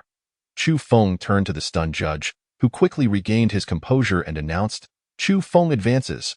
The green-clad warrior had proven himself utterly incompetent. Falling victim to Chu Feng's stealthy strike. I think you are the one who is incompetent. It is evident that the issue lies not with the green-clad man but with Chu Feng's own formidable prowess. He feigned weakness to allow others to clash amongst themselves, ultimately reaping the benefits. Ah, this Chu Feng is exceedingly cunning. Many spectators had suspected that even if the Lingxian sect had its shortcomings, they would not dispatch a mere second-level Xianling disciple to compete.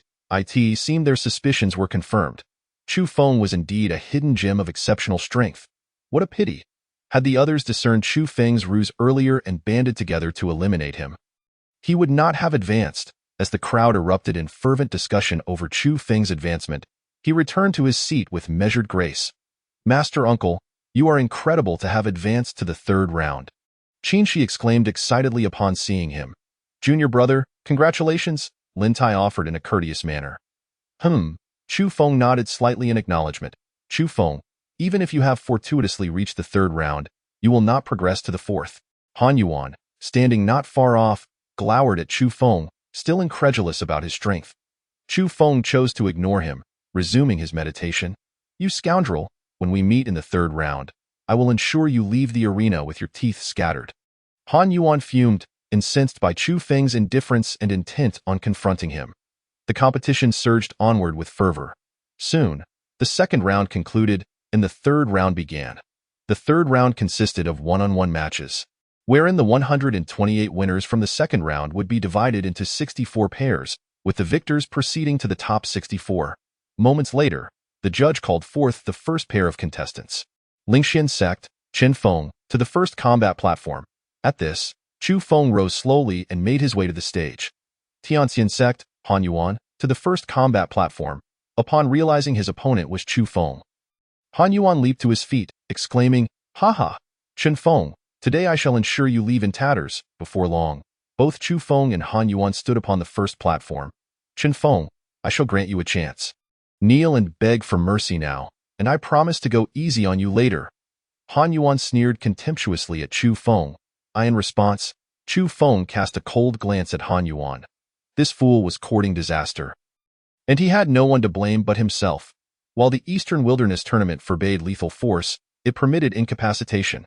Chu Feng had already devised a strategy to deal with Han Yuan, now merely awaiting the judge's signal to commence the match.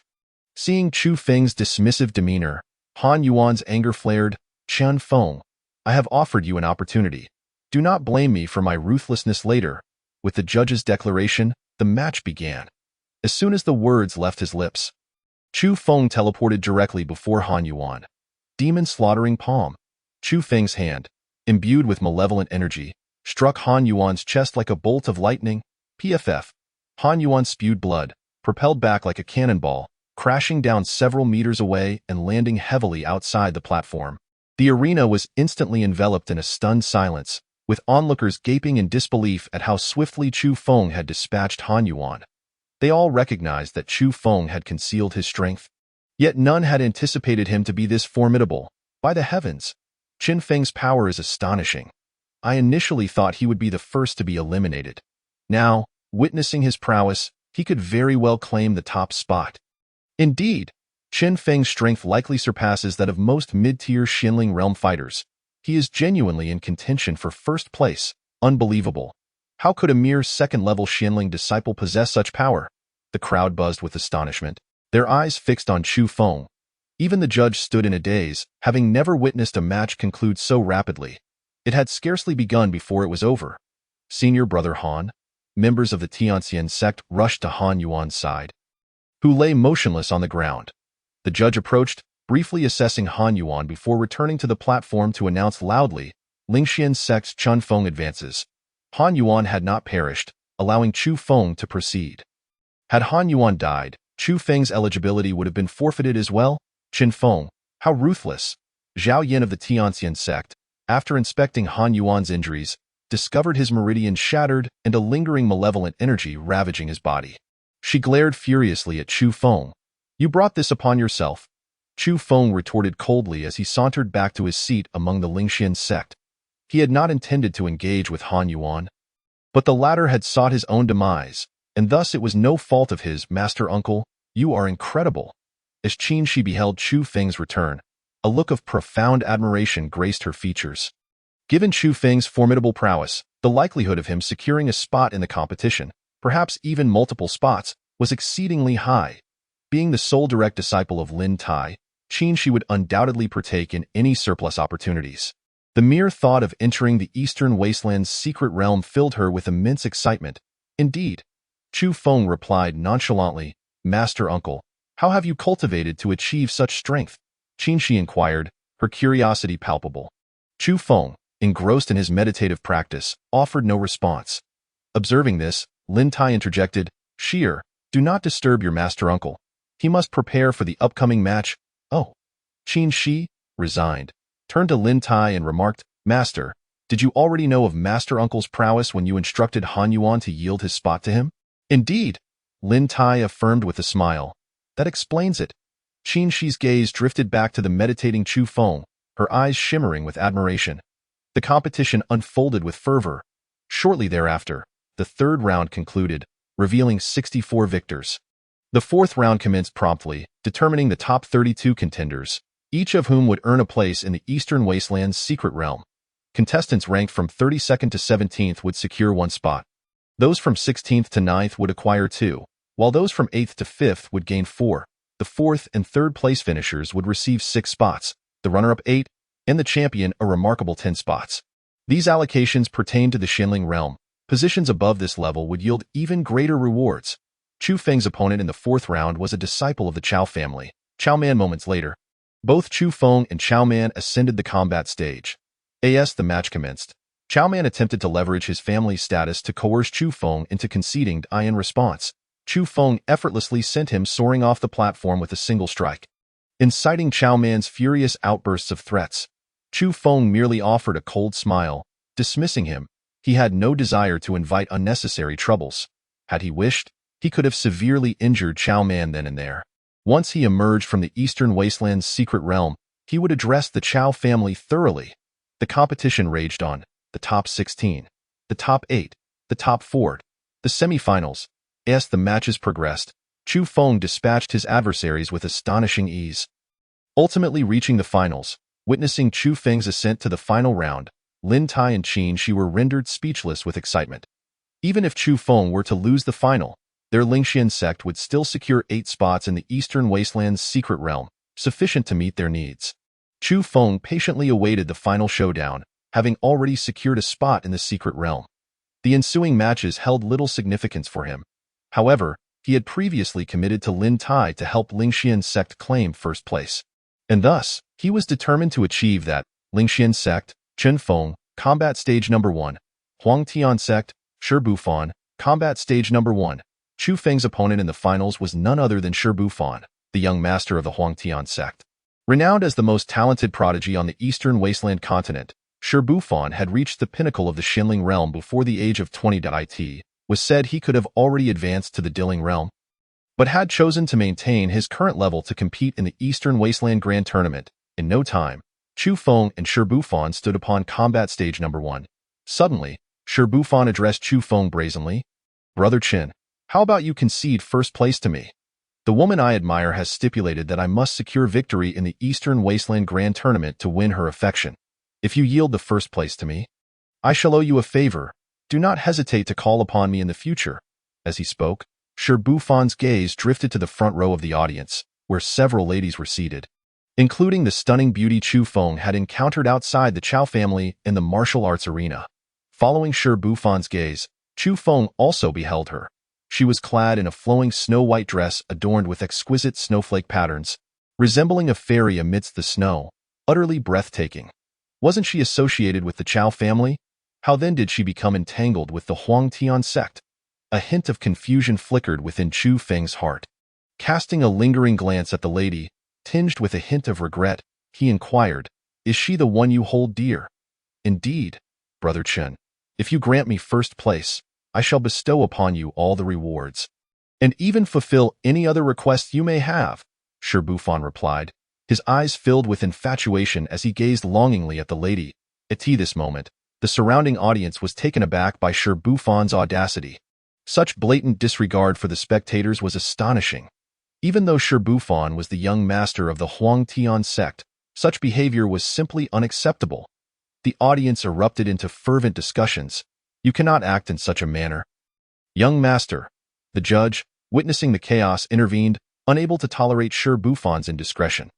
His demands for Chu Feng to concede first place were a gross violation of the tournament's rules, and such actions would bring disgrace upon the Huang Tian sect. Buffon, cease this nonsense. Suddenly, after the referee announced Chu Feng's victory, he immediately approached Sir Buffon to assess his injuries. Young master, are you all right? I am fine. Sir Buffon turned to Chu Feng and said, Thank you, Brother Qin, for your mercy. Today, I concede defeat. Let us battle again in the future. Sir Buffon aspired to become stronger and challenged Chu Feng once more. Very well, Chu Feng replied with a faint nod. Sir Buffon possessed extraordinary talent. As long as he did not fall from grace, his future achievements would undoubtedly be remarkable. Such a figure, provided he was not an enemy, was someone Chu Feng wished to see flourish, becoming a pillar of strength for the human race to resist the alien forces in the future. Thank you, Brother Chen. After speaking, Sir Buffon slowly descended from the arena, leaving the stage to Chu Feng. At that moment, Lin Tai and Qin Shi, upon witnessing Chu Feng's triumph, could hardly contain their excitement and rushed to the edge of the arena, exuberantly gesticulating. The audience erupted into fervent discussions. Who would have thought that the first place in the Xinling realm would belong to Qin Feng? At first, I thought he would finish last, but he astonished everyone by claiming the top spot. What a slap in the face. This Qin Feng is merely a disciple of a small sect. Previously unnoticed, if it weren't for the Eastern Wilderness Grand Competition, I would have never known our Eastern Wilderness continent harbored such a terrifying prodigy. Such talent is wasted in a small sect. He ought to be recruited into our clan. The spectators continued to chatter animatedly about Chu Feng. In the seating area of the Tianxian sect, Han Yuan had just regained consciousness. Upon learning that Chu Feng had secured first place in the Xinling realm, he immediately spat out blood and fainted once more. Senior Brother Han, Zhao Yin anxiously clutched the unconscious Han Yuan. What use is there in worrying about a waste like him? It is this useless individual who has caused our Tianxian sect to clash with Qin Feng. We must expel him from the sect and promptly apologize to Qin Feng. At this time, the first places in the other three realms were also determined. Chao Jian. Upon seeing that the first place in the Wang realm was Chao Jian, Chu Feng's expression grew serious. There were only a dozen competitors in the Wang realm, and Chu Feng had previously encountered several participants with higher cultivation than Chao Jian, including one at the 6th level of Wang realm. He never anticipated that Chao Jian would ultimately claim first place in the Wang realm with his 2nd level cultivation. This clearly indicated his terrifying prowess. Once all the matches concluded, the sect master of the Huangtian sect, Shi Haoyan, took to the stage to distribute jade tokens representing slots in the Eastern Wilderness secret realm to the qualified competitors. Only those in possession of these jade tokens would be permitted entry into the Eastern Wilderness secret realm. At that moment, Chu Feng learned that the slots awarded for the Diling realm were double that of the Xinling realm, while the Tianling realm received 5 times as many, and the Wang realm received 10 times. By securing first place in the Wang realm, Chao Jian had effectively garnered 100 slots for the Chao family in the Eastern Wilderness secret realm. Once the 100 disciples of the Chao family entered the secret realm, their power would undoubtedly increase significantly. Chu Feng had already devised a plan. Once inside the secret realm, he would eliminate all those from the Chao family, inflicting severe damage upon their vitality. After the distribution of the jade tokens, this iteration of the Eastern Wilderness Grand Competition was officially concluded. Chu Feng only kept 1 jade token for himself, relinquishing the remaining 9 to Lin Tai. Junior brother, thank you, Lin Tai exclaimed excitedly as he received the 9 jade tokens, expressing his sincere gratitude to Chu Feng. Without Chu Feng, the Lingxian sect would never have obtained any slots for the Eastern Wilderness secret realm, let alone such a substantial number. Upon receiving the jade tokens, Lin Tai immediately handed one to Qin Shi. Thank you, master. Thank you, uncle. During this Eastern Wilderness Grand Competition, Qin Shi had never imagined she would secure a slot in the Eastern Wilderness secret realm. It was all thanks to Chu Feng that she could achieve this. Soon after, the 3 of them exited the Hurricane Martial Arena. At that moment, 5 elders and disciples of the Lingxian sect awaited outside. Having reached an agreement with Chu Feng, Lin Tai had sent word to the Lingxian sect, summoning these 5 loyal elders and disciples to prepare for entry into the Eastern Wilderness secret realm. They had only just arrived but could not enter the arena and were forced to wait outside. "Sect Master, have we secured slots?" An elder clad in black inquired expectantly. The other 4 also gazed at Lin Tai with eager anticipation. Previously, Lin Tai had relayed that the Lingxian sect would obtain several slots for the Eastern Wilderness secret realm, prompting them to come. The 5 had received the message with disbelief, but as it was Lin Tai's command, they had no choice but to comply. Lin Tai smiled slightly at the inquiry, opting not to answer directly. Instead, he introduced Chu Feng. "This is my junior brother, who represented our Lingxian sect and claimed first place in the Xinling realm of the Eastern Wilderness Grand Competition." "What? First place?" The black-clad elder and the other 4 were instantly dumbfounded, staring incredulously at Chu Feng. It was only when Lin Tai produced 5 jade tokens and handed them over that they finally believed Chu Feng had genuinely achieved first place, and they hurriedly expressed their gratitude. "All right, let us return to the inn and celebrate properly," Lin Tai suggested, signaling for everyone to head back to the inn. Shortly thereafter, they returned to the inn where they had been staying. By this time, everyone in the inn was aware that Chu Feng had secured first place in the Xinling realm of the Eastern Wilderness Grand Competition, and they regarded him with admiration. Some even rushed forward, eager to purchase jade tokens for slots in the Eastern Wilderness secret realm from Chu Feng. It was only then that Chu Feng realized these jade tokens could be sold if both parties consented. However, they could not be forcibly taken. If anyone attempted to do so and was caught, they would incur the wrath of all the major forces across the Eastern Wilderness continent. For matters regarding the jade tokens, "You may consult our sect master," Chu Feng remarked before leisurely returning to his room in the inn. Having obtained the desired jade token, he considered his transaction with Lin Tai complete. He wished to concern himself with no further matters. Once they entered the Eastern Wilderness secret realm the following day, he and the Lingxian sect would part ways, severing all ties. The next day, Chu Feng rose early, had breakfast, and proceeded with Lin Tai and the others to the location of the Eastern Wilderness secret realm. The Eastern Wilderness Shrine, Chapter 69. Entering the Secret Realm. The Eastern Wilderness Shrine was merely a man-made palace. Long ago, several top-tier forces of the Eastern Wilderness continent discovered the Eastern Wilderness secret realm here. To facilitate management, these forces united to construct a grand Eastern Wilderness Shrine around the secret realm. The Eastern Wilderness Shrine was enclosed, equipped with numerous deadly formations, with only a single main entrance for entry. Only those holding jade tokens could enter the Eastern Wilderness Shrine and subsequently access the Eastern Wilderness secret realm. The Eastern Wilderness secret realm opened once every 10 years, and only cultivators of the D-Ling realm and below were permitted entry. It was said that the entry points into the secret realm were random, not fixed to a specific location. The duration of the secret realm was 6 months, during which one must exit. Failure to do so would result in eternal entrapment. Soon after, Chu Feng, alongside Lin Tai and the others, arrived at the Eastern Wilderness Shrine. At this moment, a long line of people was forming at the entrance, gradually entering through the main gate. Among them were several notable figures, including Chao Jian, who surveyed those entering the shrine with a cold gaze. Chu Feng maintained his composure as he queued for about 15 minutes. Finally stepping into the Eastern Wilderness Shrine. Inside the Eastern Wilderness Shrine was immensely spacious. Aside from an ancient arched stone door in the center, there were no other structures, leaving the area eerily vacant. The shrine stood nearly 10 meters high, and its vastness could easily accommodate 1,000 people. Chu Feng scanned the crowd inside the shrine, recognizing many individuals he had encountered during the Eastern Wilderness Grand Competition, including Shi Bufan. That woman without any cultivation is also entering the secret realm.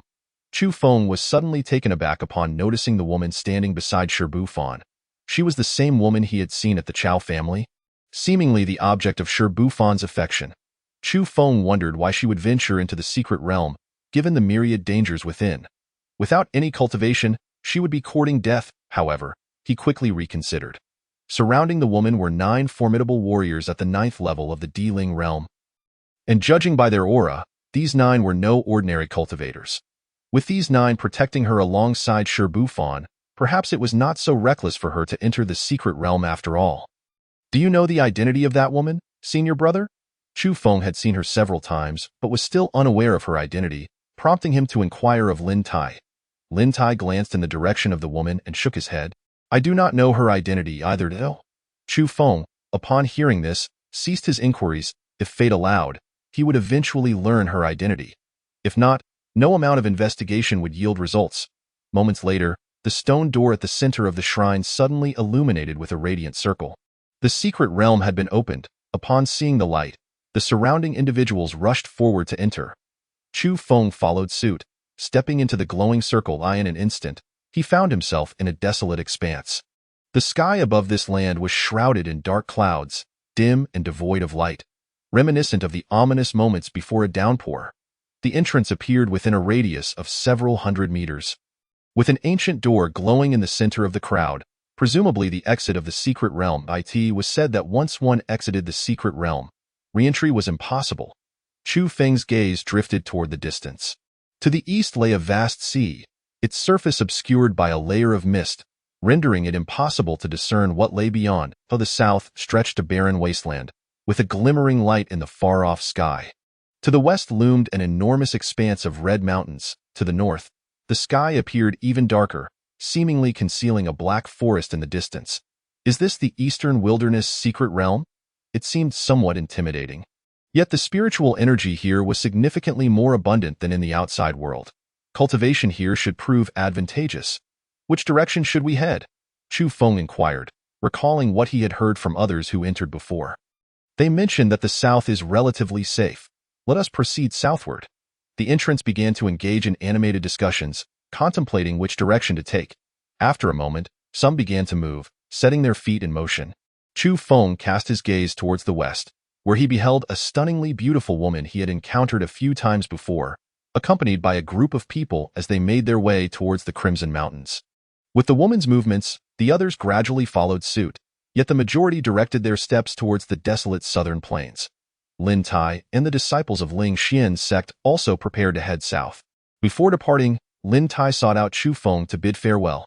Chu Feng had previously informed Lin Tai that once they entered the Eastern Wilderness secret realm, they would part ways. From that moment on, he would no longer appear before others as the current Chen Feng. It would be akin to Chen Feng meeting his demise within this secret realm. Henceforth, Chu Feng would be entirely severed from Ling Xian's sect. After the farewell, Lin Tai led the Ling Xian sect disciples away at a leisurely pace. Master, isn't Uncle going with us? Qin Shi inquired, glancing at Chu Feng in confusion as they walked. Your uncle has his own plans and will not accompany us. Lin Tai replied, casting a deep glance back at Chu Feng. Today's parting would mean he could never again refer to Chu Feng as his junior brother. Oh. Qin Shi expressed a hint of reluctance upon hearing this. But she had no choice but to follow Lin Tai's lead. At that moment, the members of the Chao family split into 4 groups, each heading in a different direction. It seemed the Chao family was intent on capturing everything within the secret realm. Desiring it all, after a brief moment, Chu Feng surveyed the 4 directions before setting his course northward. He sensed an aura of darkness emanating from the northern region, an essence he feared not. And fewer individuals resided there, making it an optimal place for him to seek opportunities. Shortly thereafter, once Chu Feng had distanced himself from the prying eyes of those around him, he dispelled his disguise and reverted to his true appearance. Continuing northward, he soon arrived at the threshold of a pitch-black forest. The trees within this forest were all withered, resembling a grove ravaged by fire, leaving only the charred black trunks behind. At that moment, over 20 members of the Chao family stood hesitantly before the dark woods, daunted to enter. Among them, the strongest was at the 9th level of the Earth Spirit Realm, while the weakest was at the Xian Spirit Realm. Among this group was Chao Man, a rival Chu Feng had encountered during the Eastern Wilderness Grand Competition. At that time, Chao Man had attempted to leverage his family status to force Chu Feng to concede, only to be sent flying off the stage by a single strike from Chu Feng. You there, go in and scout. Chao Man commanded as he spotted Chu Feng approaching, his voice authoritative. The Chao family had previously placed a bounty on Chu Feng, and nearly all of their disciples had seen his likeness in a portrait. However, the dimness of the surroundings rendered Chao Man and his kin unable to recognize Chu Feng at this moment. Chu Feng silently observed the dark forest, disregarding Chao Man's demand. He felt a palpable aura of death permeating the forest, and sensed hidden dangers lurking beneath the earth. Are you deaf? Did you not hear my command? Let me tell you, We are the esteemed Chao family of the Tian Luo Empire. If you wish to live, hurry and scout ahead. Chao Man's voice boomed with a threatening tone as he saw Chu Feng's indifference. Wait, he seems to be that Chu Feng the family is hunting. A nearby Chao family disciple suddenly recognized Chu Feng, his face paling in fear. What? Chu Feng? Lord Chao Jian has been guarding the entrance to the Eastern Wilderness Shrine. How could Chu Feng possibly enter the secret realm? The Chao family members were immediately engulfed in trepidation. Chu Feng had previously been capable of slaying individuals at the heavenly spirit realm, and they feared his infiltration into the Eastern Wilderness secret realm to eliminate members of the Chao family. Chao Jian had vigilantly guarded the shrine entrance to prevent such an occurrence. Yet now, it seemed Chu Feng had truly succeeded in breaching their defenses. In an instant, the Chao family members drew their weapons, trembling as they faced Chu Feng. He is merely at the second level of the Xian spirit realm. I refuse to believe we cannot take him down with our numbers. Attack together and slay him, commanded a leading disciple at the 9th level of the Earth spirit realm in a flash. The members of the Chao family charged ferociously towards Chu Feng. Clang! The demon shadow sword was drawn, and in an instant, an incredibly sharp sword energy swept towards the Chao family members, slicing through them with merciless precision. Chu Feng showed no restraint. The sword energy imbued with his perfected sword intent cleaved through the Chao family members with ease. At that moment, several individuals approaching from a distance witnessed Chu Feng dispatching over 20 members of the Chao family in a single stroke, prompting them to turn and flee in panic. Chu Feng cast a dispassionate glance at the fleeing figures, unconcerned about their escape. At this juncture, he was no longer fearful of exposure. There was no need to silence those who were irrelevant to him. Moments later, Chu Feng collected all the storage rings from the fallen Chao family members. Suddenly, he noticed the corpses of the Chao family members rapidly desiccating. Within a brief span, they had transformed into mummified remains, as if their lifeblood was being siphoned away by some unseen force. Chu Feng's gaze sharpened as he peered into the depths of the forest, where a towering black silhouette loomed, suggesting the presence of a fearsome creature. However, the darkness obscured his view, preventing him from discerning what lay beyond. After a moment of contemplation, Chu Feng stepped into the black forest. Danger and opportunity were intertwined. If the path ahead was fraught with peril, it was likely that no one had ventured there before, thus the opportunities within remained untouched. In his pursuit of rapid advancement, Chu Feng resolved to take the risk. As he entered the dark forest, a chilling aura of death enveloped him. This deathly atmosphere felt akin to a poison, relentlessly assailing his body and draining his vitality. Most cultivators would find it impossible to linger here for long. Chu Feng promptly activated the Chaos Technique, a method capable of transmuting this death energy into a force akin to spiritual energy that could be absorbed into his body. With the Chaos Technique in operation, Chu Feng navigated the black forest with ease, unperturbed. He ventured deeper into the shadows of the forest. Suddenly, the ground trembled, and skeletal beasts began to emerge from below. Undead beasts. Chu Feng immediately recognized the nature of these creatures. After death, their carcasses had been infused with death energy, granting them a chance to resurrect as mindless undead beasts driven solely by a thirst for slaughter. The undead beasts attacked anyone in sight, and upon spotting Chu Feng, they lunged at him with ferocity. Drawing the demon shadow sword, Chu Feng unleashed a flurry of sword energies towards the attacking undead beasts. These creatures, confined to the Xian spirit realm, could not withstand his assault and were obliterated in an instant, meeting their permanent demise. Within the remains of the undead beasts lay a chance for the emergence of death pearls, which contained a rich essence of death energy. Useful for the crafting of specific elixirs, Chu Feng could absorb this death energy for his cultivation, while the death pearls would also serve as valuable resources. After a moment, Chu Feng proceeded past the corpses of the undead beasts, collecting all the death pearls he encountered, though he lamented that only 3 were found. Despite having vanquished dozens of undead beasts, the scarcity of death pearls was disheartening. If he could amass a significant quantity, his cultivation could ascend rapidly. Unwavering, Chu Feng pressed further into the heart of the black forest. Encountering numerous undead beasts along the way, he dispatched everyone he encountered. After half an hour, he had accumulated 30 death pearls. Excellent. Even if this black forest holds no other opportunities, acquiring death pearls here is a fortune in itself. Chu Feng laughed heartily. Not long after, he arrived in an even denser thicket. The trees in this grove were unlike any he had seen prior. They appeared alive, adorned with black leaves. Chu Feng opted not to take any risks, instead drawing his sword and unleashing a wave of sword energy. The energy sliced through a small cluster of surrounding trees, severing them cleanly. In an uncanny twist, black blood began to ooze from the cut trunks, and a strange cry echoed from deep within the forest. The cry was filled with anguish, as if Chu Feng's earlier actions had inflicted pain upon whatever resided within. Suddenly, a series of spikes erupted from the ground beneath Chu Feng, aiming directly at him. Anticipating such a move, he evaded with agility. However, as soon as he landed, another volley of spikes thrust upward towards him. This time, while airborne, Chu Feng drew his sword and unleashed several sword energies downward. The energies pierced the earth, causing a torrent of black blood to surge forth while the eerie cry resonated once more from within the depths of the forest. At this juncture, Chu Feng had deduced that the spikes bore a striking resemblance to the sharp roots of trees. There must be a tree demon lurking within the forest, though its precise level of power remained unknown. Unrelenting, Chu Feng wielded the demon shadow sword, sending forth sword energies to sever the surrounding trees adorned with leaves. These trees were likely extensions of the tree demon. Felling them would surely inflict harm upon the creature itself.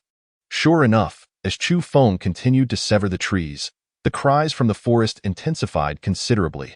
Suddenly, the black leaves of the trees ahead detached from their branches, hurtling towards Chu Feng like a storm of ebony arrows. Recognizing the threat, he swiftly brandished the demon shadow sword, forming a protective barrier of sword light around himself. The incoming black leaves disintegrated upon contact, turning to dust. After a moment, the rain of black leaves ceased, and Chu Feng pressed on, continuing to cleave the trees before him.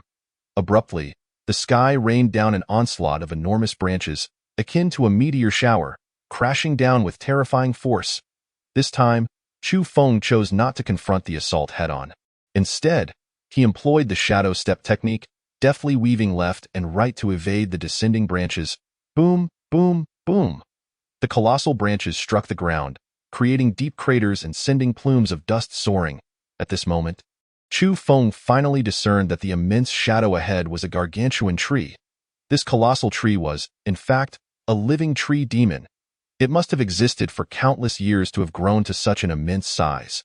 Fortunately, it appeared that this tree demon was only at the 5th level of the heavenly spirit realm, allowing Chu Feng to breathe a sigh of relief. Continuing to evade the onslaught of branches, Chu Feng pressed onwards towards the trunk of the tree demon. To slay this creature, he would need to extract its heart, and given its vast size and age, its heart was likely a supreme-grade spiritual herb. As long as the heart of the tree is excavated and its energy absorbed, Chu Feng's realm can be significantly elevated. Chapter 71. Shangli Air, Boom. As Chu Feng approached the main body of the tree demon, the sky suddenly descended with a gigantic hand, leaving him nowhere to evade. This colossal hand was formed from a massive branch and leaves of the tree demon, descending with inexorable might upon Chu Feng. Instantly, Chu Feng raised the shadow sword, charging upwards to pierce through the tree demon's titanic hand. In a moment, he drew nearer to the main body of the tree demon. Unwavering in his momentum, he merged his being with the sword, breaking through the core of the tree demon and entering its interior.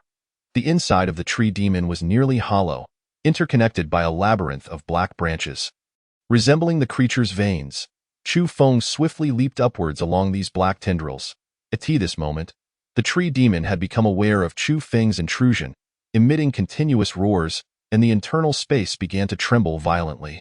However, having already entered, the tree demon was powerless to reverse his fate and could only submit to Chu Feng's slaughter. Shortly after, Chu Feng reached the center of the tree demon's interior.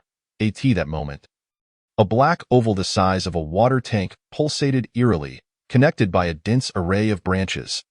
This heart of the demon tree had existed for at least 2,000 years. Upon sighting the black oval, Chu Feng was instantly filled with exhilaration. This oval was indeed the heart of the tree demon, containing a millennium's worth of pure energy, capable of greatly enhancing a cultivator's prowess.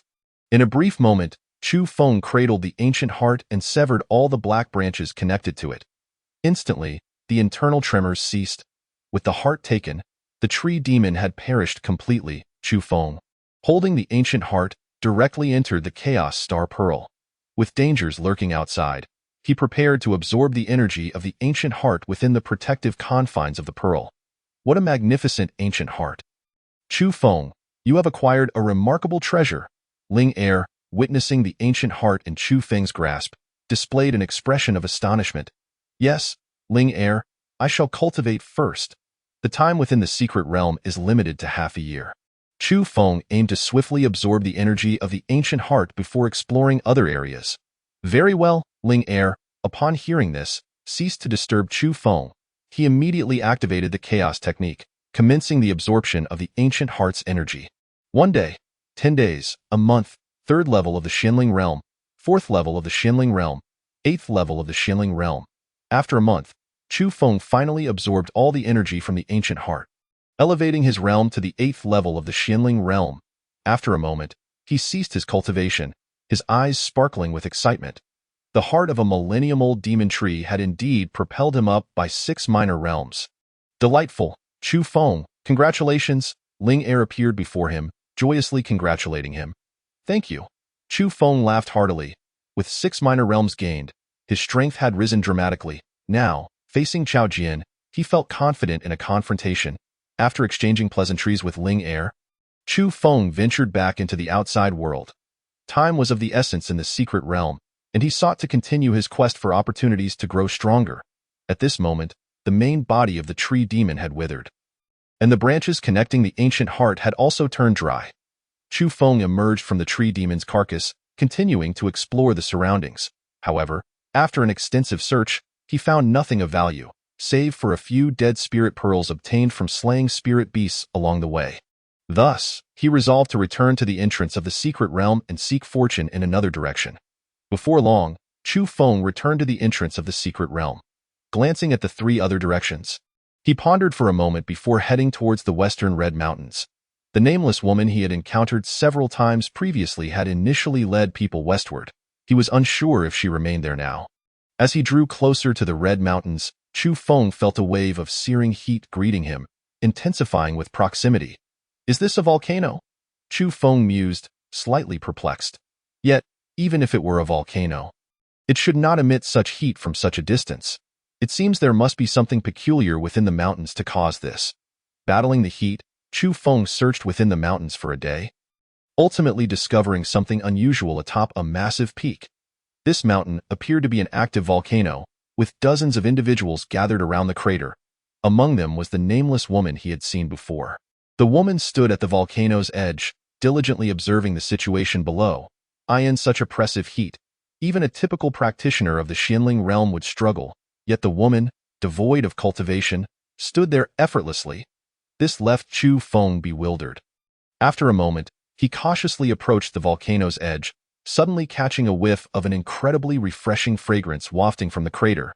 This is a rare spiritual herb. Chu Feng's eyes lit up instantly. Such a delightful aroma could only emanate from a precious spiritual herb.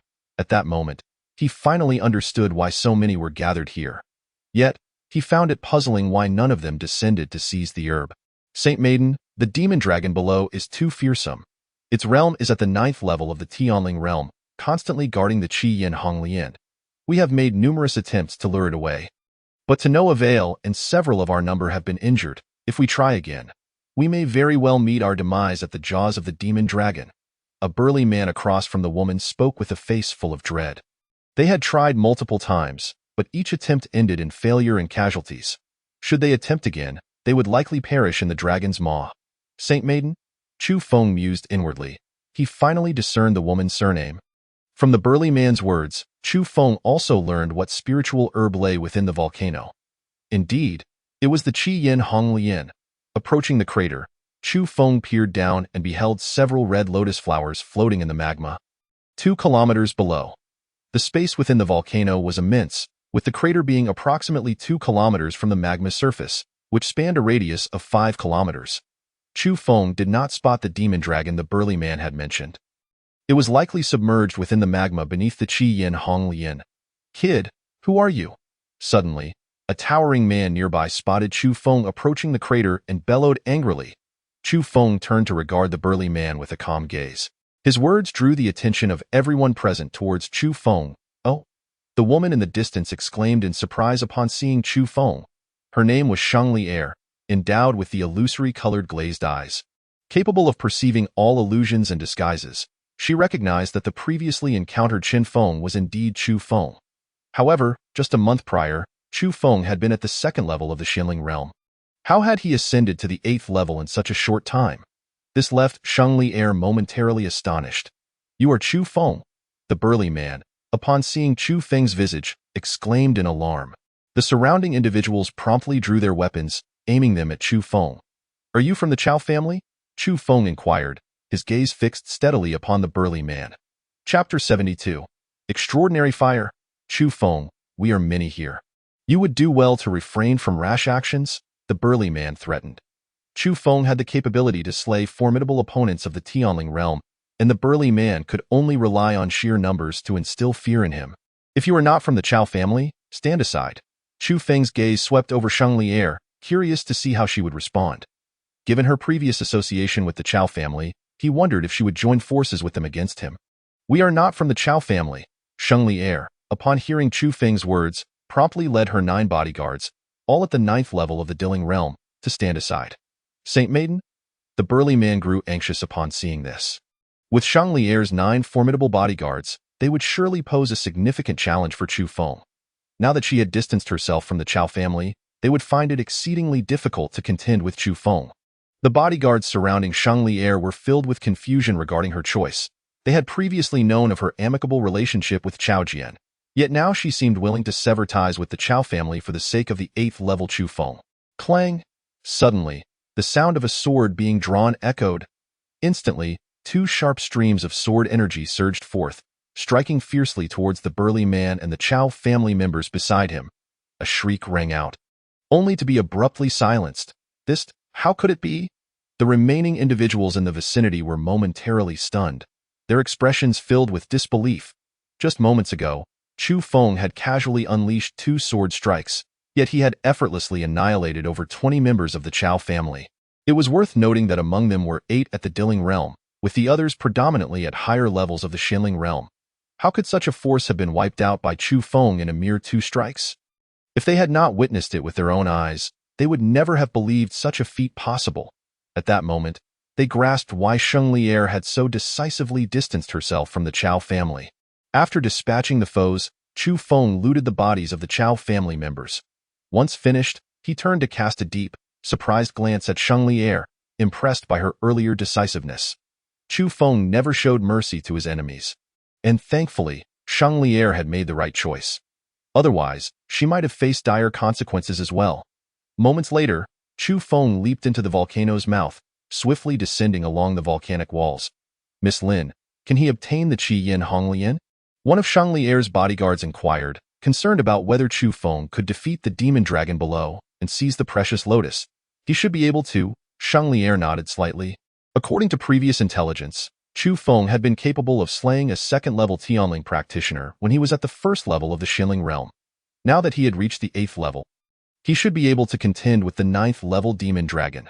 Before long, Chu Feng approached the surface of the magma. The temperature here was intensely scorching, beyond the endurance of an average practitioner of the Xinling realm. However, it posed no threat to Chu Feng.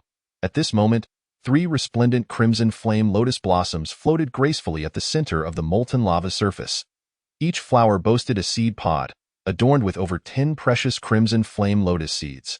These seeds were rare elixirs, capable of significantly enhancing a practitioner's cultivation. Chu Feng approached the edge of the lava closest to the crimson flame lotus, channeling spiritual energy beneath his feet, swiftly gliding across the molten surface towards the blossoms. Just as he was about to reach the crimson flame lotus, a terrifying dragon's breath erupted violently from beneath the lava, hurtling towards him. Chu Feng had anticipated this. Wielding the shadow demon sword, he unleashed a wave of sword chi that dispersed the dragon's breath effortlessly. In the next moment, a colossal crimson dragon, stretching 100 meters in length, surged forth from the magma, roaring ferociously as it charged at Chu Feng. Death? Chu Feng remained unfazed, concentrating his full strength as he launched a powerful sword chi towards the dragon. The sword she carried in overwhelming might, slicing through the air as if it threatened to cleave the very fabric of space. The Crimson Dragon, sensing the imminent danger, displayed a look of fear, desperately attempting to evade. However, the sword chi was too swift, arriving in an instant, leaving the dragon no chance to escape.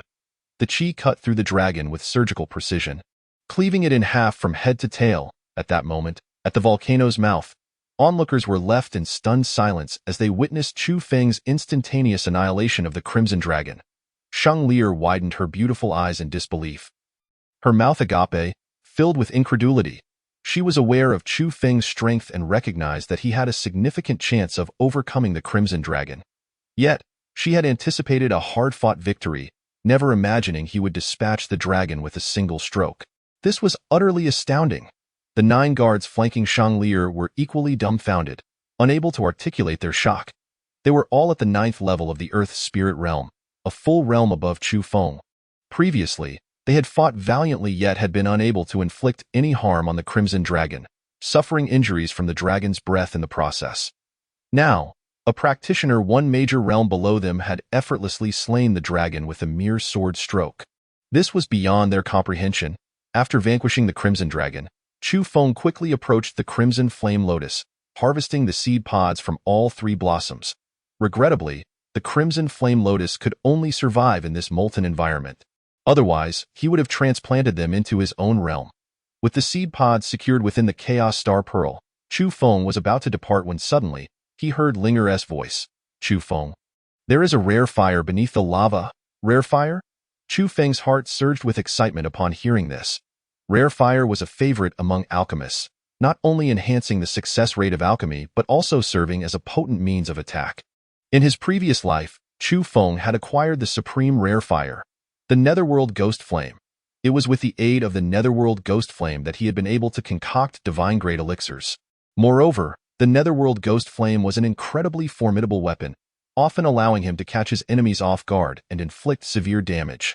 Yes, there is a type of Red Lotus ground fire below, which is a high-grade rare fire, Linger explained. Splendid, Chu Feng exclaimed, his excitement palpable. With his current low cultivation level, acquiring rare fire would provide him with an unexpected means of attack against higher realm adversaries.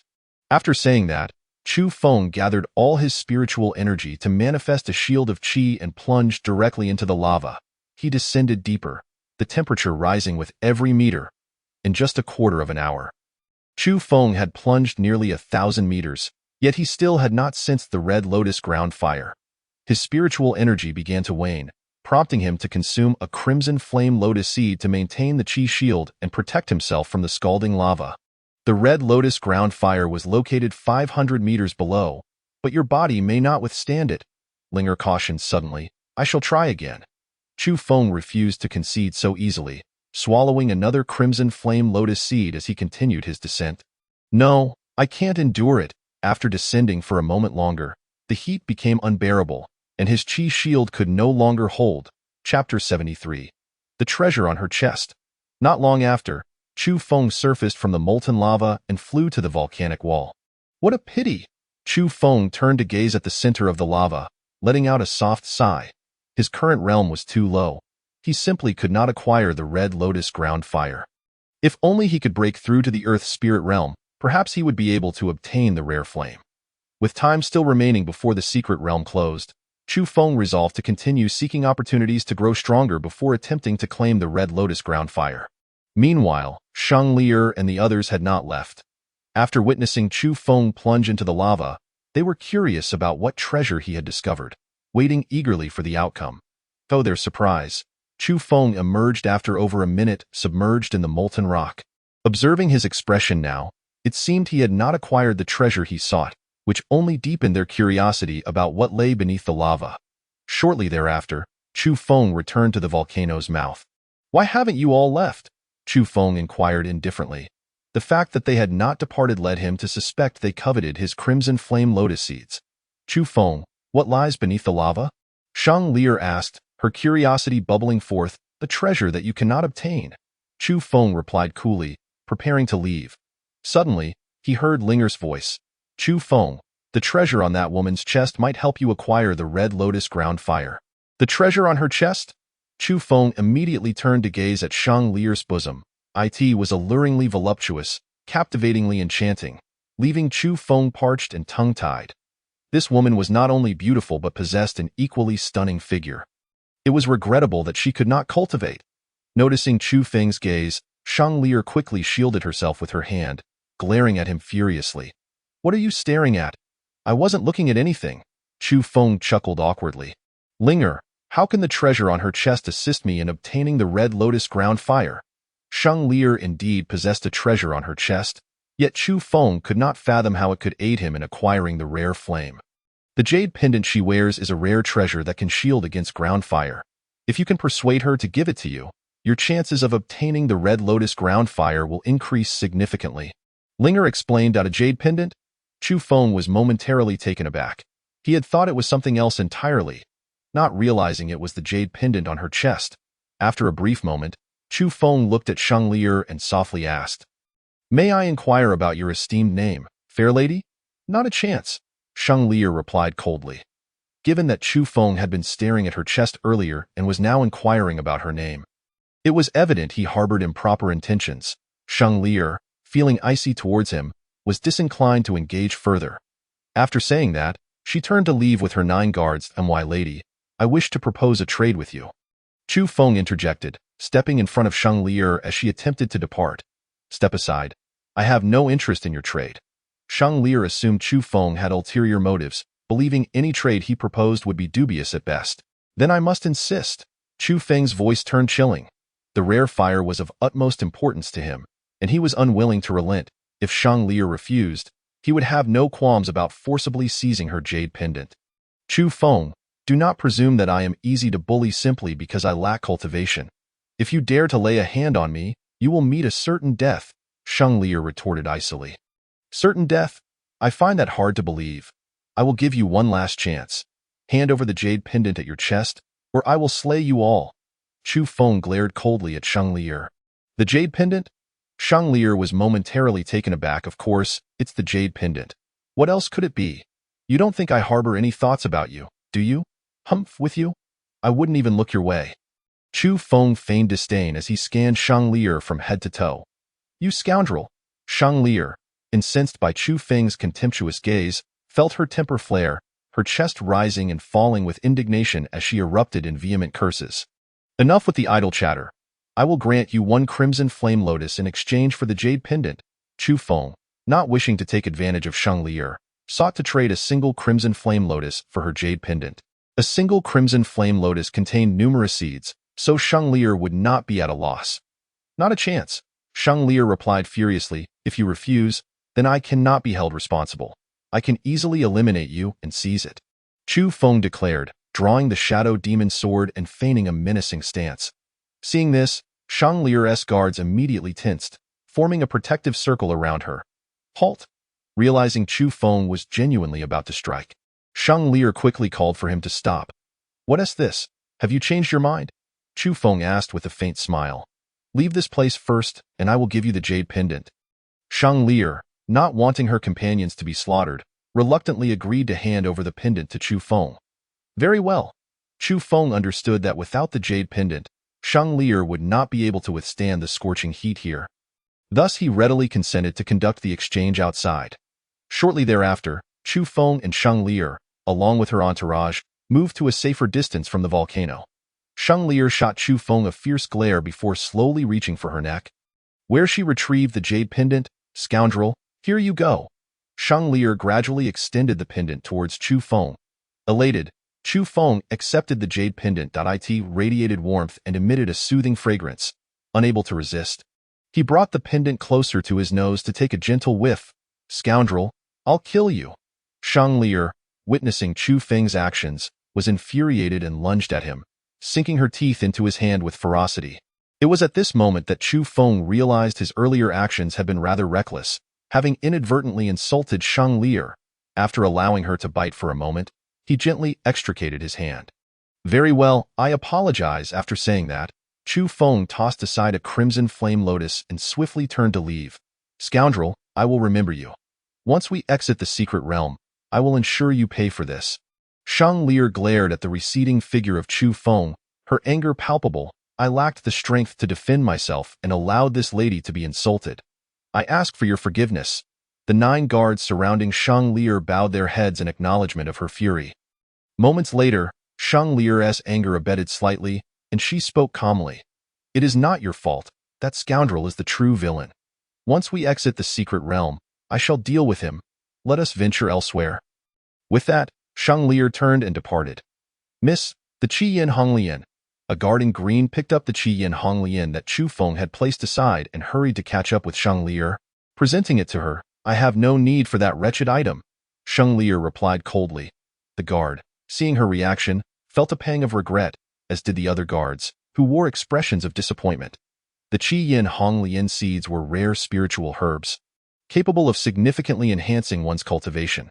Losing them would indeed be a great pity. Very well, since it is such a loss, each of you may take a Qi Yin Honglian seed, and I shall keep the remaining ones. Upon observing the expressions of her companions, Shang Lier swiftly altered her decision. It would be a shame to discard them. It was far better to distribute them among her guards, ensuring they would be more devoted to her protection. The Qi Yin Honglian gifted by Chu Feng contained 12 seeds, allowing each of the 9 guards to take one, while the remaining 3 were stored in Shang Lier's spatial ring. Chapter 74. The Glimmering Isle. Soon after, Chu Feng returned to the volcano. After adorning himself with Shang Lier's jade pendant, he felt no heat at all, instead experiencing a refreshing coolness. What a marvelous treasure! Chu Feng realized that the pendant not only dispelled heat but also greatly accelerated the absorption of spiritual energy, significantly aiding his cultivation. Initially, he intended to return it to Shang Lier once he was done, but now he wished to keep it for himself. Moments later, Chu Feng once again approached the heart of the lava, plunging into it and swiftly descending. With the aid of Shang Lier's pendant, he effortlessly reached the Red Lotus ground fire. The Red Lotus ground fire floated within the lava, appearing as if it were in slumber. The lava within a 2-meter radius of the Red Lotus ground fire was incinerated and evaporated, creating a vacuum around it. Chu Feng, do you know how to subdue the? Linger communicated telepathically. Indeed. Chu Feng nodded gently. It possesses a certain level of intelligence. To subdue it, one must possess greater strength, along with patience and luck. In his previous life, it took Chu Feng nearly 6 months to subdue the Nether Ghost Fire. However, since the Red Lotus ground fire is merely an advanced, the time required to subdue it would undoubtedly be less. Moreover, with the experience gained from his previous life, Chu Feng could subdue them more swiftly this time. Moments later, Chu Feng carefully entered the vacuum surrounding the Red Lotus ground fire. Although protected from the heat by Shang Lier's pendant, he still felt a searing burn as he approached the vacuum. He began to envelop the Red Lotus ground fire with his spiritual energy, but as soon as his energy drew near, it seemed to awaken, slowly drifting away. Chu Feng immediately followed suit, intensifying his energy to encase the Red Lotus ground fire. In an instant, the Red Lotus ground fire erupted with tremendous force, scattering Chu Feng's spiritual energy. Undeterred, Chu Feng persisted in wrapping the Red Lotus ground fire with his energy, simultaneously employing his soul power to suppress it. Chu Feng's soul was reborn and immensely powerful, quickly managing to subdue the Red Lotus ground fire. However, the Red Lotus ground fire did not yield immediately. It continued to unleash its power, dispersing Chu Feng's spiritual energy. Fortunately, with the Qi Yin Honglian seeds at his disposal, he consumed them whenever his energy waned, engaging in a relentless battle with the Red Lotus ground fire. 1 day, 10 days, a month, 2 months. After a full 2 months, Chu Feng finally succeeded in subduing the Red Lotus ground fire. Once tamed, the Red Lotus ground fire behaved like a playful sprite, flitting around Chu Feng without causing him any harm. Ha ha ha! Chu Feng laughed joyously. With the Red Lotus ground fire at his disposal, his future alchemical endeavors would become much easier, enabling him to concoct higher-grade pills. Additionally, utilizing the Red Lotus ground fire for offense would serve as an exceptionally powerful means of attack. Furthermore, during these 2 months, as Chu Feng continuously consumed the Qi Yin Honglian seeds, his cultivation level rose by 2 minor realms, reaching the pinnacle of the Xianling realm. Now, all he needed was to break through to the next level, which would greatly enhance his prowess. Suddenly, the flow of lava surged upward rapidly as if it were about to erupt. Chu Feng felt a twinge of confusion. The Red Lotus ground fire has been suppressing the lava here. Now that it has been subdued, the lava is about to erupt, Linger communicated urgently. So the volcano is about to explode. Chu Feng smiled lightly, eager to experience the spectacle of a volcanic eruption. Soon, he was propelled upward alongside the surging lava, emerging at the volcano's mouth, and then shooting forth. Ha ha ha! Chu Feng spread his arms wide, laughing heartily as he reveled in the elation of flight. Moments later, he descended to the ground. At this point, the surroundings were engulfed in lava, presenting a scene reminiscent of the end of the world. Chu Feng concentrated his spiritual energy in his feet and treaded upon the lava's surface, rapidly heading toward the entrance of the secret realm. With over 2 months remaining before the secret realm closed, he sought to change direction and continue seeking opportunities. In his previous explorations, he had acquired the heart of the Millennium Demon Tree and the Red Lotus ground fire, which had significantly bolstered his strength. Now, only the east and south remained unexplored, both of which surely held opportunities as well. An hour later, Chu Feng arrived at the entrance of the secret realm. At this moment, several individuals were engaged in cultivation near the entrance. These individuals seemed to have already encountered some fortune, opting not to take further risks, instead choosing to cultivate for a while before exiting the realm. Others had not ventured forth in search of opportunities. They had entered the secret realm solely for its rich spiritual energy. Chu Feng glanced toward the east and south, momentarily unsure of which direction to pursue. He had heard tales of a glimmering isle to the east, rumored to be replete with treasures. Indeed, 2 individuals had previously ventured there and returned with unknown treasures, immediately exiting the secret realm. Fearing we would seize their gains, however, it is said that the sea and the isle are home to many fearsome beasts. Countless souls have perished there. Never mind, our strength is too meager. There is no need to risk our lives competing with those of higher realms for opportunities. While Chu Feng hesitated, he overheard some individuals at the entrance of the secret realm discussing a glimmering isle. Chu Feng pondered, but in an instant, he resolved to explore the eastern route. For him, places deemed dangerous by others were precisely where opportunities awaited. A quarter of an hour later, Chu Feng reached the eastern coastline. The sea was shrouded in a thick mist, its waters dark and unfathomable. At that moment, in the distance, a small island radiating a faint glow appeared. Resembling a celestial isle, upon witnessing this, Chu Feng immediately stepped onto the water's surface, hastening toward the isle. Hey, the isle is moving. As he approached, Chu Feng noticed that the isle was indeed drifting slowly. No wonder he hadn't seen it upon entering the secret realm. It must have only recently relocated here. Moments later, Chu Feng leaped onto the isle. Upon stepping onto the isle, he was immediately met with an overwhelming pressure, as if he were bearing the weight of 1,000-pound stone. How peculiar! The surroundings of the isle were eerily silent, yet numerous footprints were visible on the ground, indicating that many had previously set foot on the isle. Following the footprints, Chu Feng ventured into a dense forest, only to find the traces abruptly vanish. An array. Chu Feng discerned the illusionary formation within the forest at a glance. However, this was merely a low-level illusionary array, capable of ensnaring those ignorant of formations. It posed little challenge to Chu Feng. He cautiously stepped into the forest, swiftly traversing the illusionary array. Along the way, he spotted several individuals ensnared within the formation. Yet Chu Feng made no attempt to rescue them. Those who chose to ascend the isle in search of fortune must be prepared to risk their lives at any moment. Before long, Chu Feng emerged from the array, stepping out of the forest. This time, several hundred individuals gathered outside the forest. Chapter 75. The Sacred Level Legacy. Outside the forest stood Shanglir and others he recognized, including Lin Tai and Qin Shi from the Ling Xian sect. Before them loomed a colossal staircase, ascending into the clouds. Many individuals were already climbing the staircase, straining to ascend. Chu Feng frowned as he observed the staircase, sensing something amiss. Such a towering staircase, yet he had not seen it from the isle's exterior moments ago. It seemed as though the staircase were an illusion, yet numerous individuals were already ascending, suggesting it was indeed real. Suddenly, a blood-curdling scream erupted from the staircase. A burly man in green attire exploded into a shower of blood and flesh several dozen steps up, his remains scattering upon the staircase before vanishing in an instant. Ah! The onlookers gasped in shock. That individual, possessing such low cultivation, dared to vie for the legacy. Truly a death wish indeed.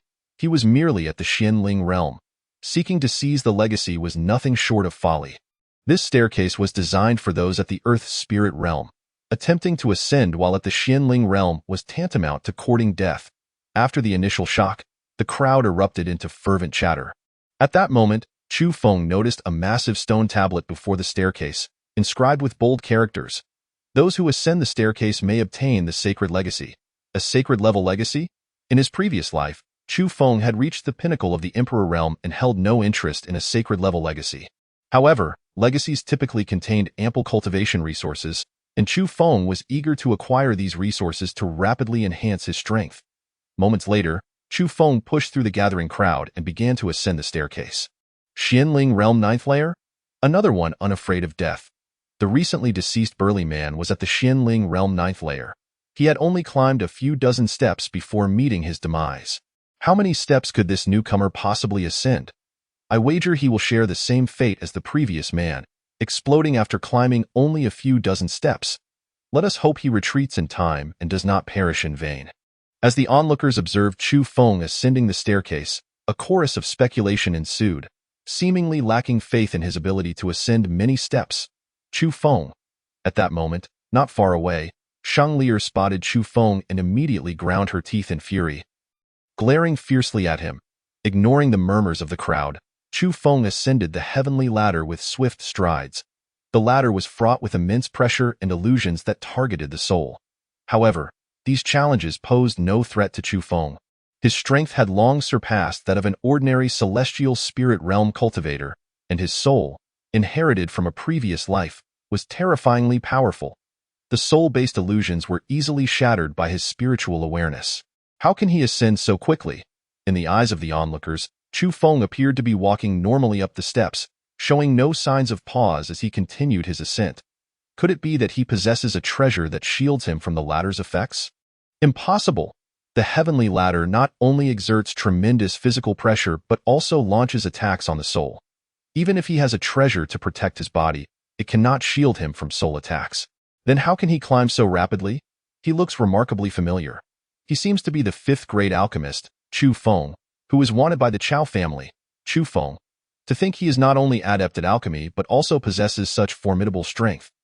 As the crowd observed Chu Feng climbing the heavenly ladder, they began to chatter animatedly. Master, that person's silhouette resembles my uncle. Nearby, Qin Shi gazed at Chu Feng's figure, feeling an uncanny familiarity, and couldn't help but turn to Lin Tai. Nonsense. That person's realm is at the 9th level of the Xianling realm, while your uncle is merely at the 2nd level. He cannot be your uncle, Lin Tai. Astonished by Chu Feng's realm and his speed on the ladder, realized that Chu Feng was an enemy of the Chao family. They, as the Lingxian sect, could not afford to provoke the Chao family and had no choice but to distance themselves from Chu Feng. Seeing Chu Feng's speed on the ladder, Shang Lier couldn't help but gasp in awe. This little rascal may be infuriating, but I must admit, his strength is indeed impressive. Chu Feng continued to surpass those ahead of him. At this moment, the highest ascent on the ladder was occupied by Chao Tian at the 886th step. With a total of 1,000 steps, Chao Tian led the second competitor by nearly 50 steps. Already envisioning himself reaching the top and claiming the inheritance. Suddenly, Chao Tian noticed a figure rapidly approaching him, causing him to turn around in disbelief. How can he be moving so fast? Chao Tian exclaimed, his eyes wide with horror as he beheld Chu Feng, who was swiftly climbing the steps. He had expended countless spirit pills and treasures, enduring great hardships to reach the 886th step, yet Chu Feng seemed to be doing it with such ease. Fearing that the inheritance would fall into Chu Feng's hands, Chao Tian furiously threatened, "You brat, the inheritance belongs to the Chao family. If you dare to take it, you will surely die." Chao family? Chu Feng smirked coldly, unsheathing the demon shadow sword.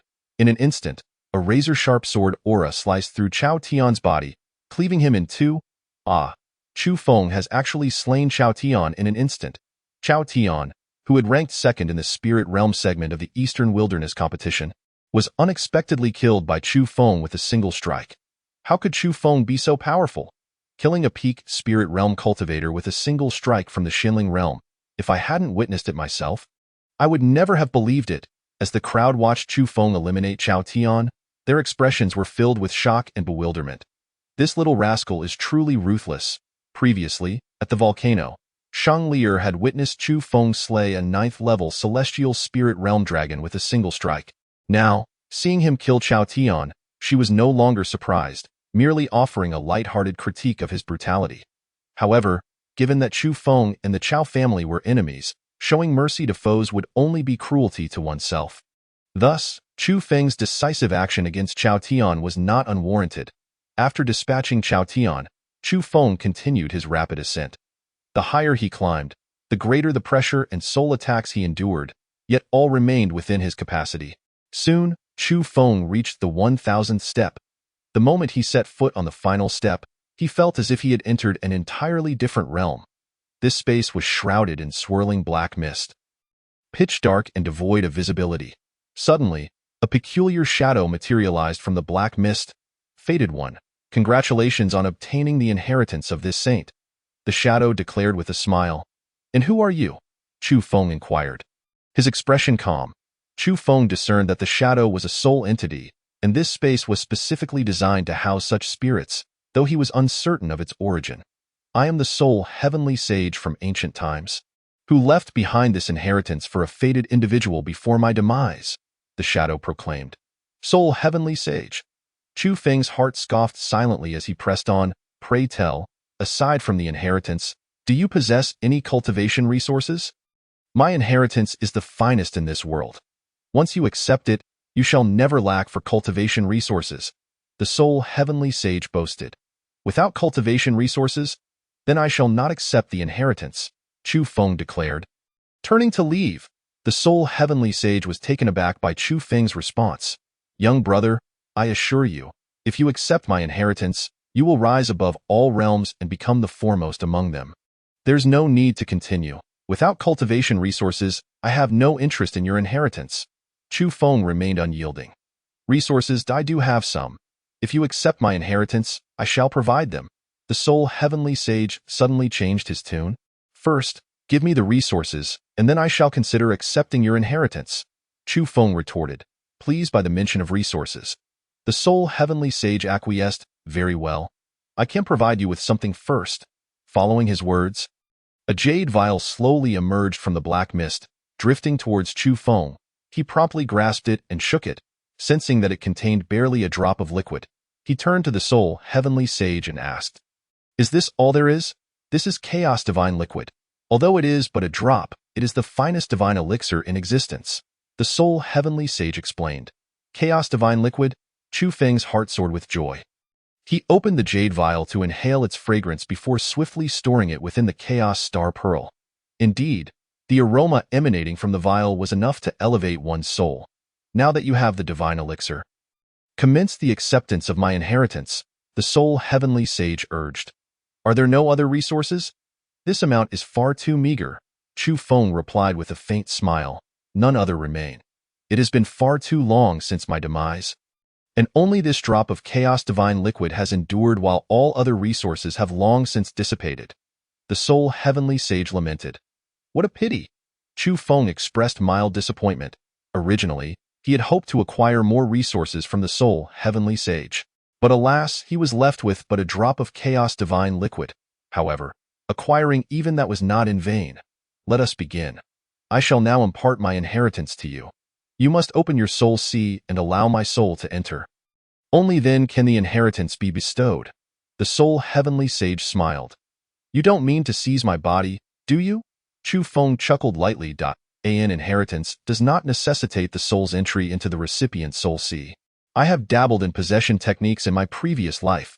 The sole heavenly sage's insistence on entering suggests he seeks to usurp my body. How is that possible? The sole heavenly sage was momentarily taken aback, perplexed as to how Chu Feng had discerned his intentions, though not attempt to deny it. I am well versed in such possession techniques, Chu Feng stated calmly. Kikik, since you have uncovered my scheme, I shall no longer feign innocence. Indeed, I intend to possess your body. Be wise and open your soul sea.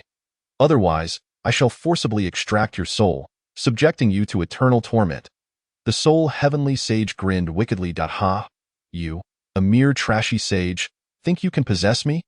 You are seeking death. Chu Feng scoffed. With that, he raised his hand and unleashed the red lotus earth fire. Instantly, a stunning crimson lotus flame appeared in his palm, radiating a terrifying aura. The strange fire held immense power against soul entities. And coupled with Chu Feng's formidable soul, he could easily suppress the soul heavenly sage's spirit. Strange fire? The soul heavenly sage's expression turned fearful. Suddenly, he let out a blood-curdling scream. How can your soul be so powerful? Are you a reincarnated being? The soul heavenly sage was severely wounded by Chu Feng's overwhelming soul force. Chu Feng did not respond but unleashed his strange fire upon him. Ah! The soul heavenly sage darted around the space, continually under attack from Chu Feng. You scoundrel, even if my soul is scattered, I will ensure you suffer. With that, the soul heavenly sage vanished, and the entire space began to collapse. In an instant, the ground beneath Chu Feng transformed into an unfathomable abyss, and he plummeted rapidly downward. Meanwhile, outside the heavenly ladder, the sky darkened ominously, the ground trembled, and the ladder disappeared in an instant. The once tangible heavenly ladder morphed into a vast chasm, causing everyone on it to plunge into the depths below. The abyss resembled a colossal beast's maw, generating a powerful force that sucked in all nearby individuals. Run! Those who had gathered to watch immediately fled in every direction. Lin Tai and Qin Shi remained at the periphery of the crowd. Upon witnessing the emergence of the abyss, Lin Tai immediately grasped Qin Shi's hand and fled into the forest shrouded in a mesmerizing array. The others, too, were seized by panic and hastily retreated into the woods. Once they entered the forest, they quickly realized that it was unaffected by the abyss outside, and a collective sigh of relief escaped their lips. Where is the young lady? Weren't you just protecting her? Suddenly, Shanglier's guards discovered her absence. Chu Feng continued his descent into the abyss, surrounded by an impenetrable darkness, the depths of which were unfathomable, obscuring any view of what lay below. The gravitational force here was several times greater than that outside, causing his rate of descent to accelerate alarmingly. At this rate, he feared he would meet a fatal end at one point. Chu Feng sought refuge within the Chaos Star Pearl for a spell. Emerging from the pearl, he found himself still plummeting into the abyss, but his speed had reset to 0, granting him a moment of respite from the fear of death as he continued his descent. Approximately 20,000 meters down, he finally glimpsed the bottom. It revealed a pool of black water, where the bodies of those who had previously fallen lay, lifeless. Having spent some time within the Chaos Star Pearl, Chu Feng realized these corpses had met their demise long before him. As he approached the bottom, he swiftly entered the Chaos Star Pearl once more and then re-emerged. Moments later, he floated gently onto the surface of the black water, which bore a potent corrosive quality. Some of the corpses had already been rendered unrecognizable. These bodies belonged to cultivators who had previously sought to ascend the heavenly ladder for its legacy, only to meet their end here. The abyss's depths were thick with demonic energy, ensuring that even those who survived the fall would likely perish swiftly. Chu Feng surveyed his surroundings, searching for an escape route. The darkness enveloped him, visibility was minimal, and all he could see was the black water, with no shore in sight. Suddenly, he discerned a white figure in the distance, struggling to swim away. The figure was none other than Shanglier. In the chaos that ensued, she had been drawn into the abyss. Fortunately, possessing a rare treasure, she had managed to descend safely into the depths, surrounded by darkness and the stench of decay, along with the numerous bodies. Even her vast knowledge could not quell the fear swelling within her. The endless black water offered no hope of escape, compelling her to stifle her terror and continue swimming forward. Suddenly, a sinister laugh reverberated through the air, sending a jolt of fear through Shanglier. Earlier, she had scoured her surroundings and found that everyone else was dead, prompting her to swim alone into the depths.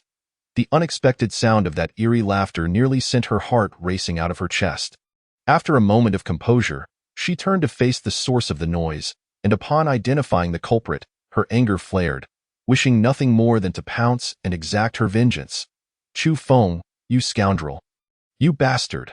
Shanglier hurled insults at Chu Feng, unleashing both her anger and fear. Though he was indeed a rogue, his presence in such harrowing circumstances provided her with a sense of comfort. How is it that you remain unharmed despite your lack of cultivation? Chu Feng questioned, bewildered by Sheng Lier's resilience. Humph. If you haven't perished, how could I? She retorted coldly. It seems you possess quite a few treasures. Chu Feng mused, surmising that she must have relied on some artifact to survive. Quickly return my jade pendant, Sheng Lier demanded. Recalling that Chu Feng had taken her pendant, I traded it for the scarlet flame lotus. So it rightfully belongs to me now, Chu Feng replied playfully, pulling the pendant from around his neck and teasingly inhaling its scent. You rogue, give it back to me now, I no longer want it. Sheng Lier exclaimed, her desire dissipating upon seeing Chu Feng wear it so closely. Even if you want it, I shan't return it, he teased, further provoking her. Scoundrel, when we escape, I will teach you a lesson. She glared at him. Perhaps we may never escape, Chu Feng remarked, sensing the boundless void surrounding them. Devoid of any endpoint, it seemed there was a formation at play, yet he could not discern its focal point to break it. Sheng Lier felt a chill at his words. To be trapped in such a dark and repugnant environment was a fate worse than death. What transpired on the heavenly ladder? How did this abyss come to be? She inquired. There was no legacy on the ladder, merely an evil spirit attempting to usurp the souls of those who ascended. When I resisted, it sought to obliterate us both. Chu Feng replied nonchalantly. What shall we do now? Are we to await our demise? Despair clouded Sheng Lier's features. Let us accept our fate. I shall cultivate here for a while, Chu Feng resolved. With the thick demonic energy surrounding them, he intended to absorb it for cultivation, believing that if he consumed enough, they might break free of the formation. Hey, what kind of constitution do you possess? The demonic energy seems unable to approach you. Suddenly, Chu Feng noticed that the demonic energy was repelled from Sheng Lier, not due to an artifact, but rather her inherent ability to withstand it. I am unsure. I have always been this way since birth. No tainted energy can draw near, yet I have never been able to cultivate, Sheng Lier confessed, her beautiful eyes dimming with disappointment. From birth, she had never fallen ill, and any toxic substance held no effect on her. Furthermore, her appearance had remained unchanged since she turned 18, and she showed no signs of aging. This condition had persisted for centuries, and she had long sought the secret behind her unique constitution. Her journey to the eastern wilderness was motivated by a desire to uncover the mystery of her body. Extend your hand. Let me take a look, Chu Feng said, intrigued and wishing to examine her pulse for clues. After a moment of contemplation, Sheng Lier reluctantly agreed, extending her hand toward him. Her delicate hand, pale as snow, stood out starkly against the dark surroundings. Chu Feng gently grasped her wrist, instantly enveloped in an incredibly soft and warm sensation. After a prolonged moment, he withdrew his hand, unable to discern the nature of her constitution. Just as he was about to inform her of his inability to identify it, he suddenly heard Linger's voice beside him. Her constitution is the eternal celestial spirit body, a rarity in the lower realms, only awakening in the divine realm. Upon awakening, her power will soar beyond the imperial level, and her future cultivation speed will be terrifyingly swift. As long as she does not perish during her growth phase, she will become one of the strongest beings in this realm. Chu Feng, quickly seize her while she has yet to awaken. Make her your woman. Otherwise, once her constitution fully awakens, capturing her will be impossible. This woman is already stunning. Upon awakening, her beauty and grace will reach unparalleled heights. If you do not seize this opportunity, you shall regret it for a lifetime. If all else fails, you could imprison her within the Chaos Star Pearl until you are ready to claim her. Chu Feng listened to Linger's words, momentarily speechless. He had not anticipated her possessing such a wicked side. However, gazing upon Sheng Lier's exquisite features and form, he suddenly entertained the notion of imprisoning her to subdue her. Chu Feng, what is wrong with you? If you cannot discern it, then forget it. Sheng Lier observed the myriad of emotions flitting across his face. Surprise, excitement, bewilderment, hesitation, wickedness, and conflict, and felt a surge of confusion. I am aware of your constitution, but I currently cannot assist you in awakening it. Chu Feng finally steadied his emotions and spoke softly. Ah? You know what my constitution is? Please tell me, Sheng Lier exclaimed, her excitement palpable as she lunged forward. Grasping Chu Feng's hand tightly, having searched for centuries without success, the prospect of learning the truth filled her with indescribable elation. Your constitution is known as the Eternal Celestial Spirit Body, Chu Feng revealed. Eternal Celestial Spirit Body? Why have I never heard of it? Chu Feng, you are not deceiving me, are you? Shang Lier felt a pang of doubt, having perused countless ancient texts over the centuries without encountering any mention of such a constitution. Chapter 78. Call me brother. Seeing her skepticism, Chu Feng promptly inquired further about the characteristics of the Eternal Celestial Spirit Body. The Eternal Celestial Spirit Body remains youthful, possesses an almost infinite lifespan, is immune to illness, and is unaffected by any negative influences. Furthermore, it will never experience a red event. As he relayed Linger's insights, Shang Lier interrupted him. Enough. I believe you. While Chu Feng had previously sought to uncover her origins, he now realized that her unique traits were known only to her, prompting her to trust his revelation. By the way, I still do not know the esteemed name of Miss Shang. Might you enlighten me? Chu Feng inquired, having failed to learn her name during their previous encounter. Shang Lier. Chu Feng revealed to Shang Lier the nature of her physique, prompting her to cease her concealment and directly disclose her name. Shang Lier? What a lovely name, Chu Feng remarked with a faint smile, silently observing her. Armed with the knowledge of Shang Lier's unique attributes, he began to contemplate how he might win her over. Previously, Linger had proposed the idea of imprisoning Shang Lier within the Chaos Star Pearl, but such a notion was merely fanciful. He could never resort to such nefarious methods to attain a woman he admired. If he cherished a woman, he would undoubtedly treat her with sincerity, never employing wicked tactics to acquire her. However, their relationship was currently strained. Had they not both fallen into this abyss, they would scarcely have had the opportunity for solitude. Moreover, Shang Lier maintained a close relationship with Shi Bufan, who had boasted of his first-place victory during the Eastern Wilderness Grand Competition, after which Shang Lier had agreed to be with him. Reflecting on Shi Bufan, Chu Feng suddenly noted his absence from Shang Lier's side. Why isn't Shi Bufan with you? Chu Feng inquired. Shi Bufan? Why would he need to be with me? Shang Lier replied. Perplexed, Chu Feng was momentarily taken aback. Aren't you two in a romantic relationship? Who told you that Shi Bufan and I are lovers? That little brat. How could I possibly be with him? Shang Lier retorted angrily. During the last Eastern Wilderness Grand Competition, he claimed victory, and you agreed to be with him, Chu Feng insisted.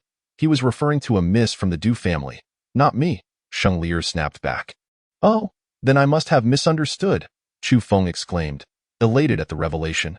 Previously, he had assumed Shi Bufan's gaze had been directed at Shang Lier, but it appeared he was mistaken.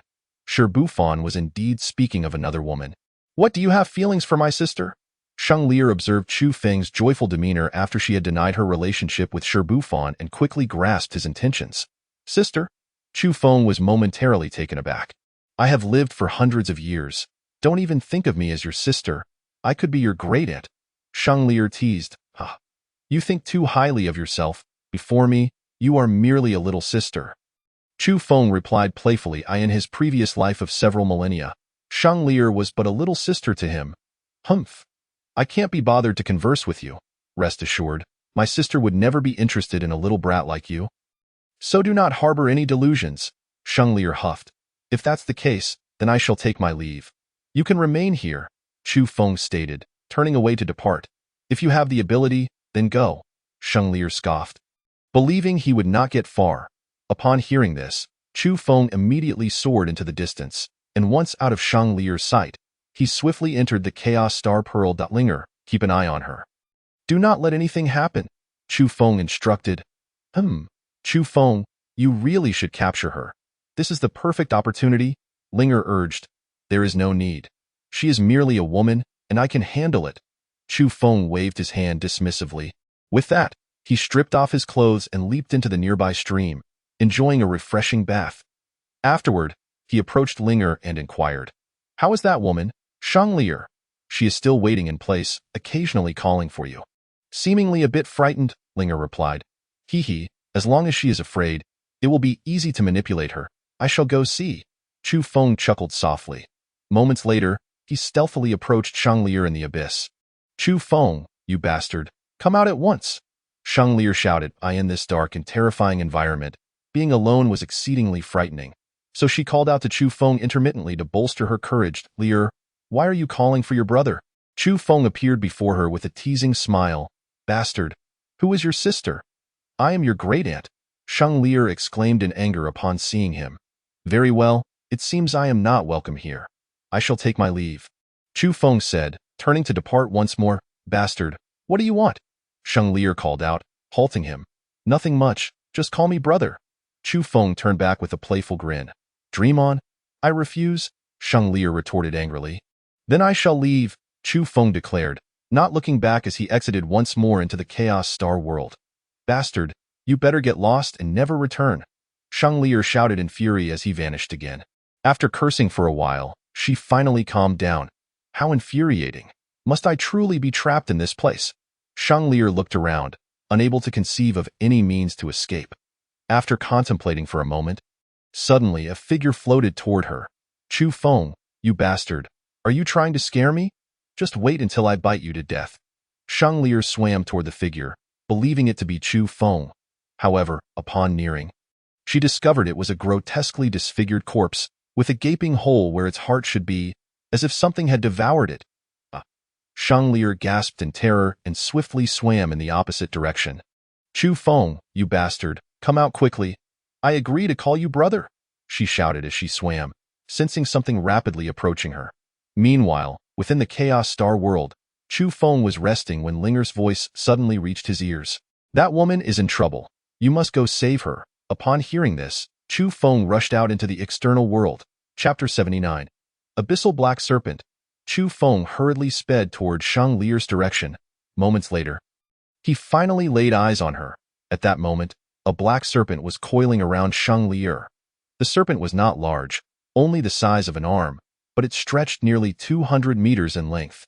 Shang Lier seemed to possess a protective artifact, as the serpent had not harmed her, yet her face was filled with terror as she screamed incessantly, clearly terrified of the serpent. Second realm of the Wong stage. Chu Feng noted the serpent's level, his gaze sharpening slightly. Nevertheless, he felt no fear and unleashed a blade of energy toward the serpent's lower body. Boom. The blade struck the serpent's underbelly like lightning, not severing it but leaving a gaping wound that oozed black blood. Wounded, the serpent let out a horrific scream, releasing Shang Lier and lunging toward Chu Feng. Die! Chu Feng cried as he summoned all his strength to unleash another blade of energy at the serpent. The blade sliced through the air, striking the serpent's head and creating a massive gash. The serpent crashed heavily into the water and, realizing it was no match for Chu Feng, quickly dove down to escape. Chu Feng, seizing the moment, unleashed 2 more blades of energy beneath the water and swiftly pursued. After approximately a quarter of an hour, Chu Feng finally resurfaced. Chu Feng, Shang Lier exclaimed, excitedly swimming toward him. Moments later, she leapt into his arms, clinging tightly to him. Having feared for his safety during his prolonged absence, her heart raced at the sight of him unharmed. Since she was terrified of snakes and had imagined Chu Feng being killed by the black serpent, she was overwhelmed with relief and joy upon finding him safe, forgetting everything else as she embraced him. It's all right, Chu Feng reassured her, wrapping his arms around Shang Lier at that moment as she emerged from the water. Her drenched form revealed her exquisite figure in full view, while Chu Feng was also soaked, their bodies pressed together in a manner that brought him secret delight. After a while, Shang Lier felt something pressing against her and immediately struggled to break free from Chu Feng's embrace. Chu Feng, you lecher, she exclaimed, anger flooding her as she realized what had happened. Having thrown herself into his arms and embraced him for so long, she felt a mix of shame and fury. Don't blame me. It's your allure that captivated me, Chu Feng chuckled, admiring her perfect physique. Upon noticing his lecherous gaze, Shang Lier dove beneath the water, submerging herself. Bastard, lecher. She glared at him, fuming. After a moment, she managed to calm herself and asked, Is that black serpent dead? Indeed. Chu Feng nodded. That's wonderful. Shang Lier sighed in relief at his response. Have you considered it? Will you call me brother, or shall I take my leave? Chu Feng threatened playfully once more. You bastard! Shang Lier glared at him, gritting her teeth in anger. There may be other black serpents lurking. Should another appear, I might not come to your rescue. Chu Feng continued his playful intimidation. There are more black serpents? Shang Lier gasped in shock. Of course. This place is vast, and there must be others, Chu Feng replied. Shang Lier fell silent at his words. If you don't call me, I will leave. Chu Feng turned once more. Don't go, Shang Lier called out, hastily stopping him. I will call you brother. She stammered, slightly embarrassed. Call me Feng Go. Chu Feng smiled. Don't push your luck. Shang Lier glared at him with indignation. If you don't call me Feng Go, how can I be sure you are addressing me? Chu Feng teased. Feng Go. Shang Lier murmured softly. I can't hear you. It's too quiet. Chu Feng continued to jest. In a fit of fury, Shang Lier shouted, Feng Go, Feng Go. Did you hear that? All right, you did. Lier's voice is truly melodious. Once we are outside, I shall treat you to some sweets. Chu Feng jested loudly. Hurry and think of a way to escape. Shang Lier paid no heed to Chu Feng's teasing. She could not bear to remain here for even a moment longer, solely wishing to depart swiftly. I cannot think of a way out for the time being. I will first cultivate for a while and consider my options after breaking through to the Earth's spirit realm. The abundant demonic energy here prompts Chu Feng to absorb it in hopes of breaking through to the pinnacle of the mystic spirit realm and advancing to the Earth spirit realm. After saying this, Chu Feng ignored Shang Lier, floating directly above the black water, channeling the chaotic technique to absorb the surrounding demonic energy. In an instant, the demonic energy rapidly converged towards Chu Feng. You are actually cultivating demonic arts. Upon witnessing the gathering energy, Shang Lier immediately distanced herself from Chu Feng. No, this is not demonic arts. What extraordinary technique is this? You can absorb demonic energy for cultivation.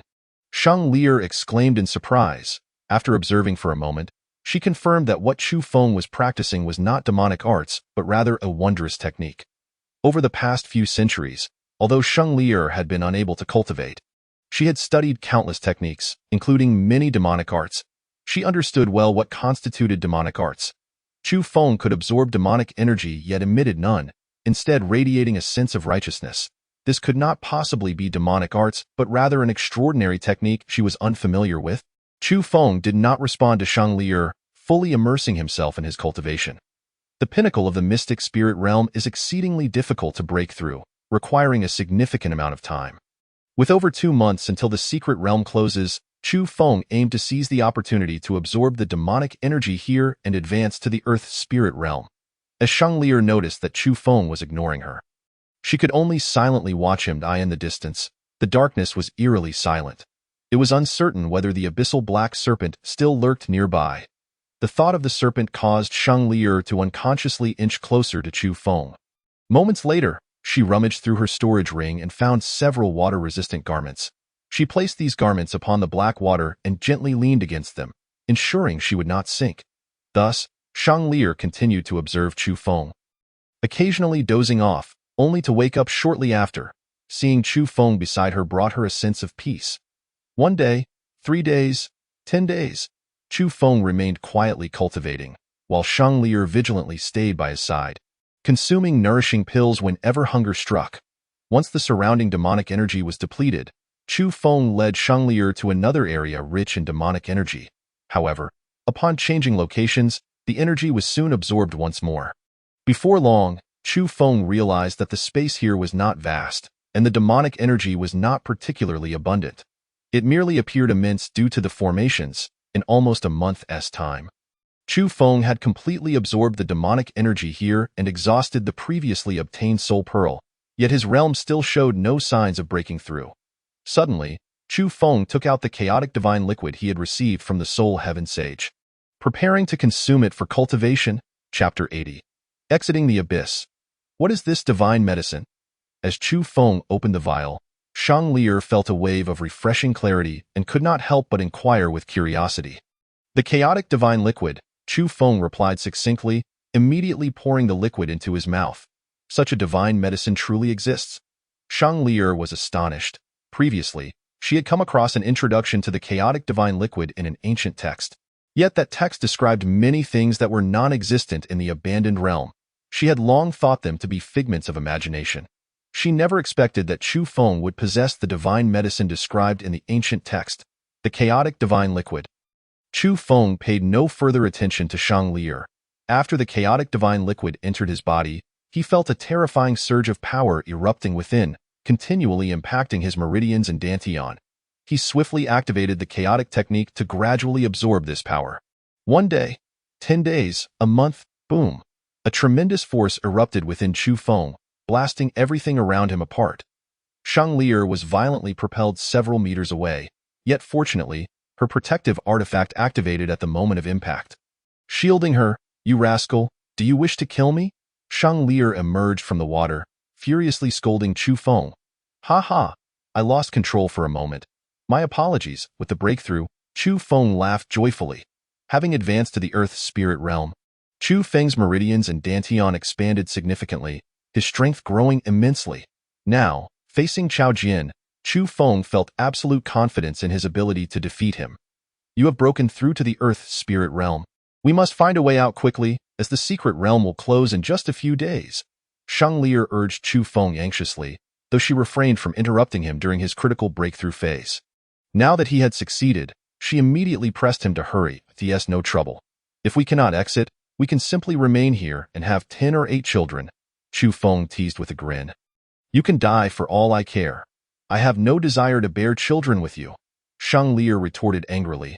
At such a time, Chu Feng still had the mind to jest, and Lier gritted her teeth in fury, wishing to bite him to death. "All right, I shall seek the exit now." With that, Chu Feng plunged directly into the water. In truth, he had discovered a way out while being pursued by the abyssal black serpent earlier. However, he had refrained from telling Lier immediately, wishing to spend more time with her. Beneath the water lay a barrier isolating this area from the vast ocean outside. Previously, Chu Feng lacked the confidence to shatter that barrier. But now that he had broken through to the Earth's spirit realm, he was certain he could do so. Chu Feng pretended to search underwater for a while before surfacing, informing Lier that he had found a way out. Upon hearing this, Lier was immediately filled with excitement. "Then let us hurry and leave." After spending over 2 months in this dark and terrifying environment, Lier felt as if she might go mad. She wished to leave at once. "Very well, wait here. I will dive down and shatter the barrier below." With that, Chu Feng dove into the water. 200 meters beneath the surface lay a massive barrier. Chu Feng exerted all his strength to strike it several times until a gap sufficient for passage opened. He quickly resurfaced and told Lier, "I will now lead you out." With that, Chu Feng approached Lier, wrapping his arms around her as they plunged into the water together. Lier initially intended to struggle, but realizing her difficulty in escaping, she allowed Chu Feng to embrace her. Soon, Chu Feng guided Lier to the seabed outside. The seabed appeared to be at a similar depth to where they had fallen into the abyss, approximately 20,000 meters underwater. The ocean floor still seemed unfathomable. Leaving them uncertain of its true depth, Chu Feng had no time to explore further. He summoned a spiritual energy shield to protect both himself and Lier and swiftly ascended. During their ascent, they encountered numerous sea beasts. However, these creatures were of low cultivation, all below the Earth's spirit realm, and fled at the mere approach of Chu Feng's aura. "The seabed is quite beautiful," Lier exclaimed joyfully as she gazed at the colorful fish and mysterious creatures nearby. Having escaped the abyss, her spirit soared, and she reveled in the sights of the ocean floor. Chu Feng felt a surge of happiness as he looked at Lier, now so familiar after their 2 months together. They could joke freely, and with their bodies so close, Lier showed no significant discomfort. "What are you staring at?" Lier suddenly noticed Chu Feng gazing at her intently and rolled her eyes at him. "You are simply beautiful," Chu Feng chuckled. "Emph." Lier huffed lightly, ignoring him as she turned to observe the mysterious creatures of the ocean floor. Over these 2 months, Lier had spent most of her time watching Chu Feng. Seemingly accustomed to his presence, they had even shared intimate moments, and during this time, her garments had remained perpetually damp, revealing to Chu Feng more than was perhaps appropriate. Lier was currently uncertain about her feelings for Chu Feng and how to interact with him once they emerged, opting to temporarily evade the issue. Soon after, a bright light appeared above. At last, "We are free." Moments later, they broke the surface of the sea, and Lier could not contain her joy at this moment. They found themselves in an expanse of boundless ocean. The previous island was mobile, and Chu Feng was unsure of their current location. However, the ocean was situated to the east of the secret realm's entrance, and they would need to head west to return. Chu Feng embraced Lier's slender waist and swiftly traversed the water's surface towards the west.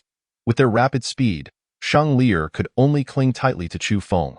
Through their time together, Lier seemed less averse to intimacy, comfortably resting against him. After an hour, they finally spotted the shoreline. Chu Feng leaped onto the beach with Shang Lier, gently setting her down. "We are finally safe," Shang Lier exclaimed with delight. It had been over 2 months since she last set foot on solid ground, and now that her feet touched the earth, she felt a sense of relief. "Let us find the exit to the secret realm." Shang Lier looked at Chu Feng eagerly. "Indeed."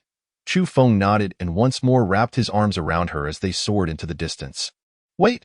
Shang Lier suddenly noticed a clear water pool in the distance and called out to halt Chu Feng.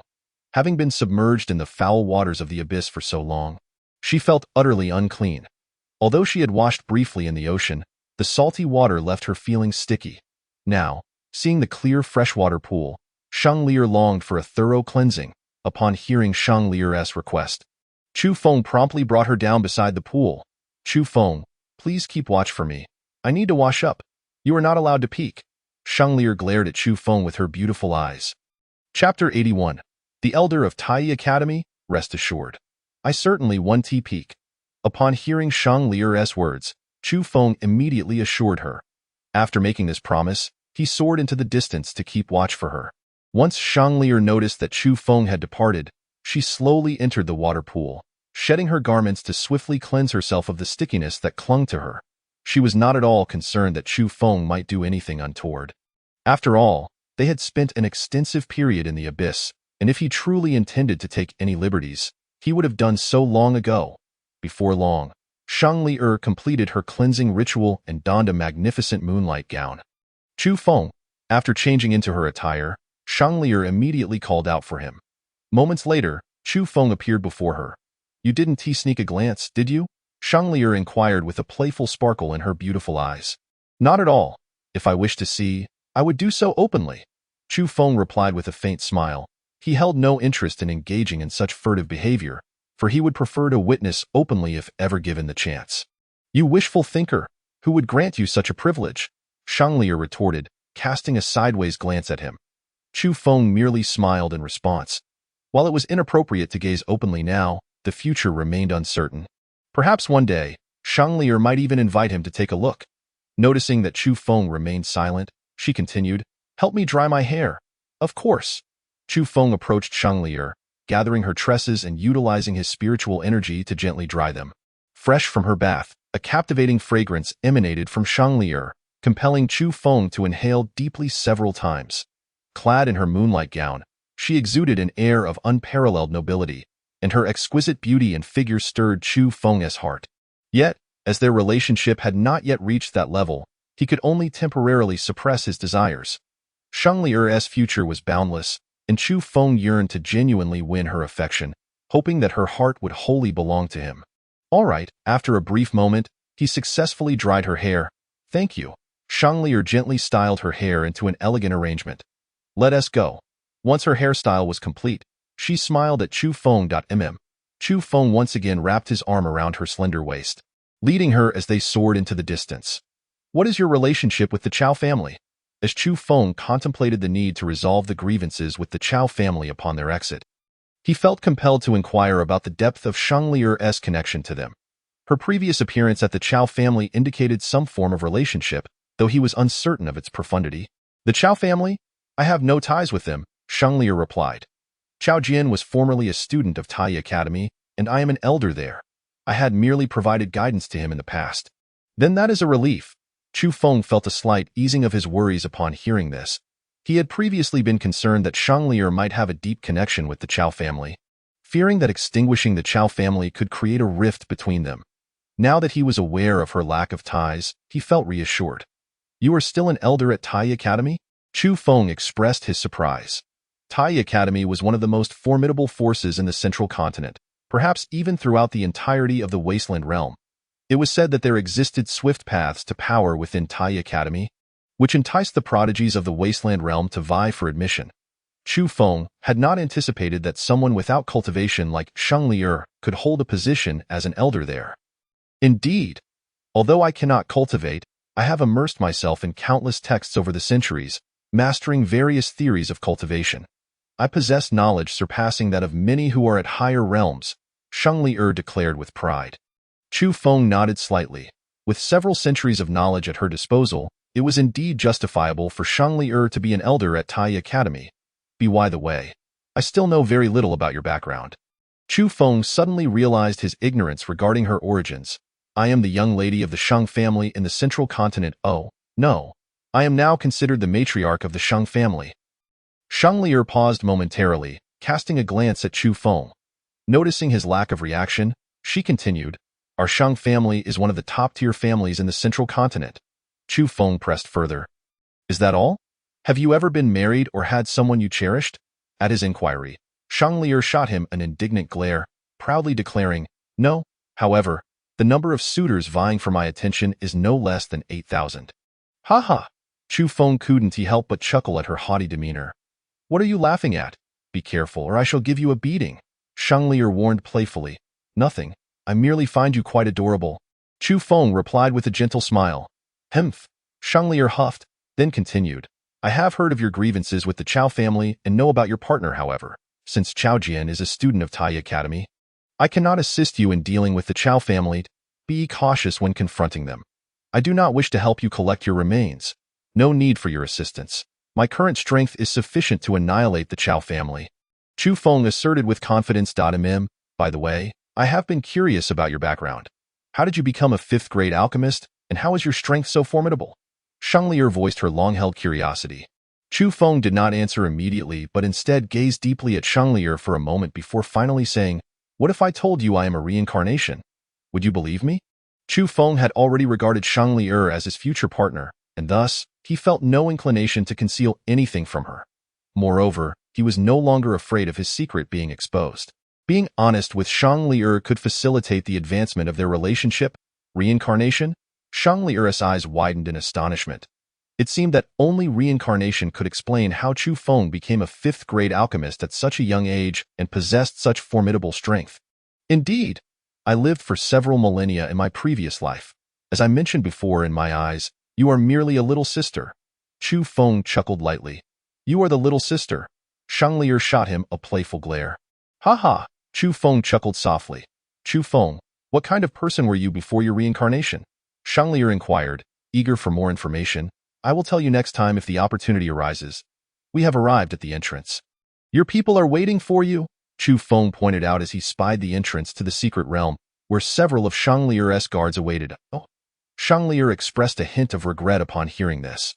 Miss, you are alive. That is wonderful. At that moment, as they reached the entrance, Shangli's 9 guards, upon seeing her approach with Chu Feng, immediately rushed forward with elation. Tasked with ensuring Shangli's safety, they would bear grave consequences if anything were to happen to her, possibly even facing death as retribution. Thus, upon witnessing her safe return, their joy knew no bounds. Moments later, Chu Feng gently set Shangli down after they landed. It was our failure to protect you, miss.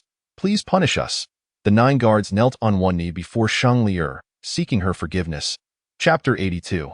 Exiting the secret realm. Rise. This matter is not your fault. Shangli gestured for them to stand. The chaos they had faced was unprecedented, and it was understandable that they could not prevent her from being drawn into the abyss. Furthermore, now that she had returned safely, there was no reason to blame her guards. Thank you, miss. The guards expressed their heartfelt gratitude upon hearing her words. Let us exit the secret realm first. Shangli turned to Chu Feng. You should take your people out first. I will follow shortly. Chu Feng intended to separate from Shangli as they exited the secret realm. He anticipated that the Chao family might be waiting outside, and he planned to eliminate them without wanting Shangli to be caught in the crossfire. All right, be careful. Shangli nodded slightly. With that, she led her guards through the entrance of the secret realm. Returning to the outside world. At this moment, many people had gathered at the entrance of the East Desolate Shrine. Previously, news had spread that a calamity had occurred within the secret realm, resulting in numerous casualties, prompting various factions to converge at the entrance, awaiting the return of their own people. Chao Jian, having heard that Shangli might have perished within the secret realm, had remained at an inn across from the East Desolate Shrine, anxiously awaiting news of her, as the matriarch of the prestigious Shang family and an elder of Tai Academy. Her potential demise within the secret realm would undoubtedly create a significant uproar. This area was considered the territory of the Chao family. If they failed to protect Shangli, leading to her misfortune within the secret realm, their family would inevitably face repercussions, as Shangli was beloved by countless students at Tai Academy. If word spread that she had met with disaster on Chao family grounds, it would be exceedingly difficult for Chao Jian to explain his predicament. Thus, he had remained at the inn, hoping for a miracle that Shangli would emerge before the secret realm closed. At that moment, Shangli, accompanied by her 9 guards, slowly emerged from the east desolate shrine. "Miss, you are unharmed. That is truly wonderful," Lin Shuang, a guard at the 8th level of the Wang realm, and Lin Yu, a guard at the 6th level, had been stationed at the entrance of the east desolate shrine. Upon seeing Shangli emerge, they immediately rushed to her side with elation.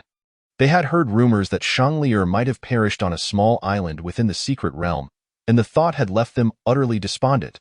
Having been raised by Shangli since childhood, they had received her guidance and nurturing over the years, allowing them to attain their current strengths. Shangli was not only their mistress, but also their closest kin. They had been unable to dissuade her from entering the east desolate secret realm. Should anything have happened to her, they would bear the guilt for a lifetime. Now, witnessing her safe return, the weight on their hearts was finally lifted. "Elder." At that moment, Chao Jian had also spotted Shangli and swiftly flew from the inn to greet her. Shangli responded with a slight nod. After exchanging pleasantries, Chao Jian attempted to arrange a banquet in her honor. However, Shangli expressed her desire to return home for a good rest, and thus she departed with her entourage.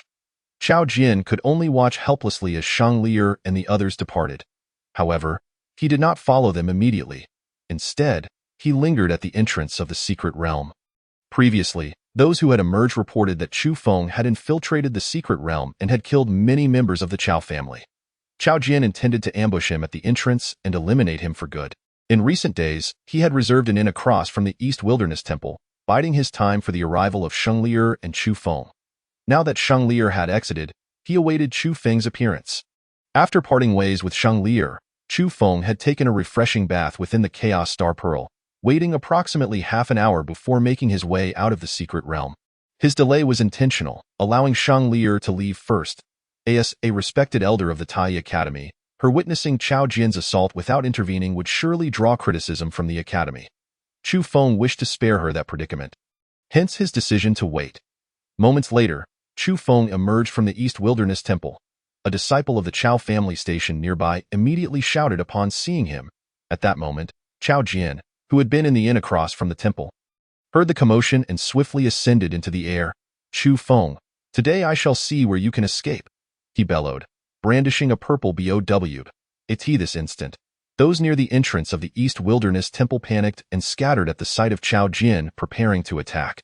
Chao Jian was renowned as one of the mightiest individuals in the East Wilderness continent. Even the residual force of his attacks could claim many lives, causing the onlookers to flee in terror. Chu Feng had secretly infiltrated the secret realm, and now, trapped by Chao Jian, it seemed he was destined for demise. Wait, Chu Feng is merely at the Xinling realm. Oh, wait, he has reached the Dilng realm. Despite this, even with his newfound power, he remained 2 major realms beneath Chao Jian, rendering him no match for the formidable foe. What a pity, for Chu Feng was the only 5th-tier alchemist in the East Wilderness continent. I had hoped to seek him for alchemical assistance, but it appears that opportunity has vanished. Chu Feng is still too young and lacks the wisdom to discern when to retreat. Had he chosen to humble himself and apologize to the Chao family, perhaps they would have spared him. Alas, it is too late for contrition. With Chao Jian's intervention, he is surely doomed. The spectators began to murmur amongst themselves as they observed the confrontation between Chu Feng and Chao Jian. "Master, is he truly my uncle?" In the distance, Qin Shi inquired anxiously of Lin Tai, who appeared tense. Having exited the secret realm for some time, Lin Tai had chosen to stay at the nearby inn upon witnessing numerous members of the Chao family, intending to wait for his junior brother Chen Feng to emerge before departing. Qin Shi had long felt that Chu Feng's silhouette resembled that of Chen Feng, and with Lin Tai's visible anxiety regarding Chu Feng, she speculated that he might indeed be her uncle. Not at all, Lin Tai denied. He was here out of gratitude for Chu Feng's prior assistance in detoxification and for securing a spot in the secret realm for Ling Xian's sect. He wished to ensure that, should Chu Feng perish, he could at least recover his remains. The Chao family was too powerful. Ling Xian's sect could offer no aid to Chu Feng, and all they could do was retrieve his body. Then why does Master appear so agitated? Qin Shi pressed skeptically. He aided me in concocting pills and curing the cold poison. I consider him my benefactor, Lin Tai replied. Oh. Qin Shi ceased her inquiries and turned her gaze back to the battle unfolding between Chu Feng and Chao Jian. Soul-seeking arrow. At that moment, Chao Jian had drawn his purple bow, preparing to unleash his secret technique, the soul-seeking arrow. This arrow could lock onto its target until it struck, and its might was tremendous. Even if one did not perish, they would surely suffer grievous injuries. The arrow was not a physical projectile but rather a manifestation of terrifying energy condensed from spiritual essence. As Chao Jian released the arrow, it shot forth like a streak of light toward Chu Feng. Chapter 83. A sword to split heaven. Facing the arrow traveling at the speed of light, Chu Feng remained unfazed, drawing his demon shadow sword with a swift motion. In an instant, a fierce wave of sword energy surged forth to collide with the incoming light. Boom. The clash of sword energy and the soul-seeking arrow resulted in a cataclysmic explosion, collapsing much of the surrounding structures. After dispersing the arrow, Chu Feng's sword energy continued unabated towards Chao Jian in the sky. How is this possible? Chao Jian, astonished, retaliated with a punch to dissipate the residual force of the sword energy. He had anticipated dispatching Chu Feng with a single arrow, yet the casual sword energy launched by Chu Feng had shattered his attack, still surging towards him. Chu Feng was merely at the first level of the Dong realm, 2 major realms beneath him. How could he unleash such a terrifying force? Meanwhile, the onlookers began to speculate on the recent exchange of attacks between Chu Feng and Chao Jian. What just happened? Why does it appear that Chu Feng is stronger than Lord Chao Jian? Surely, Lord Chao Jian was merely underestimating him and did not exert his full strength indeed. Once Lord Chao Jian unleashes his true power, Chu Feng will undoubtedly be obliterated in an instant. Damn it. This time, I will certainly kill you. Chao Jian, defiant, summoned all his spiritual energy to coalesce into an immensely terrifying spiritual arrow.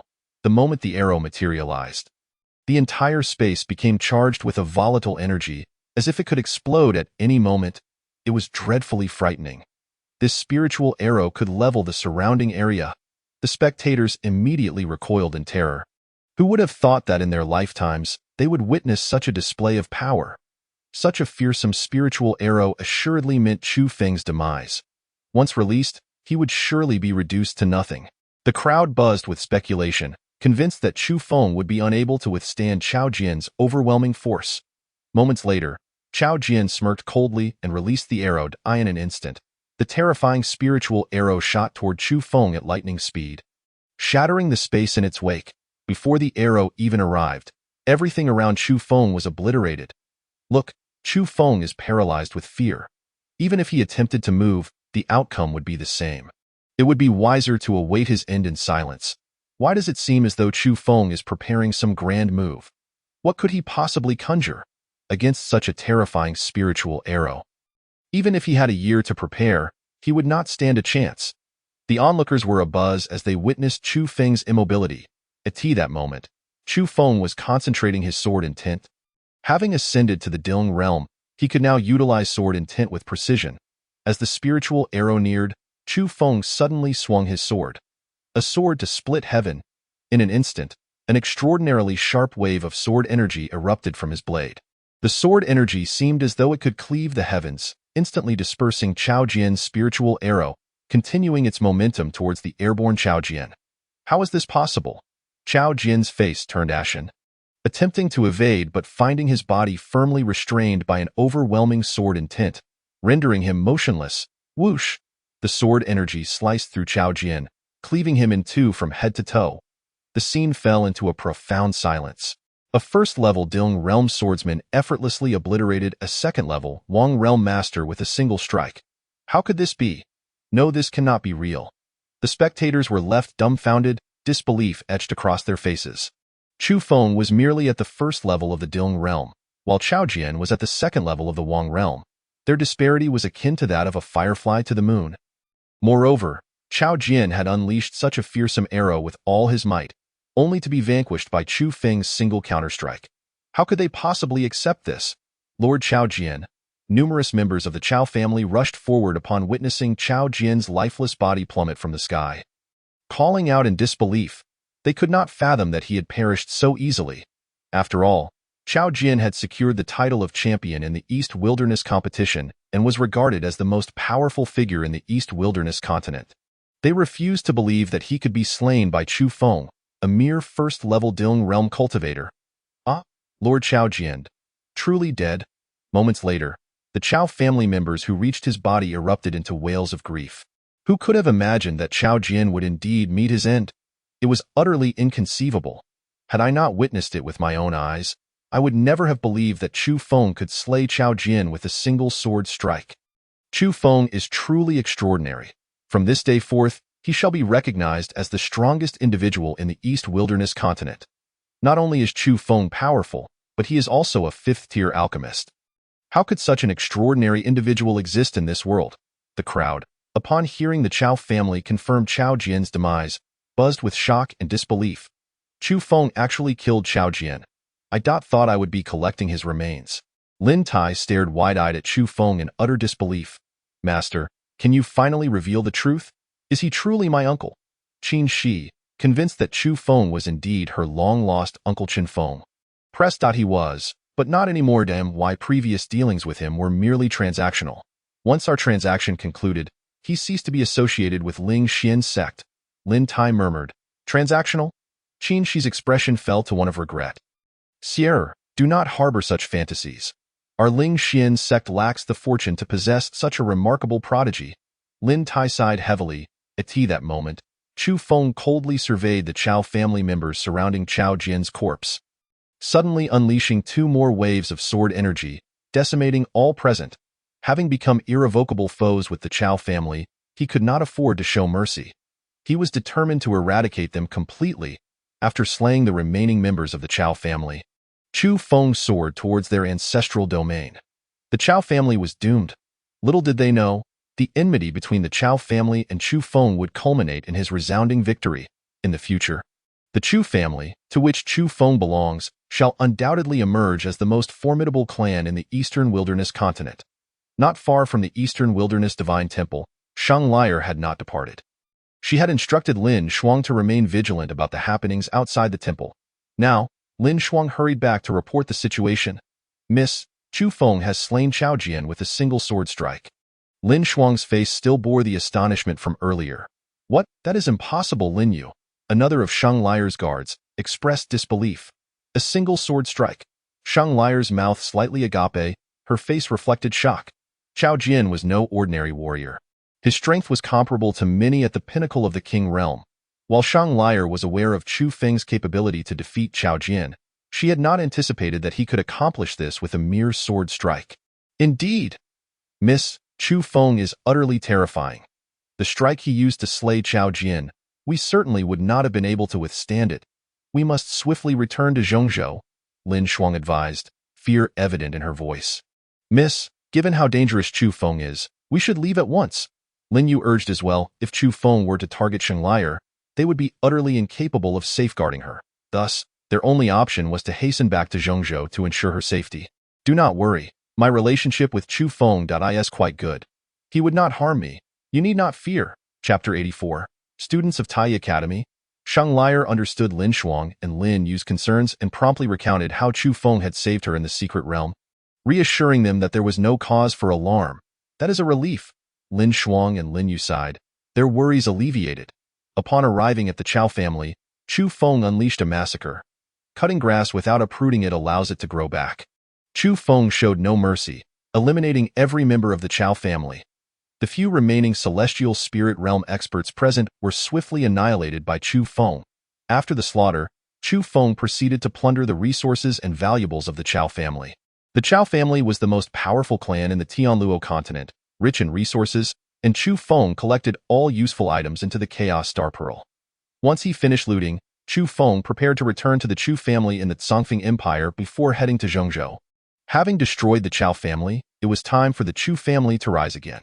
Chu Feng's return was to bolster the Chu family, facilitating its resurgence, while also bidding farewell to its members. Afterward, he would set out for Zhongzhou, uncertain of when he might return, or if he would ever come back. If all went smoothly, he might leave the Wasteland realm directly from Zhongzhou and ascend to the higher realms. Even if he could return someday, It would be countless years later. Therefore, Chu Feng wished to return and say his goodbyes, as well as address a few matters. Moments later, just as Chu Feng stepped out of the Chao family gates, a middle-aged woman suddenly appeared, blocking his path. "Young Master Chu, my lady requests your presence for a discussion." The middle-aged woman was Lin Shuang, a guard of Shanglier at the 8th level of the King Realm. Recognizing Lin Shuang, Chu Feng nodded in agreement. "Very well, lead the way." Soon, Lin Shuang escorted Chu Feng to a tranquil courtyard. In the pavilion of the courtyard, Chu Feng found Shanglier leisurely sipping tea. Upon seeing Chu Feng's arrival, she raised her hand, signaling him to sit. Chu Feng casually took a seat, poured himself a cup of tea from the pot on the table, and drank it in one go. "What? Have you missed me after just a brief separation?" Chu Feng teased with a playful grin. "You speak nonsense." Shanglier shot him a glare in response. Lin Shuang and Lin Yu, witnessing the exchange, stood bewildered, unsure of the nature of their interaction. Having accompanied Shanglier for over a century, they had never seen a man speak to her so casually. Moreover, Shanglier did not seem angry. Otherwise, she would have ordered them to drive Chu Feng away long ago. "So, what did you summon me for?" Chu Feng asked with a gentle smile. "I am preparing to return to Zhengzhou. This is the admission token for Tai Academy. With this token, you will henceforth be a student of Tai Academy. Remember to enroll in 3 months," Shanglier said, handing Chu Feng an exquisite jade token, upon which the words Tai Academy were engraved using a special technique. Becoming a student of Tai Academy? Chu Feng frowned slightly, showing reluctance. To be a student of Tai Academy is a fortune sought by countless individuals. Are you truly dismissive of it? Shanglier huffed. "I have no interest in being a student at Tai Academy." Chu Feng pushed the admission token back toward Shanglier. Presently, he sought opportunities to grow stronger rapidly and had no desire to waste time as a student. "You fool! This is an opportunity coveted by innumerable cultivators, and you dare to refuse it? Clearly, you are unaware of what Tai Academy represents. Allow me to enlighten you." Shanglier glared at Chu Feng in anger and continued. "Tai Academy is the finest institution in the entire Wasteland realm, abundant with opportunities and various pathways for rapid advancement. When Chao Jian entered the academy, he was merely at the Earth Spirit realm, yet within a few years, he reached the 2nd level of the King realm, thanks to the academy's support, which facilitated his swift ascension. Moreover, being a student of Tai Academy ensures that no faction dares to underestimate you. Outsiders will hold you in the highest regard upon learning of your association with the academy. Even female cultivators will go to great lengths to win your favor." Shanglier expounded upon the benefits of becoming a student at Tai Academy. "Many opportunities, you say?" Chu Feng pondered internally. Though he had numerous methods to grow stronger quickly, he held some interest in the opportunities within the academy. "Will the academy impose restrictions on the students' freedom?" Chu Feng inquired, looking to Shanglier. "Not at all. As long as you complete the academy's tasks on time, students enjoy their freedom and attendance is not mandatory," Shanglier explained. "Does the academy demand any form of repayment from the students?" Chu Feng continued to question. Tai Academy was established by a sage with the aim of enhancing the strength of all cultivators in the Wasteland realm. It does not impose specific demands for repayment. However, students who graduate from Tai Academy must uphold the academy's reputation. Should the academy face any crises, students are obligated to assist to the best of their abilities. Shanglier elucidated. "Understood. I shall accept the position of a student at Tai Academy. Elder, I hope you will look after me henceforth."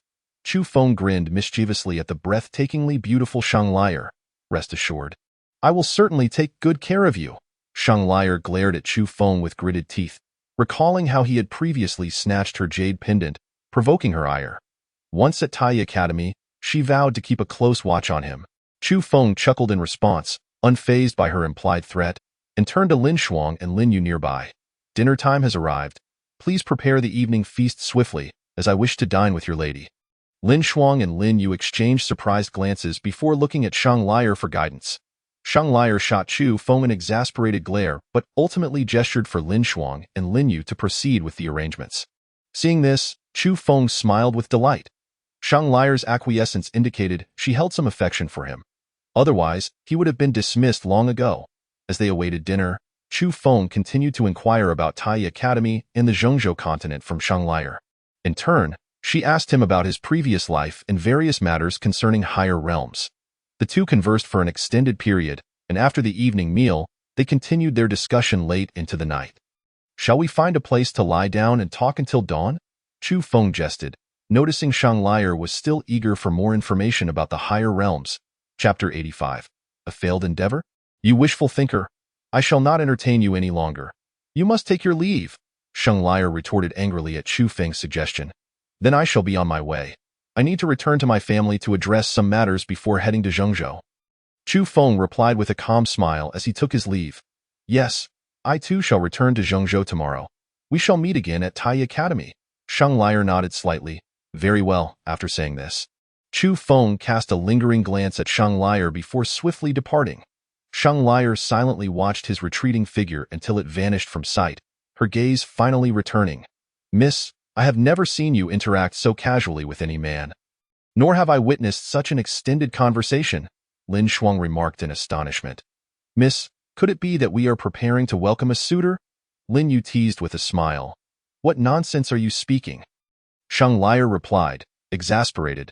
I merely hold some fondness for Chu Feng.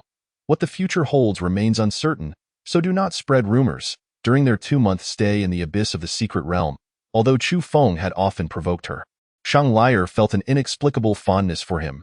Furthermore, Chu Feng had confided in her about his identity as a reincarnator, facilitating open communication between them.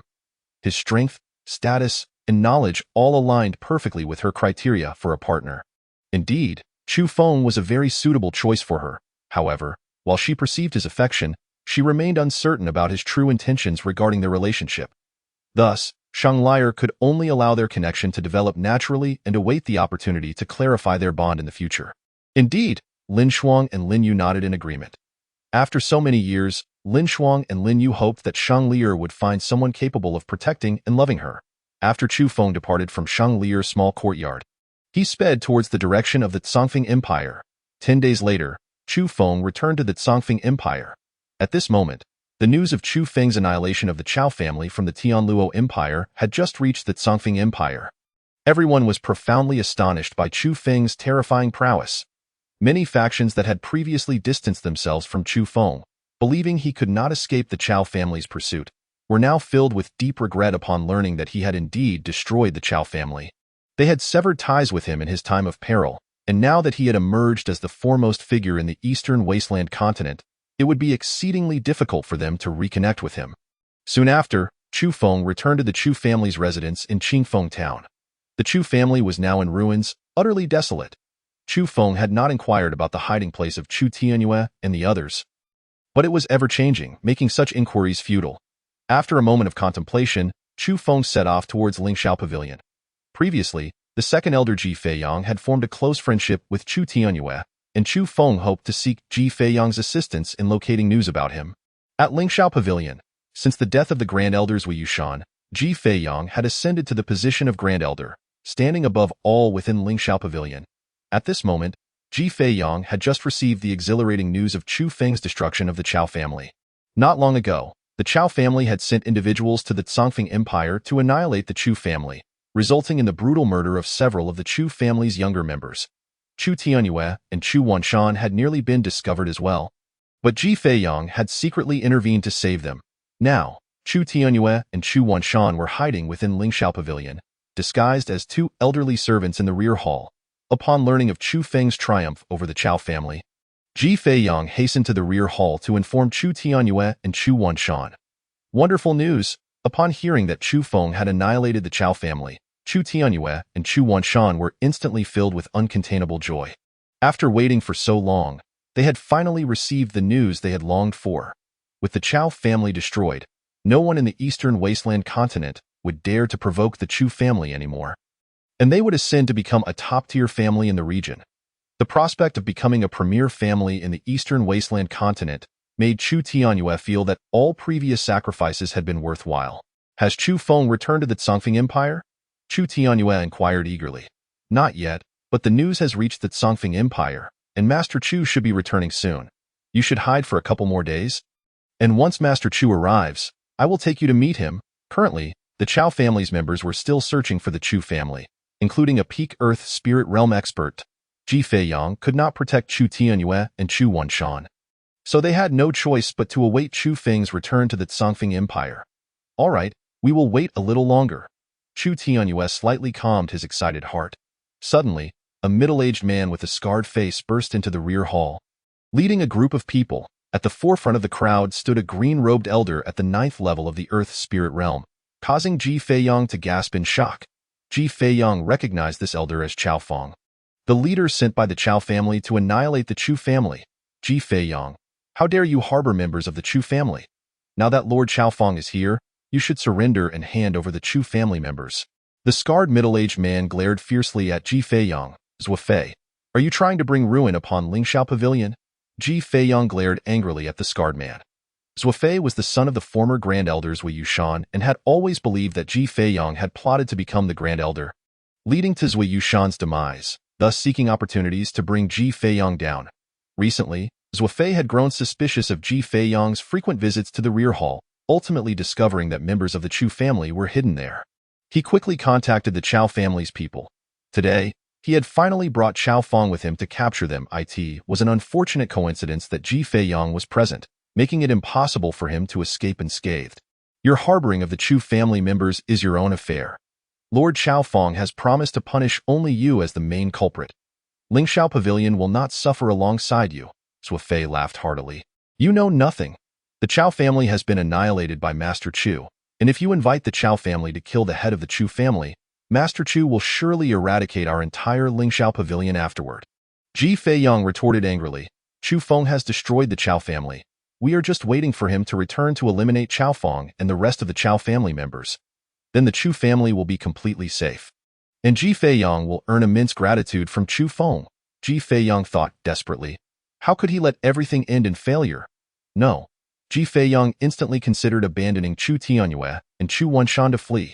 However, even that might not guarantee his escape, and such an action would render all his previous efforts futile, incurring Chu Feng's disdain.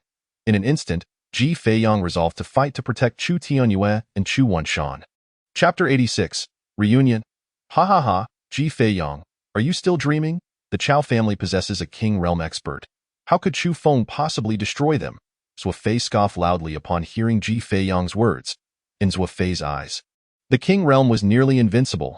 To his knowledge, Chu Feng had only reached the first level of the true spirit realm a year ago, falling 4 major realms behind the strongest of the Chao family, rendering it utterly impossible for him to annihilate the Chao family. You dare curse my Chao family to destruction? Soon, I will ensure you and the Chu family members experience the agony of 1,000 cuts. Chao Feng, still unaware that the Chao family had been destroyed, dismissed Ji Feiyong's claims as nonsense. The Chao family was the strongest family in the eastern wasteland continent, and it was inconceivable that anyone could annihilate them. Suddenly, a short figure clad in black rushed into the rear hall in a panic.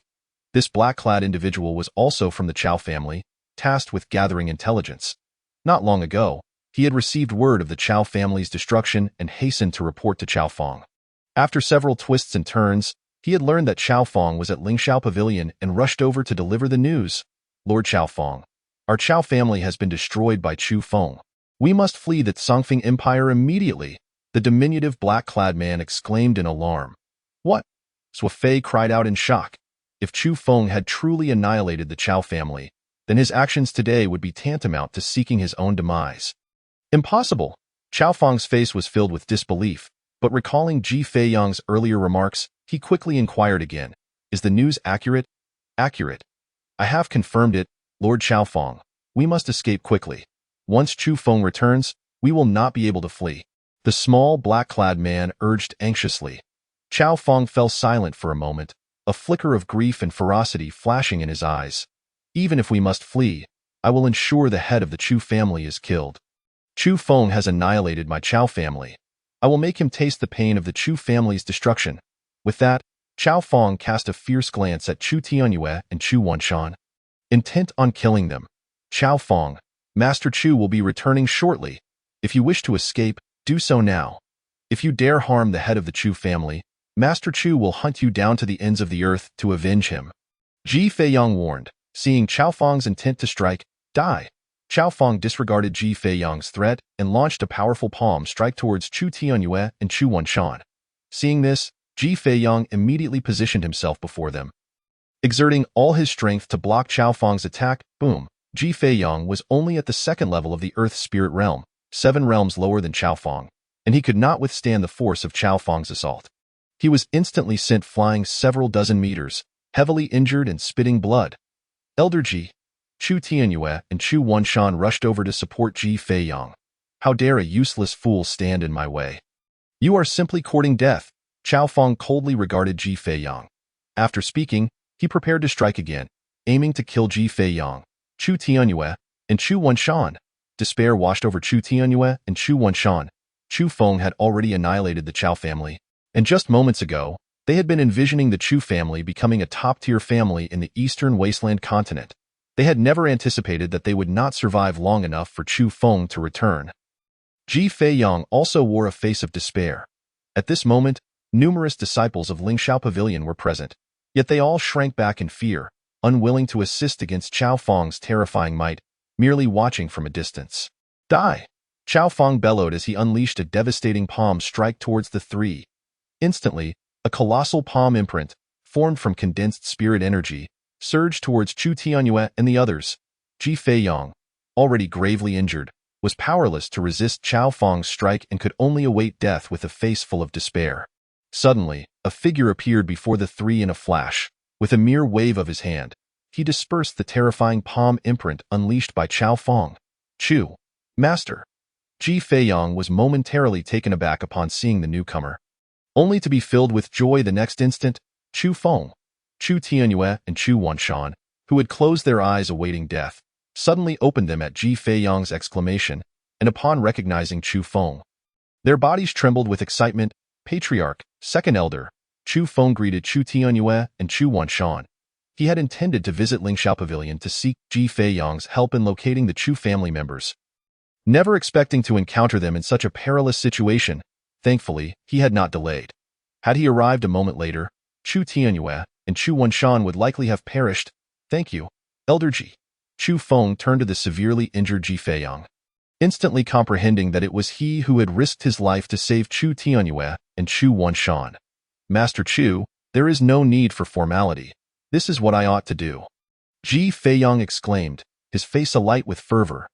Chu Feng replied, now that everything has settled, the Chu family shall rise henceforth, and I shall bask in its glory. Die. Upon hearing Chu Tianyue declare that the person before them was Chu Feng, Chao Feng was taken aback in shock. However, upon noticing that Chu Feng was merely at the initial stage of the Earth spirit realm, he immediately unleashed a powerful palm strike towards him. Master Chu, be careful, Ji Feiyang and Chu Tianyue shouted in unison, warning Chu Feng of Chao Feng's treachery. With a cold smile, Chu Feng produced a sword in his hand. Clang! The demon shadow sword was drawn and swiftly resheathed. In an instant, Chao Feng was cleaved in two. Ah! How is this possible? The onlookers, witnessing the scene, widened their eyes in disbelief. Previously, Chao Feng had appeared formidable, yet he was effortlessly slain by a single strike from Chu Feng.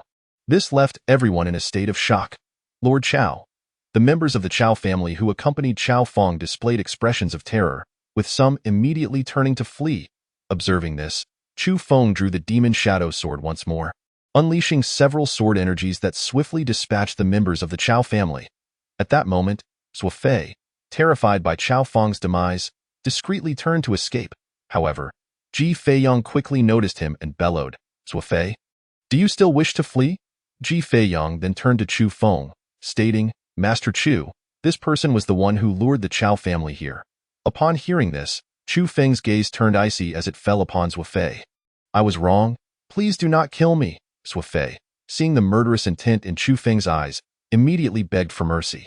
Chu Feng ignored Suofei's pleas and sent forth a sword energy. Boom!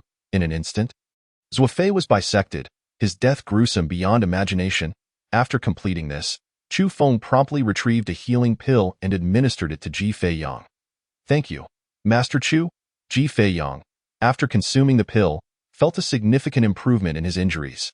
Shortly thereafter, Ji Feiyang led Chu Feng and the others to the main hall, instructing people to prepare a banquet in honor of Chu Feng. Chu Feng did not decline Ji Feiyang's invitation, for he felt it was only right to accept the hospitality of one who had previously saved Chu Tianyue and Chu Wanshan. Moreover, as Chu Feng was soon to journey to the central continent, the Chu family in the eastern wilderness would require Ji Feiyang's support. Chapter 87. Journey to the Central Continent. Before long, the banquet commenced. Except for the absence of the sect master of Lingxiao sect, the remaining high-ranking officials attended, eager to forge connections with Chu Feng after learning of his annihilation of the Chao family. The feast continued for an extended period. After the banquet, Chu Feng returned to Qingfeng town with Chu Tianyue and Chu Wanshan. Ji Feiyang also brought along several disciples of the Lingxiao sect, intending to assist in the reconstruction of the Chu family. Chu Feng did not refuse, planning to repay Ji Feiyang later.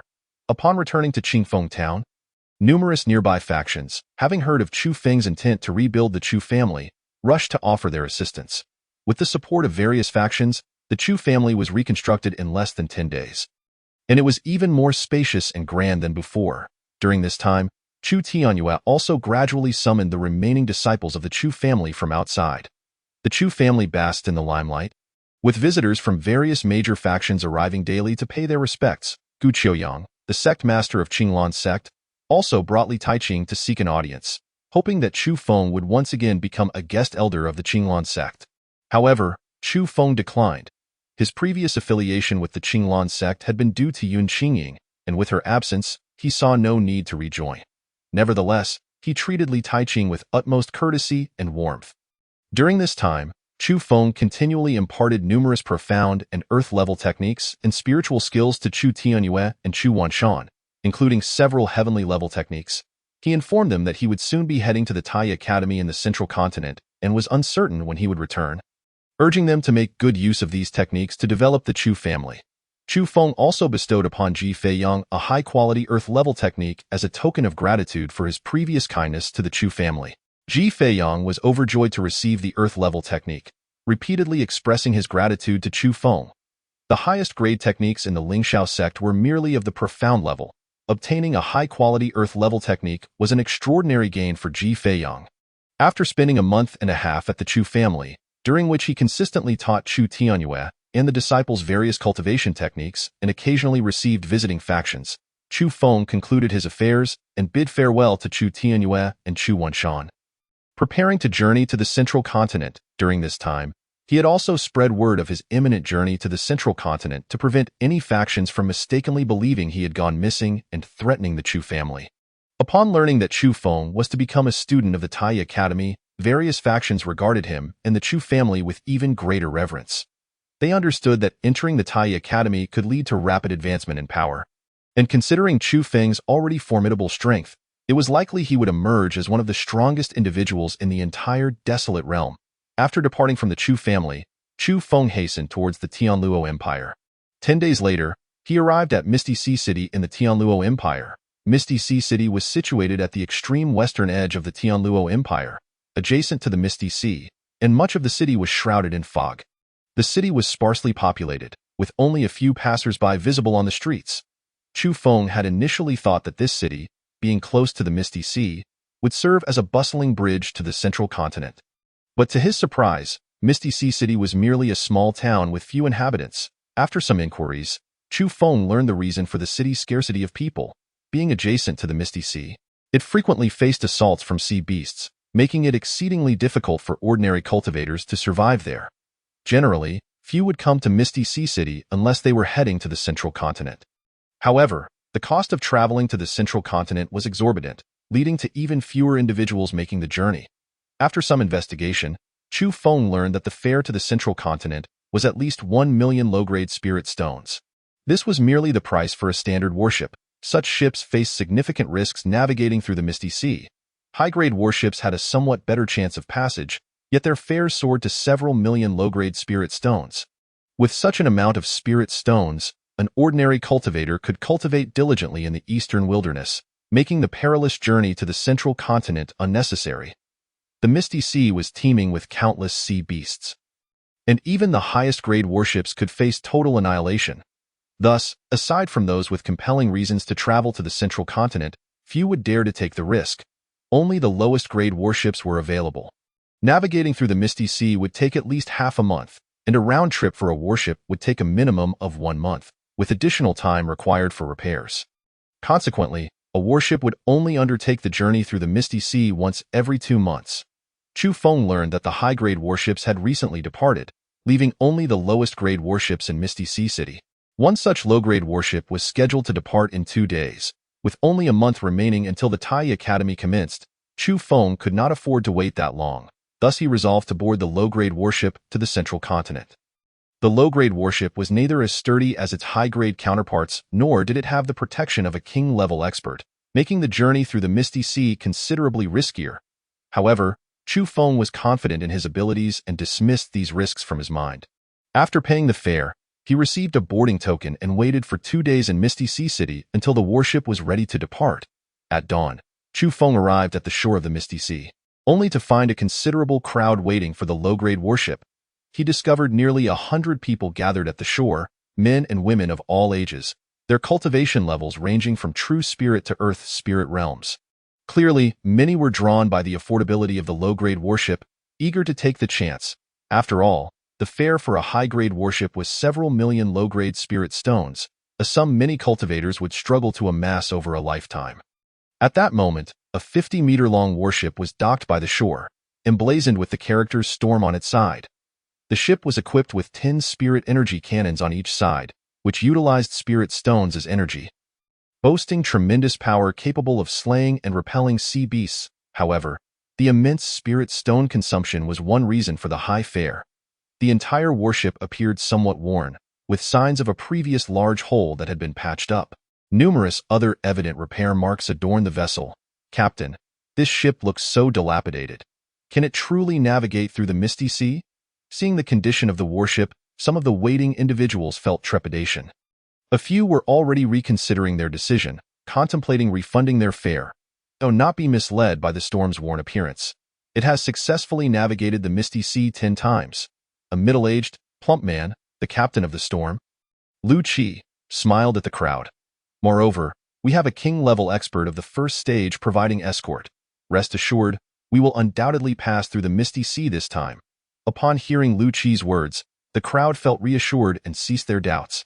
Soon, they began to present their boarding tokens and gradually boarded the warship. Chapter 88. Imo Qingyan. Chu Feng followed the crowd onto the warship. The deck appeared somewhat worn but was reasonably tidy. In addition to the spirit energy cannons, large crossbows and various defensive implements were arranged on both sides. The sides of the ship were engraved with mysterious runes, forming a defensive array to repel the attacks of sea beasts. At the rear of the warship stood a massive sail, crafted from special materials and inscribed with powerful runes that could enhance the ship's speed and defensive capabilities. Chu Feng stood on the deck for a moment before stepping into the cabin. The interior of the cabin was rather rudimentary. Aside from the inaccessible command room, it consisted only of a simple dining area and a lounge. The lounge was not partitioned, allowing all passengers to rest in a vast communal space.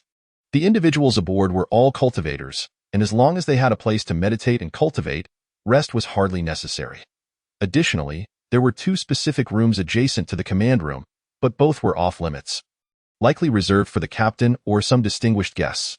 After a brief while, Chu Feng returned to the deck. At that moment, Captain Lu Qi conducted a ritual of incense burning and blessings before slowly initiating the voyage of the storm warship.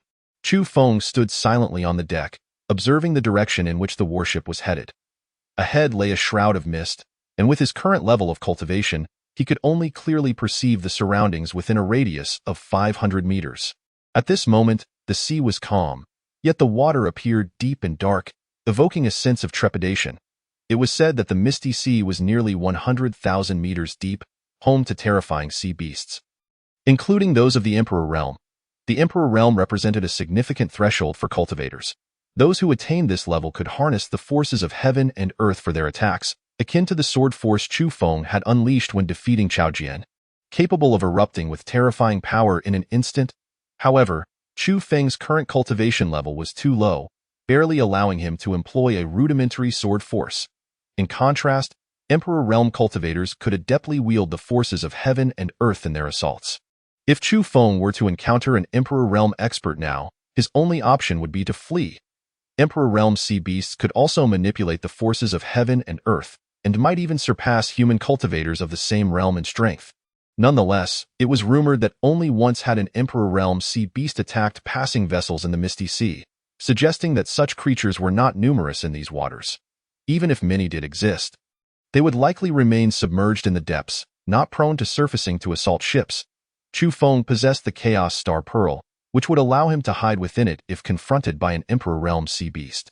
However, should the ship be destroyed, he might become lost in the Misty Sea for an extended period, missing the opportunity to enroll in Tai Academy. Big brother, are you going to the Central Continent alone? Suddenly, a little girl of about 7 or 8 years appeared beside Chu Feng, gazing at him with wide, innocent eyes. Chu Feng turned to look at the girl. She was exquisitely cute, adorned with a small hood that seemed to conceal her from something or someone. Captivated by her delicate charm, Chu Feng couldn't help but gently pat her head, smiling as he asked, little sister, where are your family? Oh dear, it's improper for a man and woman to have such close contact. Big brother, you cannot touch my head. The little girl quickly stepped back, puffing up her cheeks in annoyance as she glared at Chu Feng. Ha! Chu Feng couldn't help but chuckle at her reaction. Such a young girl already understood the concept of propriety between genders. You mustn't laugh. You owe me an apology, the girl insisted, her expression still indignant. All right, I apologize. I'm sorry. Chu Feng never anticipated that he would find himself apologizing to a little girl one day. Yet, her endearing appearance made him more than willing to concede, especially since he had touched her head without her consent. Since you've apologized, I shall forgive you. The little girl brightened at his words, her smile radiating joy. Little sister, what is your name? Chu Feng, intrigued by her, wished to know her name. My name is Mo Qingyin. Big brother, what is your name? She replied with a smile. Chu Feng, he said, returning her smile. Mo Qingyin exuded a sense of warmth, likely due to her delicate beauty or perhaps her innate disposition. As Chu Feng contemplated probing Mo Qingyin's constitution, a voice suddenly echoed from afar on the deck. Qingyin? Where are you? Sister, I'm over here. Mo Qingyin turned her head toward the voice and waved. Chu Feng followed her gaze and spotted a woman hastily approaching from a distance. The woman appeared to be at the 9th level of the Xinling realm, strikingly beautiful yet somewhat willful and difficult to approach. Qingyin, I told you not to wander about. Why didn't you listen? The beautiful woman exclaimed, her tone laced with concern as she reached her sister's side. Sister, there's no need to worry. We are safely aboard the ship. I wouldn't get lost. I merely came over to chat with this big brother. Mo Qingyin replied with a smile. Did I not tell you not to speak with strangers? The beautiful woman scrutinized Chu Feng from head to toe. Big brother is not a bad person, Mo Qingyin defended Chu Feng. That is difficult to ascertain. One cannot judge a person's heart by their appearance. Some nefarious individuals can be quite deceptive, the woman remarked, casting a wary glance at Chu Feng. Observing her words, Chu Feng felt a wave of exasperation. Did she not realize her words could offend? Nonetheless, for Mo Qingyin's sake, he chose not to engage in a dispute with the woman. Come, the deck is dangerous. We should return below deck, the woman urged, taking hold of Mo Qingyin as they prepared to leave. Mo Qingyin, with a resigned expression, turned to Chu Feng and said, Big brother, I must go now. We shall chat again next time. Chu Feng offered her a gentle smile as he watched her and her sister depart. After a moment, he settled down on the deck and began to cultivate the chaos technique. On the first day, everything remained tranquil as the warship steadily sailed toward the central continent. The second day brought encounters with some sea beasts.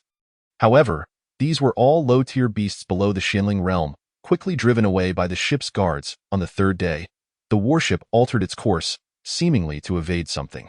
After inquiring, Chu Feng learned that at the heart of the Misty Sea lay a colossal whirlpool, capable of drawing vessels within a radius of several tens of thousands of meters into its depths, leading to destruction and doom.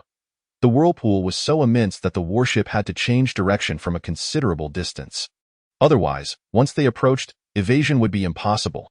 On the fourth day, the sea erupted with thunder and lightning, unleashing a tempestuous storm. Captain Lu Qi had previously stated that calm seas were necessary to reach the central continent within half a month, and adverse weather could delay their arrival indefinitely. At this moment, the winds were so fierce that the warship was being blown off course. The vessel rocked violently upon the waves, threatening to capsize at any moment. Chapter 89. Black Mountain. On the deck, amidst the torrential rain and howling winds, most crew members had retreated to the cabin, leaving only a few to monitor the sea's condition. Chu Feng intended to remain on deck but was ordered below by Captain Lu Qi. Soon, Chu Feng found himself in the lounge of the cabin. This time, the lounge was filled to capacity. He glanced around, intending to leave, as he preferred not to crowd with others. "Big brother, come sit with us." Just as Chu Feng was about to turn away, he heard Imo Qingyin's cheerful voice from a corner of the lounge. He turned to see Imo Qingyin and her sister seated by a window. Imo Qingyin's sister was meditating with her eyes closed, while Imo Qingyin appeared somewhat bored, her face lighting up with joy upon spotting Chu Feng. Noticing there was space in front of them, Chu Feng made his way over. Imo Qingyin beamed with delight as he approached. Chu Feng took a quick glance at her sister, who seemed engrossed in her cultivation and paid no mind to his arrival. He promptly sat down before them. "Big brother, are we going to be all right?" Imo Qingyin asked, her eyes filled with concern as she gazed out the window. The ship continued to pitch and roll, and the view outside showed it repeatedly sinking into the depths of the sea, only to resurface again. It was a sight that could instill fear, raising worries that the ship might sink and not resurface. "Do not worry, we will be fine," Chu Feng reassured her with a smile. This warship was more than capable of withstanding such storms, though he feared an attack from sea beasts could complicate matters.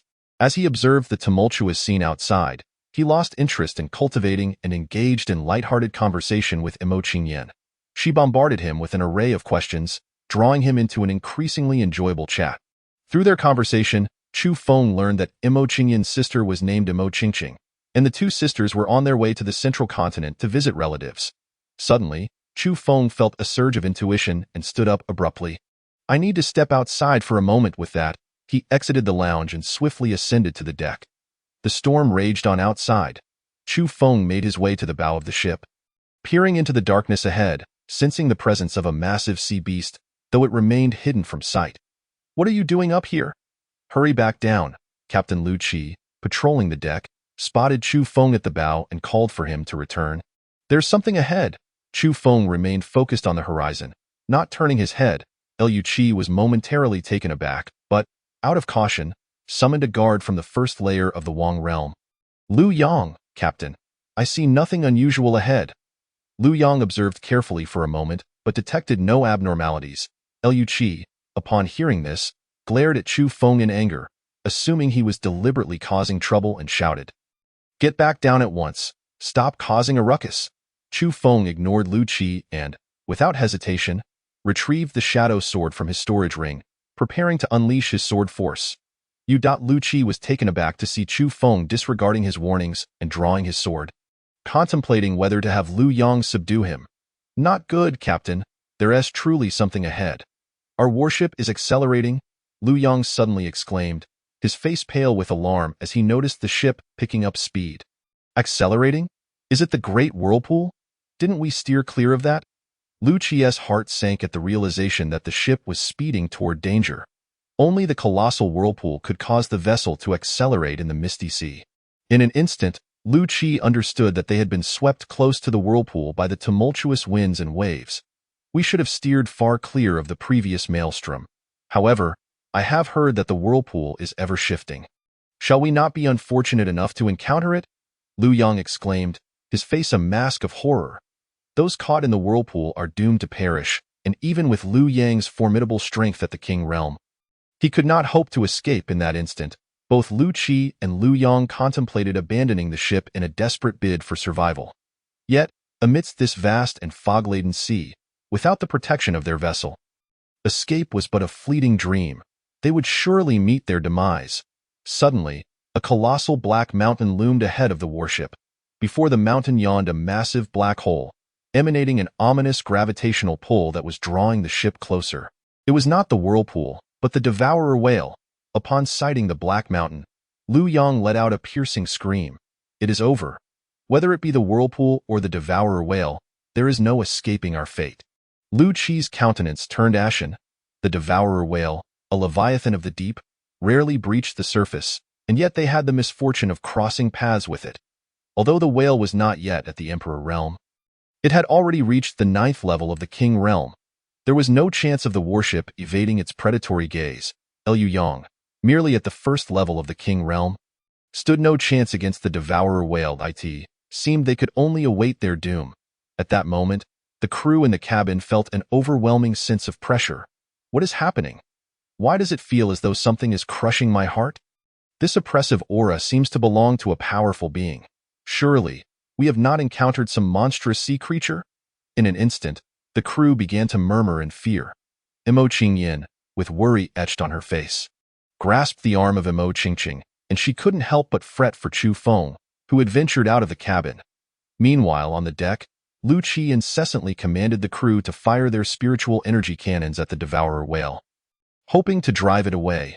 Yet, the cannons merely tickled the whale's hide, failing to penetrate its defenses. Before long, the warship found itself drawn inexorably to the gaping maw of the devourer whale. Had I known, I would never have embarked on this voyage.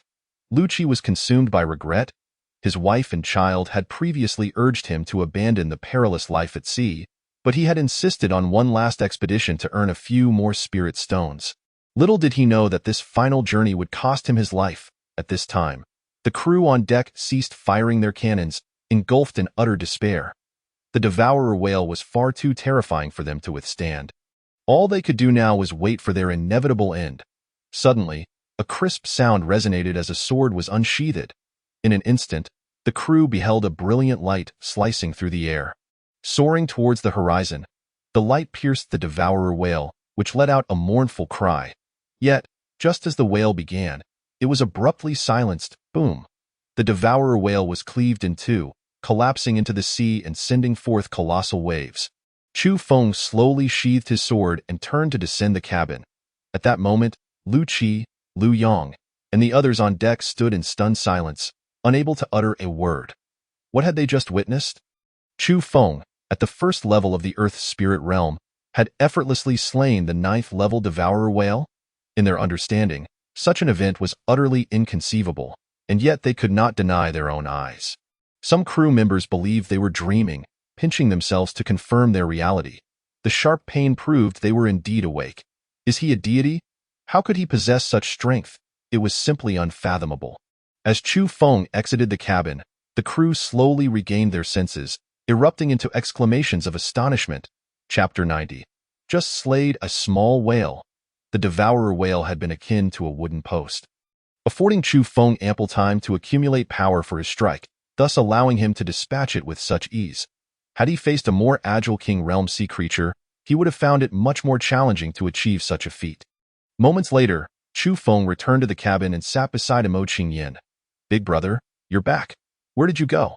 Imo Qingyin beamed at Chu Feng's return, her smile radiant. I just went up to slay a small whale. Chu Feng replied with a faint smile.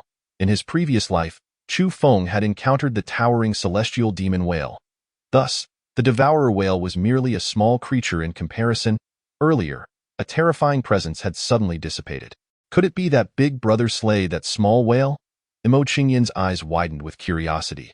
Sort of, Chu Feng said, gazing at her adorable visage, feeling a surge of affection. He yearned to have a daughter as delightful as her. To cherish and pamper. Big brother, you're so amazing, Imo Qingyin exclaimed, her face alight with admiration. Suddenly, Imo Qingqing, beside her, trembled violently, her realm unexpectedly breaking through to the first level of the Earth's spirit realm. Imo Qingqing opened her eyes, glaring at Chu Feng with a mix of fury and disbelief. Humph! Aren't you afraid of boasting too much? Previously, Imo Qingqing had been preoccupied with her breakthrough and had not paid Chu Feng any mind. Now, having sensed the overwhelming pressure earlier, which could only belong to a King Realm sea creature, she believed it impossible for Chu Feng, at the first level of the Earth's spirit realm, to have driven it away. The disappearance of the King Realm's oppressive aura must have been the work of the King Realm Guardian aboard the ship. Now, Chu Feng was shamelessly claiming credit, deceiving Mo Qingyin, which infuriated Mo Qingqing. At that moment, the surrounding crew began to snicker derisively at Chu Feng, finding it disgraceful for him to deceive the young girl. How could a mere first-level Earth spirit dare to boast so brazenly? It was simply shameless, and to manipulate a young girl like that. What a peculiar inclination. Perhaps he harbored some unusual proclivities. Otherwise, why would he stoop so low? The crew regarded Chu Feng with peculiar glances, whispering amongst themselves, "You'd better keep your distance. If you come near my sister again, I want to be polite," Imo Qingqing warned, glaring at Chu Feng in anger, having overheard the crew's remarks about his supposed peculiar interests. "Sister, big brother isn't like that," Imo Qingyin protested, worried for Chu Feng as she saw Imo Qingqing and the others speaking ill of him. "Do you wish to die?" Chu Feng's gaze turned icy as he glared at the man in black who had suggested he harbored unusual interests. A murderous intent flickering in his eyes, the man in black was instantly cowed by Chu Feng's chilling glare, falling silent. "What, do you think you can kill me?" A scar-faced middle-aged man, witnessing the intimidation, stepped in to defend the man in black. The scar-faced man, at the second level of the Earth spirit realm, was unafraid of Chu Feng, emboldened by his superior strength. Just then, Captain Lu Qi hurried into the room. Followed closely by Lu Yang, Lu Qi approached Chu Feng respectfully and expressed his heartfelt gratitude. "Thank you, my lord, for your assistance earlier. Please allow me to escort you to the guest quarters." The warship was equipped with 2 guest rooms, originally intended for the King Realm Guardians accompanying them. Since only Lu Yang was present as a King Realm Protector, there was 1 guest room remaining. Having witnessed Chu Feng's extraordinary strength, Lu Qi was eager to invite him to stay in the guest quarters. With such formidable power, Chu Feng's assistance could prove invaluable in navigating the foggy sea. Lu Qi was determined to provide Chu Feng with the utmost hospitality, hoping to secure his aid in critical moments. Very well, Chu Feng, not wishing to mingle with the rest in the common area, readily accepted Lu Qi's offered AT. This moment, Lu Yang also expressed his gratitude to Chu Feng, leaving the surrounding crew in stunned silence. Lu Yang was a King Realm expert, and his acknowledgement of Chu Feng's assistance confirmed that he had indeed driven away the King Realm sea beast. Instantly, the crew regarded Chu Feng with a mixture of regret and astonishment. A mere first-level Earth spirit had managed to repel a King Realm sea beast, underscoring the terrifying prowess Chu Feng possessed. The scar-faced man, who had previously sought to provoke Chu Feng, quietly slipped away, wary of facing his wrath. The man in black, who had earlier insinuated that Chu Feng had peculiar interests, retreated to a corner. Avoiding detection by Chu Feng, "Sister, you see? I told you Big Brother isn't like that," Imo Qingyan said, her face alight with joy as she looked at Imo Qingqing. "Humph. Even if he didn't deceive you this time. His intentions in approaching you are certainly not pure." Imo Qingqing stubbornly refused to apologize to Chu Feng. "Sister," Imo Qingyan, incensed by her sister's words, could hardly contain her anger. Chu Feng cast a dispassionate glance at Imo Qingqing. Were it not for Imo Qingyan, he would never have engaged with a woman like her. Simultaneously, he found himself questioning whether the two were truly sisters or merely half-siblings, for they bore little resemblance to one another. Their temperaments starkly different. Desiring to depart from this place, Chu Feng turned to Lu Qi and said, "Captain Lu, lead the way." "This way, my lord." Lu Qi smiled and promptly guided Chu Feng. "Big brother," Imo Qingyan called out. Reluctant to see him leave, Chu Feng turned back to offer her a gentle smile before continuing to follow Lu Qi down Imo Qingyan's heart sword. Chu Feng's smile reassured her that their bond remained unaffected by her sister's remarks. Moments later, Lu Qi led Chu Feng to a meticulously adorned room, instructing the staff to prepare food and drink to properly host him. Upon entering the room, Chu Feng glanced around, though modest in size. It was furnished with a bed, table, and other essentials, as well as a small lavatory. In such a dilapidated warship, this room was indeed a luxury. "May I ask your esteemed name?" Lu Qi inquired as he watched Chu Feng settle into a chair. "Chu Feng," he replied. "Chu Feng?" Lu Qi felt as though he had heard the name somewhere before, yet he could not recall where to. "Is it Master Chu Feng, the one who annihilated the Chao family?" Lu Yang suddenly exclaimed in astonishment. "Indeed."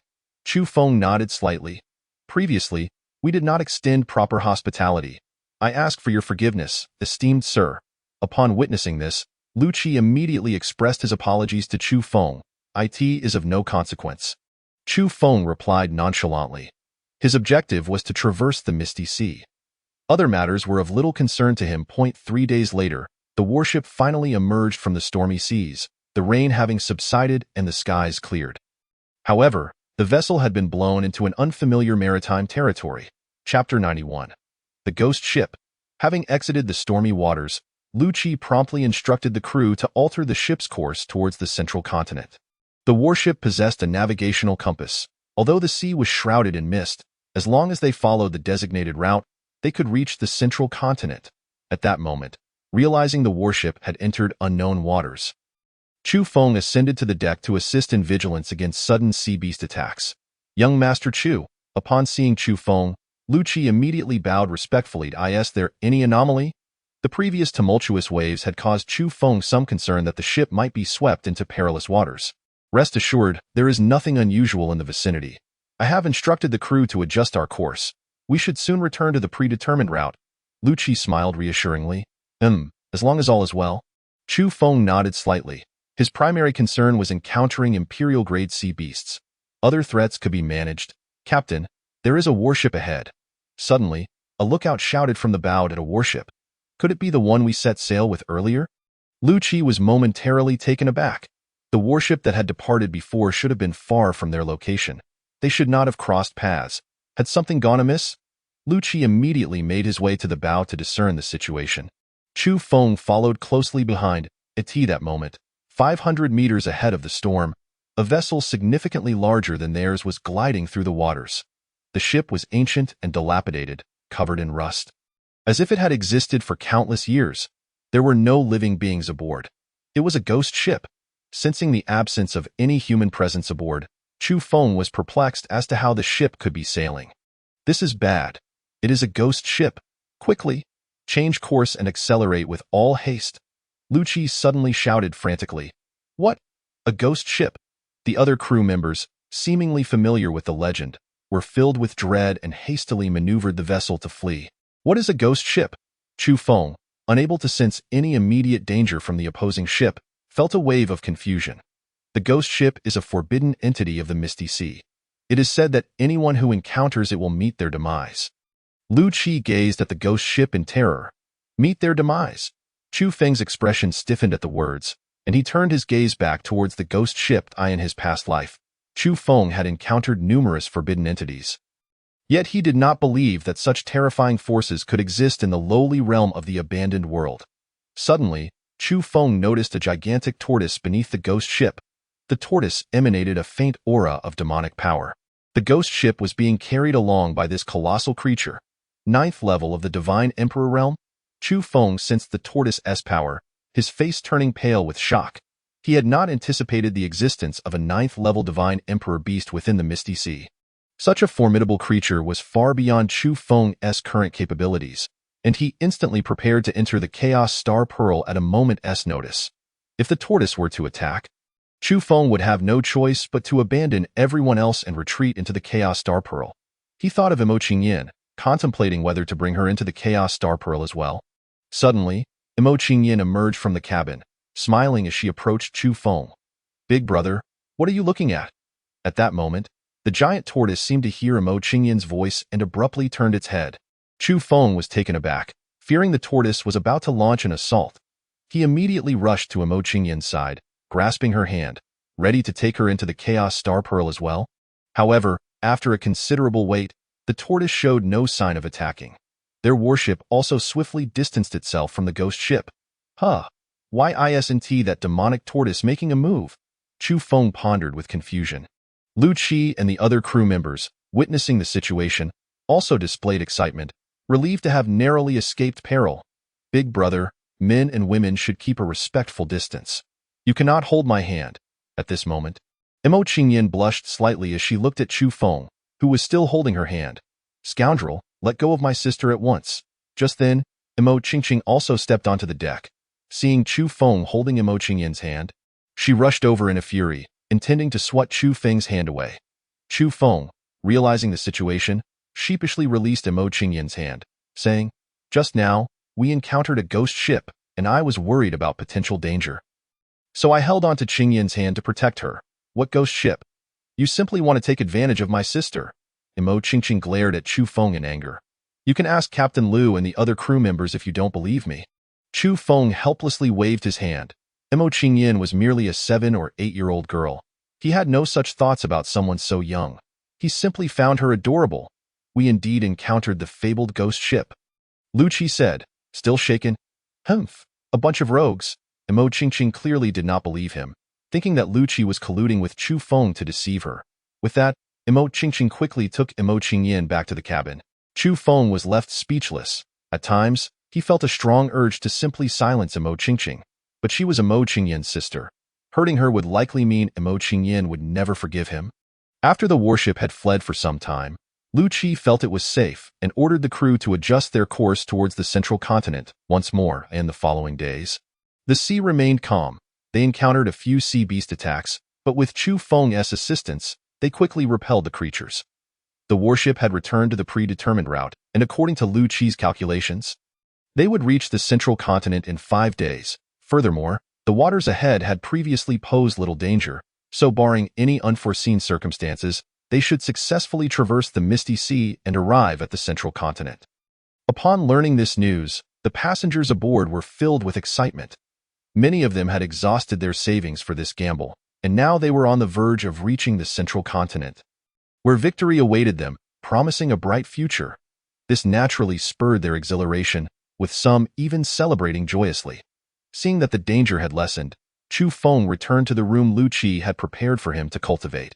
During this time, Imo Qingqing kept a close watch over Imo Qingyan, preventing her from interacting with Chu Feng. One day, while Chu Feng was deeply engrossed in meditation within his chamber, a panicked crew member rushed in, exclaiming that another warship was pursuing them with ill intent, and Lu Qi had sent him to assist. Upon hearing this, Chu Feng immediately interrupted his cultivation and ascended to the deck at a T that moment. The storm was being followed by a formidable warship. This ship? Chu Feng squinted at the vessel behind, feeling a sense of familiarity. It seemed to be the high-class warship that had previously docked at Misty Sea City. At that time, he had inquired and learned that this warship would not set sail for another month. Why had it come now, and with such aggressive intent, seemingly to bring them harm? Suddenly, 2 powerful figures from the royal realm, accompanied by several others, soared from the pursuing warship onto the storm point. One of the royal figures was at the 2nd level, while the other was at the 4th level. Imo Qingqing, I know you are aboard. Come out immediately, a middle-aged man in blue shouted loudly. Chapter 92. A Fatal Strike. Looking for Imo Qingqing? Chu Feng was momentarily taken aback. These individuals arrived with hostility, and their intent in seeking Imo Qingqing was surely nefarious. When Chu Feng first met Imo Qingyan, she had donned a cloak, seemingly trying to evade someone. It appeared they were attempting to escape from these pursuers, though he was uncertain of their reasons for targeting the 2 sisters. Captain Zhao Xing, what is the meaning of this? Lu Qi addressed one of the middle-aged men in green. The man in green was Zhao Xing, the captain of the pursuing warship, Lu Qi. Today's affair does not concern you. We are merely searching for someone, and once we find them, we shall depart. You would do well not to interfere. Zhao Xing threatened coldly. Upon hearing Zhao Xing's menacing words, Lu Qi resolutely retorted, the people aboard my ship are my guests. They have paid their fare, and I must ensure their safety. Seeing Lu Qi's insistence to meddle, Zhao Xing pointed at the man in blue beside him, stating, this is the head of the Li family. The head of the Li family, Li Wanting? Lu Qi had heard of the Li family and knew their patriarch was called Li Wanting. The Li family was the 2nd most powerful family in the eastern wilderness, after the Chao family, and now that the Chao family had been vanquished by Chu Feng, the Li family had ascended to become the most prominent family in the eastern wilderness. At that moment, Li Wanting cast a cold glance at Lu Qi, saying, since you are aware of the Li family, it would be wise not to interfere. Otherwise, do not blame me for being ruthless. Accompanying Li Wanting was a 4th-level royal elder clad in black, who also regarded Lu Qi with a chilling gaze, exuding an air of murderous intent. Lu Qi's expression instantly tightened. The Li family was not one he could afford to offend, and he promptly fell silent. Search, Li Wanting commanded his men to search the ship. However, just as Li Wanting's men were about to enter the cabin, Imo Qingqing stepped out. There is no need to search. I am here, Imo Qingqing stated calmly. Where is your sister? Li Wanting inquired. My sister is not aboard, Imo Qingqing replied. Not aboard? Li Wanting's face betrayed disbelief, and he continued to instruct his men to search the cabin. At that moment, Chu Feng, seeing that Li Wanting's men were about to enter the cabin, blocked the entrance, preventing them from searching for Imo Qingyan. What do you want with the 2 sisters? Chu Feng calmly addressed Li Wanting. Young man, if you don't want to die, you'd better get out of the way. A black-clad figure shouted sternly upon seeing Chu Feng blocking the door. Who are you? Li Wanting asked, his gaze lingering on Chu Feng, feeling a sense of familiarity yet unable to recall where they had met. Just then, a scar-faced onlooker stepped forward, addressing Li Wanting. Master Li, this brat is in cahoots with Imo Qingqing. Indeed, I can also attest to their collusion. Imo Qingqing's sister is aboard the ship, hiding in the cabin.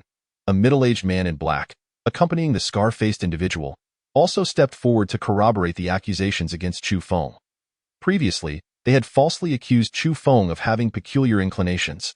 Fearing he would seek retribution after disembarking, now, with Li wanting intent on capturing Mo Qingqing, they aimed to see Chu Feng apprehended as well.